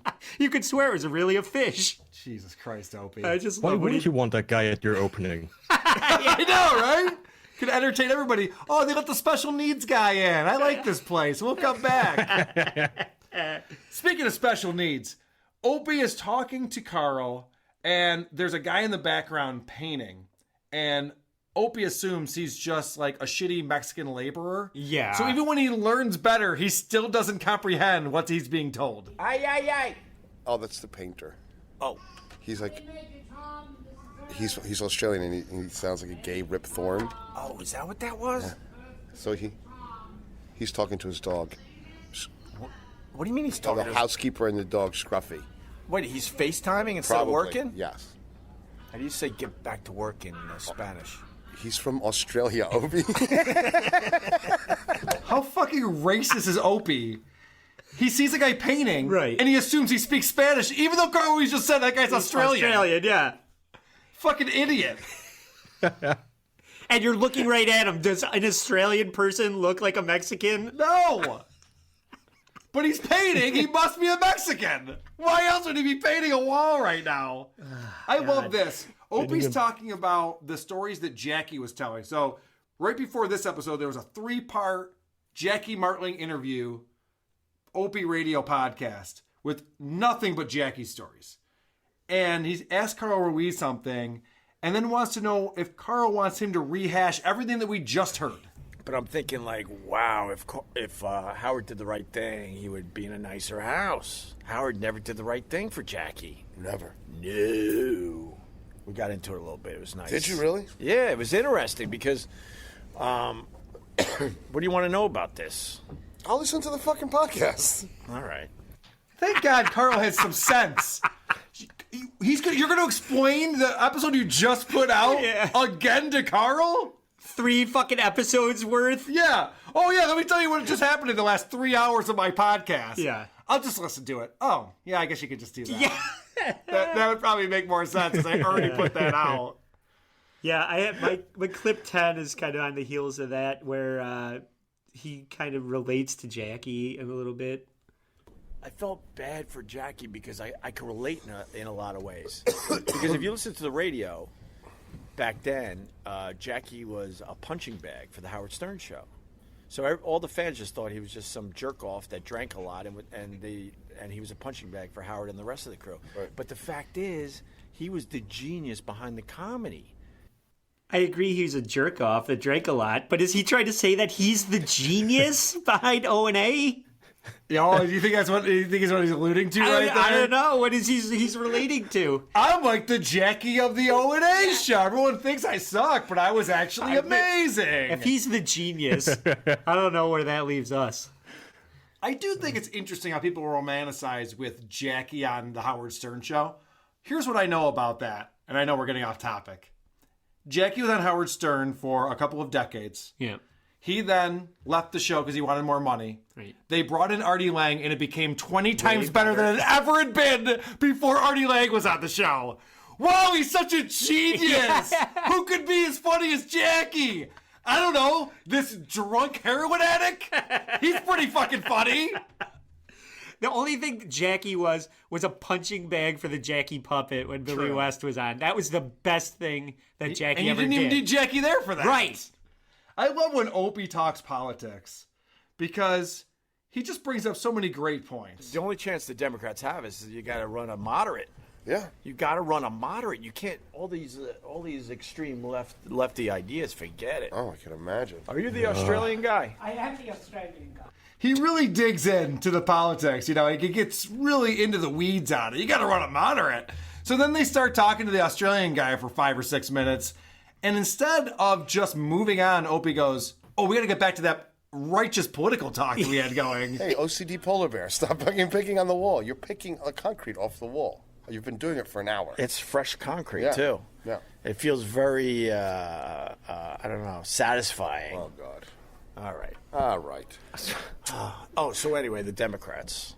And then you think Trump's going to get it in 2020. So anyway, the Democrats. Fucking Opie. Not just that, but the middle of that clip where he's, I guess, picking concrete off the walls. Again, why would you not want him at your opening? You're stacking tables, dismantling your establishment. Fucking idiot. Carl like sits down at one of the booths and it says Greg was here, scratched in with a fucking steak knife. What is that? A fresh concrete right there? We grab a stick. Good God. Puts his handprints in there. His own personal walk of fame. Fucking douche. I heard this one part on, just play by clip 12 and I'll explain it. Black bear. Oh, that's a big one. That's a huge black bear. Oh, he's big. That's in my brother's backyard. Oh, shit. Isn't that cool? Bears are pretty cool. They don't fuck with you, really. That's what I tried to tell my wife. She didn't believe me. Black bears, they'll leave you alone for the most part. Yeah. I mean, I wouldn't go up to it and pet it, but it's No, I wouldn't do that, but they're like a big dog, you know what I mean? It's They the get brown spooked. bears. The brown bears. The grizzlies, the don't fucking Kodiaks. play.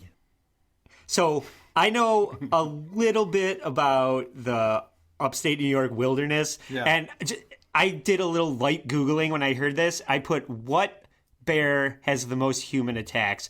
Instantly comes up, picture of a black bear. It just says black bear, picture of a black bear. Black bears Badly are fine. They're like untrue. dogs. Yeah. It's like they're a house fine. pet. Whatever. It's not a big deal. When I heard that, I'm just like, nope, wrong again, I just grab a dickheads. selfie with it real quick, pump it on Instagram, and I move on. Not a big deal. I love the end of this episode. So it's Opie and Carl, and it couldn't be more mundane. Nothing. Did you listen to this episode, Kaya? Did you listen to any Opie this week? No, I listened to the last one, the newest Okay, one. good. We're going to get into that in a minute. I just want to wrap up. Okay. Opie and Carl. Carl Ruiz is so done with this show now. There's no paycheck coming from it. There's no reason for him to be on it. And he tries to get this show over with multiple times, starting with this. How do I read more? I don't want to. Why? I'm bored. That was it. That's all they got on the incident. Well, I think that's kind of cool. No? not bad, Opie. That's pretty good. You look tired, bro. I'm tired.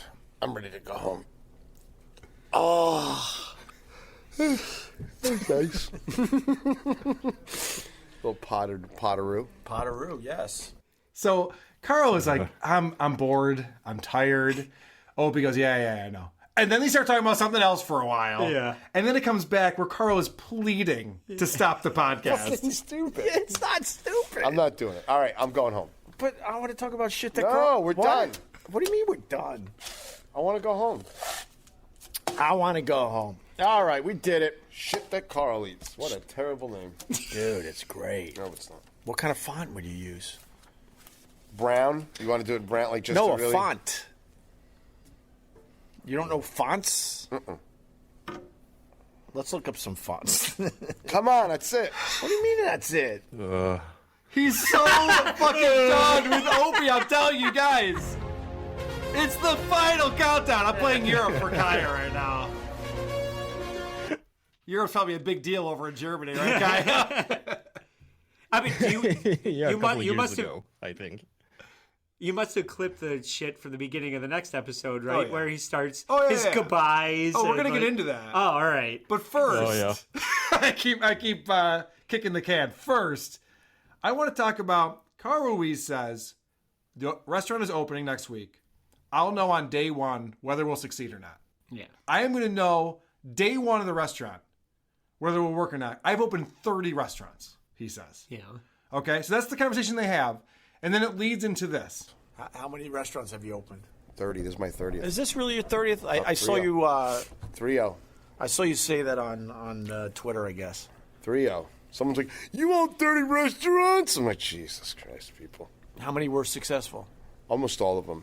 I like that you were honest there. Oh. Most people would hide and go, all of them. No, almost all of them. I lost. So, first off, what led to this conversation was the fact that Carl said, I'll know whether it will succeed or not in the first day. That means that some have not succeeded. Right. But in Opie's mind, he's never been honest about himself to anyone. Right. Anything that he does was amazing, was the best. Everybody loved it. So when he goes, did all of your restaurants succeed? He goes, no, a few of them didn't. I can't believe that you just said that. Yeah. I can't believe you were honest about that.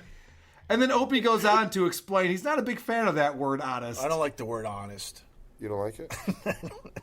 No shit, Sherlock! That's all Opie does is lie all the time. And it's so obvious. Yeah. You're when somebody acts a way that you wouldn't, you're like, oh my God, I can't believe that you would actually be open about your failures. Like, why? Why wouldn't you not believe that? Yeah. Is it because you're not open about your failures, Opie? Is that that's possibly why? That's how I caught him with the black bear thing. Right. Because I started fact checking everything he was saying while he was saying it. When he started talking about like John Wilkes Booth and the Lincoln Theater, right, and all that shit, I was like, is this even fucking true? Like I didn't believe any of it. No fact checking. We have a rule on this show, Andy. Oh, you're right. I broke the rule. So the next episode starts. It's the one everyone's been waiting for. He tweeted, I'm going to announce everything about Westwood One this Thursday. I can't wait. I actually listened to this show before I had to for work. I'm excited about it. He starts off the episode, and you can tell that now that he doesn't have Westwood One on his back, he could just be Opie. It starts with an amazing joke. Man, nothing better than listening to the sounds of the ocean. By the way, I hear that O.J. Simpson is on Twitter. If you find him following you, run!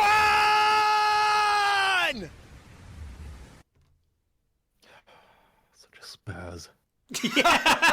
No shit. Yeah, I just really want to hear some 50-year-old assholes screaming in my ear.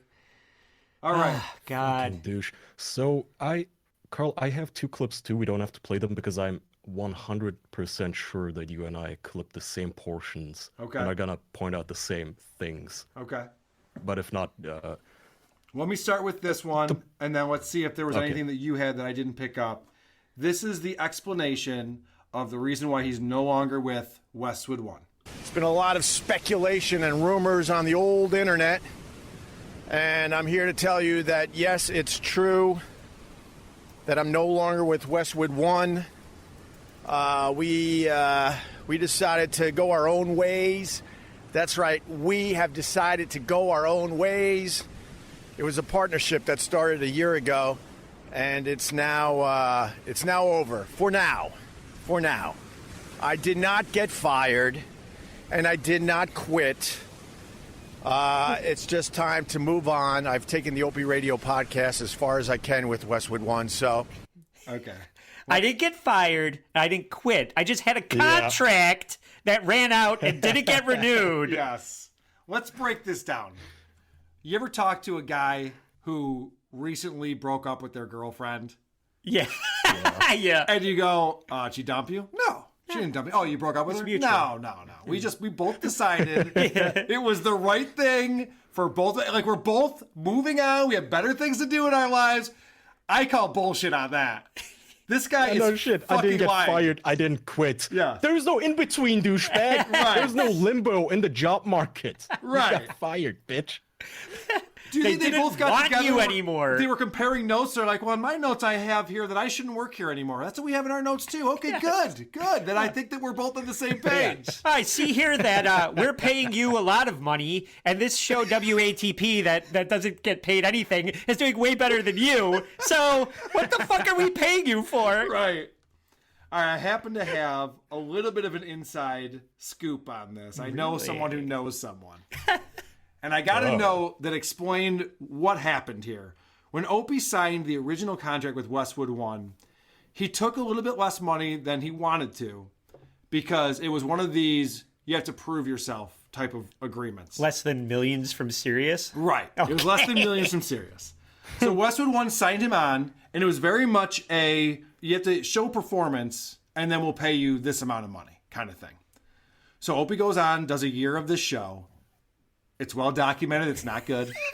People don't like it. It's not entertaining. Where can I find these documents? It's really poorly executed. No one's having a good time. He goes back to Westwood. Is this an inside scoop of your opinions? I mean, this is well documented. You can look this up. This has been covered in the mainstream media. All declassified. The New York Times covered it. So this is all well known. Opie goes back to Westwood One and says, great, we did the first year. Here's how much money I want. They laughed him out of the fucking office. Are you fucking insane, you asshole? We make no money from Quip toothbrushes or purple mattresses. Get the fuck out of the studio. Oh my God. So apparently that's why Opie is no longer with Westwood One. But I love that he says, and Anthony broke this down well too. I love that he says, I took it as far as I could take it with Westwood One. Yeah. What does that mean? Do you know who's on Westwood One for podcasting? I walked along the beach with like ocean waves crashing, making it sound like white noise behind me podcasting. I put it on the internet and nobody wanted to listen to it. That's as far as I could take it with Westwood One. I mean, what could that possibly mean? Was he not getting enough financial support? They gave him a studio. He didn't fucking use it. Yeah. He had a studio. Here's all the tools you can need. He took it as far as he could with his chef friend there, where the guy just wanted to leave, and he was bringing out fonts or whatever to keep the episode going, just overstaying his welcome. I think that's what it means. Hey, Tim Sapien, I mean, I brought in Vic Henley. What more can I do? Yes. He's proven that he's incompetent as a broadcaster when he says, I took it as far as I could with Westwood One, when there are dozens and dozens of highly successful podcasts on Westwood One. It'd be one thing if you're like, this company doesn't support podcasting, they don't support this art form, how can I possibly succeed here? Meanwhile, you got Ben Shapiro on the network, Susie Orman, Jordan Peterson. This is not a Westwood One problem. Right. This is an Opie Hughes problem. What did I miss? What do you got for us, Kaya? So, what you just played, I had that exact same clip down to the second. Do you have him repeating that line? The I didn't get fired, I didn't quit line? I don't. At the end, yeah, he does it again. Okay, it's like 2 minutes afterwards. So that's my clip. OP gets fired up. And before you start, pay attention to the cut. There's a cut. He says something, and then I guess he went back while editing his episode, and he got so fucking fired up that he did an ADR to record over whatever the hell he was saying, because you can hear the ocean sound cut out, and then he goes, I didn't quit again. Play that clip. Interesting, okay. With Westwood One, and I just want to thank everybody there for all their help and teaching me how to do this damn podcast thing, and wish them nothing but the best. Remember, I didn't quit. I didn't get fired. It was a partnership that served both parties well, and it's just time to move on. So there you have it. There's the update. Let everyone keep babbling, but I just told you the absolute truth of what's going on. Did you hear that subtle cut? Yeah, where he was thanking Westwood One, and then I guess he got back while editing it back. He got pissed off, maybe thinking he was being too nice and looking soft, so he smash cut to himself saying fuck. Yes, good catch. I can just picture him like, oh, I gotta go back out onto the beach. He walks back outside and does like take two and cuts it in. No one believes that. No, not one person believes it. Well, the thing that Opie does, if you play poker, people have tells. And Opie has a lot of tells. Yeah. And one of the things he does is he says, if I'm being honest or to tell you the truth, that's when he's lying. And he says that a lot. Right. He says those things a lot. He goes, I didn't get fired. I didn't quit. I'm just telling the truth. Yeah. Sounds like you're lying. Yeah. No one would have thought you were either telling the truth or not telling the truth if you hadn't brought it up. Why did you bring that up? That's why I had to look when he's telling that John Wilkes Booth's son saved Lincoln's son. He's like, this is a true story. Yeah, I was like, that's not true. Yeah, it's a very Alex Jones-esque tell. Where he goes, you can look this up. And you look it up and it's the only source is InfoWars. Oh, that's a coincidence. This is well documented by my staff. By me. We all know it. Lots of people are saying it that work here. All my interns. Oh, fucking idiot. I feel like his biggest tell is in just being a washed up bum. All the literally washed up on the beach. Yes. I wish that episode would have ended with just. Oh, there's a fish with eyebrows. All right, gotta catch that one. Bring it to Carl. This is idiot. Opie is now going through and thanking everyone who he'll no longer work with, who are part of Westwood One. And this sums up, Opie says things without even knowing he's saying them. This sums up how Opie sees other people. He explains that Robert, this guy, I think he's the little shoe guy who helped produce the shows. He explained how Robert helped him when he was producing podcasts with Westwood One. And he also is a dear friend, and he was one of those guys at Westwood One. I would call up Robert and go, Robert, I need you today. And he would just drop everything to make sure I was taken care of as far as recording podcasts with me and doing a ton of stuff behind the scenes. So does that sound, so this is Opie's version of a dear friend. I would call him up out of nowhere, say, I need you today, and expect him to drop everything and do whatever Opie needed. That's not a good friendship. That means you're an asshole. And guess what? Robert doesn't like you. But that's how Opie sees the world. Yeah. I know we're good friends because I made him do shit and he was forced to do it. Yeah. A good friend is somebody that does everything I tell them whenever I tell them to do it. Here's an idea, Opie, for a good friend. Give the guy a couple days heads up so he can rearrange his schedule around your fucking schedule.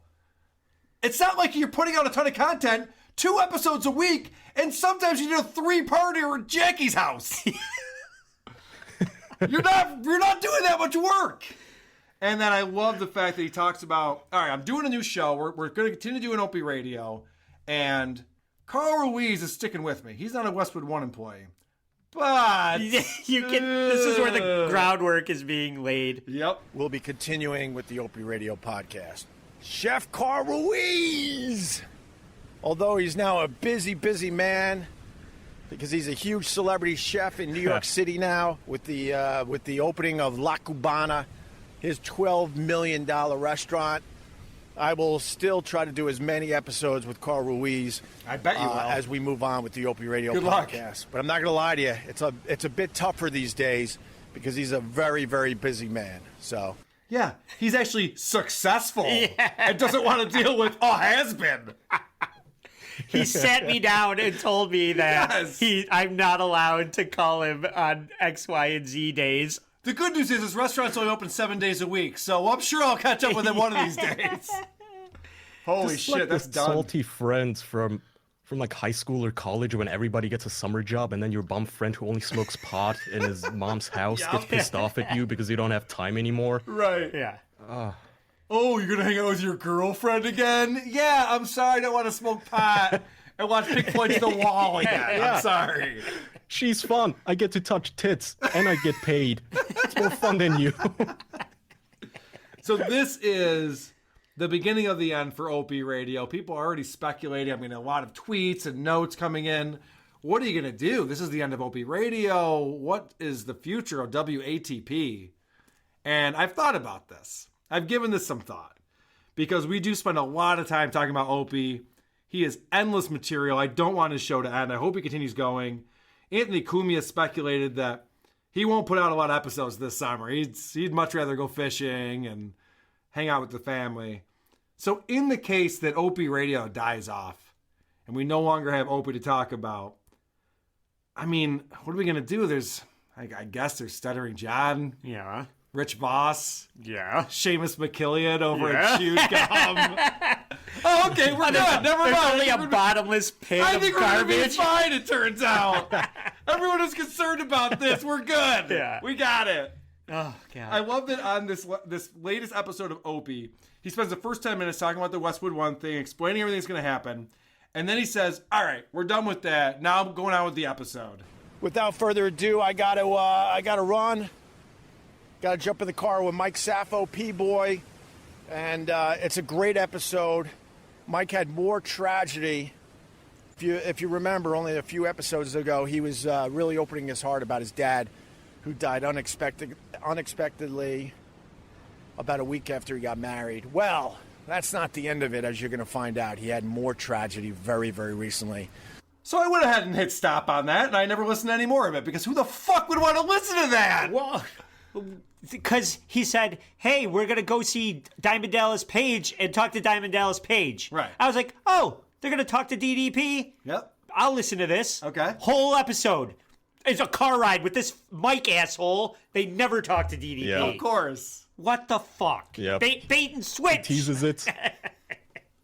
He teases it, and then at the end he goes, oh, well, stay tuned until next week, then, where we actually talk to him. And the whole car ride is this awkward, I guess he has a cop buddy or something who went to Malaysia to check out child prostitution or some shit, and Opie just keeps asking prodding questions. Oh, yeah. my God.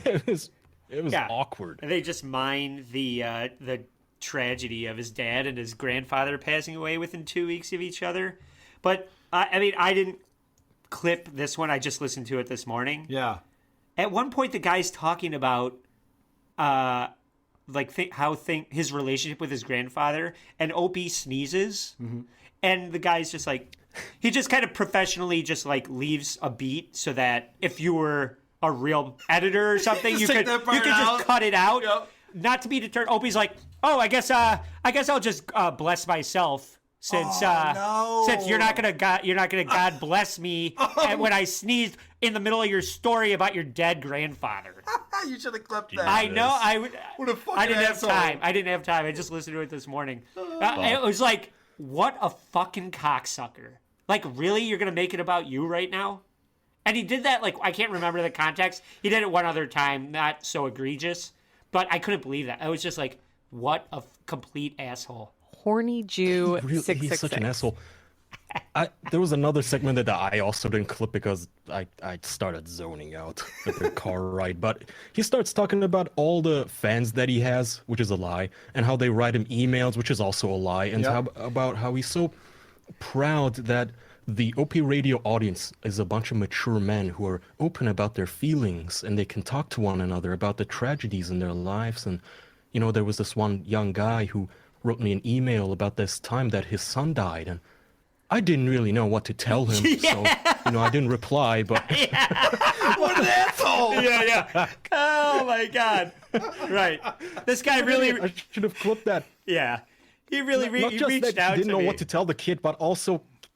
Fuck, can we stop with the sad stories make for a good podcast bullshit? I don't want to hear it. I don't care. Stop. Bottle up some feelings. God, everybody has a goddamn podcast now where they talk about their dead kid or their father or moping around. If he's your dad, of course he's gonna die. What did you think was gonna happen? Asshole, you're supposed to outlive him.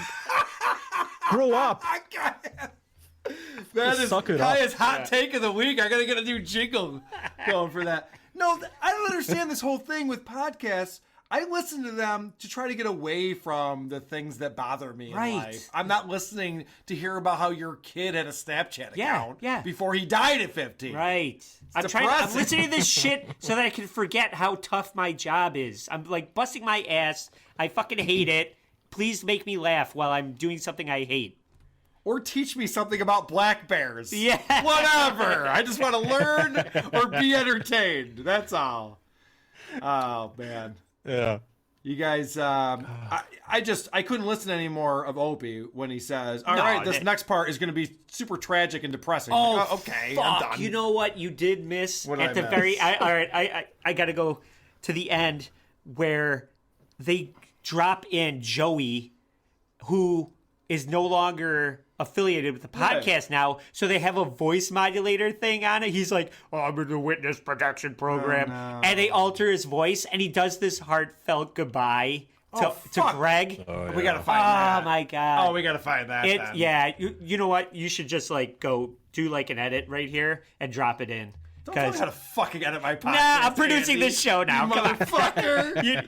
This fucking guy. You introduced this guy. And my guest today, Andy. He thinks he owns the fucking place. All right. Yeah, I do want to listen to that. I'll have to check that out. You should listen I couldn't to that. listen to fucking Mike's depressing life for 48 minutes. In order It to was get bad. there. It was rough. Yeah. Speaking of people who have it figured out, I am very excited to get into this segment.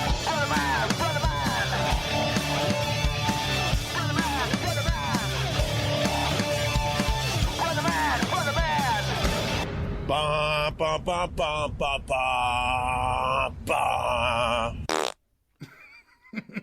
Last week we were off. Yeah. We had to play. Were we ever? I forgot. I don't know what we did last week. I'm not even sure. I forget. But we didn't put out a new episode. And Opie kept putting out episodes. So now I'm backlogged with Opie shit to play. And this is going to be a long segment. There's a lot to get to here. Is there ever? There's a lot to discuss. Yeah. Doug, have you listened to any Opie radio lately? I did some shit on YouTube just with the Luis Gomez and Opie thing. Yeah, well, I mean, we can start there. Opie had Luis J. Gomez on his show for the very first time. And before this, these two guys had a problem with each other. So I was interested to hear what was going to go down with this conversation. It turned out to be a giant pile of nothing. Oh, it was so boring. So fucking boring. It was just, they got together. Hey, Louis, you just had Skankfest. Louis C.K. was on there. How did that go down? Yeah. And he explained that whole thing. I'm sure we all know. Okay. And then at the very, very end, Louis, I mean, not even the very end. There was a 20-minute conversation. Yeah. Because Louis has better things to do. He goes, all right, thanks so much for having me on. I got to go. I got to go do a podcast. Blah, blah, blah. So then Opie decides, well, now that we have 0 seconds to talk about it, let's get into our shit that we've had with each other. And before I play the clips from that, I just want to play Louis talking about Opie on The Bonfire, which is a SiriusXM show with Big J. Okerson and Dan Soder. Right after Opie was fired, Louis came on there as a guest. And this is what he said about his experience with Opie. I was told not to ever shit on Opie by multiple people at SiriusXM that he would specifically try to get you fired from your gigs if you ever made jokes about him. He never brought me and Dave on those shows specifically. I was told by Bobby Kelly and other people, he was like, "Oh, he doesn't like you. You joked about him on Anthony's show, so now he never wants to fucking help you guys." That's all right. So Louis made a joke about Opie, and then he was shunned from the Opie universe. Yeah. Opie used all of his power and control to not only make sure that Louis was never booked on his show or anything that he was up to at Sirius, but he also put programming up against like Legion of Skanks. He had Sherrod Small's Race Wars going against Legion of Skanks, and he would purposely set things up to try to thwart Luis J. Gomez. Perfectly normal, perfectly healthy. Perfectly normal, healthy behavior for two people who have never even spoken with each other before. But I heard he talk shit about me on some show. So Opie goes on, and Doug, I hope I'm not stepping on anything that you had, but Opie goes on and admits that he has been totally butthurt by Luis. It was like, over the years I've met you. I'll finish with this, and like you're always cool to me. But then, Of course. But then online, I felt like you were feeling the pressure you had to hate me or something. I'm like, dude, I know the guy. We sat with Bob Kelly a long time ago. Went to a barbecue together. On the podcast, on his podcast, it was before you blew up, and you couldn't have been cooler to me. I was cool to you. of course. Then I saw you at Bob Kelly's barbecues over the years, and you were so nice to me, my family, and my kids. And then started hearing shit online. I'm like, what the fuck? I don't like that shit. What that is. All right, so Opie right there admits, I heard from other people that you were talking shit, and I was pissed off, and so he did everything he could to ruin Luis J. Gomez's career. Everything he could do, which isn't very much, because Luis is doing fine. Yeah. Obviously. So, thankfully, Luis explains to him that, dummy, you're Opie from Opie and Anthony. Have you ever heard your show? It's wall-to-wall ball busting. Opie and Anthony, you guys are the fucking ball bust kings, right? You sit at that table. You should be afraid that Patrice and Jim Norton and Bob Keller are gonna fucking trash you. That whole idea being at the Comedy Cellar in the back, like you gotta watch where you're going. So in my mind, I'm going like, yeah, dude, we're just fucking doing what we do. There's nothing personal. We're just trying to say the funniest thing in the moment. You know what would be great is if I was to run into Carl on the street and he was to say, yo, I heard you talk shit about me on your podcast. Right. This would happen too, for sure. So this is Lewis further explaining that this is how this whole thing works, which he should not have to explain to Opie. I've trashed Anthony 1,000 times over. We make fun of him beating up his chick, him fucking losing everything, and Keith the copping, his fucking... Dude, we trash Anthony all the time. The reality is, like, that's the world that we live in. Jim Norton, he's a fucking creep, brings girls on the road, fucking tries to bang them probably, bangs trannies. So that was my takeaway from the show. I didn't think it was all that compelling or exciting, but they have a boring conversation, and then at the end, hey, I heard you were talking shit about me. He's like, yes, I make fun of everyone. I'm Louis J. Gomez. It's what I do. I trash people. Yeah. It's what Opie and Anthony was for over a decade after they stopped shoving whip-ball bats in girls' vaginas. Yeah. They would just have comedians on, and they would just tell jokes and rip on each other. How does Opie still not get it to this day? Yeah. He doesn't know why he's famous. To this day. And it's like Stern used to do that too. Howard Stern would get on the air and rip someone a new asshole for 4 hours straight. And then if someone said the littlest thing about Howard Stern, he'd do a whole week crying about it. Do you remember him with Chevy Chase? Oh my God. There was a decade of time when all he did was motherfuck Chevy Chase to the point where his fans were fucking with Chevy and going to his house and calling him. And meanwhile, Howard, you're exactly right. Every single time there was one little thing that somebody would say disparaging about Howard Stern. Oh God. How dare they? End of the world. Oh, he would go in a funk for like 3 straight days over that bullshit. Speaking of which, Doug, I know that you sent me a note this morning. I didn't catch it until later. But this secret tape was revealed this week of Howard Stern at a staff meeting. Did you watch this? Yeah, I watched it, obviously. God, it's interesting. It is. It's interesting. I think that's a great way to describe it. He's a guy who seems desperate, like the show is falling apart. They don't know what their direction is anymore. They've lost Artie Lang. And so he has a mission to get an A-list celebrity on every single week. And this meeting is all about how are we going to get A-list celebrities on every single week. And there's so many parts of that you can tell are just Marcy Turk put together this terrible PowerPoint presentation for him. And I definitely recommend checking it out if it's still up online somewhere. I was thinking you could do a bonus episode of some sort with just, there's plenty of content in that hour-long video. I think that's probably a good idea. There's a part in there where he talks about how he is perpetuating the gay agenda and that all of his fans are homophobes and he needs to change their mind. Did you see that part? I did, yeah. That was interesting. He was trying to get the director from The Matrix, is I believe where that came from. She's transgender. Okay. Yeah, that is so weird to me, and especially because I remember saying this when we were reviewing the Stern Show on WATP. Howard has been talking to gay people since the early 80s when it was not cool. It was not part of like open society or however you want to say it. You know what I mean? He's like Richard Simmons on there since the mid-'80s. Oh, certainly. But he's had gay people on and talked to them. It's funny because Richard Simmons has never admitted that he's... Of course. I'm sorry. But he talked to them about like dating or about sex or about whatever stuff that people were not talking about at the time. Now it's kind of... It's no big deal. But when he was doing it, it really kind of was a big deal. I think he opened a lot of doors. And for him to be like, yeah, my audience is all fucking, backwoods homophobes. It's like... Really? That's what you think? I know. I was surprised by that too. I didn't understand that part of the presentation. He was like, we need to change their minds. Like that's your job, is to change people's minds. I thought you were running an entertainment show. Yeah. A little confused by that. Now, if only Howard had great fucking content like Opie did. Oh, let's get back to that's a segue right there. This guy is a pro. What do you got, Crouch? Because, dude, I'll tell you what. If Howard Stern did this, he wouldn't have to worry about the gay agenda. Here's my number 21. All right. Hey, you want to do that for the podcast? I'll pay for a nice back trim for you. No, pay for a capsule and go back to my goddamn restaurant. All right. There's two things I love about this clip. The first is, you know what would be great content for a podcast? I'm going to pay for you to get a back trim at this haircut place. They're going to shave your back. Because that's fucking great podcast.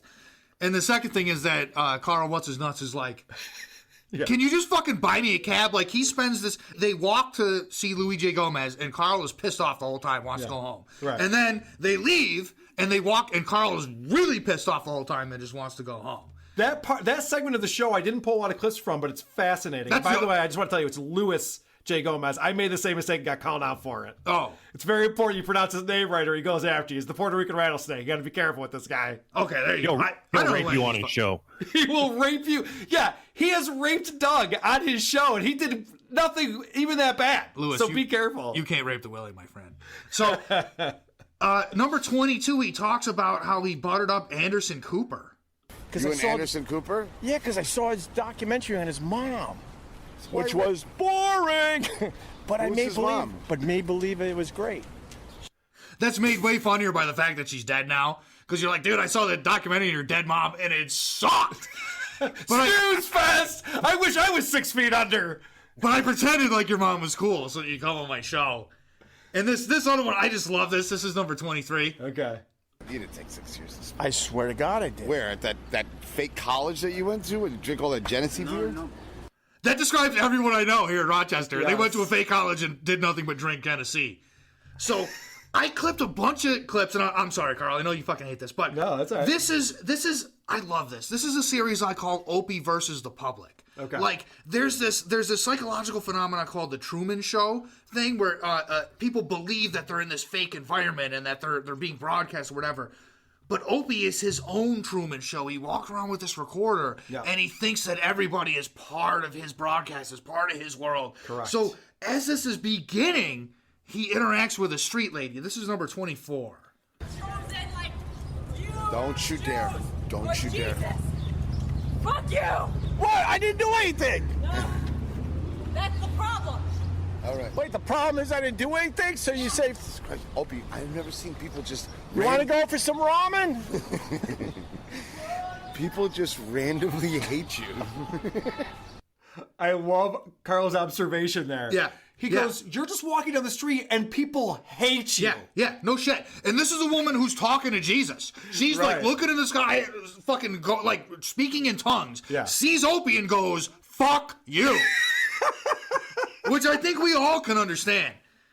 This one's a little bit longer, but bear with me. This is number 25.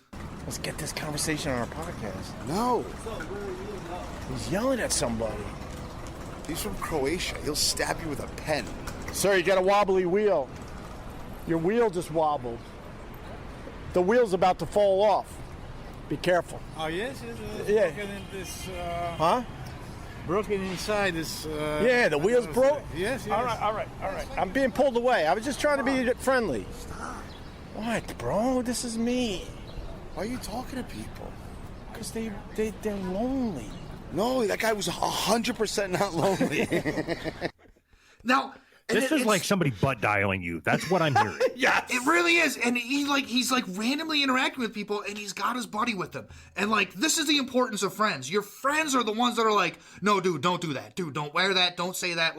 We all need friends to rein us in, to make us part of society. Right. Opie has no connection like that, and he is so the fuck far out of society. Even when his friends try to reel him in, they don't get it. Here's number 26. Sir, you have a wobbly wheel. It was all about it. Oh, if you ever came up to me like that, I'd give you a suplex.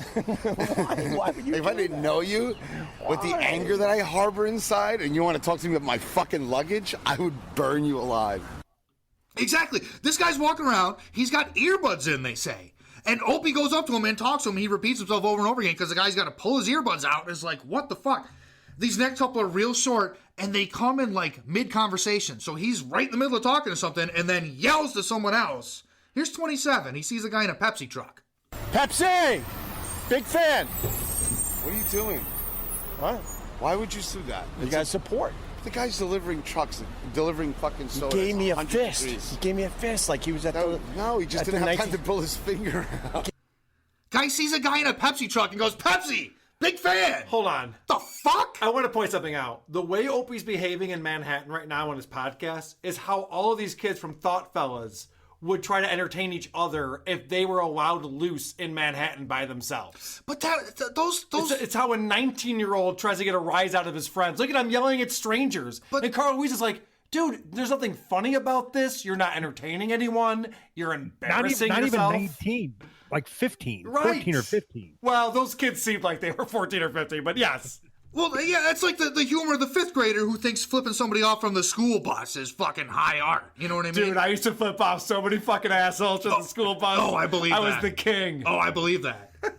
And all those kids now have their own podcast where they rip on other kids. It's true. And like I said, they're in mid-conversation. And at this point, he's not even paying attention to what Carl's saying. He just yells out shit. Here's number 28. This is another thing just out of nowhere. I support. You support what? The two guys were hugging, so I figured I'd give them a little support. Support for them hugging? You support guys hugging? Yeah, because, you know. Can we get in a cab? I just got douche chills, and I already heard this before. It's so enraging, this fucking asshole. The only thing on Carl's mind is, can we get the fuck out of here? And Opie sees two guys hugging, and he goes, I support.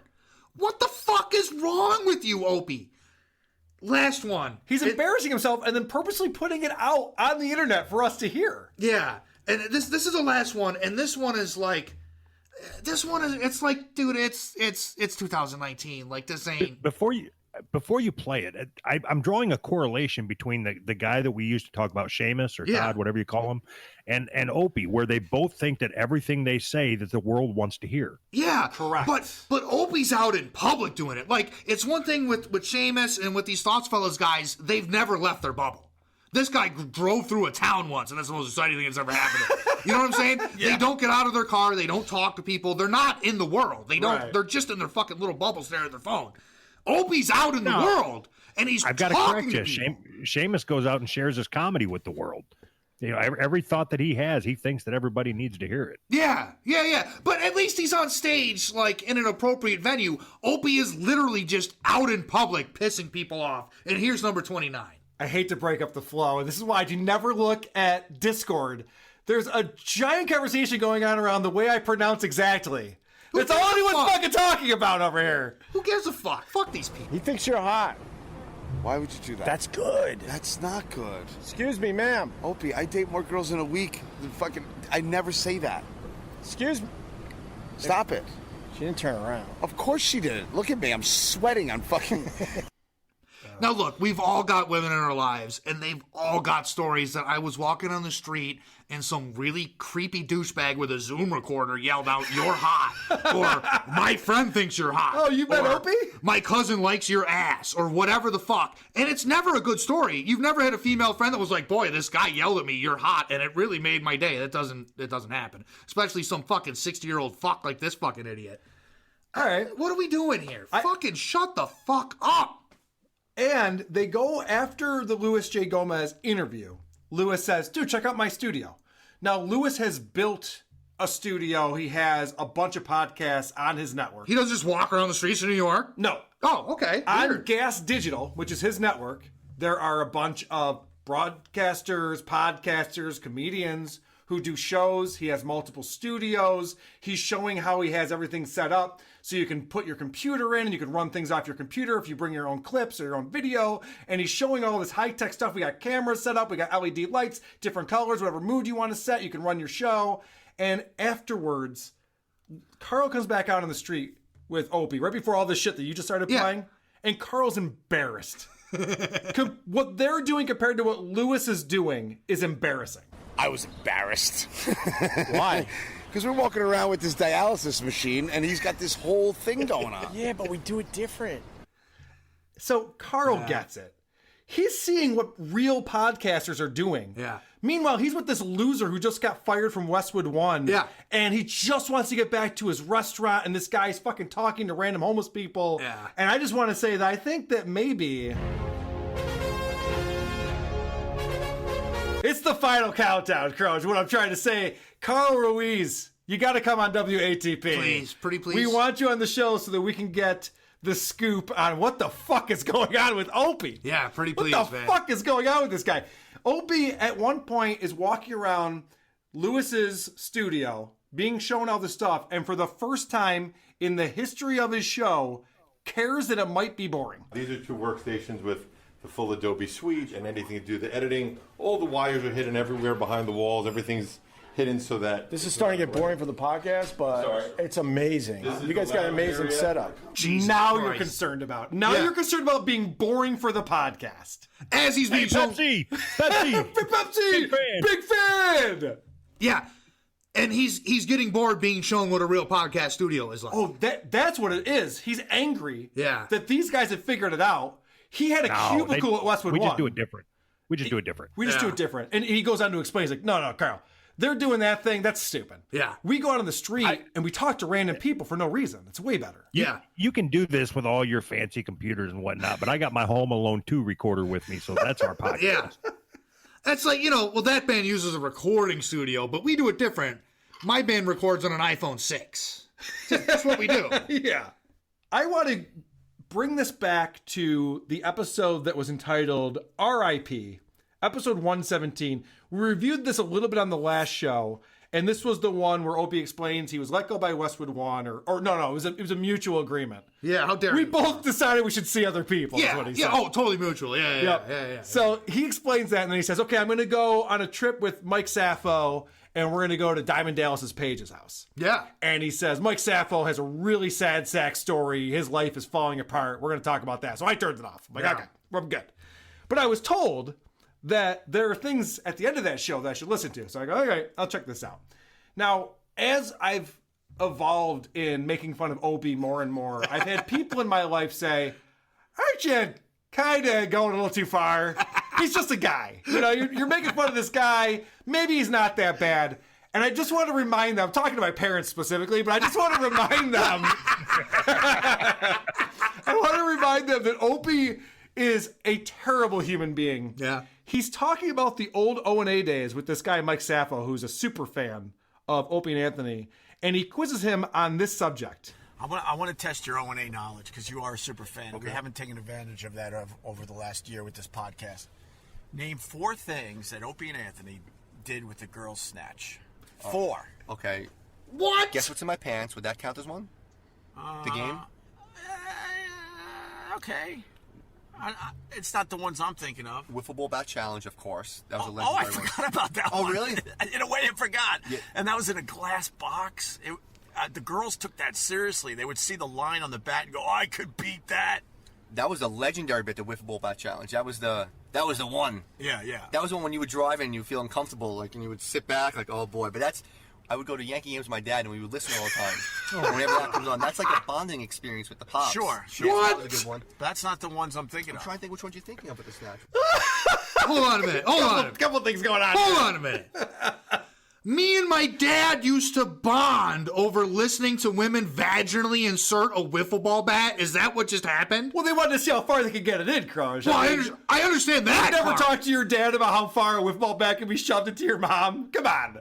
We've all had that conversation. Let me think about that. No, I don't think we have had that conversation, Carl. I did have a conversation once with my mom about how far a wiffle ball bat could go in my dad, but that probably doesn't. She actually showed you the line. Yep, it actually went right to here, Doug. And now get back out there and play, damn it.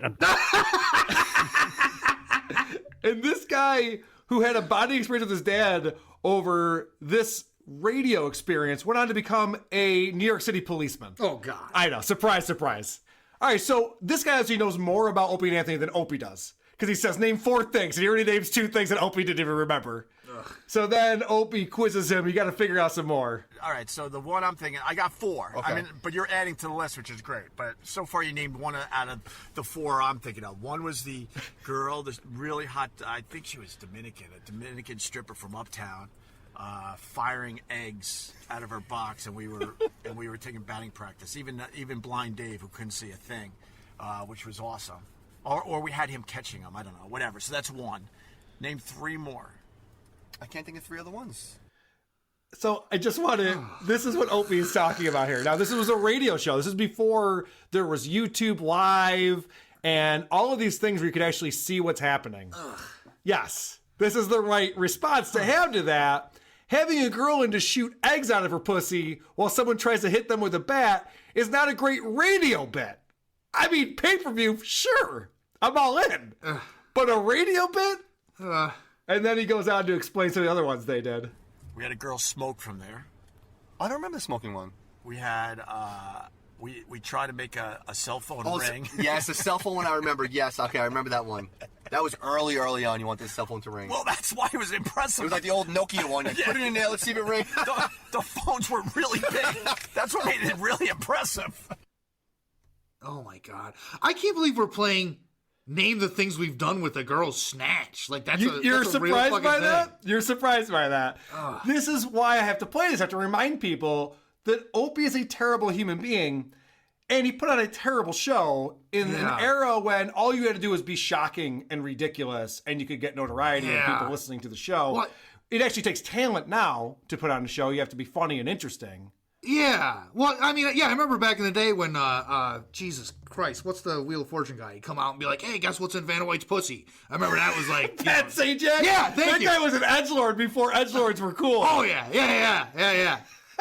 Spin the wheel of Snatch. I remember his bit. That was so great, yeah. This is a funny bit. So they're still talking about things that they put in girls' vaginas. Oh, God, he's and a fucking idiot. He said something that doesn't make any sense. Oh, we had his cardboard cut out, and we were trying to hit him down the hall. You had Clemens' cut out. We had Clemens. Because that's when he hit Piazza in the head. Yeah, no, it was, it might have been Rivera, Marion. Was it his? Whatever, it doesn't matter. But I remember that day like yesterday because... That shit I can't remember. I remember like yesterday. Was it so-and-so? Maybe it was so-and-so. Who was in the studio that day? I don't even remember. It was just like yesterday. I believe that. I believe he remembers yesterday that well. Because that's the only way he can live his life. Is to forget every day as it happens. Oh my God. He wraps up this ridiculous segment by saying something he should never have said. No, I have no regrets, to be honest with you. None. You should have a fucking lot. You should have a lot of regrets. Yeah. That's a terrible way to act towards people. When those are your fucking memories, glory days. We put a Nokia phone in a Snatch, glory days. Like, no, that's fucking awful. Please kill yourself. I'm sorry. Why would he say no regrets?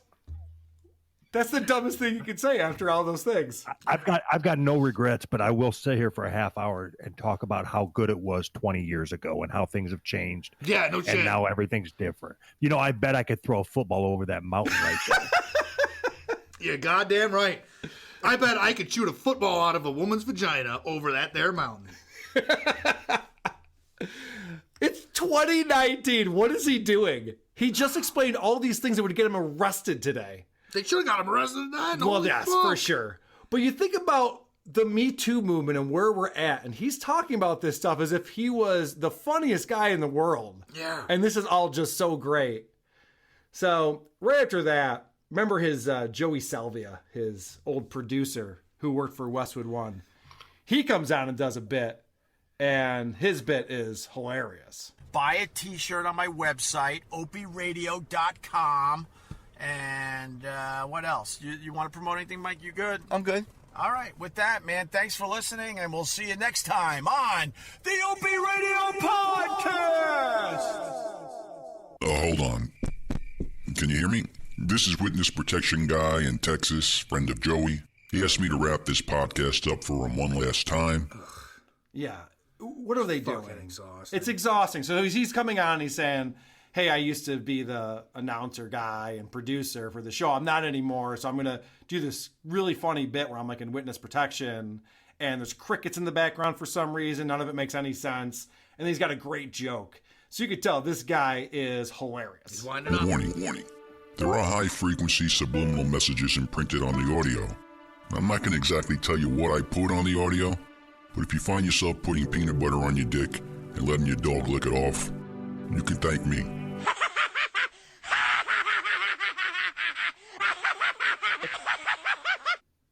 Ugh.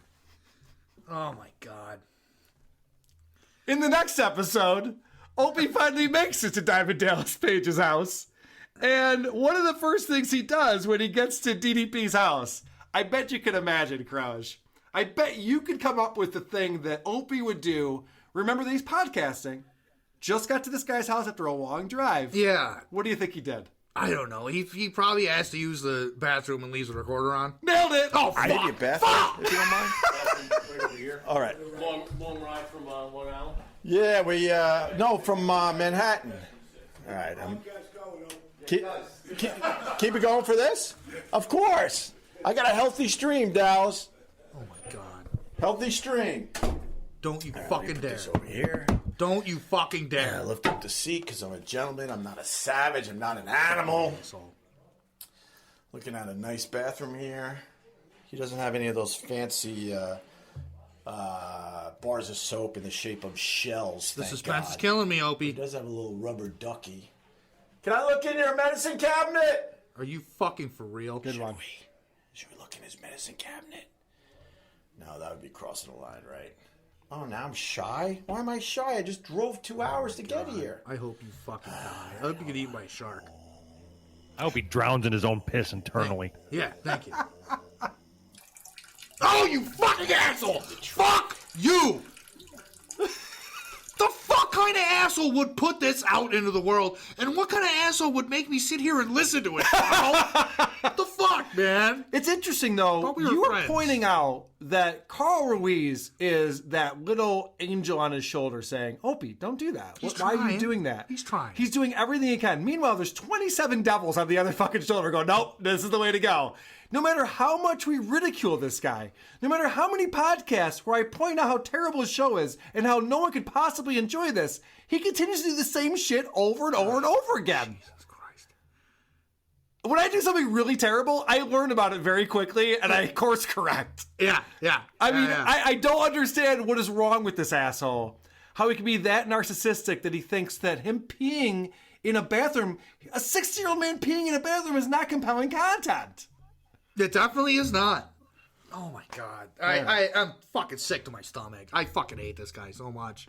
All right. I never thought twice about this guy before I know. last year, and now I feel he's bad. fucking I've done this to a lot of people. occupying my fucking frontal cortex. I can't take You know it. what? We weren't recording the whole time. I got to go back and hit all these clips again. Oh, fuck. I'm just kidding. All right, so this is, then he goes into the next episode 119. He talks to boxing legend Jerry Cooney and Chris Algieri. And Opie is terrible at interviewing people. Yeah. So Jerry Cooney was the Great White Hope. He was a boxer in the 70s and 80s, heavyweight. What does it sound like when he pees, though? We never do get to that. Oh, okay. But he's got a book out, and his book's all about how he had a tough upbringing, and he became an alcoholic and a drug addict, and then he reformed his ways, and he's been sober for 30 years now, and he lives this great life, and he's figured it all out. So it's this great feel-good story. And that's what he's on the show to talk about. And Opie has to make it about him all the time. He's the worst at interviewing people. And that is so sad that you hid in the basement. But it also made me think back to my childhood and stuff. In my house, it was my mom. She was mentally ill. We didn't really maybe we did get physically abused, but it was the times where you were allowed to hit your kids. So I'm a little confused by that. But I didn't feel like I was getting beat left and right. But the mental shit was insane. And just like you hiding in the basement, my thing was, get the fuck out of the house, stay away, stay in your room, as long as you weren't seen. Good Lord. Why are we talking about Yeah, this? Opie, we all know about your story if we're a fan of Opie. Going down some dark hallways. We've talked about this before. You're interviewing someone. Yeah. And he makes it about him, and this is him making about him again. And this is even crazier because Jerry here is explaining how he first discovered booze at the age of 12, and it led him in a terrible direction in life, where he became a raging alcoholic. Yeah. And I felt like I fit in. I was funny. Girls liked me. And that's what took me on the road. At 12? I had no idea. For me, it was It Blackbird. wasn't every day or so, once a week or something, back then. Yeah. But it wasn't every single day. But, you just keep moving up the ladder. For me, it was Blackberry brandy. Because that was the only thing that was in my father's liquor cabinet that, no one wanted. Obviously, got it from a friend or something. It was sitting there. Everything else was gone. So Opie doesn't understand what we're talking about here. Jerry was explaining how he was introduced to booze, and how that made him feel, and it filled a void in his life, and so he started latching onto it, and it changed the course of direction of his life. And Opie goes, yeah, dude, my first drink, let me tell you about that. Yeah. Opie, you're not an alcoholic. That's not what we're talking about here. This is a very different guy. We're having two different conversations. He even turns to the other guy who's there and goes, what was your first drink? It's like that wasn't the story. It wasn't what your first drink was. It's like the Adam Carolla school. Like, I'm going to interview you by talking about my childhood for 90 minutes. It's like any little word that comes up triggers him. And he's like, I have a story about that. Yeah. This isn't about you. Yeah. Oh, boy. Opie is terrible at interviewing. He loses total control of the conversation. Yeah. And it gets to a point where he doesn't really know. He supposedly has read this guy's book, but he doesn't know what to ask him or how to lead him in any type of direction. So this guy decides, I'll just take over. So about 18 minutes in, Jerry Cooney just starts telling stories, and it goes on for 10, 15 minutes at a time. Yeah. And Opie can only nod as this guy is completing sentences. And I put together a compilation of Opie getting words in edgewise. This is how Opie interviews a celebrity guest. Yeah, right. Yeah, right. Yeah, yeah, yes. Yeah, yeah, yeah. Right, right, right, right. Yeah, yeah, right, right, right. Yeah, right, sure. Yeah, yeah, yeah, right. Yeah, right. Yeah, right, right, right, right. Yeah, yeah. You guys worse than me. Yeah, yeah, yeah. Right, right, right, right, right. Yeah, right. Yeah, right. Yeah, right. Yeah, yeah, yeah. All right. Every time this guy takes a breath, Opie just says, yeah, right. Right, yeah, right. Right, yeah. Right. Yeah. Sure. Yeah. Does it sound like he has any type of control over his own show? Even to the point where he asks if he can stop the guy and gets shut down. Can I stop you for a second? Not really. That's good. It's amazing. That I like. The guy has no respect for him. Yeah. He's like, I'll go on your show. I just want to plug my book, and don't talk to me. I don't want to hear about your childhood anymore. I'm done with you. And then Opie is trying to lead him in a direction and doesn't even understand the names of the boxers that he fought. Because of your frustrations of losing to Leon Spinks and possibly Michael Larry. Spinks, Sorry, God. Why do I keep saying Leon? Leon's a good friend of mine. He's a great guy. Yeah, sorry. I don't know why I keep saying it. That led to down goes Opie. Down goes Opie. Sorry, Michael Spinks. I don't know. So even Jerry's making fun of this guy. He's like, Opie, you can't even interview me. Yeah. We were not even talking about the people. Remember when you fought Mark Tyson and Mike Hagler?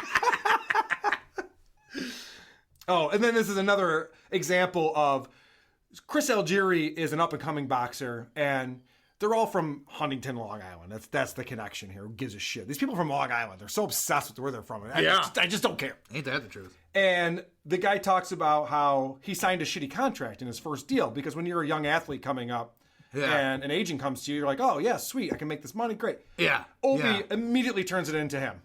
You know, because when you first start out, I had no money. I didn't have a lawyer. You know, I just signed paperwork. It looks, why are these guys going to try and fuck me? Right. Well, but, you know, that's boxing. I lucked out when my radio career first started and we were blowing up through Boston and then moved to New York. There was a guy that wanted to represent us, and he represented Bozo the Clown. And he invited me and Anthony to the mall in Boston. I'll never forget this. And he had a huge black guy. You know, it's important to the basically that I should just say a huge person, let's say, but a black guy, which I guess was more intimidating. I don't know. And he had contracts for us to sign. Basically, he was trying to strong arm us to sign these contracts in a mall outside of Boston because he knew that this rocket ship, which turned out to be the Opie and Anthony show, was going to be massive. You fucking. No one asked you, Opie. Nobody asked you about that. He has to go into the fact that he was famous again. It's like, yes, we know. Yeah, we know you used to be famous. Oh, boy. All right, I have a few more clips here to play. We'll get through this. Opie gets caught in a lie. He's talking to Jerry, and he mentions that he's friendly with Jerry's son. You know, I ran into your son the other day, and we're now, like, becoming pals. Which son? Christopher? Yeah. Which son? Oh, fuck. I got to know the guy's name? This guy that I'm becoming pals with, I gotta know what his name is now? Well, I'm not gonna be able to fucking answer that trick question. Who could possibly know that? I love when he gets caught in the lie. They're talking a lot about self-improvement and discovering how to be a better you, and that's what this book is all about. And Opie, again, making it about him, talks about his own journey to self-improvement. Well, it's tough to take a look at yourself and try to do some self-improvement. I've been going through that the last few years, and sometimes you're like, You know what? When I got through it and looked at myself, I said, you know what? I'm okay. Right. I made it. Yeah, you did. I made it the hard way. I'm sorry, there's no fucking way. Opie looks in the mirror and goes, you know what? Maybe I could use a little improvement in my life. Maybe I could find a deeper meaning or a deeper purpose. I can start sharpening my talents. No fucking way. The funniest part about that, Crows, he says, you know, we all look in the mirror and we want to get better, and sometimes you're just like, nah. He literally says he's not motivated to be better. That dude says that. The idea that he would look in the mirror and see someone less than perfect, I think, is completely I know, that's a good point. He is What fucking, could he possibly improve upon? He is Superman. When he looks in the mirror, he sees a flowing cape and fucking hears the do-do-do-do music in the fucking background. This is the Holyfield story that Opie has, because again, he has to try to relate to everything they're talking about. Yeah, great. I hung out with Holyfield once. I said, hey, could you pass the salt? And he did. Wow. No, that's a true story. Of course that's a true story. Jesus fucking Christ. It's uninteresting in every way. You know what? I met Holyfield once, and I gave him a hug, and I bit his fucking ear. Now, that's not true, but it's a way better story than this fucking story. Jesus Christ. That's a true story. And the guy goes, yeah, that sounds like it's probably a true story. And then he goes on to explain how that happened. No, great. I know. I'm like, Opie, that was not a good story. Why are you going back into it? You shouldn't have brought it up in the first place. Boy. So his whole point of being on this podcast is to sell his new book. And Opie says, I hope we sold some copies of your book, Jerry. Nope. There is no way he sold a single copy of that book. After this terrible interview that nobody's listened to except for me, there's no way someone's going, oh, the way Opie talks to this guy, he sounds like a compelling personality. Yeah. I need to know more about this. Doug, did you listen to the Louis J. Gomez episode at all? Yeah. Did you remember when he's talking to Louis? For some reason, Louis feels the need to give Opie credit for everything that he has going on in life. It's very early on in the interview. He says, really, without O&A, I don't think that I'd have a podcast. I don't think there'd be these fans out there. It's very gracious of Louis to say that, considering the fact that he was kind of blackballed by this guy. And complimenting Opie is the worst thing you can do. It never goes well. You would think he'd be gracious and say, oh, dude, you created this stuff. I had nothing to do with it. Are you kidding me? Instead, Opie goes the exact opposite direction. It's an insane, and I talked to Opie about this too. I mean, without, what you guys did, literally without Opie and Anthony and the show that you guys had, we wouldn't have done an event like this. Our podcast wouldn't exist. The lineage is there. I hear that so much. Christ. Joe Rogan gives us credit. Matt Farah from Smoking Tire just gave us credit. Fuck you. His answer to that was, dude, I actually didn't just help you out. I helped out Joe Rogan, the biggest podcaster in the world. Every show exists because of Opie and Anthony. You're welcome. Yeah. Glad I could pave the way for you. When people compliment me, I always respond with, oh, I hear that so much. People don't shut up about how great I am. I know that. If I had a nickel for every one of you plebes that told me how fucking great I am, this is the guy who knows he needs to work on himself, but then looks in the mirror and goes, nah, not today. Oh, God. There's no humility there. No. That's an insane way to respond to that. It's like, you know that phrase, he walks around like his shit don't stink? Yes. Like, he walks around like the sound of him urinating is interesting. He literally does that. He literally does that. He literally thinks that. All right, last clip that I have. This is just called Opie Sucks at Jokes. So, did you pay the medical bills? For the people that had to do the Robert Kelly crowd surfing. Jesus. I stumbled on that one, but I saw a video of Robert Kelly. I saw it. Fucking crowd surfing. I'm like, Jesus. You're not charismatic. No, you're not making any fucking sense. You suck at talking. Opie says, did you pay the medical bills? Out of nowhere. Yeah. For what? For the people, because there was Robert Kelly. Yeah, the thing. The guy. It was the guy. And you remember the thing that happened, and then you were there, and then that was so cool, wasn't it? That was so cool. Shit. All right. Fuck. This was tough. This was a lot of Opie listening that occurred this week. Yeah, this was a long week. It was. It was. I apologize to all of you. I have some very important things to talk about. I have a guess. Yeah? You know what it is?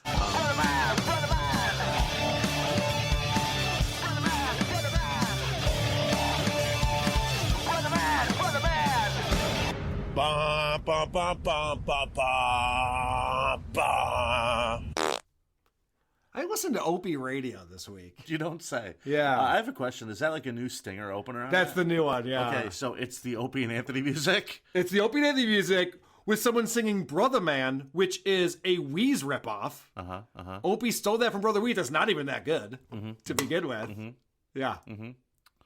Well, this is on Opie's show. I didn't make this up. No. I just was trying to figure it out. It was just a very odd thing. And I'm like, oh, that's the old O&A. Rage Against the Machine. That's anyway, right. Whatever. I was listening to an episode, number 122, called Boner in Space with Matt from The Smoking Tire and Carl Ruiz. This is a podcast where this guy, Matt Farah, who hosts The Smoking Tire, he has his own podcast. Opie and him do a crossover show. So he put it out at his show. Opie put it out at his show. Like Crossing Streams? Just like Crossing the Streams. Yeah. Right. Except for less dangerous. No, I'm not talking about Ghostbusters. I'm talking when you're a kid and you used to like stand and piss next to soda. And that's also dangerous. Yeah. That's what I'm talking about. Oh, yeah, too. you get it all over you. Get it all over the fucking place. Yeah. This is the two of them doing a show. It sounds like garbage. They're not using Opie stuff. They're using Matt stuff. And it sounds somehow even worse than usual. The thing that I want to play first is the part of this show that jumped out at me. This is Crazy Town. I talked about a few months ago, Opie went to one of those sensory deprivation chambers. Okay. You know, you do those floats. Yep. And he went to this guy's business to do a float. It was his first time doing it. And he didn't understand what it was at all. He's asking all these stupid questions. He's like, I want a podcast from the sensory Can I take deprivation it in tank. there? He wanted a podcast from the tank. That's not what this is, Opie. You're not talking into people. You just lay silent. Bothering everyone in there who's trying to bothering enjoy it. everyone. He's turning into a shit show. He's like, no, I'm going to bring Vic Henley down here next week. It's like, no. Can we This is not a fit hangout. Gerard and me in here? This is not a hangout. So he goes down to this float place, and he gets out of it. And if you remember from my episode, I played clips of him going, wow, that was amazing. I can't even explain what just happened, man. Wow. You know, it's like introspective Opie, that version of him. Cool. So now, Cool guy. Fast forward a couple months. I wonder if he had some kind of epiphany and revelation. Oh, I think he did. And he's going to explain what that was on this episode. Yay! You ready for this? And I'm a good meditator, and I'm good at like just silencing the voices in my head. And so I'm in there, right? Oh man, I can't believe I'm going to say this. Say it. All right, so speaking of being romantic, like, so I'm about an hour in, and I start getting a funny feeling. Oh God. Oh God. And I'm like, wow, this is kind of erotic, man, right? So he says that he's a good meditator, that he's in this tranquil place, but for some reason, he's horny. Does that sound right? Does that add up to you? Do you get horny when you meditate? I don't know. I'm not a meditator. Why would I meditate? Okay, I don't know. It doesn't seem like something that happens. No. I could be wrong. I think I don't know. It's very strange. meditation is not thinking about like fat cans or a really nice ass. Right. That's not what meditation is. So I don't know why you'd get a boner. Right. All right. So he goes on to explain. I'm very fascinated by this, and I'm sorry for saying that. Like, I hope No, I didn't you're bury right. the lead. You're fine. This is the reveal, but it's okay because there's more to it than that. So this is him explaining what he did to take care of that problem in the tank. So I had a boner, and I'm like, I still got 20 minutes left. What the hell? Jesus. No. I go, what the hell? Did right? you? Oh. And because I think You rubbed it out? Yes. Okay. So now he's explaining, while he was in this tank, he jerked himself off to completion. Now, I listened to this episode when he went to that place. There was no mention of this. Should we call that place to let them know? Well, we might want to. This is all brand new. I am shocked by this. This is disgusting. I called this clip "Liar, Liar, Pants on Fire," and you'll find out why. I'm floating. It feels like you're in space after a while. It's pitch dark. You can't see the hand in front of you. And you got the earplugs in, so you can't hear anything. You had earplugs going on. So you really take out all the senses. Yeah. And now I'm feeling like I got a boner in space right now, man. So I think you just sold me on it. So I decided to rub it out. But now I'm thinking, it's dark. So, I would assume the remnants just go away. Oh, yeah, they go out into space. Nope. So this is what I'm talking about. Not even Opie is that stupid. He says, I feel like I'm in space, so if I jerk off, it will just float away. It's dark in there. It'll just float away. It'll float. No one's that stupid, Opie.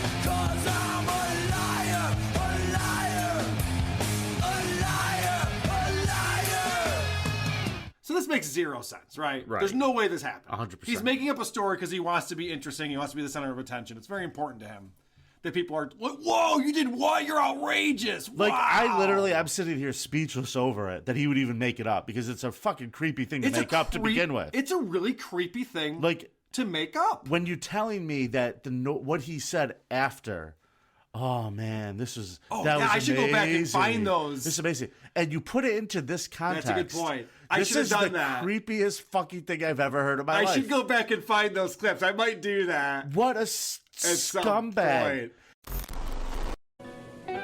Wow. That's all I have to say is wow. Oh my God, I am so chill, so relaxed. I just got out of the flotation chamber. I think that's what it's called. About 5 or 10 minutes ago. I literally couldn't speak. I was so chill, so mellow. I know he didn't jerk off. I know he didn't jerk off too. Right. And I'll play you the conclusion. Would it be terrible to be the guy who works and you have to have a pool skimmer? You're just out there with the net. Dude, a pool skimmer? You better throw that thing away. I want that thing demolished. Burn it to the ground. Yeah, you just don't tell anybody. Next customer. You're up. Ding. All right, this is, and let's analyze this a little bit after I play this clip. How's that Sprite doing? I told you that might not be good.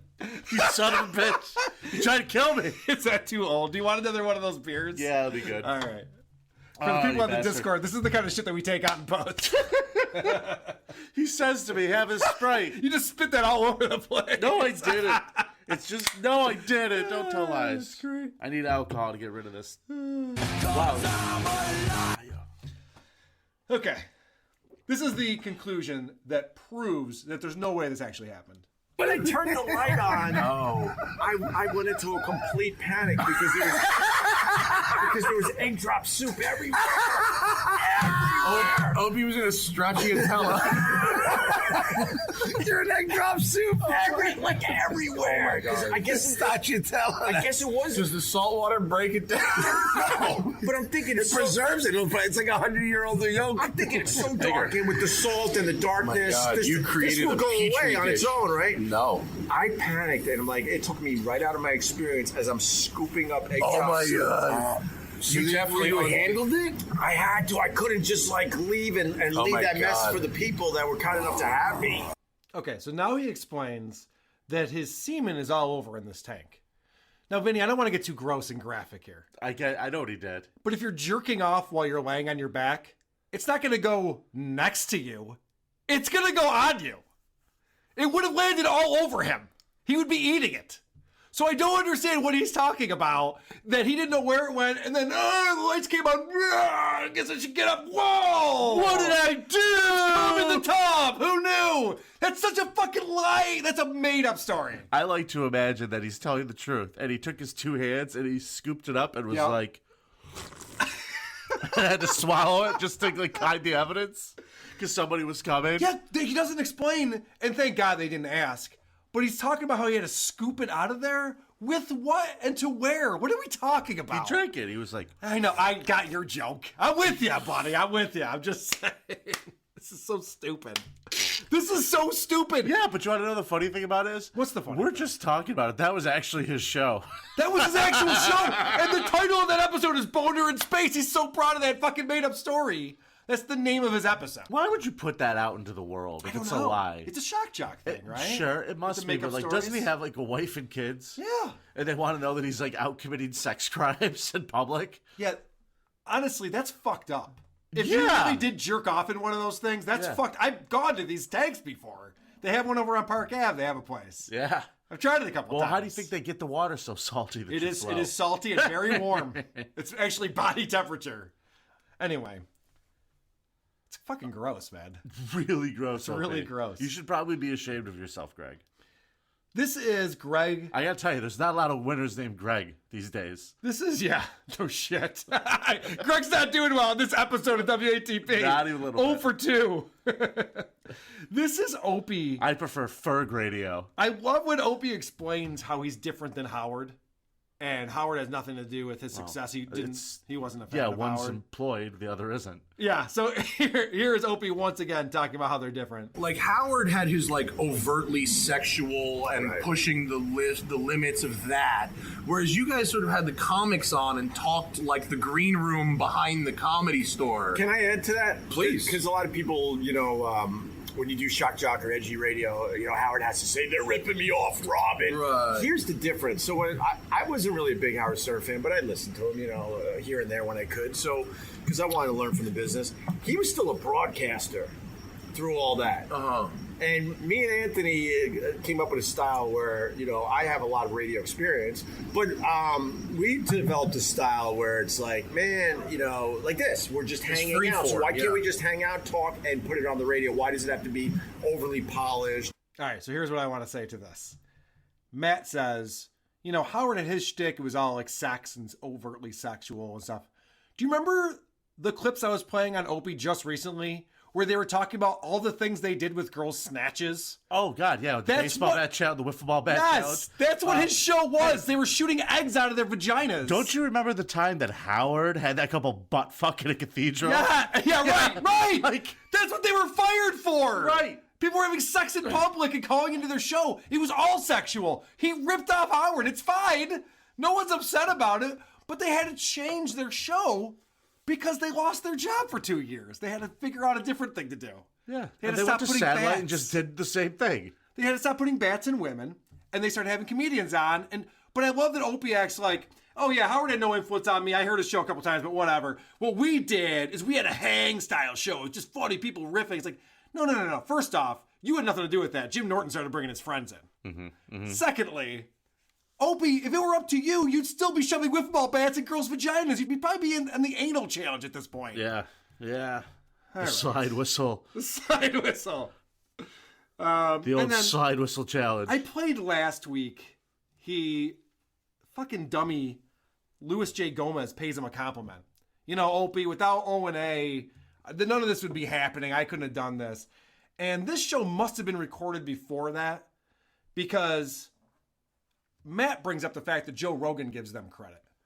Even Rogan credits you guys for inspiring I'm not the his. guy that's more successful than me, but got the inspiration from the Opie Anthony show. No, I mean, Opie's so bad at taking a compliment. So he says, And Joe he Rogan. won't do my show either. Yeah, and he won't answer my crazy YouTube videos.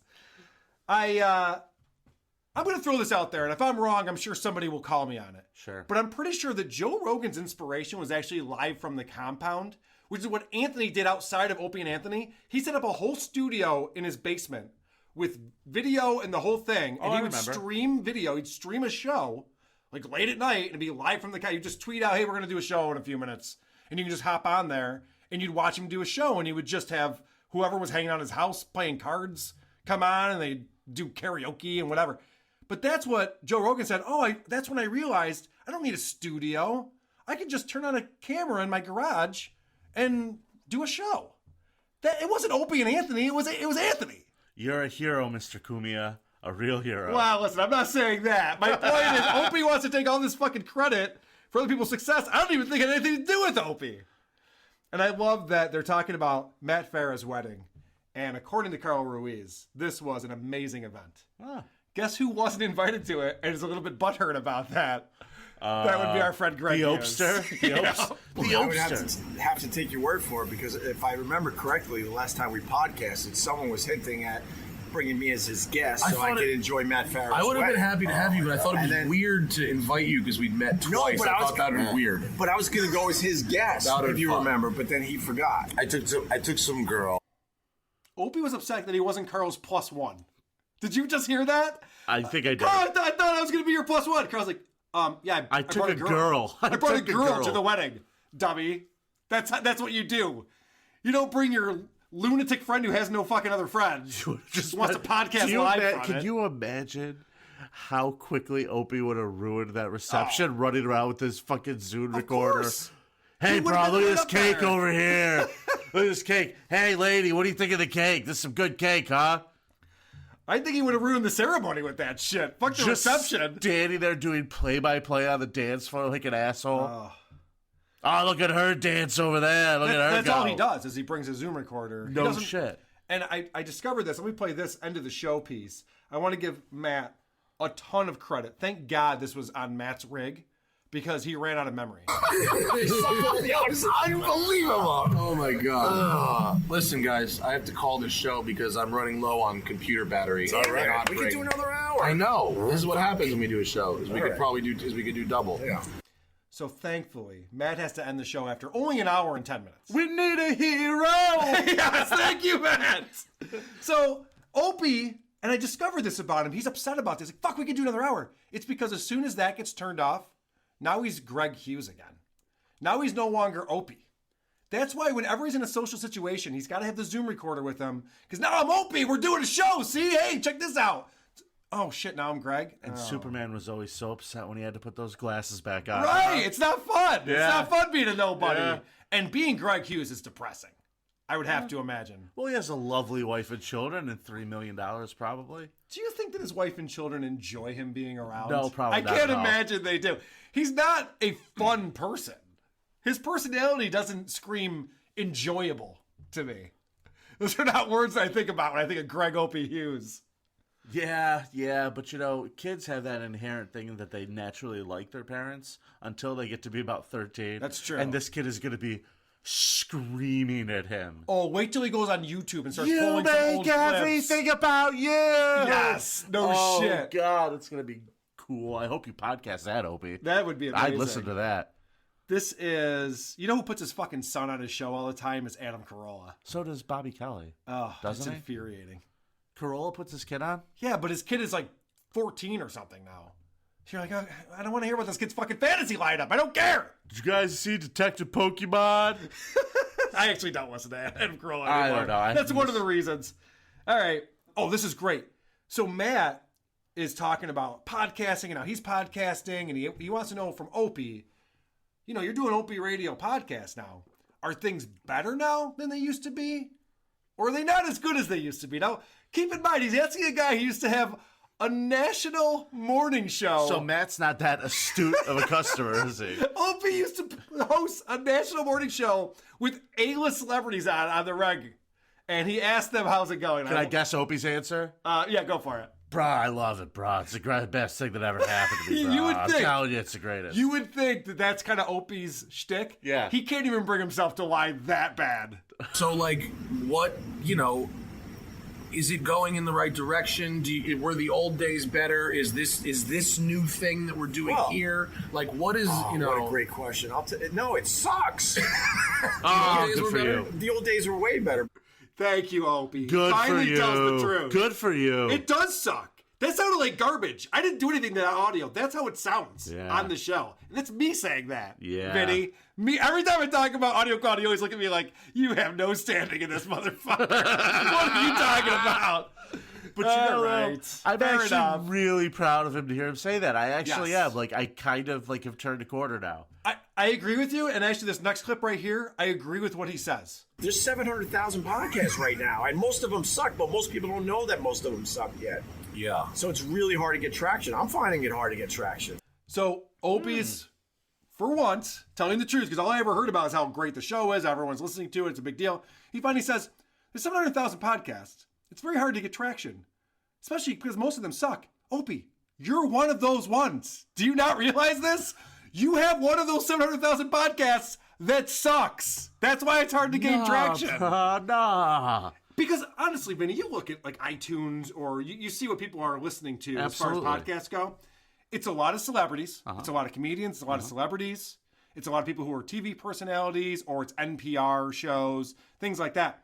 Opie should have no problem breaking through. If he had a good show, he's got a name. He had a huge fan base. He would have comedians lining up. Right. That's a fact. Correct. Comedians have lined up in the opposite direction. They have. Unfortunately. They're avoiding him. There was a part out here when he ran into, oh shit, who was it? He ran into a comedian on the street, and the comedian's like, "Oh hey, I'm podcasting." He's like, "Okay." And he just walks away from him.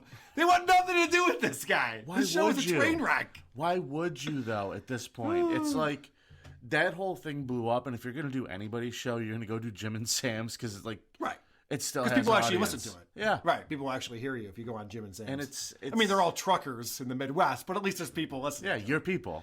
This is again. He gets back into lying again. And he just mentioned that doing the podcast sucks. No one hears it. It's hard to break through. And Does he yell "psych"? Not! We're killing it over here and over here. No, and then he says this. You might not want to hear this, Carl. But I've had offers to go back to regular radio. I don't want to do it. Does that sound possible? Let me tell you. Well, actually, you know what? It doesn't. You know what? Why would he be getting an offer to go on regular radio? Anyone who listened to this podcast for the last year would not offer him a job. I'm going to tell you something. Yeah. I had a conversation with a radio person who's very high up in radio. At least he's syndicated in like 80 cities. And he was explaining to me how radio works now. Yep. And he would be like a B team talent normally. But he's syndicated into 80 cities. Yeah. Because they're not hiring more people to do things in radio. That's a good They're point. cutting back. That's a good point. No, maybe somebody offered him something somewhere. That's great. But it's, I mean, so you were it's gonna talking to be Bob far. Lonsberry? Yeah. That's amazing. No, I was talking to somebody else. And he was basically saying, You don't they want to had just me name drop for me right now? You didn't say No. anything disparaging. It doesn't matter who it was. It 'cause kind of matters to me. I want to know who you're talking to. the Maranimal. Oh, so you have other friends outside of WATP? Yeah. You're talking to other broadcasters Yeah, now. people. He's syndicated in 80 cities, Carl. Bill Moran. I didn't know he was in 80 cities. He is. It's like No a new shit. thing. iHeart started doing this. Like That's they're awesome. taking. There's another guy I know out of Syracuse who's syndicated in like 50, and he's doing like classic rock radio and just not shock jocking it, just being a disc jockey. Right. And like because he's got a professional voice, they send him to all these different markets. So Opie does not have a professional voice. No. He's not an interesting person. He doesn't have a compelling personality. How is he getting a radio offer? And why wouldn't he take it if he was? The brilliance He's of making Opie. no money right now. The brilliance of Opie is that he was able to be in the room for a ton of shit. Yes. And he's right that he knew how to keep the ship going. But that was to about some it. extent. Well, there were also times he derailed that train. Sure. They'd be riffing on something, and he would just pick up a phone or go to the commercial break and just fucking ruin it. His name was first, Carl. That's true. That's true. It was the Opie and Anthony show. So all I'm saying is the only thing he really knew how to do was judge other people's talent. True. And if that slips, he's completely out of luck. I can't see anybody hiring him right now, exactly like you said. Well, if he's good at judging talent, then why is Vic Henley on his show? This guy sucks at broadcasting. I said if you let that slip, you're Exactly. going to have a problem. So he talks about Patrice O'Neal's funeral. This is the last thing I want to play on here. They're talking about Patrice O'Neal's funeral. And he's talking about they're all standing by the casket. And it's a bunch of famous guys that you know. Chris Rock comes in. Chris Rock is crying. And he makes a statement. And Opie is not picking up what he's putting down. Not even close. Oh, no. And then one other thing. So after the service, we're in the hallway, I guess, as everyone's leaving the church, and we brought the casket out there. And is this too personal and inside? No. Okay.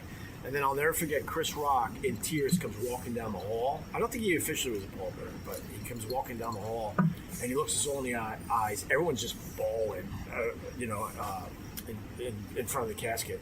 And he looked at all of us, pointed at every single one of us, and just said, "Take care of yourselves. Take care of you." Like really dramatic and over the top. Yeah. So, but I think that's what you learn from someone's death. How to not take. How to have that not happen to me. Well, and how to not take your life so seriously, and make sure you live your life. Yeah. Is that what Chris Rock was saying? Don't take your life so seriously and live your life? Patrice O'Neal died at the age of 41. He was diabetic and he had a stroke. and he talked all the time about how stupid doctors were. Right. He did not take care of himself, and he died young.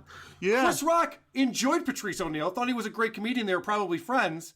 Is upset that he's dead, and he says, guys, take care of yourselves. And Opie goes, what he's saying is you got to live every day like it's your last. No! The opposite of that, you stupid motherfucker! Can I guess what Chris Rock really meant? What? It was just a polite way of saying, take care of yourselves. I'm never going to see you two fucks again. No shit. That's the last time I Take go care of on yourselves, guys. Bye.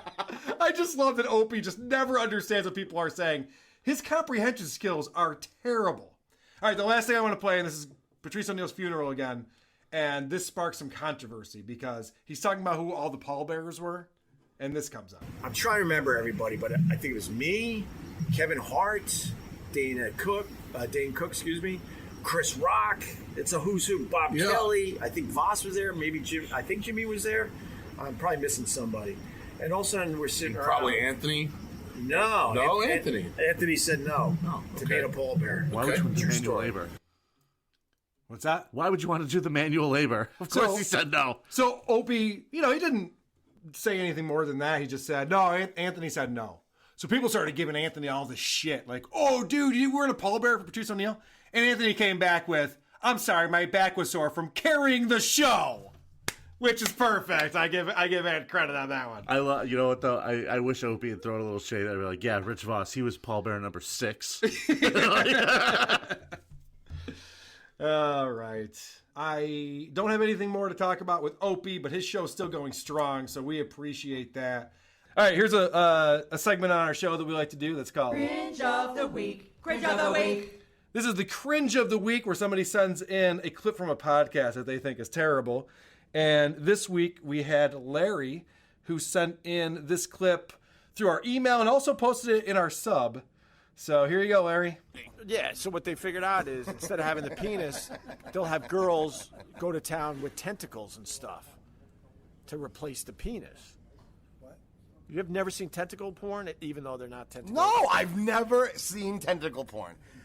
I will once you shut this thing off. No.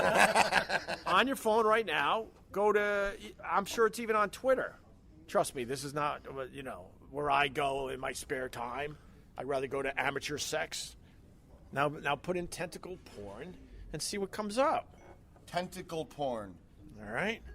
Tentacle erotica. All right, what do we got so far? Oh, shit. You've never seen this before? Oh, fuck, I love it. Oh, it goes in all the holes. Yeah, it's like the octopus is very horny, so it uses its arms. Some people say tentacles, and they put them in all the holes. That would be our friend Opie on Opie Radio as they discover tentacle porn out of Japan together. That was Opie explaining about the holes and stuff, or was Opie pretending not to know what tentacle porn was? No, that was Opie explaining it, but saying that he doesn't watch it. I watch amateur porn, but just so you know, there's this thing that exists.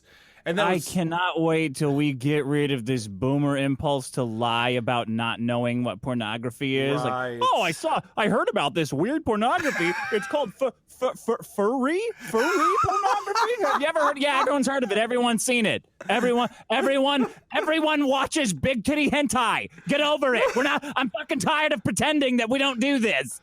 Shut up. I'm sorry, do you pronounce that cuckold? How do you pronounce it? I don't know. I've never seen it. I don't know what it is. Why would anybody get off to this? Can you imagine? Yeah. I easily can imagine. Why are you? Let me see your Google search history. No, get away. Oh, okay. It's weird that you private browsers open on your machine. It's weird that you would bring it up. Oh, you guys hear about this thing? But then immediately have to say, by the way, this is not my thing. I'm just the one talking about it and bringing it up. Talking about it like a child too. They go in all the holes. Like, what the fuck are you talking about? They go in all the holes. It's not a bowling ball. And this is, by the way, this eroticism has been around since like the Edo Japan period, and before that, everybody understands. Like you're making it something stupid, but it's high art. throughout the ages, we understand this sexuality at a better level than a fucking child. But it goes in all the holes. You guys gotta see this. It goes. You can see the pubic hair. You can see. Okay. The boobies. Maybe.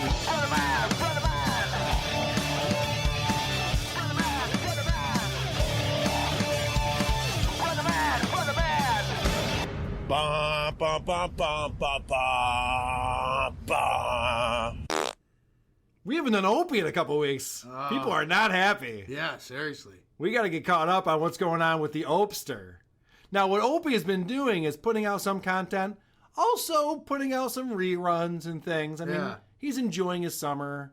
He likes fishing and chilling with homeless people. So, we listened to an episode 126. This is Opie at La Cubana with, of course, Carl Ruiz. Yeah. But also Vic Henley. And what happened in this episode is Opie grabs these guys and says, let's meet at La Cubana before you open and let's do a podcast. And you know how I know that? Because this happened. What's wrong with me is I'm in New York City in the summer, and I don't like it at all. Ooh. It's very muggy out there. Do you feel like when you're walking around New York City, fistfights could just break out at any moment at this point because it's so hot? What I don't understand is I don't understand how you want me and Vic to react to. You bring us here, and then you complain that you're in this city. I'm complaining less than Mojito Boy. I'm here an hour earlier than I should be. To do a little podcast. I like that Carl's not putting up with this shit anymore. Yeah, he's not having it. Guys, doesn't this suck to where the city's like, I wouldn't even be here right now. You texted me and asked me to do a podcast with you. I'm not getting paid for it. No one's ever listening to it except for Carl and Crows from WATP. Why are we doing this? You could tell there's a lot of frustration. Yeah. Coming from Carl Ruiz. Did you listen to this episode, Crush? I got halfway through it, man. Okay. And, like, I want to say I ran out of time, but I kind of ran out of the will to live. Yep.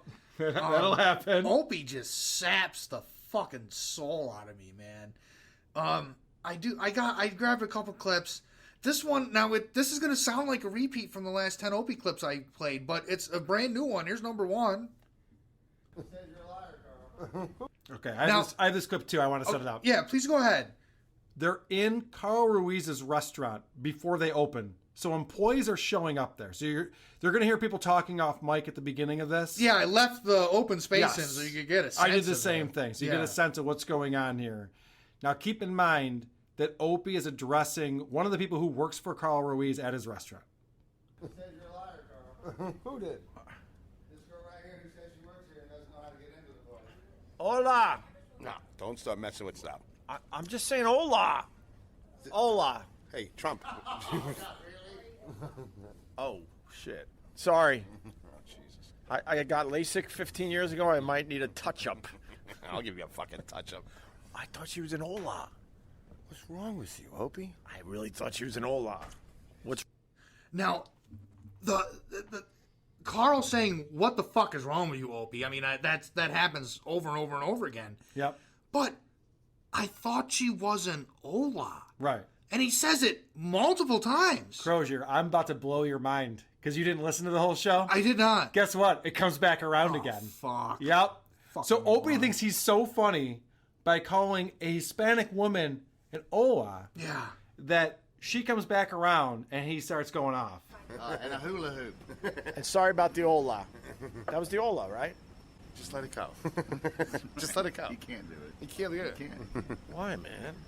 I was trying to say sorry. So you heard Carl, and he's trying to have fun with it. He's got a good sense of humor. Yeah. But this is his livelihood. These are people who are employed by him, and Opie is being racist towards them. Yeah. So Carl Ruiz is saying, hey, dude, relax. Like, please don't do that. This ain't a caller. It's like... It's an employee. Yeah. We're doing a show, and that's all fun and games, but I'm trying to run a multi-million-dollar restaurant in Manhattan, and I really don't need you fucking it up. Even to any degree. I don't need you fucking it up. So then Opie has to come back to it again because he thinks he's so funny. And this is great. Carl goes off on him after this time around. You don't apologize when you offend someone by keep repeating the offense. Like, hey, Spick, I'm sorry I called you Spick, all right? All right, Spicky? Spicadooch. Comprende? Amigo. Sorry I called you Spick. Did you hear that? S-P-I-C? Vámonos. Vámonos, okay? No bueno, gracias. But I'm sure she's Uno, annoyed dos, tres. Donde está el baño? Okay? But I'm sure she's annoyed at me for many things. Lavas los manos, okay? I'm sure she's annoyed at me for many things, so I was pointing out the one I was going to apologize for. Hey, Ricky Ricardo. Hey, sorry about that, okay? Maracas. Cha-cha-cha-cha. Cha-cha-cha. So they have fun with it. Yeah. But Carl is pissed off at Opie. He's being an asshole to people that Carl employs. And in this day and age, I'm just going to throw it out there. Yeah. Being an employer is scary shit. Oh, yeah, yeah. People will sue the fuck out of you for very little. It doesn't take much for an infraction to happen. Oh, could you imagine going to the labor board and saying, well, he brought this guy in with a microphone and said, I thought she was an Ola. And I was very... I want to be at that procedure. And I was very offended by I want to be at that hearing when that happens. Okay. All right. Here's a clip that I want to play. And this is fascinating. Opie is talking about he went whale watching. And we've talked about this on the podcast many times that Opie's not a real person. Yeah, that's for sure. He doesn't do things like a normal person would. Everything he does has to be a show. It's the only way he goes out and mingles with people or does anything is if he's got a Zoom recorder with him and he's recording a podcast. And listen to, this is a genuine reaction from Vic, who figured, oh, he must have gone whale watching with his family. I thought the whale watching was fun. I love it. Yeah, good. See, Carl thought it was stupid. No, it's not. And I went. You don't even know what whale God you damn saw. it. Did you take the family? I bet they loved it. No, I was podcasting.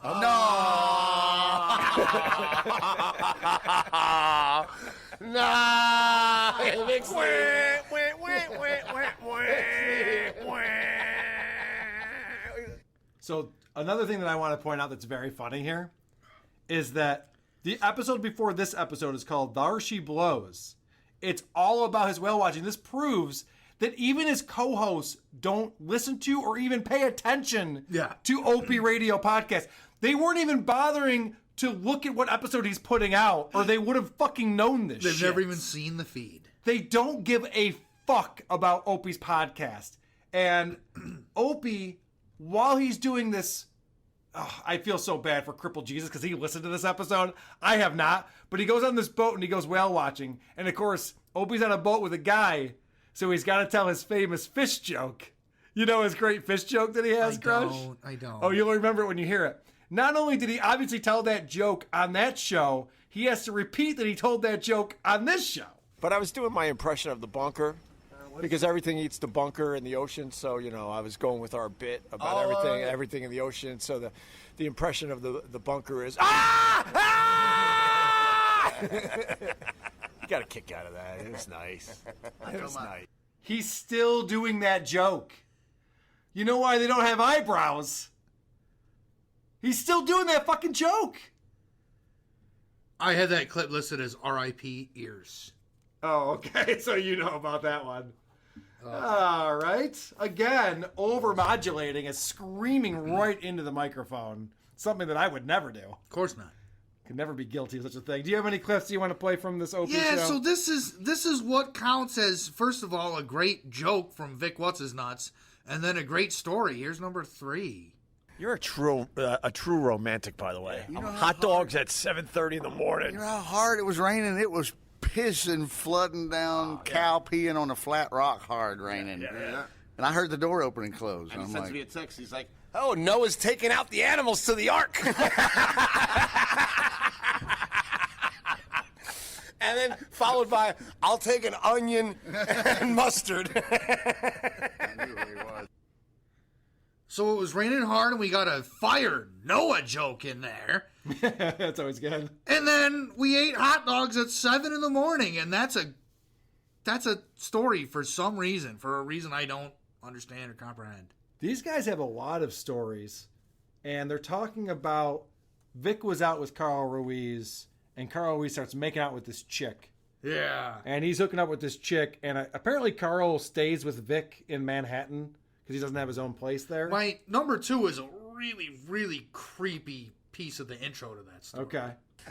So I walked in and she's like, "Are you singing tonight?" And I was like, blah, blah, blah, blah, blah. I just mauled her baritone. Just like that? Just like that. Wow. Yeah, oh, totally. I'm sitting there, get a room kind of thing. Yeah, you know, McKinley's just 8 like, minutes in.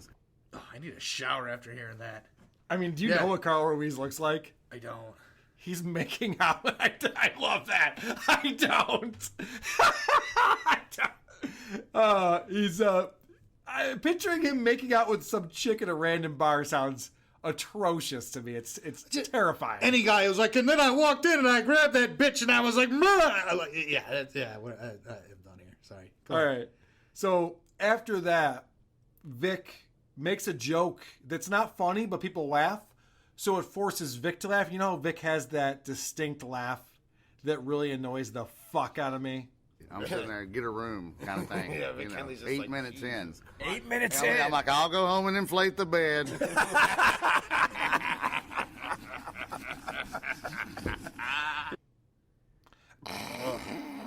I don't even know how you do that long.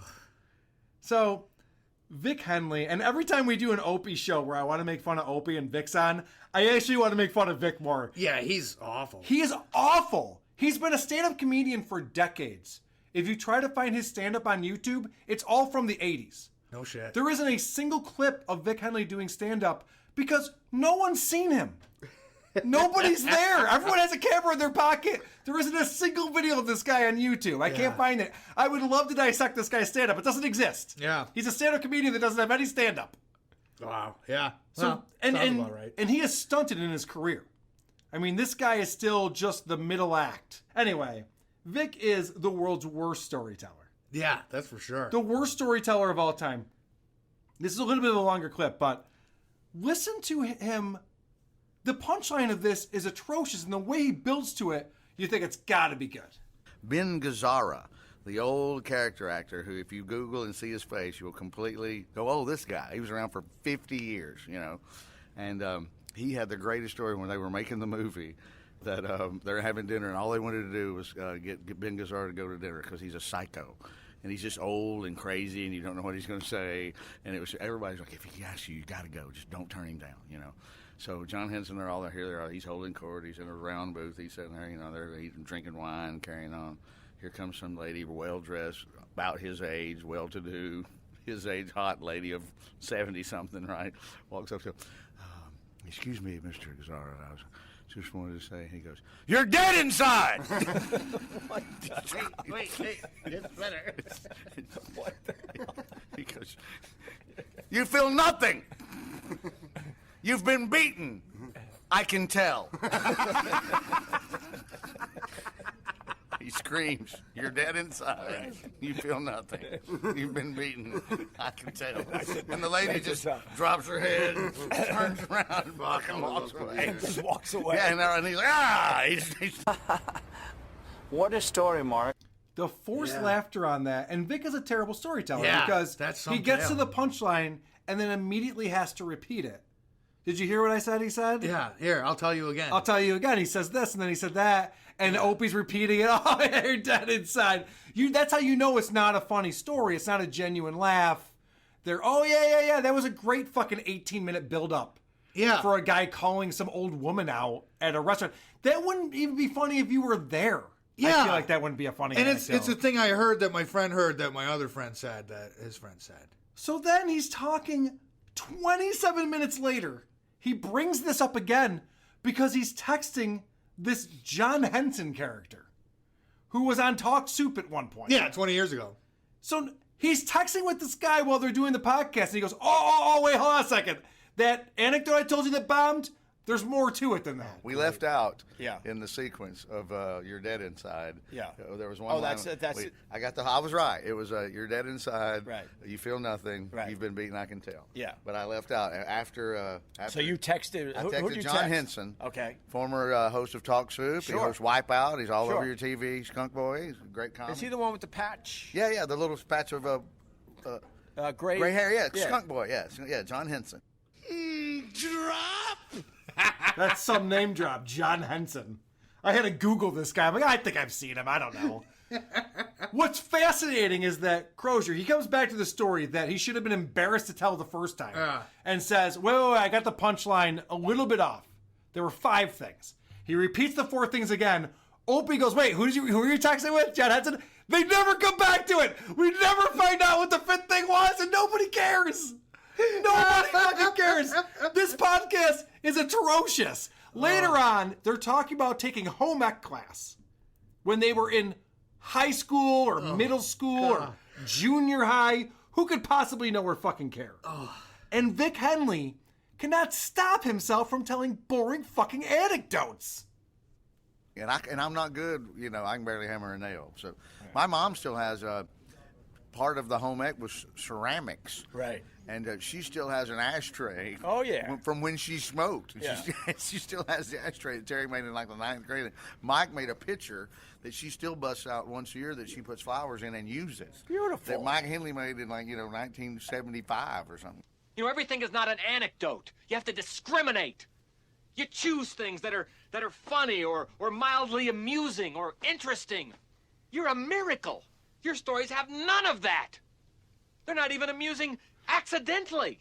Vic Henley is the worst podcast personality in the history of podcasting. Wow. Plus radio, plus whatever there was before that. Stories around the campfire, whatever there was. You say that, Carl, but back in the 40s, Milton Berle used to knock him dead with, when I was a kid, my brother made my mom an ashtray bed. That brought down the house. Maybe he's just not telling it as well as Yeah.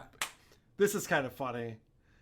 I fucking hate Vic Henley, man. This guy sucks. Yeah, yeah. At one point, so they have a friend named Sherrod Small, who's a comedian who's been on the show many times. Yeah.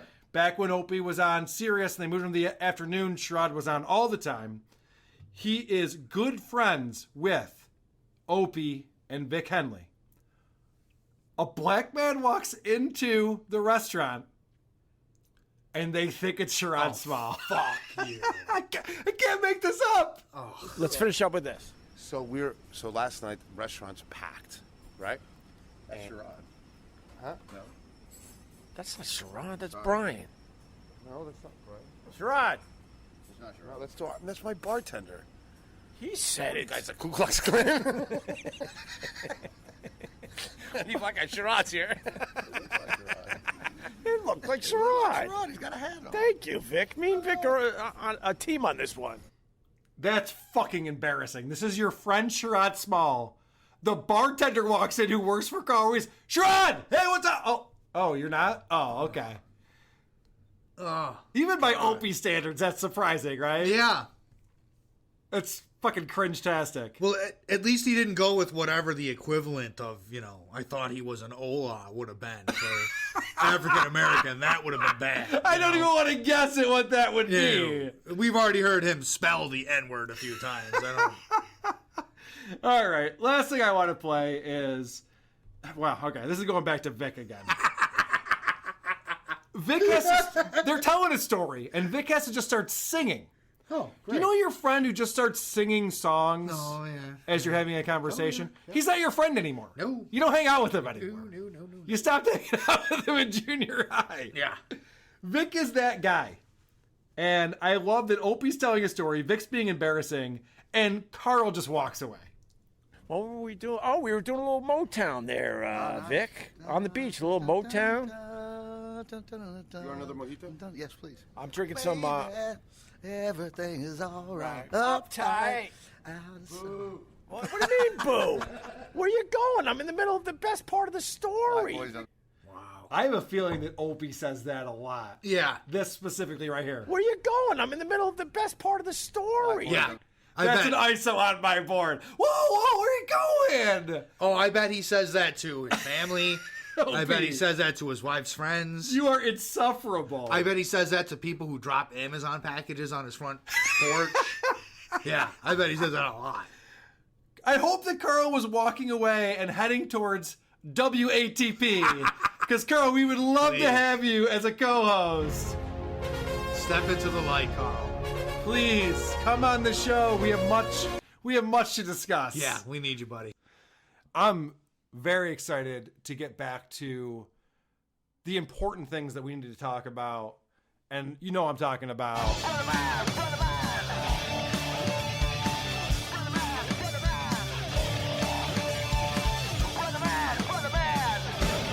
Ba, ba, ba, ba, ba, ba, ba. You know what I should mention before we go into this segment? That I have been booked to go on the Chip Chipperson podcast. I am heading down to New York City in a couple days, and we'll be on that show, which I believe comes out Sunday, so a week from when this episode comes out.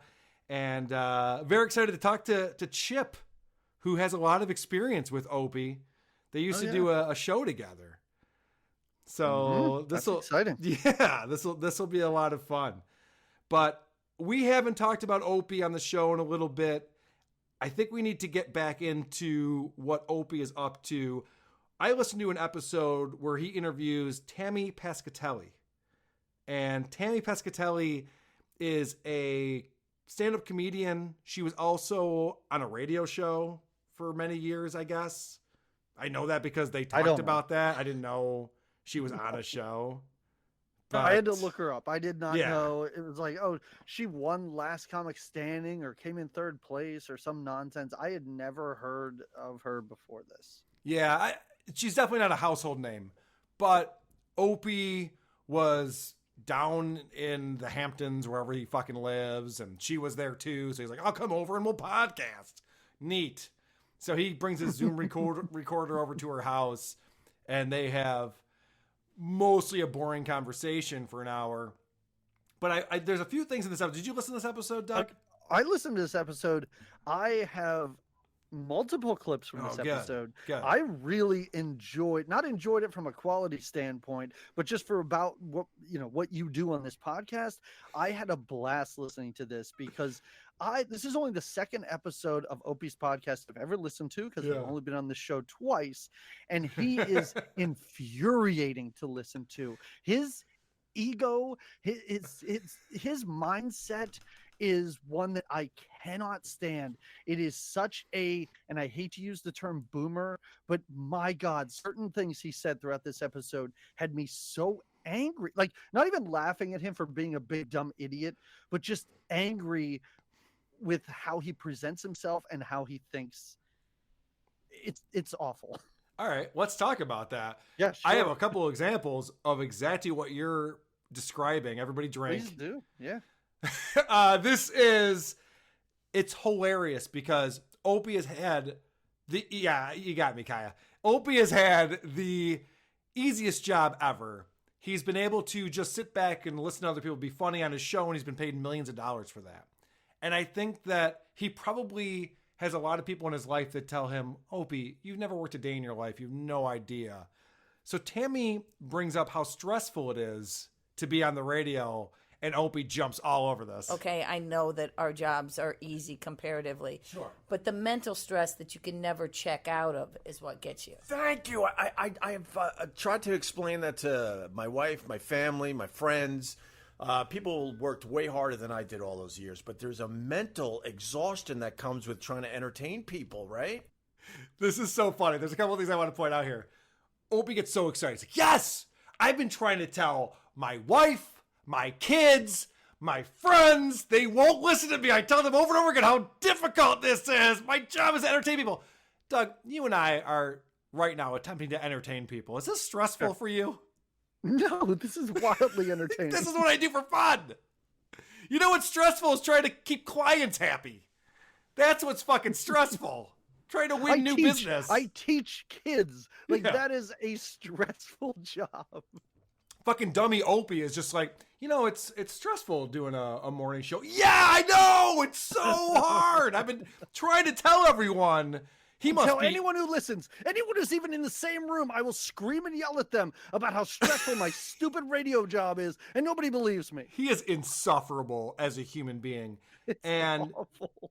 I love they get into this conversation because both Tammy and Opie used to be more famous or used to have better gigs than they do now. they both found themselves in this predicament where we were both on the radio. We used to have a whole network of probably celebrities and comedians that would come on, and we've lost touch with those people now. And I love this whole conversation that they had. Before the industry just bottomed out on us and we thought the people that were our friends really turned out not to be our friends. Oh, let's get into this, Tammy Pescatelli. Who used to be your friend? Who used to be your friend? Opie, that's a great question. Hey, remember when we used to be on the radio? We had all these people we thought were our friends. Yeah! Who used to be your friend? That's how that works. Can you play my number 22? Because Yeah. I think this is right after what you just played. Okay. But having the big radio show for all those years, I really thought I was making actual connections that would live past the radio show. Right. And it turns out, as soon as I wasn't in the big seat anymore, and I couldn't do anything for anyone, you know, they always say you find out who your real friends are, and man, did I find out. And most of them I find out weren't my friends. The amount of people that turned their back on me, or their backs, I should say, I couldn't believe it. It was unbelievable. It is amazing because it's almost as though he were in a position of power. And even if you're in a position of power and you're an asshole and everybody hates you, they will pretend like they like you. So I had that same clip, and I'm glad you played that, because this is a guy with no self-awareness. Yeah. He says, I had all these friends, and they've all turned their back on me, and I can't believe it. I want to just draw a quick parallel here. There's another gentleman who's in the same predicament as Opie. His name is Anthony Cumia. He's the Anthony from Opie and Anthony. So if you think about where they were, having the Opie and Anthony show, a morning show on Sirius XM, a national show, A-list celebrities, and now neither of them have a show anymore. Anthony is still friends with everyone from that show. E-Rock, Jim Norton, Sam Roberts. Everyone is still friends with Anthony. Nobody talks to Opie anymore. So is it because he's lost his fame and his platform that all of his friends have gone away? Or is it maybe because you're an asshole and everybody hates you? And they always have. Who you are. It's probably who you are. Always been. Yes, apparently one of them was approachable and a good human being, and the other one was Opie. I wouldn't go that far, but it is funny to me that Opie looks around and goes, everyone on this planet is an asshole. Hey, guess what, Opie? You said you've seen a therapist or a psychologist or something. That person might tell you at some point that when you're pointing your finger at everybody, it means you're the problem. If you think everybody on this earth is an asshole except for Carl Ruiz, then you're the problem. Yeah. And the whole reason he brings her on this show is play my number 24, because I think this is a really good example of what he was just talking about, how nobody was there for him after this ended, and he doesn't understand why. Play my number 24. Then Jim Norton insisted, you know, that he needed to defend Amy Schumer, and I'm looking at him like, man, you know these jokes are too close and too similar, right? And I don't know why, but when you called in that day and Jimmy was basically, you know, turning you and basically saying, come on, Tammy, you know, all that stuff, you could go back and listen to it. If you listen to that segment, and you said you did recently, my mouth is shut. And it's one of the few regrets I have in my entire career. First of all, there's a couple things in this. This guy has no self-awareness. The one thing I fucked up was the time Tammy was on my show and I didn't say anything. Really? His only regret in his entire career. This guy has no self-awareness. It's interesting to watch. Let me play an example of that. He talks about Amy Schumer, and this whole thing was Tammy Pescatelli called out Amy Schumer for stealing jokes, and then because Amy Schumer had a lot more fame, it kind of came back to hurt her more than it hurt whatever. So Opie's got her side and says this. So let me slow you down a little bit. Obviously, you know, Amy Schumer, you know, ended up on a rocket ship, and her popularity went through the freaking roof. But there was always rumblings that she was kind of biting off people. One of them being Patrice O'Neill, by the way. For sure. Talk about lack of self-awareness. Opie says, did you know that Amy Schumer stole jokes from Patrice O'Neill? All right, I've documented this multiple times on this show, that Opie does this fish with eyebrows joke. He's done it 10 fucking different times on his podcast. Somebody on our subreddit finally posted the video of Patrice talking about this on the Opie and Anthony show. And here it is. I'm glad the food comes killed and murdered. Yeah. Because if I had to murder my own food, if I had to kill a cow or kill a chicken, You'd but be the the size thing of a is, human? God Motherfucker. put fish here to kill, because fish don't have any eyebrows. Any animal without eyebrows that can't like make the face, like if you were stabbing a motherfucker, right, with a knife, and he didn't have eyebrows, and he was just looking at you as you're stabbing him, and it's hurting, but he don't have no voice, and he ain't got no eyebrows, so you killing him, and he's like, this is killing me. Like, you take a fish out the ocean, immediately it's suffocating to death. Yeah. So it can't breathe. It got a hook in his mouth, and then you just cut it up till it's died. But it doesn't look any different than he did when he was swimming. Alive and dead fish look the same. Opie has been ripping off this premise and this joke nonstop and gets a big belly laugh from Vic Henley and Carl Ruiz every time he does it. You know why fish don't have eyebrows? And then he goes, you know, Amy Schumer, the problem with her, she used to rip off Patrice O'Neill. Like, Is there a chance he thinks he made that joke up? Is there a chance that he does not remember this at all? He's a narcissist. Of course he thinks he made that up. Why else would he repeat it a dozen fucking times on his own program when it's easy to go back on the internet and say, oh, Patrice O'Neill had this in his stand-up routine, said it on your show. Like, this is obviously documented. It's so easy to find. I just thought he might think it's okay to steal jokes from dead comedians. Oh, well, right. Amy did it before. Like, you can take whatever you want from Bill Hicks, I guess. Who's going to complain? This is another example of Opie's lack of awareness. He's talking about how the Kardashians drive him insane. Kardashians drive me insane. I don't even, they don't bother me as much as It drives me insane, and I'll tell you, because they sit around on this incredibly popular TV show and they just hang out on their phones. I'm like, what are they famous? I don't even know what they're famous for. I couldn't tell you. I know. The best part about this, Doug, is when Opie and Anthony were probably at their peak. They were on Sirius XM. They have probably over 1 million listeners.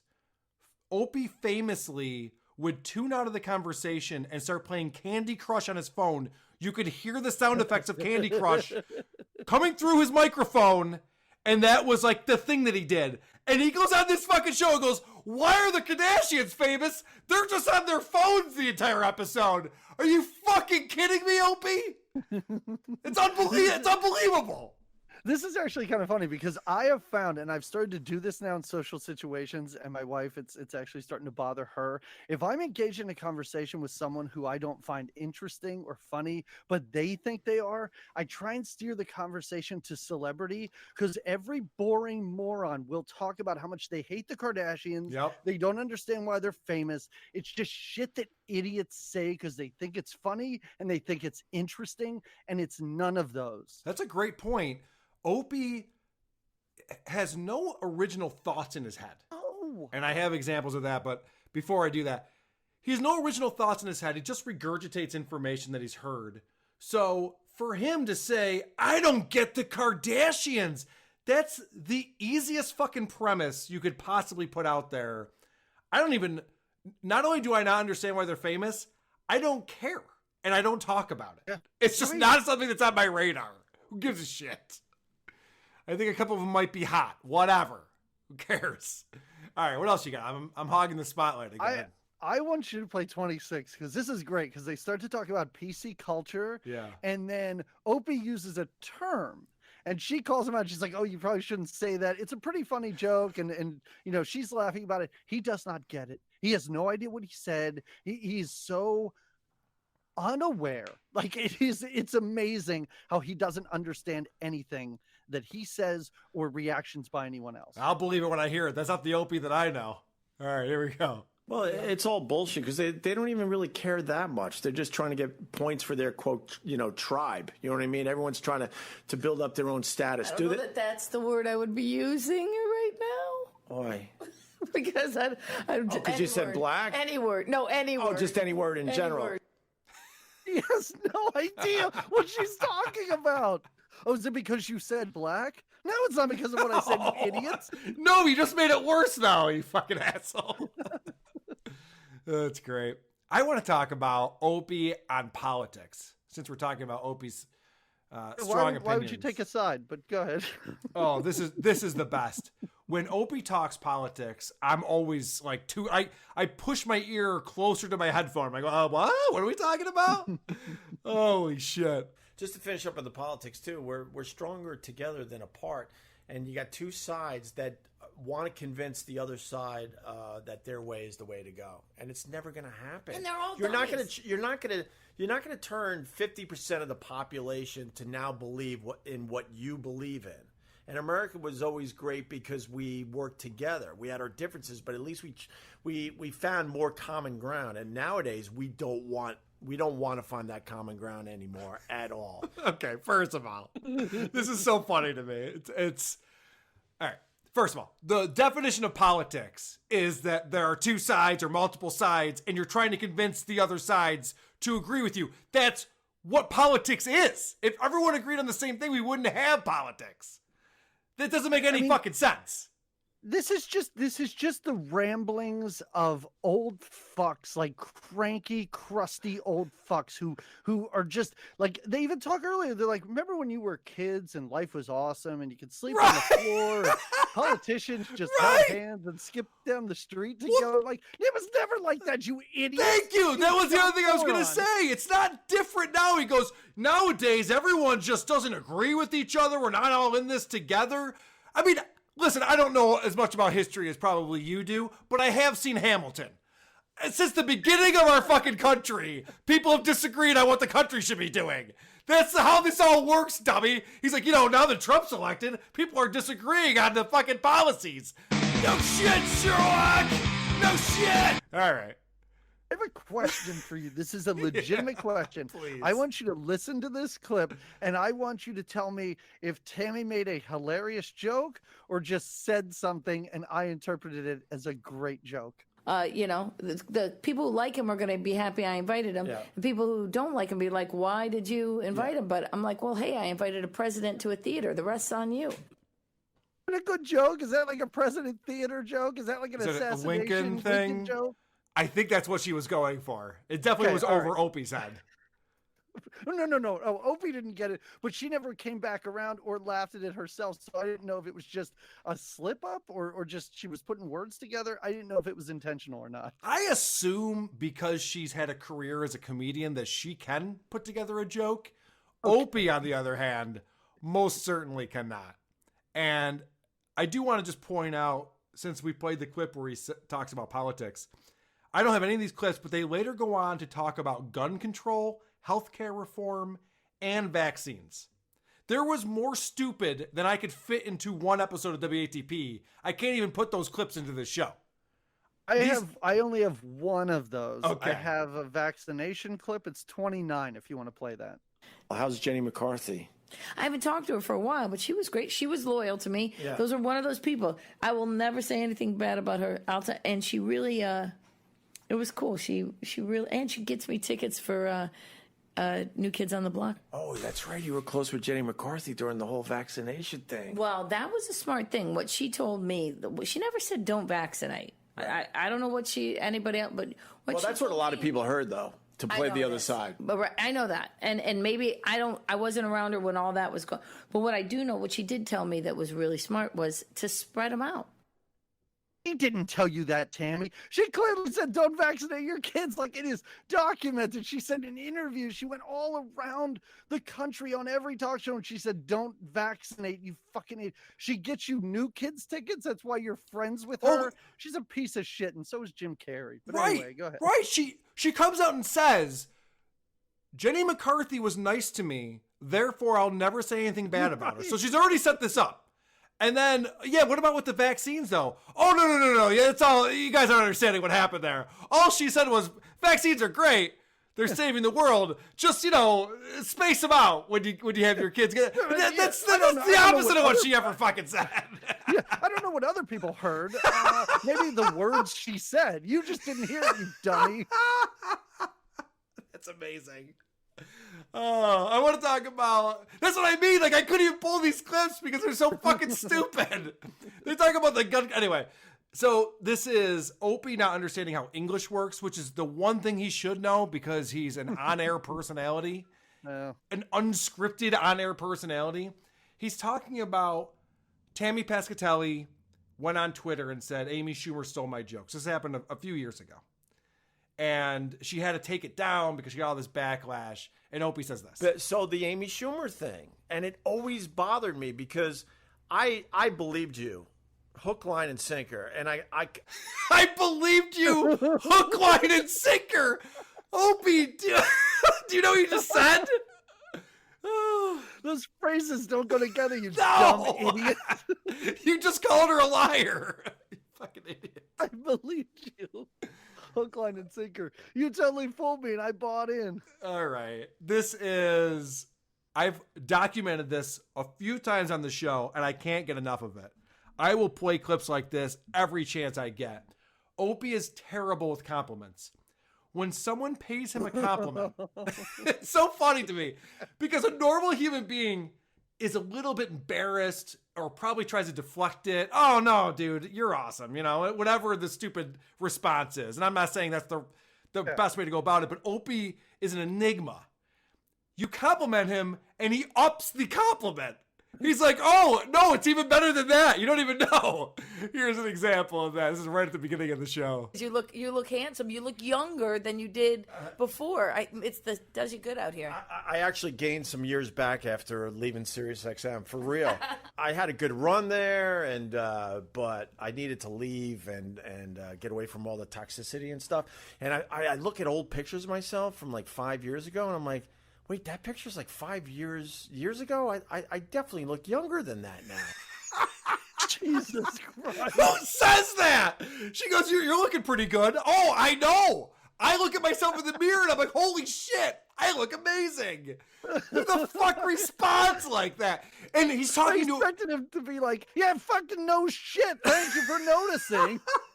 And he's talking to a woman who's 50 years old. Yeah. And when a 50-year-old says, you look younger, the response is easy. You look amazing. Are you kidding me? I remember meeting you 15 years ago. You haven't changed a bit. That's what you say. Instead, Opie just says, yeah, you're right. I am amazing. And then an hour and 15 minutes later, at the very end of the episode, he finally compliments her. And tell me if this is a good compliment or not. You're married, right, Doug? Mm-hmm, sure. Tell me if this is something you would want to say to your wife. No, you're holding up, man. Tammy Pescatelli, you are holding up. You're holding up. That's something you say about your 90-year-old father or grandfather. Yes, even her response is, how's your great-grandfather doing? He's holding up. You nailed it there, Opie. It's fucking amazing. You're holding up. Can you play? This is in the middle of them talking about PC culture and you can't say anything anymore. It's so terrible. Remember when you could talk and you could say racist shit and nobody would care? And I just wish we could be like that again. And then they say this. Play 28. When we have family over, we quickly turn the channel to cartoons. Isn't that funny? I literally have to. My parents. It's funny to that generation. I can't take them in public because immediately they'll start talking about something loud. And we live in a small town, and it's a small town. Yeah. Everybody kind of knows me, and it's not just because it's on TV. It's a small town, and I'm a big mouth in a town, right? 14,000 people in that town. And I'm like, Mom, I don't want people to think that this is how I think because you guys are... we're entitled to our opinions, Tammy. Yes, you are, but I'm paying for Red Lobster, so shut up and eat. It's just like, yeah. We should be able to just say what we want and say what we feel. Wouldn't it be great if people could just say, but not our fucking parents. Like, shut your goddamn mouth. Listen, this rule applies to me and no one else. Obviously. I like the part where Opie explains that losing his job was the best thing that ever happened to him. This is amazing. I lost everything, and I thought it was going to be the worst thing in the world, and then I realized it was pretty much the best thing that ever happened to me career-wise. Career-wise? The fuck are you talking about? Listen, if he wanted to come on here and say, I lost my gig at SiriusXM, but I'm actually a better person for it, my mental health is better, emotionally I'm better, my family life is better, that would be one thing. He goes, it's the best thing that happened to me career-wise. Yeah. That's wildly inaccurate, Opie. You're unemployed right now. You had a gig with Westwood One, you got fired. You're unemployed. You used to make millions of dollars on the radio, but losing your job was the best thing career-wise. Who are you fooling with this? That's what people should say. If they lose their job, land on their feet, find a better job. Right. That's an appropriate response to that. Not, I'm doing a podcast now that nobody listens to. My career has never been better.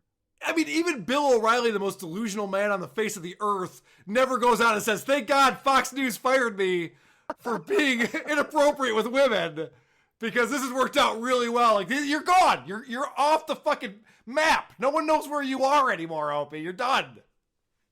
We're the only one keeping you alive. I did like how she took a little jab at him, and I found this kind of amusing at the very start of the show. Play my number 23. Well, what I learned, obviously I had the huge show at SiriusXM, and before that, me and Anthony were You don't anymore? Oh, this is over. Oh. I thought this was what this was. Forget it. I'm out of here.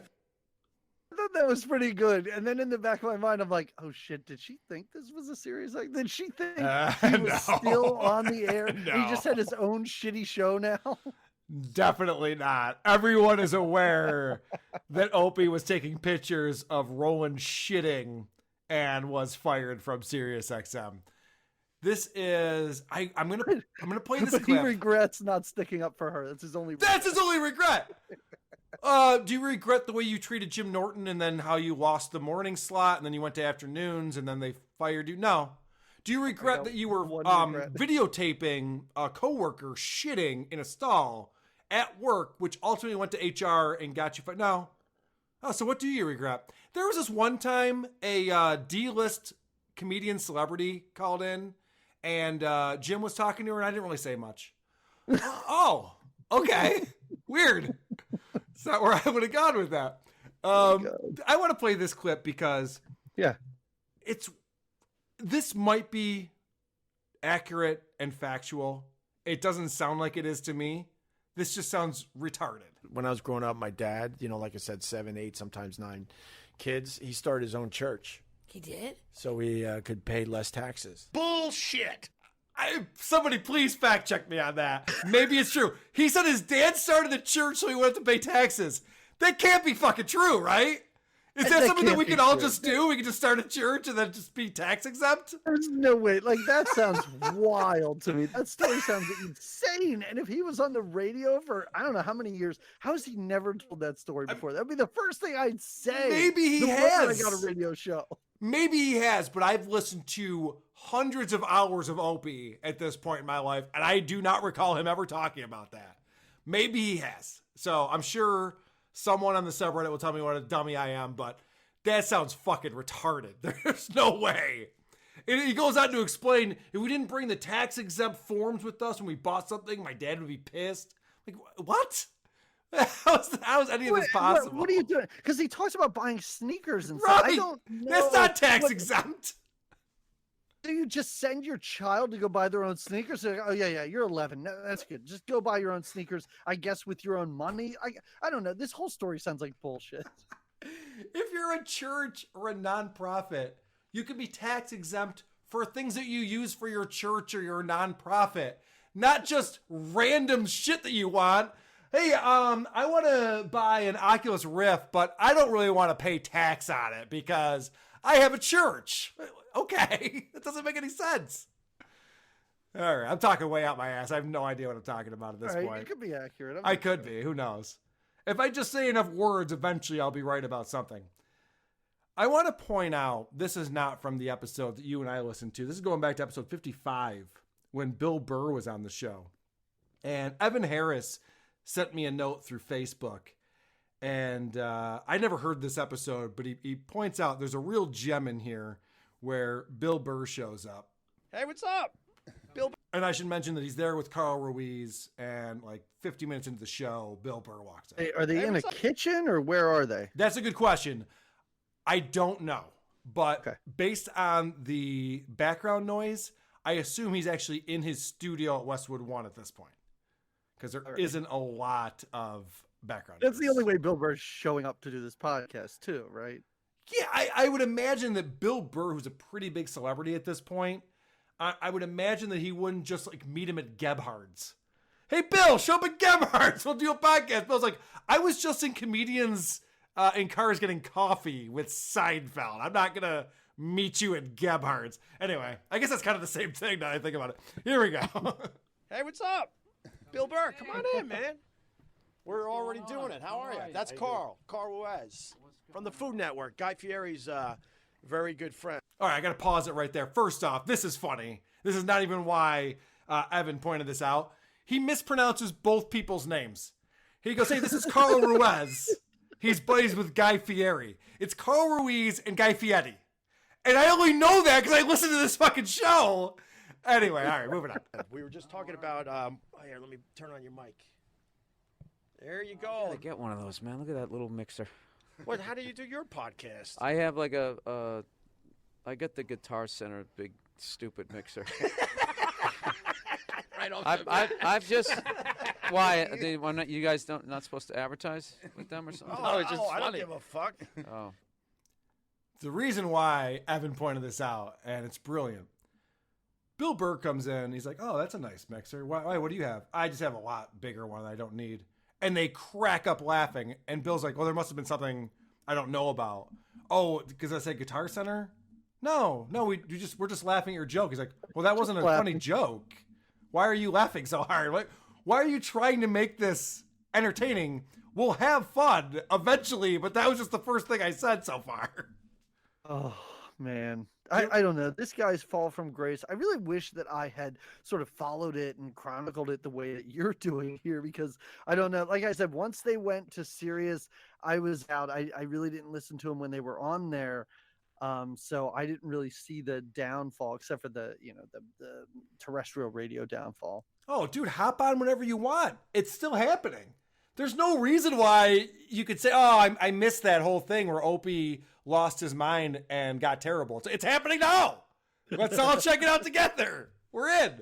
Anything else you want to play? I can't listen to this. No, I don't have anything else. This is it. I actually did find it interesting just for doing this show, but there is no reason I would ever listen to this. Oh, God, no. I hate that I have to listen to this show. This is the last thing that I want to play, and this is from his most recent episode. So after the Tammy Pescatelli episode, he has a new one out, and I should just play you the setup, and then we could talk about it. This is unbelievable. What's going on, everybody? Welcome to the Opie Radio podcast. We're going to do something just a little different today. It's called A Taste. Simply put, we're finding out that there are a lot of people just getting turned on to the podcast, and we know they're not going to go back and listen to 131 episodes. Hell nah. So what we're going to do is try to make it a little easier for those people to catch up. But also, if you're a faithful listener of the podcast, it's a good look back at some of the funny, interesting things we have done on this podcast so far. So we're going to start off today by going back to the first 4 episodes of the podcast. We started over a year ago at Carl's Creepy Cabin. Now, you got to remember, when I was pulling up to Carl's Creepy Cabin, I was in a much different place in my life. I just lost a massive radio show, and I was just chilling out on the beach for like 8, 9, 10 months. I was starting from nothing. And what made this really interesting, Carl was also starting from nothing. All right, let's talk about this. Wait, what happened to that bass line? What it just dropped out? I don't anyway, know. whatever. Anyway. This is what's amazing about this. His most recent episode is a best of. And it pulls best of clips from his first 4 episodes of the podcast. Who's doing this work? Who's doing this editing work? I don't know. But it's incredible to me when they used to have best of shows when they're on the radio because they weren't there that day and they have to play something to fill the airtime. And back then, if they had good guests or good bits that they did, it's not like you could go back and listen to them. It aired when it aired, and now it's gone. So it made sense. It's like, all right, here's a best of week, or here's a best of episode. This fucking guy has a podcast that anyone can go and listen to at any time. They're all on the internet. Anytime you want, download them to your fucking phone and listen. And he says, hey, I got an idea, guys. Since some people are just joining the show now, here's a best of the best bits from our first 4 fucking episodes, which is so unnecessary and unneeded in every single way. Plus, there's nothing best of to pull from these episodes. There's nothing good about it. Well, also, wouldn't you think that when he was this when he was with Westwood One, was he with them right out the gate? He was, yes, when he started. Don't you think that audience would have been bigger than the audience that he has now? Oh, yeah. I mean, I would assume much less people are listening to the podcast now. There's no reason to go back. That's a great point. Doug, this is something that I track a little bit. When he first started the show, he was in the top 100. He's got a name, he's Opie, and he says, when we started this, we were starting from scratch. We were starting from nothing. I'm like, no, Opie, I started from nothing. Nobody knew who fucking Carl or Kevin or who are these podcasts was. You're Opie from the Opie and Anthony show. You were starting with everything. You had every opportunity to create a show that millions of people would eventually hear, and you fucked it up. You fucked it up big time. I was on his Twitter, just messing around on there, and I looked at him promoting his Tammy episode, and I had more shitheads promoting my stupid episode, and nobody listens to my show. It's crazy. Nobody liked it. There were like 10 likes and like 3 retweets. I was like, you don't have an audience anymore, and it's amazing. Like, it's crazy, I think. It's worse than that. Those 10 likes and 3 retweets are all accounts that he created. Opie has, I'm not even joking about this. Opie has accounts that he's created that he goes on and he just says shit like, this is an amazing episode. What? This was so good. I don't know that for a fact. It's been there's been people who have had theories about this for a long time. It seems very likely to me.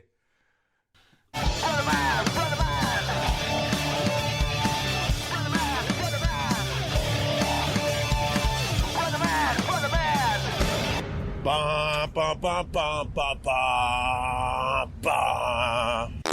Yes. Somebody told me I have the fart in the wrong spot on there. I think they're right. The wrong spot. Who the fuck is making that criticism? First, there's no wrong place to put a fart noise. There's no right place. It's a fart. It's always unpredictable. That's what farts are. Unpredictable farts are the whole reason. You know what's funny? I was talking. It's in the wrong place. I was at lunch with someone yesterday who used to work at 94.1 The Zone. Okay. And I was like, oh, I actually went on Carlson. Yeah, I know. I went on Carlson and Mackenzie's show back in the day when I was in a band called Sluts with Andy. We went on their show. And I was remembering Carlson and Mackenzie were these morning Zoom shock jock guys here in Rochester. And when we were on their show, the one guy just stood up, turned around, and just farted into the microphone. Like the biggest fart. And I was talking about what hacks they are. And then someone else that I was having lunch was pointed out the fact that you use a fart sound effect every time you introduce the Opie song. I'm like, oh, man. Like, what the fuck am I talking about? I'm calling out Carlson and Mackenzie. I'm the same person. That's pinpoint accuracy on fart noises. That fart was better than our whole album catalog.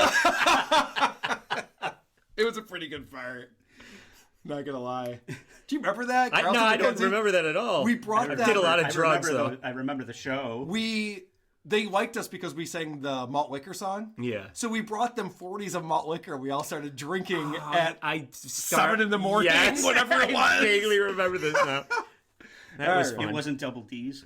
It wasn't double D's, no. Wow, a lot of inside baseball going on right now.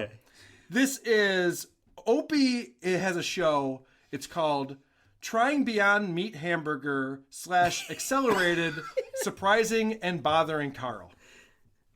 What Opie is doing right now is he's putting out best ofs, but it's not best ofs, he says. He does explain, though. So he plays an older episode 7.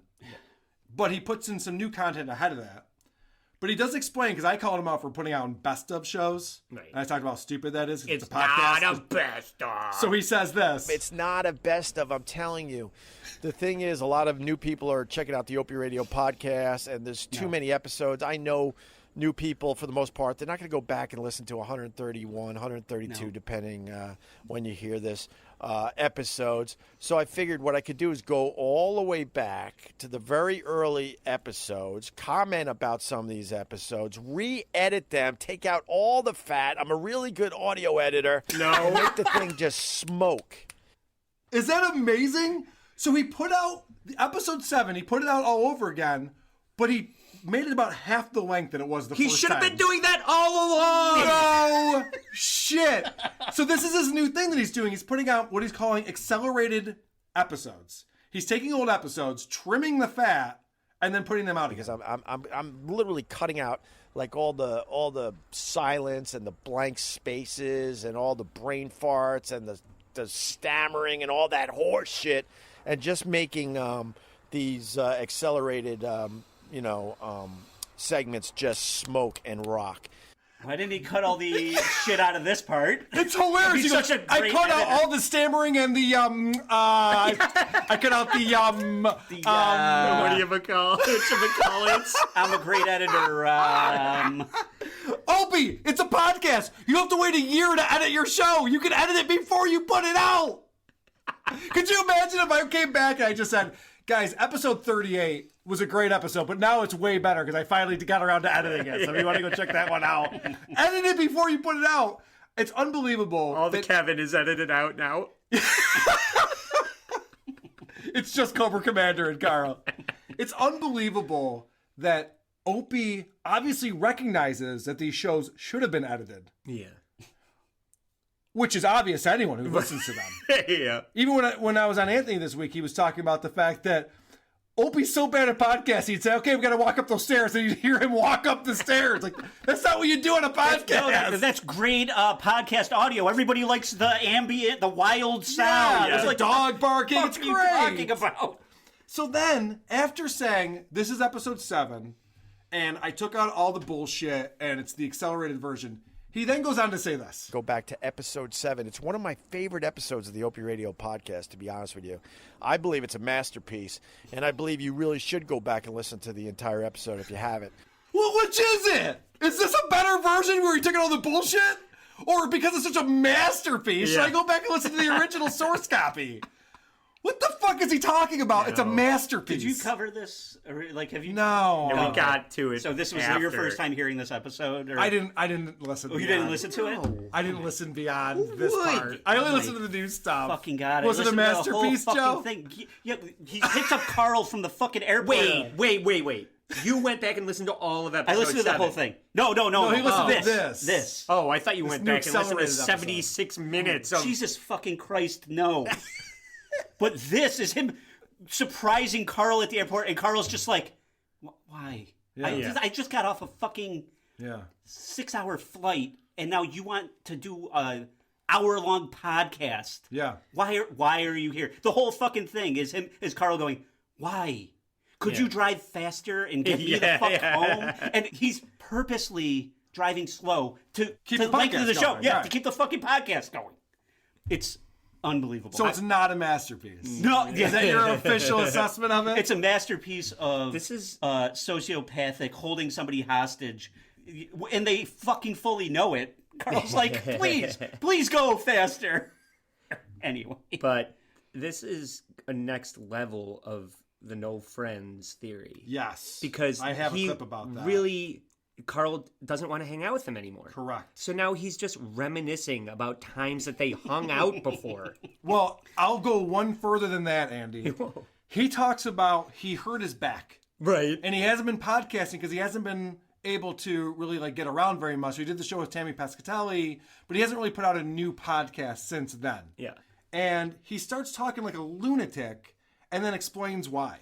But I finally did that. I threw the plastic in the garbage because I'm an American. Oh, yeah. And Can you notice I haven't talked to anyone in a while? I'm a bit overly excited here. I didn't hear that. He hasn't been podcasting, and he hasn't talked to anyone in a while. This is what I've been saying all along. He doesn't have friends. He doesn't hang out with Vic Henley or Carl Ruiz or even his wife, it sounds like, unless he's doing a podcast. That's his only excuse for living and being around people is we're recording a podcast. He has a podcast. He's like, I haven't talked to anyone in days. I'm delirious. Yep.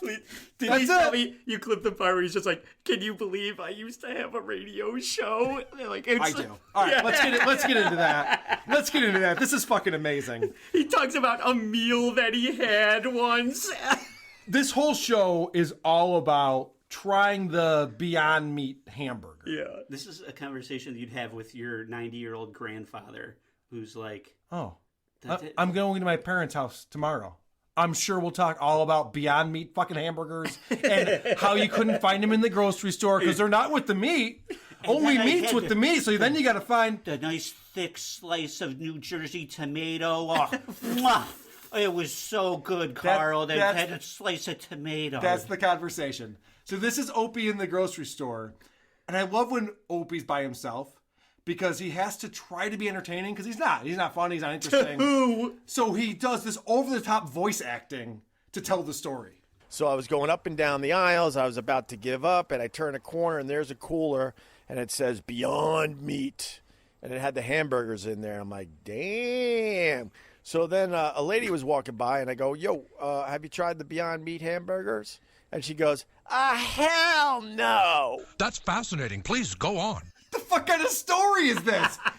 He's literally shopping in a grocery store and trying to punch it up so that we're excited about it. Some random person walked by, had no interest in Beyond Burgers, was simply walking by doing their own shopping. Yeah. And he asked them about what he's buying. No, I cry bullshit. Yeah, I'm at the store. Hey, random person, have you ever had triple stuff Oreos? Where are you going? Wait. Yeah.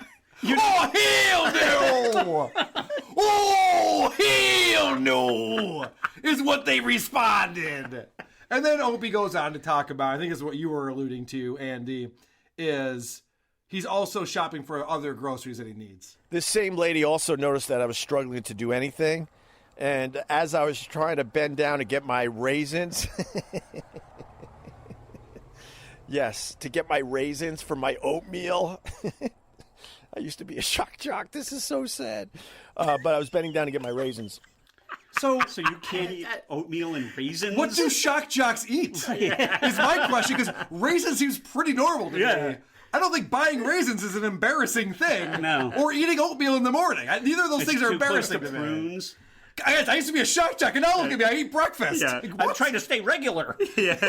What are you talking about? I think it's more like I used to shit all over one publicly, and now I need to have a stranger help me with my grocery shopping. Now let me take the microphone in the bathroom. You can listen to the strength of my urine stream. Oh, God. That didn't happen on this episode, thank God.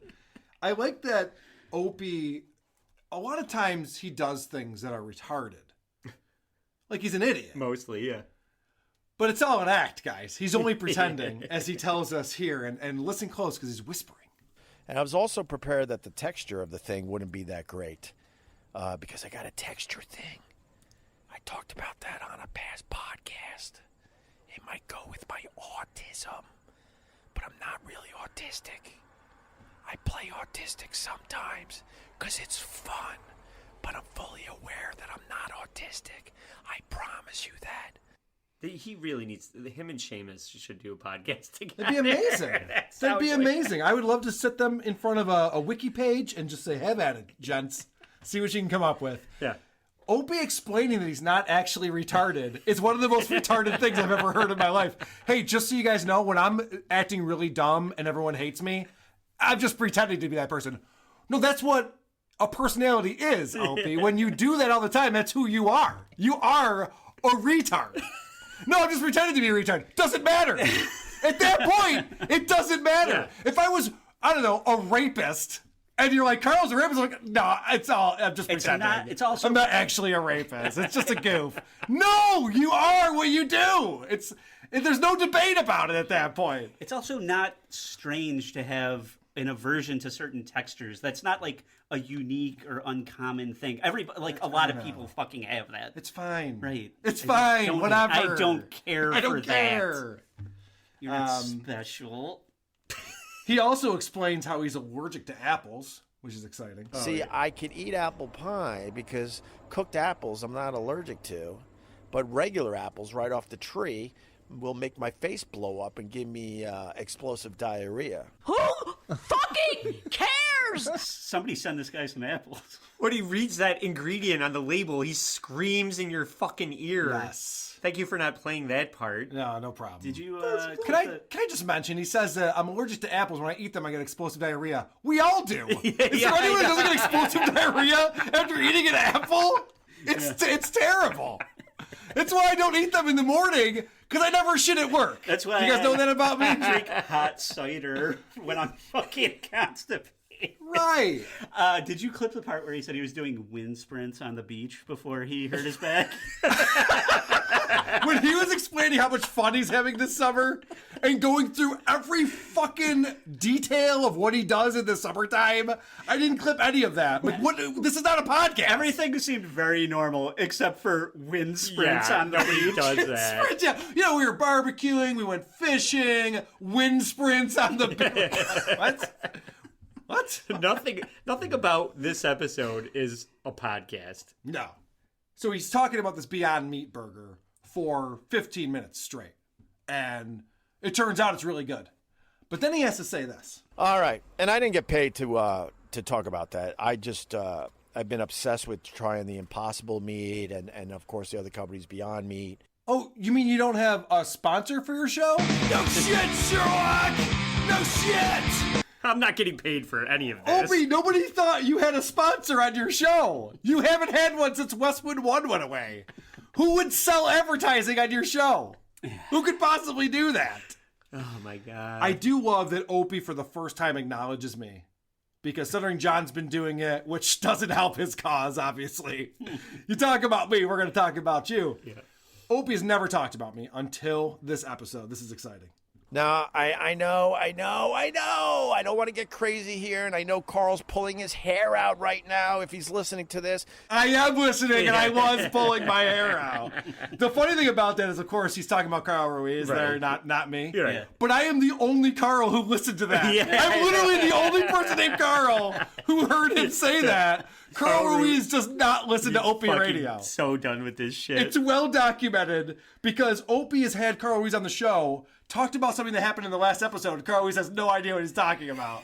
Oh, you haven't heard that episode? He's like, no, I don't. Why would I listen to this? Nobody's bullshit? listening to your show, Opie. Not even your best friend. Oh my Not even your best friend. He feels obligated to podcast. Yes. And to fill that time, he's talking about a fake hamburger that he ate and then playing something that he already did.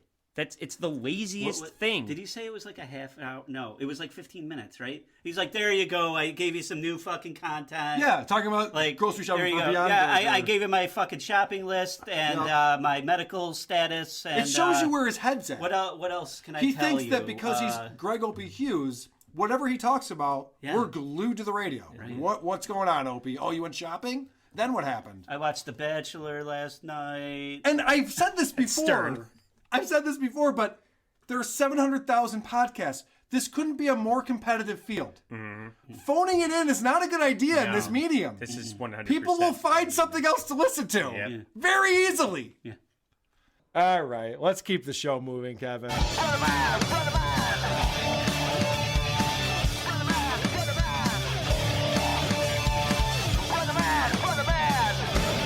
Bum, bum, bum, bum, bum, bum, bum.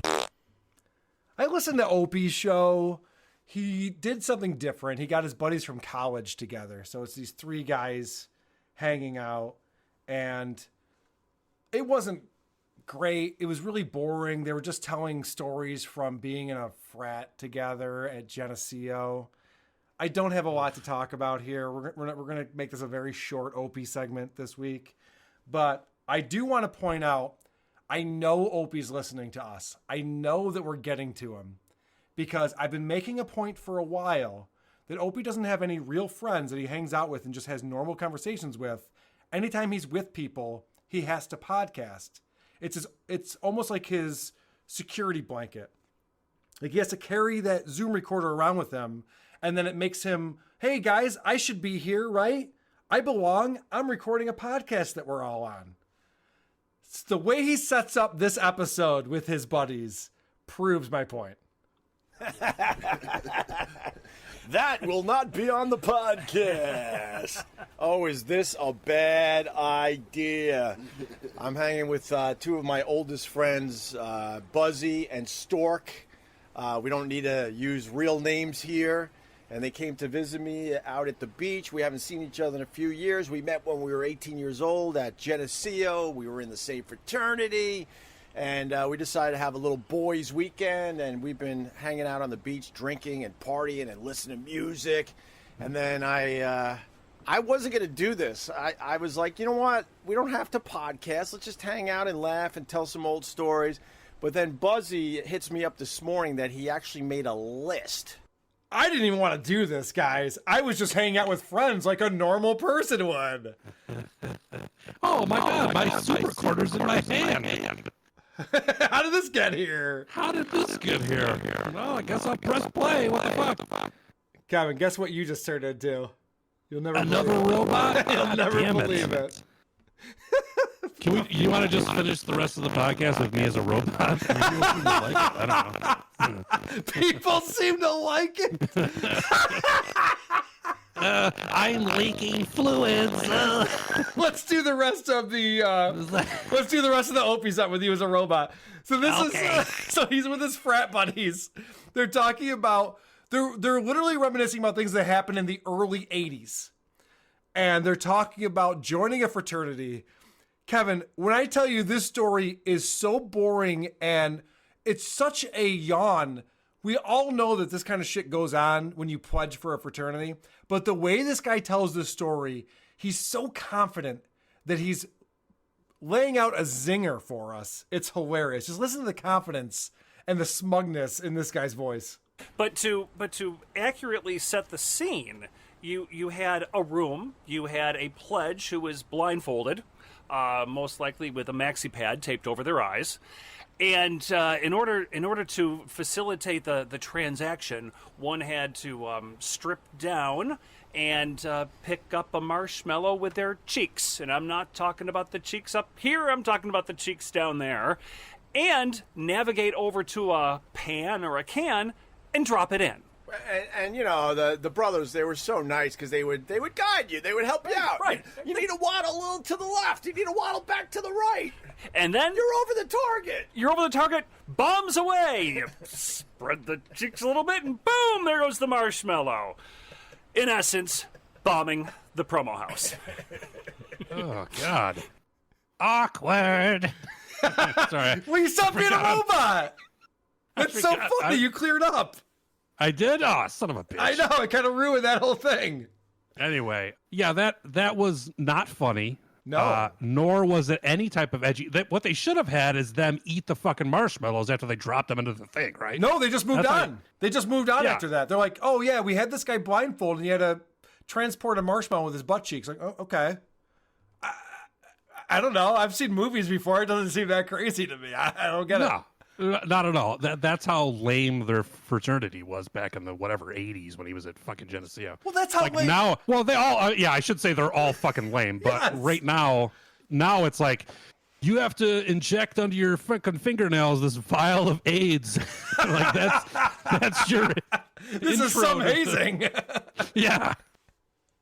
That's how lame these 60-year-old guys are, though, too. Is that this guy thinks he's got this amazing story. He's like, you know, you got to pick it up with your cheeks. I'm talking about the cheeks down there. You know what I'm saying? Like, yes, we're all following along in this fucking story. It's not that compelling. We got it. And then we had to butt fuck each other. We had to pick up the marshmallows. The marshmallow was actually a great lube. I mean, whoops. Did that slip out? We made really, really cool s'mores afterwards with the shit smeared. I was going to say, all you need is the graham cracker at that point. Yeah, exactly. Yikes. I just made a shit joke. Look at me. let's talk about what's on everybody's mind right now, and that is...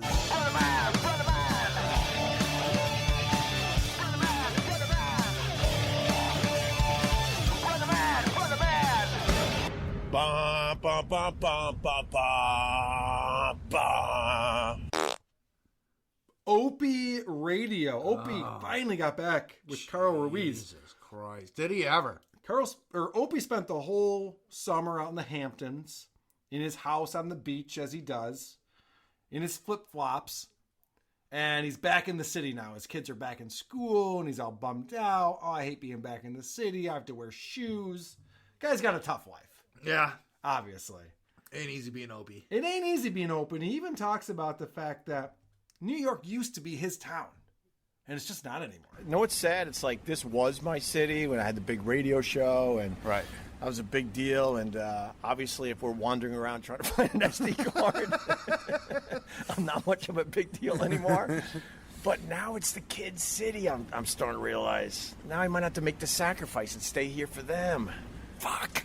No, you don't. Huh? You don't have to do that. I think I might have to. They're at that age. They're not young anymore. I don't know, Ope. This is expensive to live here. Just bail out. You think? Jesus. Carl is the voice of reason. Yeah, I actually had the second part of this. Okay. If you want to hit my 22, like, I'd be happy to. You know how they say many a truth is said in jest? Yeah. Here's Carl's advice to Opie. This is expensive to live here. Just bail out. You think? Jesus Christ. Give up on this podcast dream. Yeah, just shut this whole fucking thing down and go fucking have a good time. I'll be good. Trying to give up on the old podcast Get a dream. job working at Sizzlers. At this point, I'm exhausted. Yes. Now, the amount of forced laughter between these two during this whole exchange is like Oh, it's just a couple of buddies just giggling it's about funny things. No, it's very forced. But there's nothing If you real. play my number 41, that goes well with the one the Crows just played. Carl squeezed me in for a nice little podcast before they start the music at 5 o'clock. Is this too much detail for you? At this point, I don't care. Nico was getting the espresso machine all warmed up for some nice... So I want to point something out, just going back to the beginning part of that clip that I played. Anthony Cumia even said when I went on his show this last time, he goes, I'm starting to feel like it's not fun making fun of Opie anymore. He's becoming a sad man. Yeah. He's when he says things like, man, I used to be a celebrity in this town, and now I don't make any money. Nobody knows me. He says, now it's my kids' city. Now I'm here for the kids. And they've talked about this before. Carl's like, kids, who gives a shit? You can't afford to live in Manhattan. You don't make millions of dollars anymore. Get the fuck out. And I hate this idea, and I don't have kids, so I shouldn't even be talking about this. But I hate this idea that he thinks that children should grow up in Manhattan. That's the worst place for children. Go out in the suburbs where there's ballparks and fields and wooded areas where they can have fun and play. Like, what is this idea that you need to live in a skyscraper in Manhattan just because you know some kids? I can't tell you how many kids I knew when I was 8 that I still even know who the fuck they are today, or let alone see them. Yeah. Who gives a shit? It's a difference. Most people have some sort of move, or at least one move in their childhood. Like, Well, it's you just grew up part in of growing Syracuse, up. so you had to move. Oh God! Oh my God! Did I ever? Well, and so I had this big long clip, and there was already a little bit of it played, so we'll skip it. But I wanted to summarize it. So they sit down. And he sort of mentioned this in one of the clips already. Yeah. They don't have an SD card. Correct. So he sits down to record. He's got nothing to record on. Yeah. So they end up taking this long walk.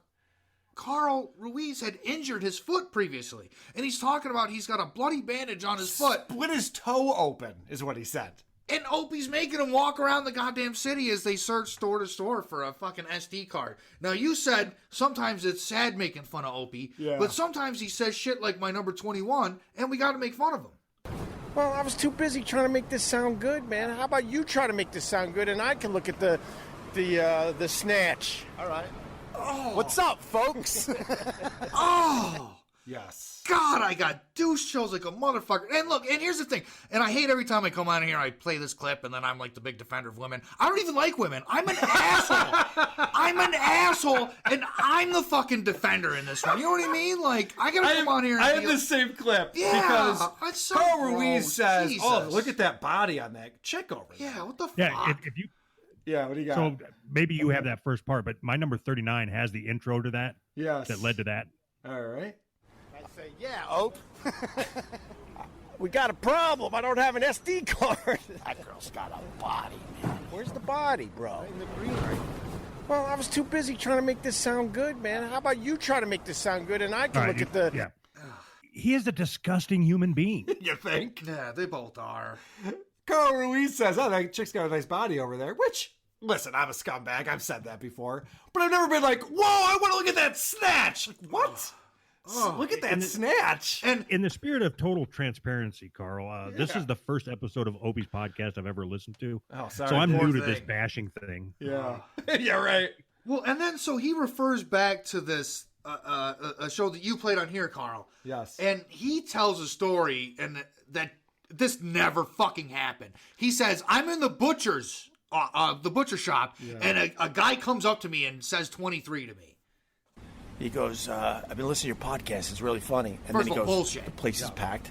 Bullshit. He goes, come here. I'm like, oh, shit. He goes, did your old college roommate really try to blow himself? Yes, he did.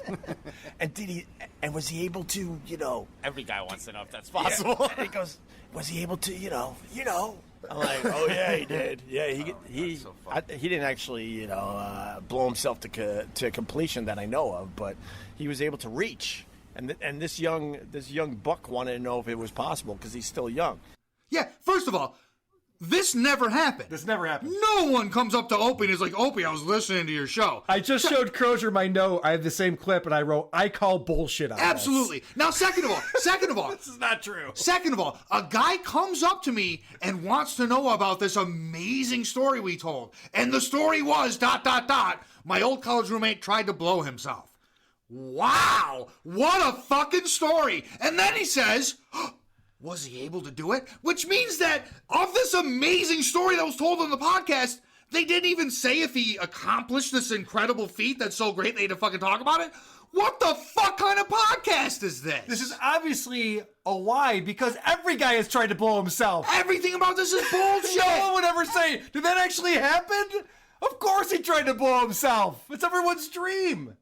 What the fuck? So the stories that he told with his college buddies, and I only got through the first part of it. I didn't listen to the second podcast, but they were so mundane. I played an example of it last week. Well, and you missed great stories like one time he tried to blow himself, Carl. Right, I missed that. But Opie has such little confidence in himself that he tells people to go back and listen to that episode and then says this. And then there were stories we can't really tell yet because the one guy still has a job, the other one doesn't care. So we have even better stories that we'll do on a future episode. But anyway. That's not how you sell a podcast. I would never say, guys, go back to that episode 3 weeks ago. I didn't have my A game. I was a little hungover. I didn't pull the clips I wanted. It could be way better. But, check it out. Opie, have a little bit of fucking confidence in yourself. Yeah, I mean, the stories weren't great. We had better stories, but what are you going to do? All right. And then I pick up that I think Opie is a compulsive liar from what little I've heard of him. So play my number 40. I'd love to. Well, I saw Cowspiracy, and the cows give off way more methane gas than the cars. Absolutely. But way more. But you know what's funny? You know what gives off the most? Shipping. So no one talks about commercial shipping. A couple boats eclipse all the cars in the world.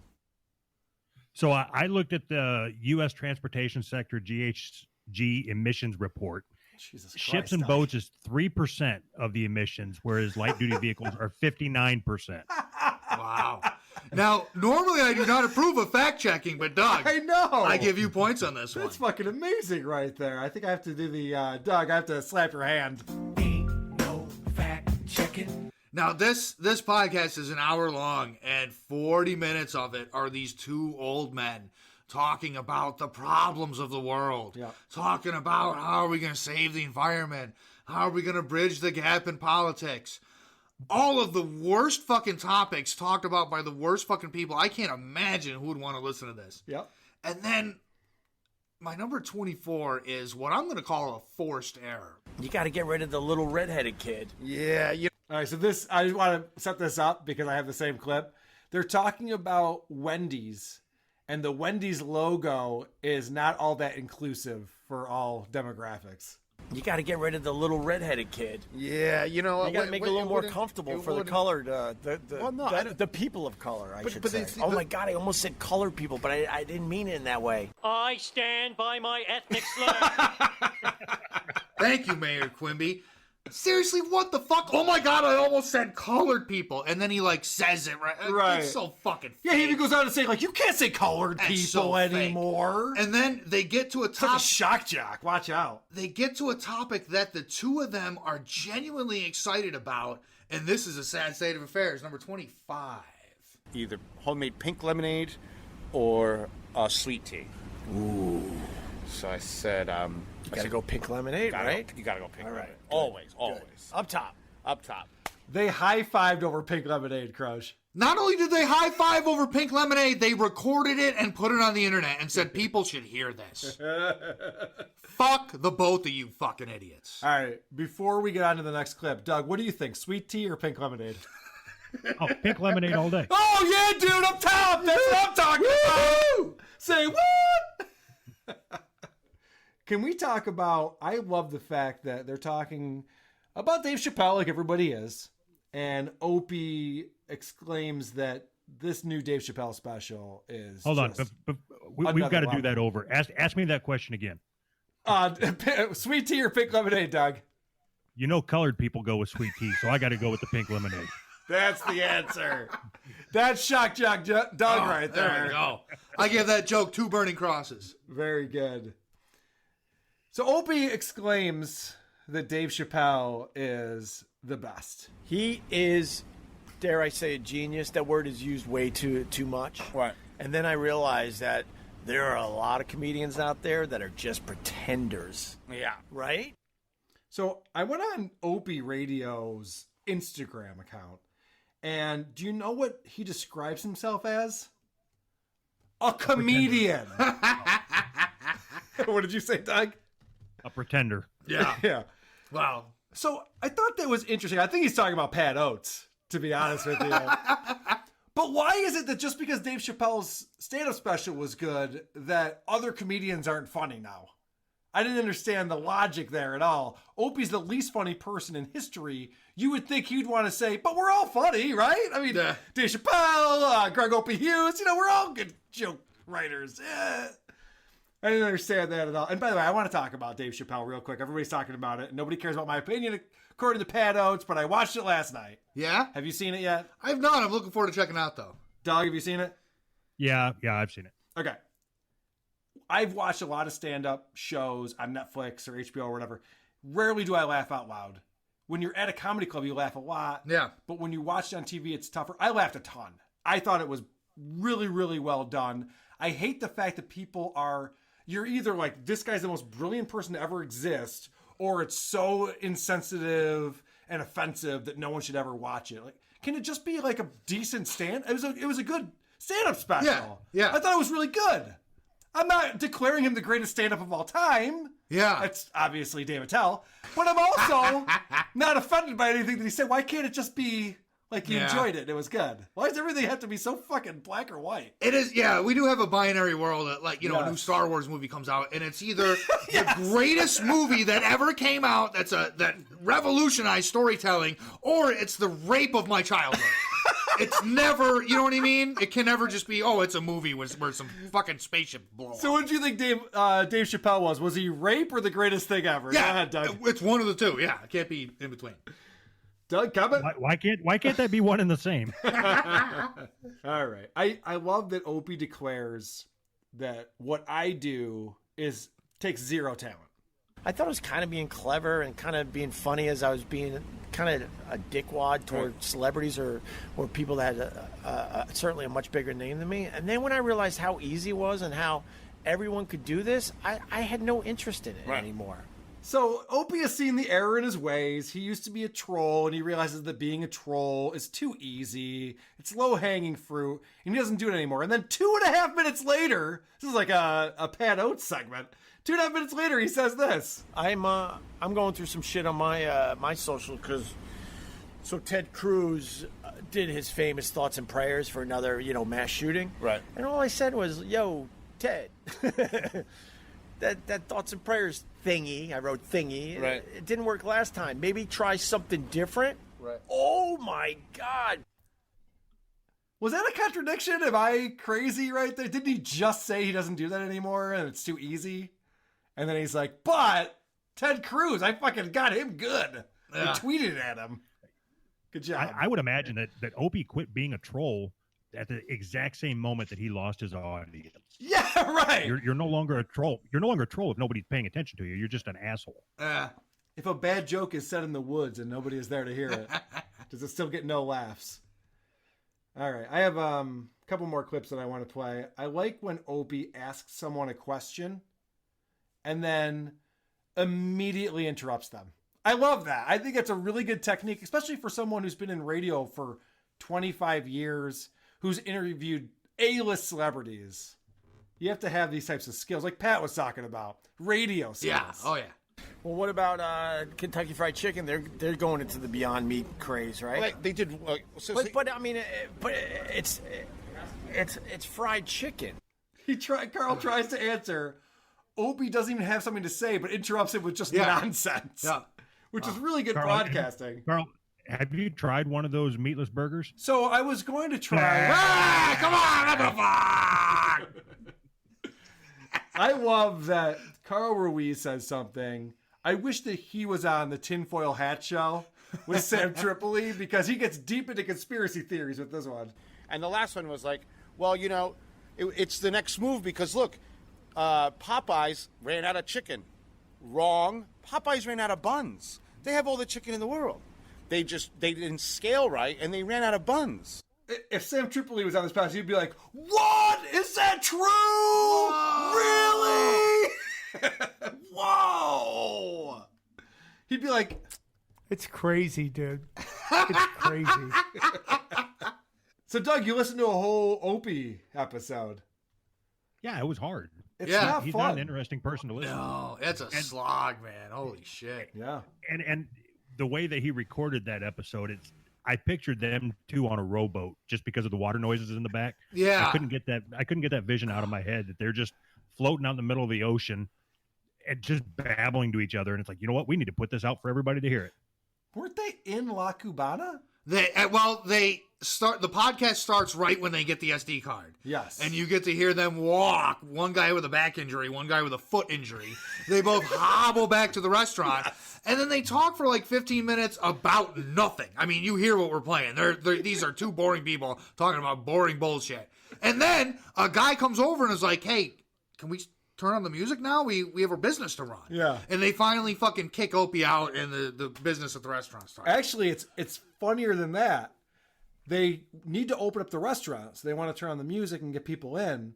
So Opie and Carl go to Carl's office within the restaurant and start to podcast again.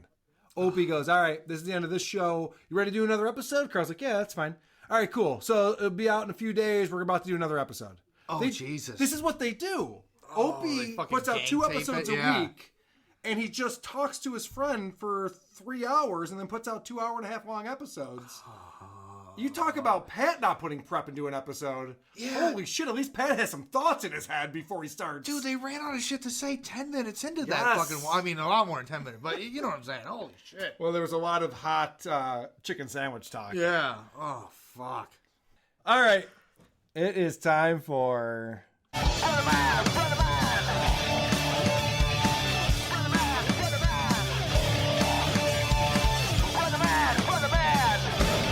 Ba, ba, ba, ba, ba, ba, ba.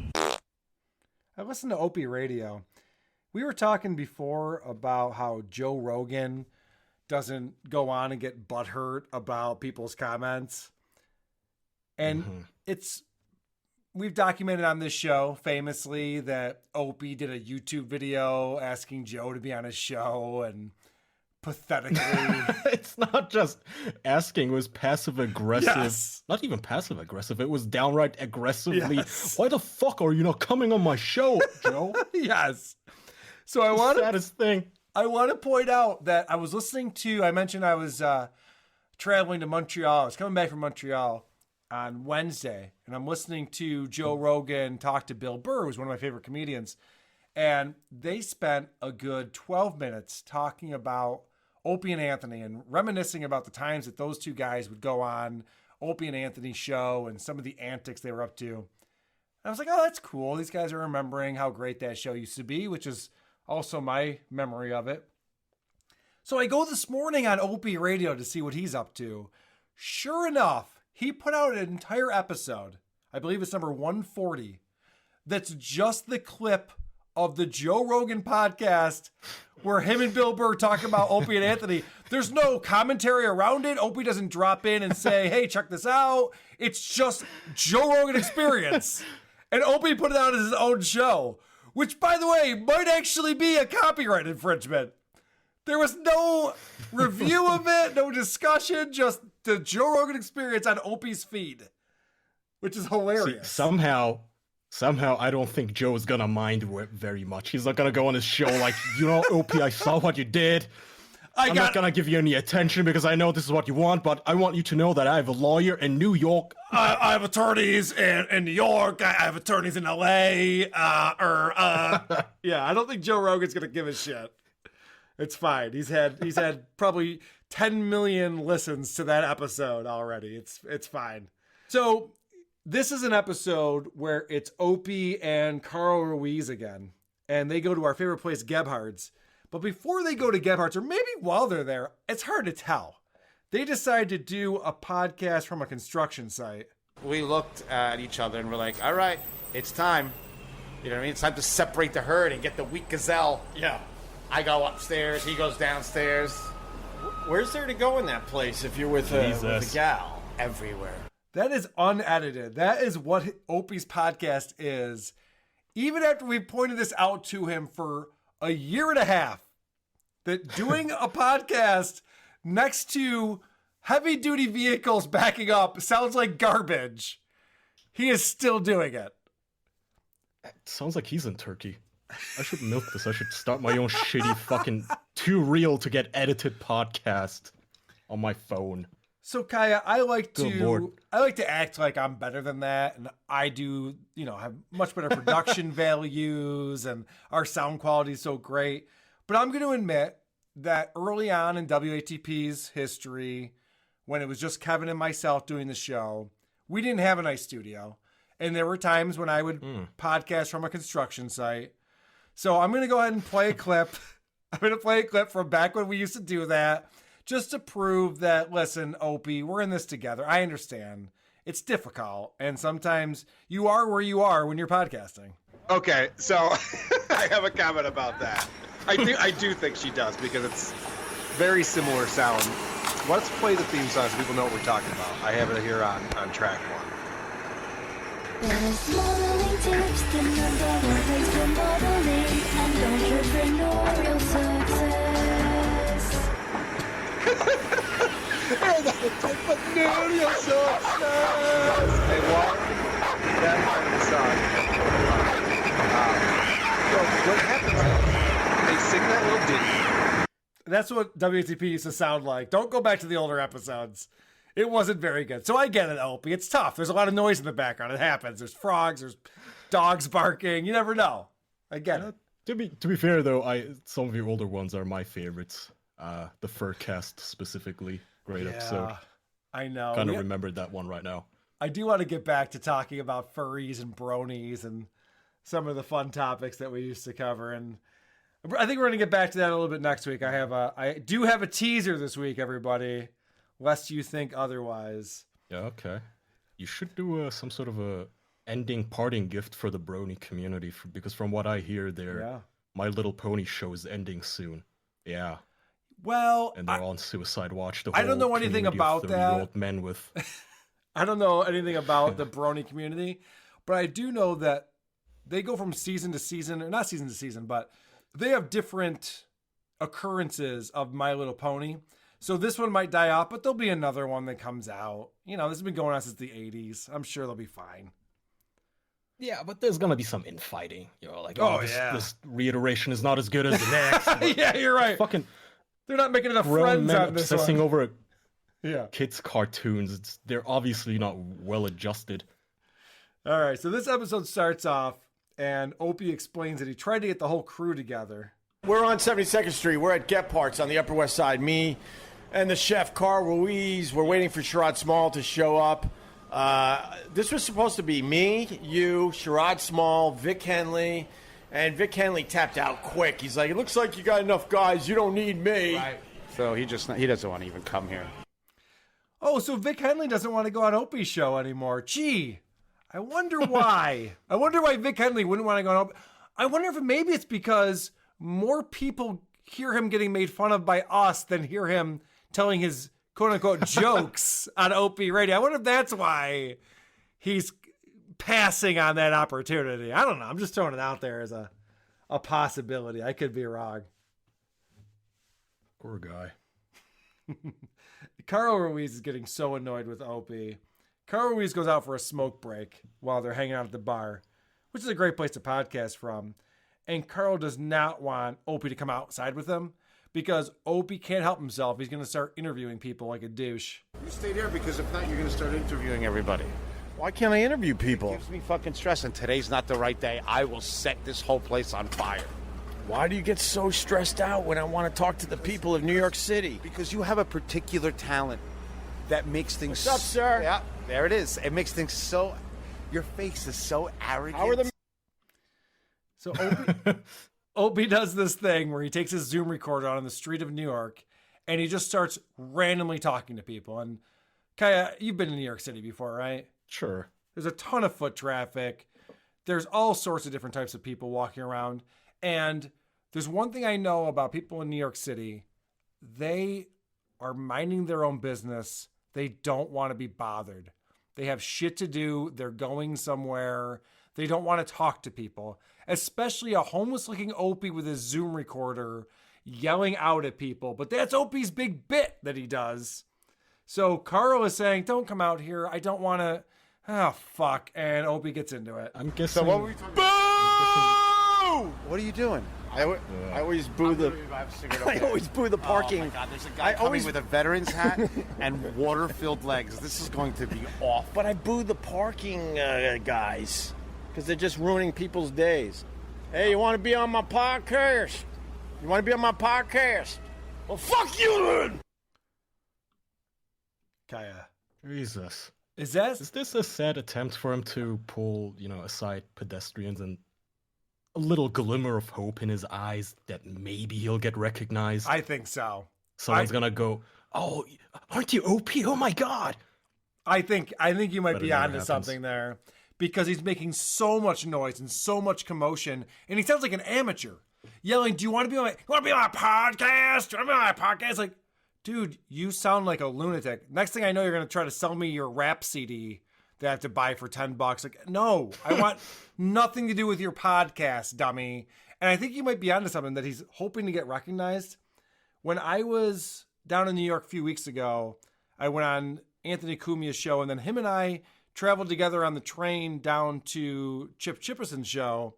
And as soon as we got off the subway, we came up, he was getting recognized right away. Like, oh, Anthony, hey, what's going on, Anthony? And I could see that, oh, this guy is still well known in this city. There still has a lot of fans. Opie walks around and yells at people. Anthony is getting fans coming up to me going, hey, Anthony, hey, what's up, buddy? And he's like, oh, yeah, hey, what's up? Opie's yelling at people and not getting recognized. He's trying so hard to be recognized. It's so sad. It's a signature line of a sad fuck is, come on my podcast, please. Yes. It's like there's something fans say to the people given an autograph to a photo at a convention or something. Thank you so much, sir. I love your movies. I have a podcast about cats. Would you come on one day? And they have to just talk to my manager. He's standing there. Send us a mail. It'd be one thing if it was Riley Reid standing there and you were yelling, come on my podcast, but all right, that was an official podcast reference. Have you guys had Riley on yet? Has that happened? No, I don't know what it is about porn stars. They're so flaky. Yeah, Can't right. get them on for yeah, shit. what's the deal with that? we get in contact and they just tell us, oh, I only have like 20 minutes. I could come on for just 20 minutes, maybe. And then they just never reply again. I mean, I know we're not Joe Rogan, but it's still kind of insulting because we're being respectful and nice to them. And then we just never hear back. 20 minutes. Our audience 20. is perfect. It's teenage boys. Yeah. This is perfect marketing for you. Just talk to our audience. It's our 100,000 horny teenage boys, and you don't want to come on. Yeah, so I have a chip on my shoulder. What about it? I think 20 minutes with Riley Reid is probably 15 too many. How many questions do you really have to ask her?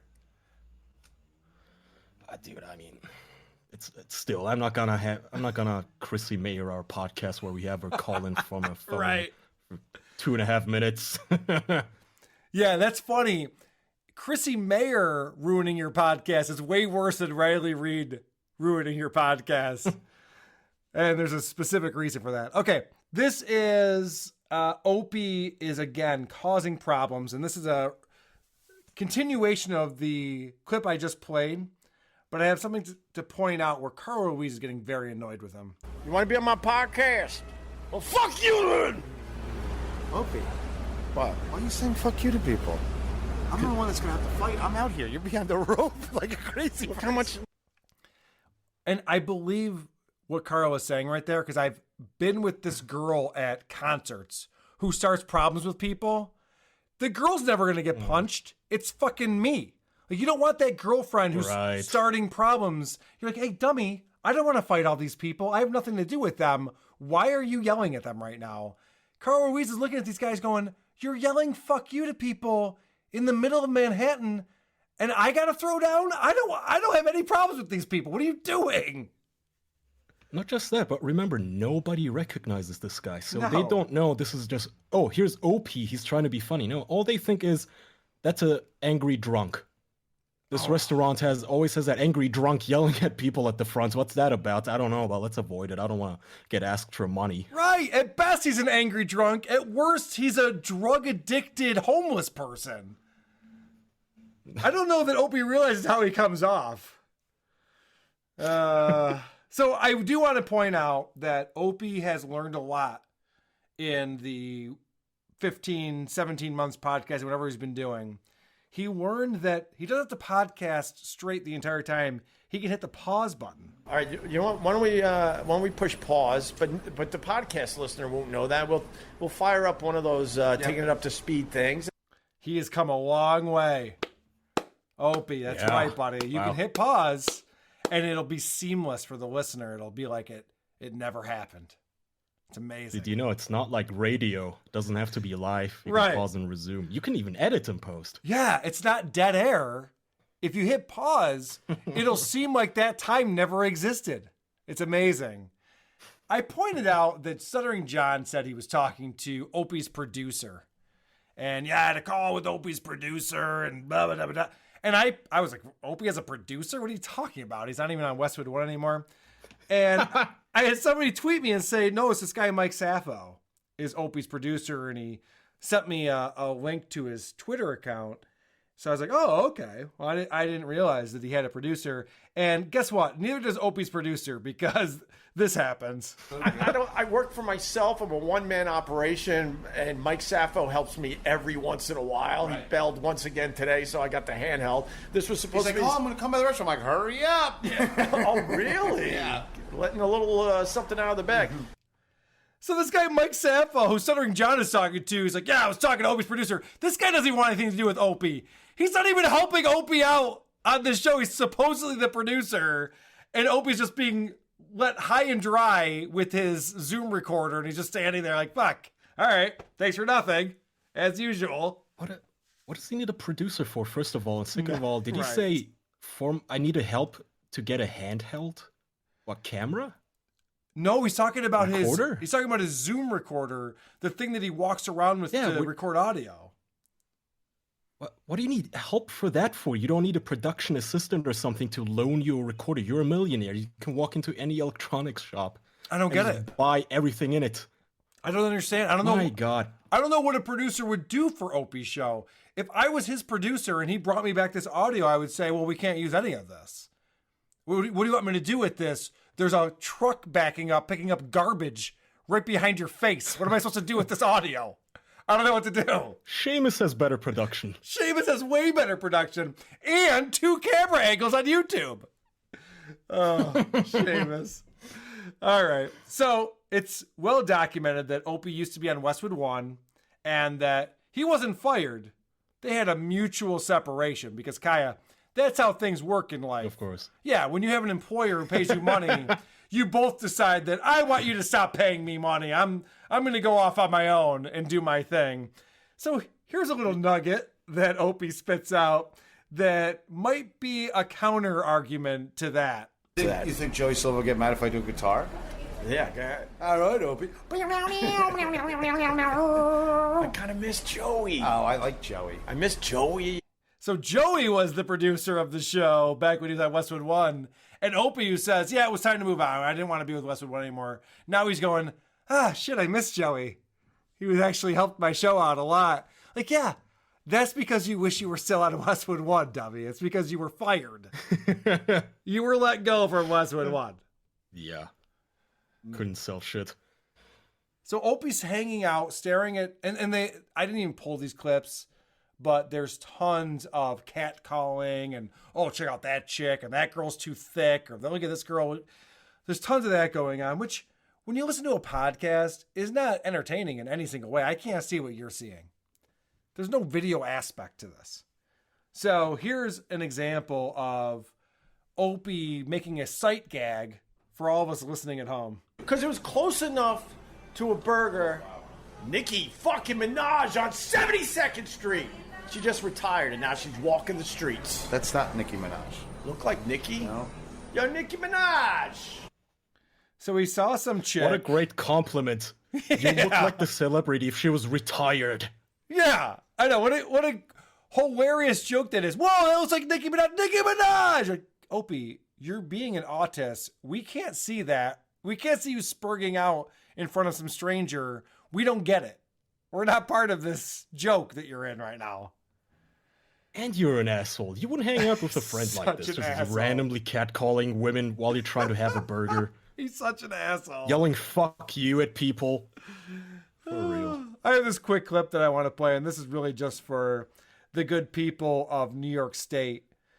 If you live in the area where I live, you know about a beer called Utica Club. It's a beer that's made in central New York, and it's piss water. And Opie says this. You've never had a Utica Club? I've never had It's a really good beer, man. I don't understand what he's talking about. Yeah. With the Utica Club. I don't know why he thinks that's cool to say that. It's not cool. I just have a couple more things that I want to play about this show, and then we'll move on.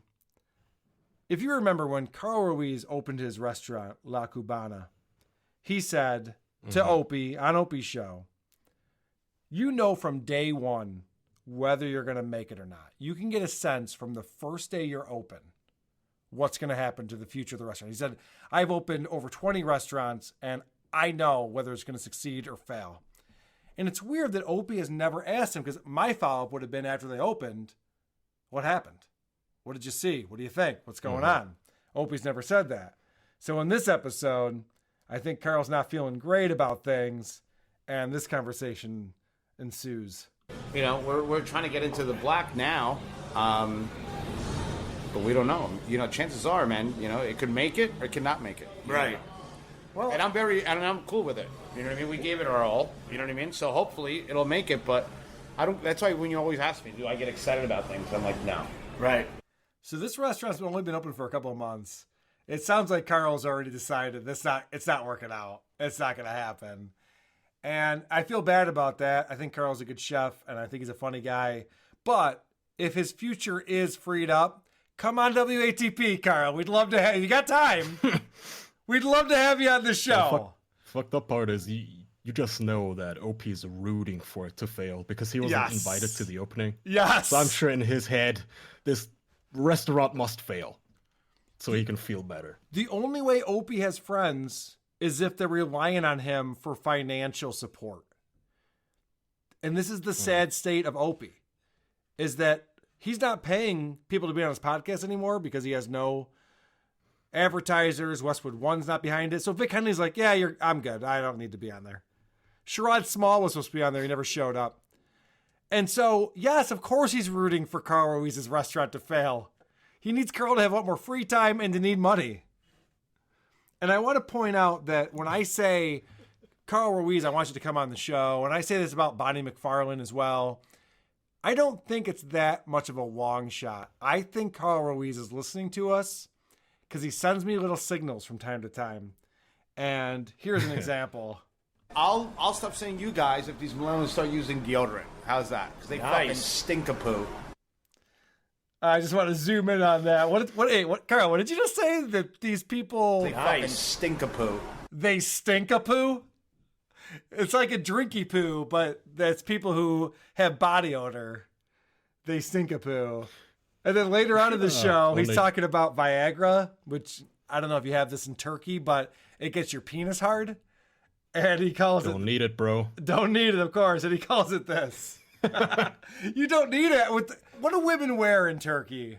Can you even see anything that's going on? No, they dress the way they wanted. To their credit, Turkish women are pretty attractive, actually. Oh, okay. So no problem on that front. It's everyone else that's the problem here. Gotcha. So he does throw this out there. He takes a little Viagra nooch and he gets in the fucking pocket. Viagra nooch. Not even a comfortable phrase to say. I know that that's a signal to WATP. And Carl Ruiz, we hear you. And we're ready for you to come on. Give us a date. We'll make it happen. Looking forward to it, buddy. So I was going to say, since you're in New York anyway, also, dress up like one of those parking meter people one day. Yeah. Just hang out around that restaurant, see if Opie yells at you. Go on his pod and just see if he recognizes your voice. That's a good idea. Like if there's just any shift in his facial expression, like, wait a minute, is this that asshole who keeps ripping on me? That'd be amazing. I had a guy in our subreddit say that our show's getting stale, and he offered some suggestions on things that we could do. And one of them was to go to Carl Ruiz's restaurant and then try to talk to him or something like that. It's like, I'm not the desperate asshole who has to put myself out there. That's what Opie has to do. That's what Stuttering John has to do. I just put out a show and ask people to do crazy things like, send us in song parodies. So it's a little different. We're in a little different situation. Gotcha. Sure. Let's get into it. What a sermon.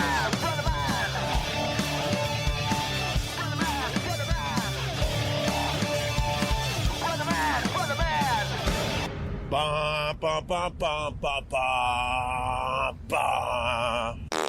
It is time for the Opie Radio segment here on WATP. And what Opie decided to do was take his Zoom recorder and go for a walk through Central Park. But not just with his Zoom recorder, Vinny. Also with his phone out and a little Instagram Live. Oh, so he went around the streets bothering people and filming them. Yes, while answering viewer questions. I mean, it's everything you want from Opie. I love doing my Instagram Live, so I decided to do an Instagram Live and podcast at the same time as I walk in and around Central Park. I take some really tough questions from you guys, and I also mess with a lot of people as I'm walking and talking. So, you think he's dropping off any job applications while he's walking around? He does ask a couple of buskers, like, "Oh, is this your quarter here? Oh, so you have this? Okay, just checking. All right, I'll keep walking." So he talks about the fact that he just left doing the podcast that we reviewed last week, where him and Carl are at Gebhard's Beer Culture, and they're talking to each other in a noisy bar restaurant. And I want you to listen to this because Opie used to pronounce Carl's last name Ruiz. And so for a long time, I thought his name was Carl Ruiz, and that's what I was saying. It's Ruiz, it's right? Ruiz. It's Carl Ruiz. Yeah. Opie doesn't know how to pronounce people's names. So Gebhard's is spelled G-E-B. I have to look at my notes because I spelled it the way that he says it in my clip here. G-E-B-H-A-R-D. Gebhard. Okay? Tell me that there isn't a P and a T in the way that Opie says this. Man, that was a lot of fun. I just dropped Carl off at the subway after doing a podcast at Gephardt's. That fine joint on 72nd Street here in New York City. It's called Gephardt's Beer Culture. They have such a great variety of beers and ciders and everything in between. It's a really hip, cool joint. And Matt and the gang over at Gephardt's... He says it 3 times. I didn't edit that. He says it 3 times in a row, and he says it wrong every single time. But how does he say exactly? Oh, I know. I'm the last person to be making fun of someone for mispronouncing something. This is a good point. You bring up a good point. That's why you're here. Kick. That's why you're here to call me on my bullshit. I still love you. And I do appreciate that. So some of the questions that come in, I'm just saying there's a sign out in front. It's spelled right on the fucking sign. He should know it's with a B, not a P. It's silly. He's like one of the dumbest people. I mean, you got Billy from Scooby-Doo's, and then maybe Opie's a close second. I don't know. It's hard to tell. Does Carl like just let him come to his restaurant and like record in there? He seems annoyed by it, but yes. Okay. Yeah, it's weird. Opie at one point talks about the fact that he goes to Carl's restaurant, hangs out in the kitchen, and says, "Oh, I'm hungry," and makes Carl cook him food. He's like the worst friend in the history of friends. I think he used to pay Carl back when he was on Sirius to come in and do the show. And so now Carl feels some type of loyalty, or maybe he owes him something. I don't know. I mean, it's a sandwich. That's a good point. It's like a sandwich. He does play it up a little bit, but the Ulster's been known to exaggerate a tad from here and there. All right, this is somebody... So people are writing in questions, and they're talking about Opie and Anthony and getting the band back together, so to speak. Yeah. Everyone that used to be part of that show, they're in different places in their lives. We've grown apart. So Opie says, well, we can't get O&A back together because everybody who used to be part of that show is in different places now. They've all grown apart. All right, no, so they're all in the same place, hating you. Yeah, let me explain where everybody's at. You got Jim and Sam, or you got, Jim and Sam do a morning show on SiriusXM where Opie and Anthony used to be. So they're still in the exact same spot. They were both big parts of that show. And then you got Anthony, who does a show with Jim. And then you got E-Rock, who's also working for Anthony. These were all the people of Opie and Anthony. They're all still together. The only person who's not there is Opie. He's like, oh, we've grown apart. No, they've all grown away from you. Correct. Everyone's pushed themselves away from you. I even saw Club Soda Kenny on Ant's show recently. How's he doing? He's great. Good. You know Club Soda Kenny. He's a fucking curmudgeon. He's the best. He's just angry all the time. He's not angry. He's a nice guy. Is he? He seems angry. He's terrified me. Yeah, I wouldn't fuck with him. But then he went really nice. Okay. Like, I had to work for him for like years ago. Okay. When Norton was in town, I had to work like the merch tables and stuff. So like Kenny was in charge. And for the whole time, he would not like talk to me in any way, shape, or form. Then at the end, he walks up, he goes, "You were so good. It was nice working with you." And he gave me a big handshake and like a arm hug, like a sign. Really? Yeah. So he was super cool. So he was a dick to you the entire time, but he was nice at the very end. You're like, he's a great guy. Yeah. That's all it takes. You got a close eye. You just got to redeem yourself at the end. That's what I plan to do on this show. That's my deathbed plan. Yep, the very last episode, I'm just going to come out and be like, guys, I was kidding. It's all good. Cedric John, you're the best. You know, and then it'll all be good. Like, oh, that Carl guy was actually really nice all along. Who knew? I like it. They're going to murder you before you get a chance to do your last episode. I have a feeling that's true. I think you might be right about that. Yeah. All right. Kill you off. I wish I lived in a bigger city. I feel like Rochester's too small. They already know that I'm in Rochester. You don't have to go much further than that. There were some people who speculated how to find me if you come to this city. Look for you in Arkansas. Well, yeah, we'll get into that too. But I thought that was a pretty funny plan. Just walk into a bar, yell, "Band practice!" and whoever cracks up laughing, that's probably me. All right, here is Opie talking about the Jim and Sam show. So this is now the morning show on SiriusXM. Well, I'm sure he has some good thoughts. He was in the business for a long time. Right, and he actually brought Sam up, and he's responsible for bringing Jim Norton on the show, so... You would think he would be very proud. He should feel really good about this. Yeah, it's kind of like his legacy is continuing on. Who continued to progress, even though he got a raw deal. Right. The people he worked with. Right. At least he can feel good for them. Yes, and that they're still at it. You definitely should go on Jim and Sam. Why would I go on Jim and Sam? This is what I have to deal with. I'm glad I turned this dumb thing on. Jim and Sam are a terrible radio show that has absolutely no buzz. All right. So I want to point something out here. Shots fired. I can't wait to listen to the next Chip show. Shots fired. So Opie gets a question. You should go on Jim and Sam. That show is fucking terrible, he says. And No buzz. So for Sam Roberts, who's been neutral this entire time, shots are fired now, Sam. Can we stop being neutral? If Opie doesn't want to come on your show, have Carl from Who Are These Podcasts on your show. Let's do this thing. I'm ready to come on, guys. I'm ready to get booked. Yes. Carl. 'Cause seriously, Sam, that's fucked up. He just took a serious shot at you just now. No buzz. No buzz. Sam it's a terrible Roberts. show. Nobody cares about it. Book me too, Sam. Yeah, but he also wants to come on. And he won't even talk about Asians in a disparaging way. He's safe. I love their culture. So this is him talking about Howard Stern. There was a time you would walk New York City streets, and wherever you went, people were talking about Howard Stern. It's just simply not happening anymore. I can't even imagine how many people he talks to on a weekly basis. Now, granted, he's talking to more people than most podcasts, but he's not talking to more people than Joe Rogan. I would guarantee that. And they fudged the numbers over there. That's why they don't tell their shows, the numbers. Because I think if half those guys that worked at SiriusXM really knew how many people were actually listening, they'd be like, what the hell am I doing? I'm just wasting my time. So I think that's probably true. But it's funny that he says if the people at SiriusXM knew the numbers, they would think they were wasting their time. Opie, you talk to a fraction of who you used to talk to. Aren't you wasting your fucking time? If you thought you were wasting your time on Sirius... There's not even a paycheck for you. You're not even making money, and you're walking around the streets with a Zoom recorder, and no one's ever heard it. Where are his children? Where are your kids when you're doing this? Seriously. That's silly, though. But he did make... I will give him credit on a point. Yeah. Rogan probably is more relevant than Howard Stern at this point, unquestionably, right? 1,000%. Yeah. It's not even close. Solid.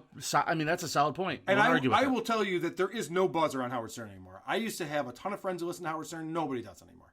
Oh, you don't want to listen to things about his limo driver dildoing himself? No! God, this show's so bad. And that's like all week, too. The limo driver dildos himself, and they have to talk about it every episode. It's like, okay, I mean, that was a segment. Can we move on now? Holy shit. So I totally agree with that point. There is no buzz around Howard Stern anymore, and really people have definitely gone to podcasts. Is that the proper term, dildoing yourself? Yeah, Okay. I think that's right. I didn't know. Okay, I didn't know dildoing was a verb, but I think it works. So then somebody writes in on his Instagram Live and asks him if he's going to go on the Joe Rogan Experience, as you would. Go on Rogan. I would love to go on Joe Rogan, but I don't know if that's going to happen. There was a time recently that I thought it was happening. I was on some kind of weird schedule of upcoming guests, and then the thing kind of just faded away. So I don't know what's going on with that. He meant Rogaine, Opie. He meant Rogaine. Go on Rogaine. You're not going on Joe Rogan. He goes, I don't know if that's going to happen. It's not. It's not going to happen. You're not an interesting person. So he mentions that there was a time when I was on a list to go on this show. You know what he's talking about? JRElibrary.com. I have it pulled up right here. Okay, what is this now? They speculate on who the upcoming guests will be. Look at this list of people that they have. It's like fucking everybody. So go through and read how they come up with this. This is an unofficial list of guests scheduled to appear on the podcast. We've included the names of upcoming guests that Joe Rogan has mentioned on the podcast or on social media. Some guests make their own social media announcements. Others have expressed mutual interest with Joe on Twitter. So if somebody just fucking tweets about going on Joe Rogan, they can show up on here. Good job, Opie. You tweeted about Joe. He did, and it was kind of nasty, too. I was like, why aren't you doing my show? Wasn't it kind of like shitty? It was a YouTube video where he was calling Joe Rogan out. And he goes, I don't know why I'm not booked as a guest on there. Well, A, you're irrelevant. You have a podcast that nobody listens to. And B, you're kind of a weirdo. You were calling him out on a YouTube video for not returning your DM. Weird. That's not how normal celebrities behave. You get your agent to call their agent and motherfuck them that way. Oh, I don't think Opie has an agent. Could you imagine? I bet he does. That agent is falling on hard times. Doesn't take phone calls from him, but I bet he does have an agent. Yeah. In theory, there's an agent who would represent Opie. I mean, they used to have the same agent as Stern. I mean, do you think he dumped him? Oh, yeah. Maybe. You never know. Agents don't work for people who have no job. When you work for when you have an agency, yeah, like they'll throw you down the line. Like they'll just put you down, shuffle you down to until they dump you. Right. The last thing that he had to work on was the Westwood One deal, which was 18 months ago. That wasn't a good deal. It wasn't a good deal. It didn't work out well. They didn't do a good job. It wasn't a good deal. I just think that's hilarious. When are you going to go on Joe Rogan? I thought that was happening. Why? Because it was written on a website somewhere, you idiot. You're not going on Joe Rogan. All right, I'll get off. I see my name's on the website. I just need a date. He's just calling people. Right. He's texting a number that's not even Joe's. Hey, I just saw on this website that I'm coming on your show. What's the date? I got to get it in my... All right.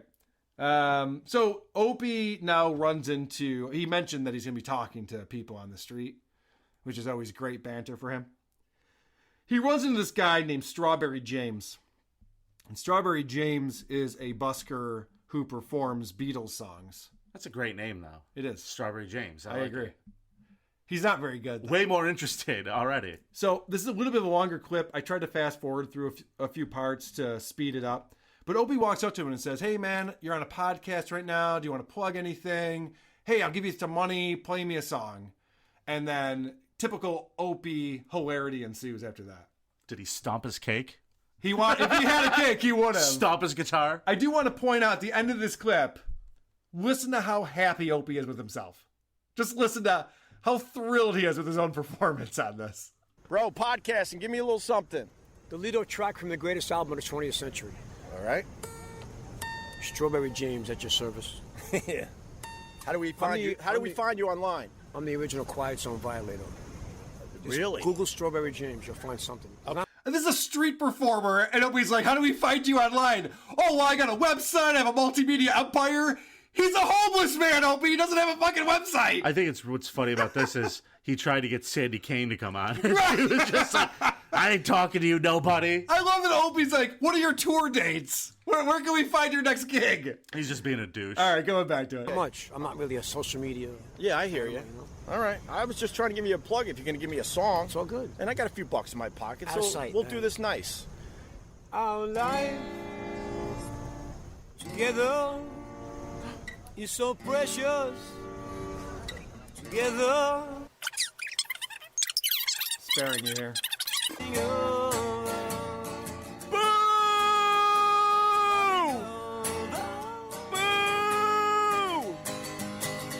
Why don't we take off alone? I just walked away. These people are laughing. These people are laughing at me. The guitar was drowning out his vocals, right? No fiver for the kid. No fiver. You gotta balance that shit out, bro.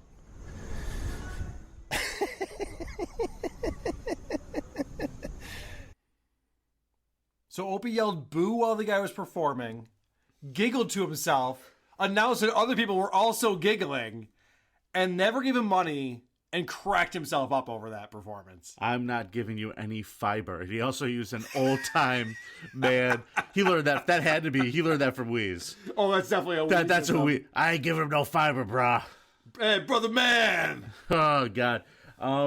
So my thoughts here. I think that if Anthony and Jim were in the studio, this could have been funny. Yes. Agreed. I think it could have been funny. And that's the thing that makes me sad about it, is like listening to, you know, the triangle play by itself with the orchestra's not there. It kind of depresses you a little. Opie is the triangle of that orchestra. Yeah. That's a very good point. It's like Thank you just you. wanted to chime in, I don't know, every 30 minutes or so, and just add a little accent Every now and then again, move on. that Yeah. fucking ding is Yeah, just that important. ding. The ding's good. It's good. It's important. But not with a few violins and some brass ahead of it. Yeah. Oh, that's funny. Yeah, because Opie is interacting with this character who's got an out-of-tune guitar and is strumming away, and Opie's only play is to yell boo and then giggle and walk away. All right. I mean, I wouldn't have given him money either. I have to... All the fibers for me, brah. I have to admit that I shit on Opie a lot. Ah, I'm glad you can admit it. And I do have to point out when something is decent that he does. One of the issues that I had with Radio Gunk, the people who make fun of Howard, is that they just trashed everything he did, whether it was good or bad. It's like, well, you guys used to be Howard fans. There must be something that's It's called good. integrity. Right. Yeah. This is me showing integrity. I actually thought this bit was decent. He finds another busker who's also playing Beatles songs. and he decides he wants to give him a tip, and he says this. Can you break a 20? Yeah. I used to be a big radio star, and I would give you the whole 20, but times are a little tight for me as well, sir. So if you could give me, like... Oh, boy, everyone's watching, so give me 10. Give me 10 back. I wanted to give you 5, but, I mean, I'm live right now. People are watching this. I thought that was decent. He's asking a street performer to break a 20. Well, I mean, I wouldn't do that. Yeah, right. But I like there's a little bit of humility there and a little comedy. I think he might actually be broke. Somebody speculated that his wife is the one who controls all their finances, which is why he hasn't upgraded from a fucking handheld recorder for his podcast. I mean, he's doing Instagram on an iPhone 6, Carl. Yeah, he's doing Instagram on an iPhone 6, and he's eating for free at La Cubana. He can't even go to a restaurant where his buddy isn't the chef. And he has to ask a guy to break a 20 when he goes to tip him. He walks away from the other guy. I thought that doesn't cover his tab anymore. Yeah, right. I thought that was a decent bit. So then Opie goes on. This is the last clip from this episode. Opie goes on to express an opinion that he has about a comedian who he doesn't think is very funny. Vinnie Paulino is the greatest comedian there ever was. And who could argue? Your Opie impression needs some work. Everyone can tell that was you. I don't know what you're talking about. All right. So I think we can all agree on this point that Opie makes. I'm obsessed with Jerry Seinfeld. Because I don't think he's that great. I really don't. It's not jealousy. I promise you that. It doesn't hurt that I met him a couple times and he was just a complete and utter dick. Just a dick. So Opie, the guy who was just yelling boo at a street performer and then asking another guy to break a 20 is like, I don't like that guy because he's a dick. Yeah, Seinfeld asked Opie if he could break a 20. First of all, okay, I like thinking how that we did Seinfeld this. sucks is ridiculous. That's a ridiculous premise to begin with. Seinfeld is amazing. All right, whether you like him or not, you can't say that the guy doesn't have talent. Let me tell you what gave me the douche chills on this. Yeah, go ahead. It sounds like if you're listening to him say that, it's like standing at a bar next to him, like, come here, let me tell you something. Starts whispering. That Jerry Seinfeld. Don't I'm tell you. Don't tell anyone you heard this from Let me. me tell you something. I just want you to know something. I'm in the industry. I know these things. And that Jerry Seinfeld, he's not very good. Like, what are you talking about? Yeah. And you think that if, like, you bring your octaves down and you talk it real serious, people are going to listen to you and think, like, what a good point. You've really turned me. It's a terrible point. It's not a good point. Seinfeld isn't very good. And he says, I'll admit it, it's because he was a dick to me. Now, I'm sure there are things that Seinfeld is not good at. What you put out Being in the world. humble. Yeah, well, true. Whatever you put out in the world is what you get back from the world. So I'm pretty sure a lot of people are dicks to Opie. I'm just going to throw that out there. So Opie's on Bubba the Love Sponge. Not me. I love him. I'm a big Opie guy. I'm sure you are. Opie was on Bubba the Love Sponge's show, and Bubba asked him straight out, do you ever wish you weren't a dick? To your question, do you ever look at yourself, Opie, and said, you know what, I could have been about 85% less of a dick there, and it might have worked out better for me. That's serious? No, just in general. Oh, Bubba. That's a good question. Opie, you ever think that like not being an asshole to everyone would have worked out better for you? I'll tell you what, Pat, why don't you come on down and stay in my guest room? Oh, yeah. Bring your wife. Oh, he asked Opie to start a radio show with him multiple times, and Opie just changes the subject. Every time it's like, I'll tell you, I'll even give you first billing. It'll be Opie and Bubba. And Opie's like, oh, yeah, so anyway, the Mets. Let me tell you, who are these podcasts would be in business forever if those two joined forces. I mean, you would be. As long as they can get Stuttering John to be their prank guy. The announcer, Carl. Stunt boy. He's the announcer. Oh, my God. Opie and Bubba. They'd be called the Has-Beens. Holy shit. And they probably would name it that too. They should. And they would be all like, pretend that they get it. But oh man, that would be. Next week on the Has-Beens, Mike O'Mara is going to be calling in. Hey, did you guys hear about my kid? He's playing with his Play-Doh. Holy shit, Mike O'Mara. I'm gonna keep. I recorded my kid having a nonsense conversation. How about I play it for you on my radio show? How about you don't, Mike O'Mara? How about we pass on that? Are you fucking kidding me? Isn't my kid the cutest? No, he's just an idiot. And of course, their producer for the Bubba Opie Mike O'Mara project, Rob Spiewak. Rob Spiewak. All day long. All day long. Oh my God. All right. This is Opie. Why do I want that to happen so badly, Carl? Bubba the Love Sponge is talking about, because Bubba has a relationship with Howard Stern, as you know. Yeah, or not maybe a you good don't. one. You know, some people put their phone on silence when they're on my show. Not me, buddy. Not me, pal. That's fine. I got this fucking shit to Ring do. video doorbell thing, and Oh, it is fucking that what's going on? and I try to like turn it off, but like every time someone comes to my door for some reason, it does it, even if my volume is off. Right. And I'm trying to figure out the opposite way. So thanks for calling me out on it. Is that your wife's boyfriend who's just showing up over there? Yeah, Jamal. Yeah, okay. You told her that it's going to be over an hour, right? Yeah, You're we gonna got be on another the hour. show? Okay. With this show, we probably got another 2 hours We probably left. do. Because we haven't even gotten into Seamus McKillian yet. Who? Or the cringe of the week. Lots of fun things to talk about today. Okay, so where were we? Bubba is asking Opie if he would go on Howard Stern's show because he thinks that Howard is in full-on makeup mode with all of his past feuds. And Bubba speculates that Howard would have Opie on as a guest. I think Howard would have you in. I honestly think that he's in a different place now, and I really think that he would talk to you. I think he would have you on the show. I want to explain why this is wrong. All right, because Bubba said it. Well, that's one of the reasons. So Howard Stern's show, as we have already talked about, is not great anymore. However, the one thing that he does is only has on A-list celebrities. If he can't get an A-lister on, he doesn't have anyone on at all. He'll talk to High Pitch Eric. He'll about just he'll something. talk to High Pitch Eric, or he'll have High Register Sean on to talk about dog people. Roddy brings in his toys to talk about. Yeah, they'll dildo Ronnie in the studio. They don't have people like Opie on the show. Opie can't even get on Joe Rogan. He's not going to get on Howard Stern. But again, less people are listening to Howard Stern than Joe Rogan. True, but I just love the fact that Bubba's like, you know what? I bet Howard would have you on. There's no fucking way in hell. Here's what I'll bet. I'll bet Sirius won't let him in the building. Yeah, that's a good point too. Oh, the guy who was filming someone shitting in the bathroom here? No, he can't come up here. Of course not. I mean, God, he's the... Oh, it's so funny. I love that Bubba exclaims that they are both done in radio. God, I don't know.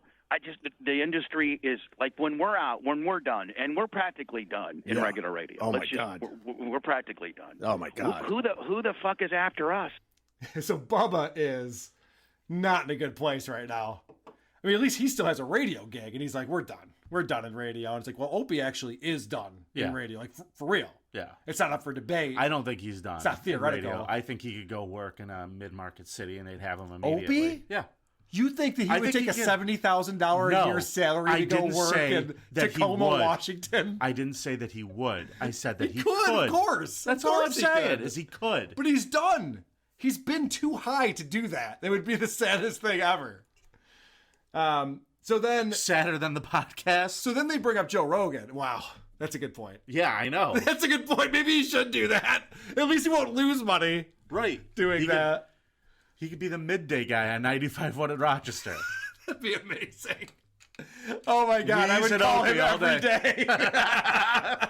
Let's take a caller. It's Snowy. Snowy from Rochester. All right, this is them talking about Joe Rogan.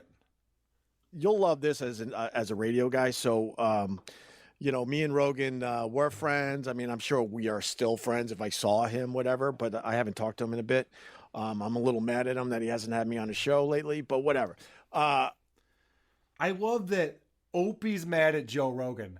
Opie, you can't be mad at Joe Rogan. That's not the way this works. You have to kiss his ass. If you want to get on Joe Rogan's show. Meanwhile, he just played Joe Rogan's show on his podcast. He put it out as his podcast, a 12-minute clip of Joe Rogan talking about Opie and Anthony. He's mad at Joe Rogan? Those were the days. Oh, dude. Obviously, he pines for the days that he was on Opie and Anthony. He was a big deal. He talks about how 10 years ago, I would have been getting stopped for autographs walking around Central Park. No one's recognized me for the last hour. He talks about this on his podcast. Let me ask you this question. I was thinking about this the other day, and I'm glad that I'm here with you to ask this. Okay. Let's say the Anthony tweet thing never happened. Yeah. How do you think that ends with them? Oh, you think that's- they'd still be going? Or you think they would have killed each other by now? I think something would have happened because Opie was done with Anthony. Yeah. Yeah, he was already ready to move on and do something different. Okay. But if the tweet thing hadn't happened, I got to think that Anthony would have taken over the morning show because look who did. Jim and Sam Roberts. Correct. So you got to think that Anthony would have gotten that gig over Opie. He probably would have moved to afternoons and Anthony would have stayed mornings, but who knows. Anthony was very combustible on that show. He was losing his mind by the end of that. It was getting a little ranty. Like by the fucking 15th day in a row that he's talking about statistics with black people and gun violence, you're like, okay, Anthony, what else is going on in the news? Yeah. What was your train ride like with him? I can only imagine. Jesus Christ, buddy. Holy cow. So did you bring your Zood? So Opie is talking about the fact that he used to be recognized and being famous was so great and he loved it. But then he goes on Bubba's show and says this. There's no reason you shouldn't be in a better spot than you are. Me too. Let me ask you something though. I am so happy just living my life right now, and I do this podcast, and a lot of times I just wander around with a Zoom recorder. I don't really have a studio these days, and I'm having more fun now doing radio than at the height of the O&A years. Bullshit! I don't believe that for a second. Why would that even possibly be possible? Because he has less things to do. Everything is falling apart, and you're having more fun? Do you think, let me ask you this, do you think the guys from Motley Crue are having more fun in 2019 than they were in 1983, or less fun? What? Yes! Okay. So when you're famous and there's hot chicks coming on your show and celebrities... They're putting wiffle ball bats inside of themselves. Yes, you're shoving a wiffle ball bat in a When chick. was the last time somebody put a wiffle ball bat inside themselves for Opie? It's been a while. Yeah. I bet he was having more fun then. I bet you. Would be my guess. I bet you Stern would have him on, and they'll bring in Ronnie, and they'll do the new wiffle ball bat challenge. I think you just came up with a good idea. You should reach out to Gary Delbate with that idea. I'd rather I think die. You're onto something. I'd rather be dead. I want to point this out. Last clip that I have from the Opie and Bubba conversation. Opie talked about, and I played this on the episode we did with my brother and me when we did an Opie segment. He was talking about how he didn't understand the Kardashians. He didn't understand why they would be famous, and he says this. Big asses. The answer is big asses, correct. But this is Opie explaining he doesn't understand why their show is popular. Got it. Kardashians drive me insane. I don't even, they don't bother me as much as... It drives me insane, and I'll tell you, because they sit around on this incredibly popular TV show, and they just hang out on their phones. I'm like, what are they... He's pissed because they just hang out on their phones.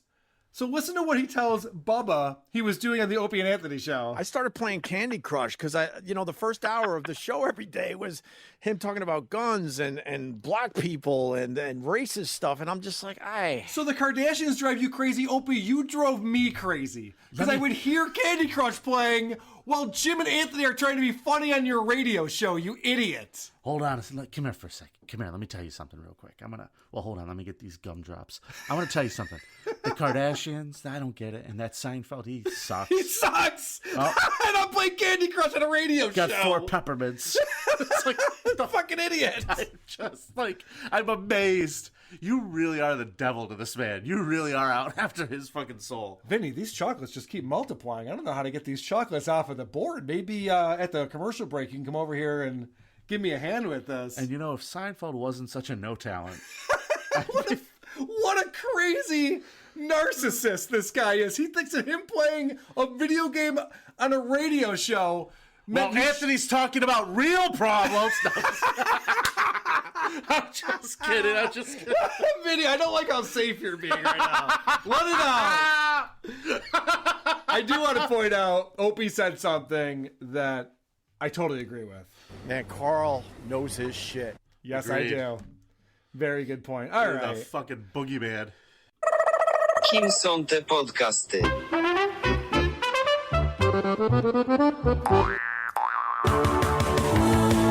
Who are these podcasts? Who are these? ये podcast कौन है?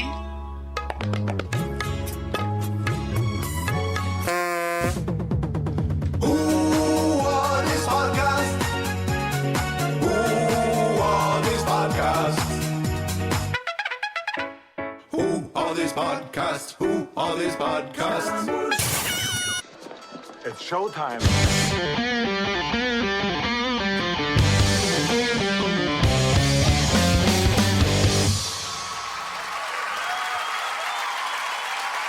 WATP. WATP. Hello, bag slappers and cuzzaroos. It's Carl with Jen from the Jingles Department. Thanks for joining us, Jen. Thank you. A little bit of a different show format today. We're going to do a tribute to Carl Ruiz. If you haven't heard the news, Carl Ruiz passed away last weekend. Apparently had a heart attack in his sleep. He was so sad. 44 years old. And of course, we know Carl very well on this show because he was a co-host of Opie Radio. And I would say probably at least 50% of the Opie episodes that came out had Carl Ruiz front and center on those. So over the last 16, 17 months, we've been listening to a ton of Carl Ruiz. So I found out the news Sunday morning as I was editing the podcast. So we didn't get a chance to talk about it at all last week. So I thought it'd be fitting to just talk about some of the things that we liked about Carl, because he was the one thing on the Opie show that was enjoyable. He was. He always was funny and real and universally loved. I'm going to play a clip from Sam Roberts. He talked about this on his show on Monday. Jim Norton wasn't on, so unfortunately we have to listen to Sam's annoying voice, but I thought they brought up some good points here. He was a good dude. Yeah, I didn't know I didn't know anybody that would sit there and go, that dude sucks. Nobody. Yeah, it was a huge bummer. And trust me, it's easy to find people to tell people, this dude sucks, that dude sucks. Like, you know. Yeah. It's us. That's what we do. And we did not think that Carl sucked. He was just an overall good guy. And I found somebody posted a link to a video before Opie started doing a podcast, Opie Radio. He was doing these Facebook Live videos. And it would be him and Carl, or maybe Sherrod and Vic are there, and he would just fire up his phone and start recording.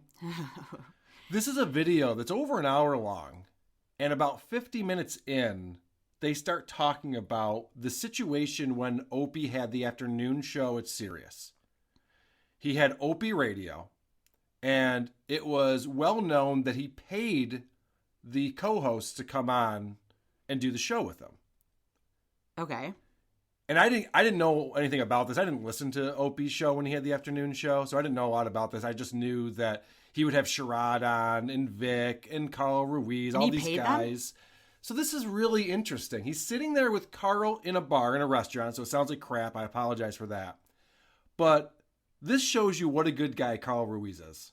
And people want to know if I'm paying you. That whole pay thing is coming up again. This is from December 18th, 2017. Okay. Is when this is recorded. And of course, Opie started his podcast, I think, around April or May of 2018. So this is a few months before that. And people want to know if I'm paying you. That whole pay thing is coming up again. Why? People think I need to pay people to hang out with me and do radio with me. This is the nonsense I got to deal with. When I was moving on for the last version of the show, I've explained all this. I wanted to pay a few of the guys that were really helpful to putting the new radio show together. And I wouldn't sign my contract until I got money from my guys. And for some reason, people are spinning that like it's a bad thing. And you weren't in on that. And I still feel bad. Carl didn't really get paid for his appearances on the last version of the radio show. Carl was not getting paid. So he had all these guys that he wouldn't sign his contract until he got him paid. And Carl would go do his show all the time. Well, Carl's a smart person. He was getting some airtime, and he needed that publicity too, but what a guy. I'm impressed, because if you listen to the list of people he did pay. So I held out, and I finally got $200,000 that I spread the the wealth to Sherrod, Vic Henley. Good for you. Rich Voss, who for some reason that's a problem with Rich Voss. I'll never understand that. I saw him the other day. Yeah, good for you. So he did pay Vic Henley, Sherrod Small. Like, these guys also could use the publicity. Right. Even more so than Carl Ruiz. Carl Ruiz isn't a stand-up. Usually, if you're a stand-up, if you're doing gigs on the weekends, if you can build a fan base through a podcast or a radio show, that's going to help you when you go and try to sell tickets. Sure. But Carl even brings up that this was really just helping him for the restaurant that he had. Also talking about how he didn't pay Mark Norman either. Oh. There were 2 people that should have got paid that didn't, but I couldn't take care of everybody. But I also felt like some of these guys were coming in and, it was helping their ticket sales, so I felt like there was some worth to it. Like your business went up in Marie's. Yeah, absolutely. I feel bad I didn't pay Mark Norman because he was one of the guys on the fence. All right. That's so hard to understand what he's saying. So what he said, he goes, these guys could have come on and just done the show and would have helped them with their ticket sales. And then he's thinking about it, he's like, oh shit. Your business went up at Marie's, right? This is when Carl, with his wife at the time, ex-wife now, well, yeah. I don't even know how to talk about this. This is when Carl had a deli in New Jersey. Okay. So he was going on a national radio show to help his deli in New Jersey. Does that make any sense? No, but he seems like he was also probably just doing it for fun because he's a fun guy. Well, he also had another radio show on Sirius about cooking. Okay. So he did have a job at Sirius, Carl Ruiz did, that he was getting paid for. And then he would stop by and spend hours with Opie, which is impressive. I give the guy credit. He was not doing this for a paycheck. He was doing it for fun. But then Opie did end up paying him. I'm going to say it. I have to. I ended up giving Carl a check near the end there because I felt like it wasn't right that you weren't really getting paid. Out of your own money. That was a fat check that I threw in your car because I knew you wouldn't take it. So Opie felt bad and ended up paying Carl with his own money. He's so awkward. Why does he have to talk about that? I know, but don't talk about what a great guy you are on your show. It doesn't come across well. No. But it's funny because if you remember how I started these clips, he talks about how everyone thinks I have to pay people to hang out with me. Why do they think that? That's why me and Carl are friends. Like, you never really asked me for anything. I can't tell you how many of these guys expected a lot. Yeah. All of the other guys expected to get paid for their time, which rightfully so. If you're going to co-host a show. Well, yeah.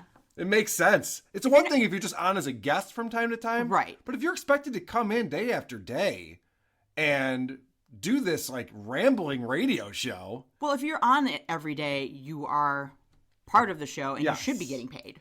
So it's interesting that for some reason, Opie worked really hard to get a pool of money that he could pay his co-host, but he never paid Carlo Ruiz out of that money. And I was listening to an episode that we reviewed now knowing that information. And Opie's talking about chemistry and how he always understood which guys to get in the room because he understands chemistry. And I understand this clip a little differently now, knowing that he didn't have to pay Carl to come in. When you didn't think the lineup was right at Sirius XM, yeah, like you didn't like it, yeah, you'd call me up, Coops. I know this stuff really well. You always knew I was automatic. Like if I could, I'd be there. I was always mixing and matching people, and sometimes I knew the chemistry wouldn't be good, and I knew like adding you to the mix would absolutely help that chemistry. That's true. Adding Carl to the mix does help any show because he's the funny person. He is the funny person. And again, here's the guy. Opie's calling him up because he doesn't have to pay him anything. So it's like, hey, Cubes, want to come on the show today? And Carl would just do it. And I think that's impressive. It's a good guy.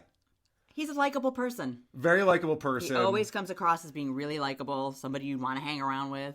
And getting back to Sam, he brought up something that I think is a great point and something that maybe even guys like Stuttering John can learn from. And he would actually, like where so many of us are going like, oh, don't feed the trolls, don't talk to the trolls online. People would troll him. He's the only person I've ever known that would get the trolls that we get, which are like some of the fiercest trolls in the world, and he would win them over. People who initially were just going on the internet to fuck with him, he would start talking right back to them. And if they were funny, he would tell them, okay, regardless if it was about him or not, he'd be like, okay, that was funny. That was a funny joke. And if it was not funny, he would come back at them with some of his own jokes. But eventually they would all turn around and they'd all love him. So I had firsthand experience with this because I don't troll people on the internet. We just do a show and put it out. I guess that's trolling people on the internet. Whatever. You know what I yeah. mean? I'm not on Twitter mentioning people and fucking with them. But Carl Ruiz reached out to us directly and, made a comment about something we were talking about with tater tots at Jeremiah's and said he loved the show. And it's just amazing to me that Carl just had such a great disposition about everything that was going on. Just loved life, just enjoyed everything. Like, you guys are goofing on Opie. That's cool, man. Keep up. He even said, like, keep up the good work or keep doing what you're doing. He's just really cool guy. Understood how to play both sides. Didn't get wrapped up into things. It's a shame he had to go because the world needs people like him that have a sense of humor. Well, he's the only guy that I can think of who is really cool with all of the different warring sides of the old Opie and Anthony universe. Nobody has a bad thing to say about him. If you talk to Anthony or Jim and, Sam obviously talking about it, and obviously he's Opie's guy. Opie loves the dude. They're best friends. Opie put out a big, long Facebook post about this that I thought was pretty touching. This is a big deal for Opie. Of course it is. It's really sad for him, and I don't think anybody saw this coming. I mean, why would you? He was 44 years old. 44 years old, full of life.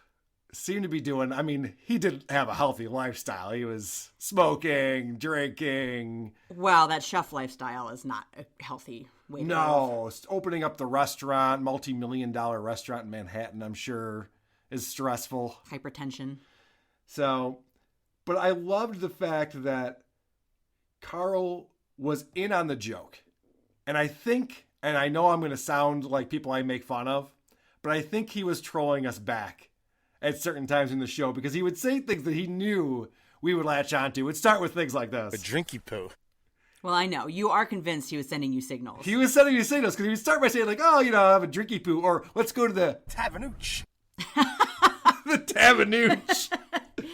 And at first, I think he was just having fun with Opie because that's the Brother Weeze talk that Opie picked up. But then there got to a point where Carl was doing this on purpose. Things like this. So my third base took a little nappy poo, and I got up to have a ciggy, and it didn't wake her up.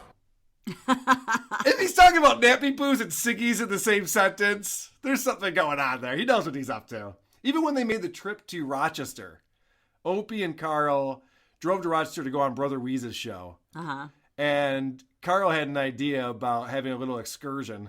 We could maybe do a little side trip to Buffalo. Buffalooch? Yeah, man. Oh, God. Go to Buffalooch. So, Carl... You're talking about you, Carly Poo. Yeah. Or Carly Poo, I should say. Carly Poo, I think, was sending us signals. I think he knew that we loved when he was saying those ridiculous words that were only funny to third graders. Well, and all your fans and yourself. And especially all our fans and myself. The other thing with Carl was he was the real guy on the show. And when everyone else would just laugh along with Opie or just play along with Opie, Carl was the guy who would try to level set things from time to time. And his patience would wear thin with the Opster. That was one of the things that I loved about him.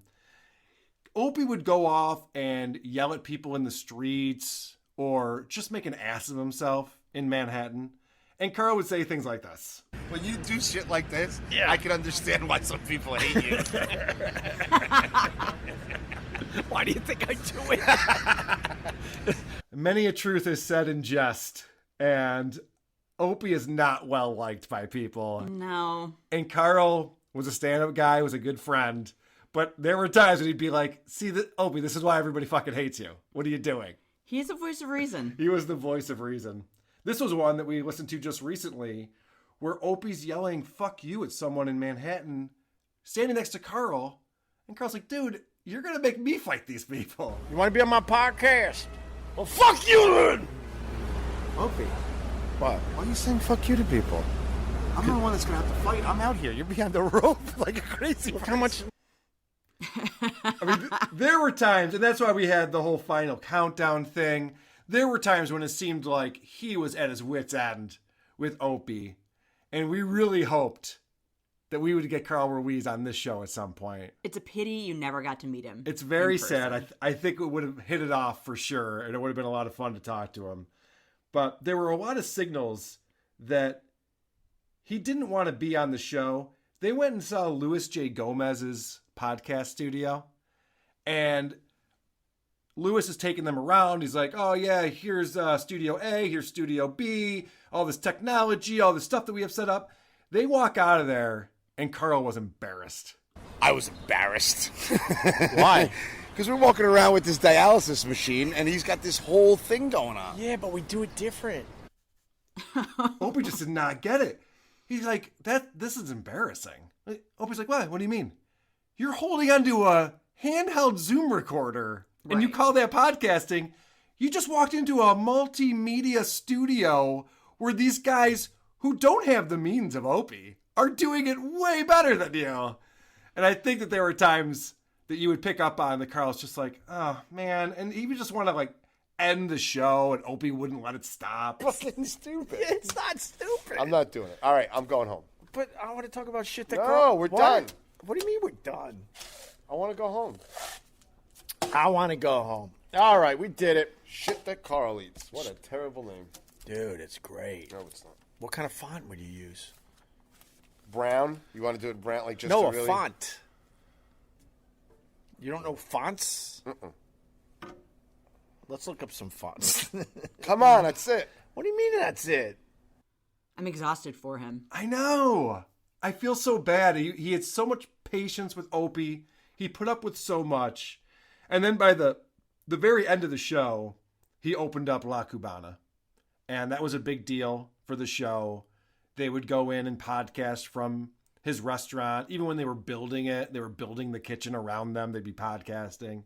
But then they finally opened up, and Opie would talk to the staff there. And this is where Carl was really losing it, because Opie being Opie embarrasses himself. Who did? This girl right here who says she works here and doesn't know how to get into the place. Hola. No, don't start messing with stuff. I'm just saying hola. Hola. Hey, Trump. Oh, shit. Sorry. Jesus. I got LASIK 15 years ago. I might need a touch-up. I'll give you a fucking touch-up. I thought she was an hola. What's wrong with you, Opie? I really thought she was an hola. So, first off, Carl's not really thrilled with this line of jokes. Well, he shouldn't be. It's an HR nightmare. Well, right, but keep in mind he's calling someone who works at a Cuban restaurant an hola. He's such an idiot. I can't stand And Carl Ruiz is Cuban. Right. And Carl just says, very calmly, not jokingly, he goes, don't mess with staff. Right. Like, these are my employees. You can't go around just like, yelling racist, insensitive things at them. And later on in that same episode, about an hour later, Opie revisits this because he thought it was so funny. He was not picking up what Carl was putting down. And a hula hoop. And sorry about the hola. That was the hola, right? Just let it go. Just let it go. You can't do it. You can't do it. You can't. Why, man? I was trying to say sorry. So finally, I loved this clip, and I'm playing it again because Carl finally just goes off on Opie and lets him know what an idiot he is. You don't apologize when you offend someone by keep repeating the offense. Like, hey, Spick, I'm sorry I called you Spick, all right? All right, Spicky? Spick-a-dooch. Comprende? Amigo. Sorry about I called you Spick. Did you hear that? S-P-I-C? Vámonos. Vámonos, okay? No bueno. No bueno, gracias. But I'm sure she's Uno, annoyed dos, tres. Donde está el baño? Okay? But I'm sure she's annoyed at me for many things. Lavos los manos, okay? I'm sure she's annoyed at me Cuba, for many Cuba. things, so I was pointing out the one I was going to apologize for. Hey, Ricky Ricardo. Hey, sorry about that, okay? Maracas. Cha-cha-cha-cha. Cha-cha-cha. Pollo hermanos. So Carl had some fun with it. He did. He turned it into a funny bit, but he really was legitimately pissed at Opie for talking to his staff and insulting them. Well, and rightfully so. And it wasn't long after that they mistook the black bartender to be Sherrod Small, which was very funny. Opie's like, hey, Sherrod! He's like, dude, that's my bartender. I guarantee he did not want Vic Henley and Opie hanging out in this restaurant. There's I wouldn't no want them way. anywhere near me. So I just want to play one other clip that I have, and this is just an example of Carl would just say some really funny shit. And it's hard to do. It's hard to be funny on a show as bad as Opie's show. So I got to give him a lot of credit. They were doing a commercial for whatever mattress, Purple Mattress, I think it's called. And Carl talks about getting to third base with a chick on the Purple Mattress. Okay. And This one just struck me as very funny. So the purple mattress is open. It's beautiful. Yeah. And I'm using it. And I got to third base on it. Ooh. Is that the video? I got to third base, an aggressive third base, too. What's an aggressive third Means base? when you go straight to third base. So you hit the ball, run through the pitcher's mound, and just go to and slide into third base.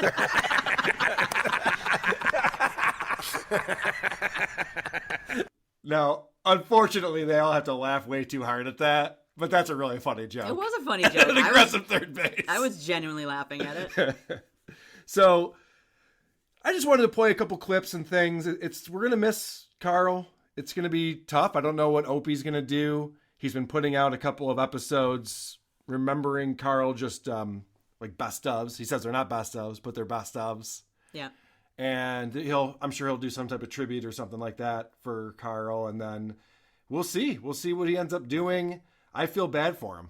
I do too. I feel really bad for Opie. This is a huge loss for him. It's a big loss for everyone that was involved with Carl. Guy Fieri had a lot to say about it, and he had a whole restaurant that he just opened, and it's going to be tough. So this is a very sad occurrence. It's always the good ones. It is. It is always the good ones, and I really didn't even believe it when I first saw the news. I had to go and look at a lot of different sources, because one of the things that Opie was talking about when I was reading what he had said was they weren't podcasting at the time, but he was having a heartfelt conversation with Carl, and Carl said, if I go young, I'm cool with it. I'm good. Oh. Yeah. Foreboding. Yeah. And Carl seems like one of those guys who was living life to the fullest and maybe knew he was making decisions that were going to catch up with him sooner than later. But that was kind of his whole take on life. Like, I'm going to tear this shit up. Yeah. And do everything I can do and no regrets. So I guess that's the one thing that you can say, if that story is true that Opie wrote. I believe it. That Carl was cool with it. He enjoyed his time. He didn't want to turn into Artie Lang. He seemed like one of the happiest people. Yes. So that's all you can the happier you can be in life. Good for him. So. I do feel bad for Opie. I worry about him. Yeah. It's going to be tough. It's going to be really tough. But at least he's selling all of that Ruizing merchandise, so he's making some money on that. Did you see that? No. Oh, somebody posted in our subreddit. They have a screen capture of Opie saying, hey, for all the people purchasing Ruizing, this is like 2 days after he died. Everyone purchasing Ruizing merchandise, it's on back order, so it'll take a couple extra days.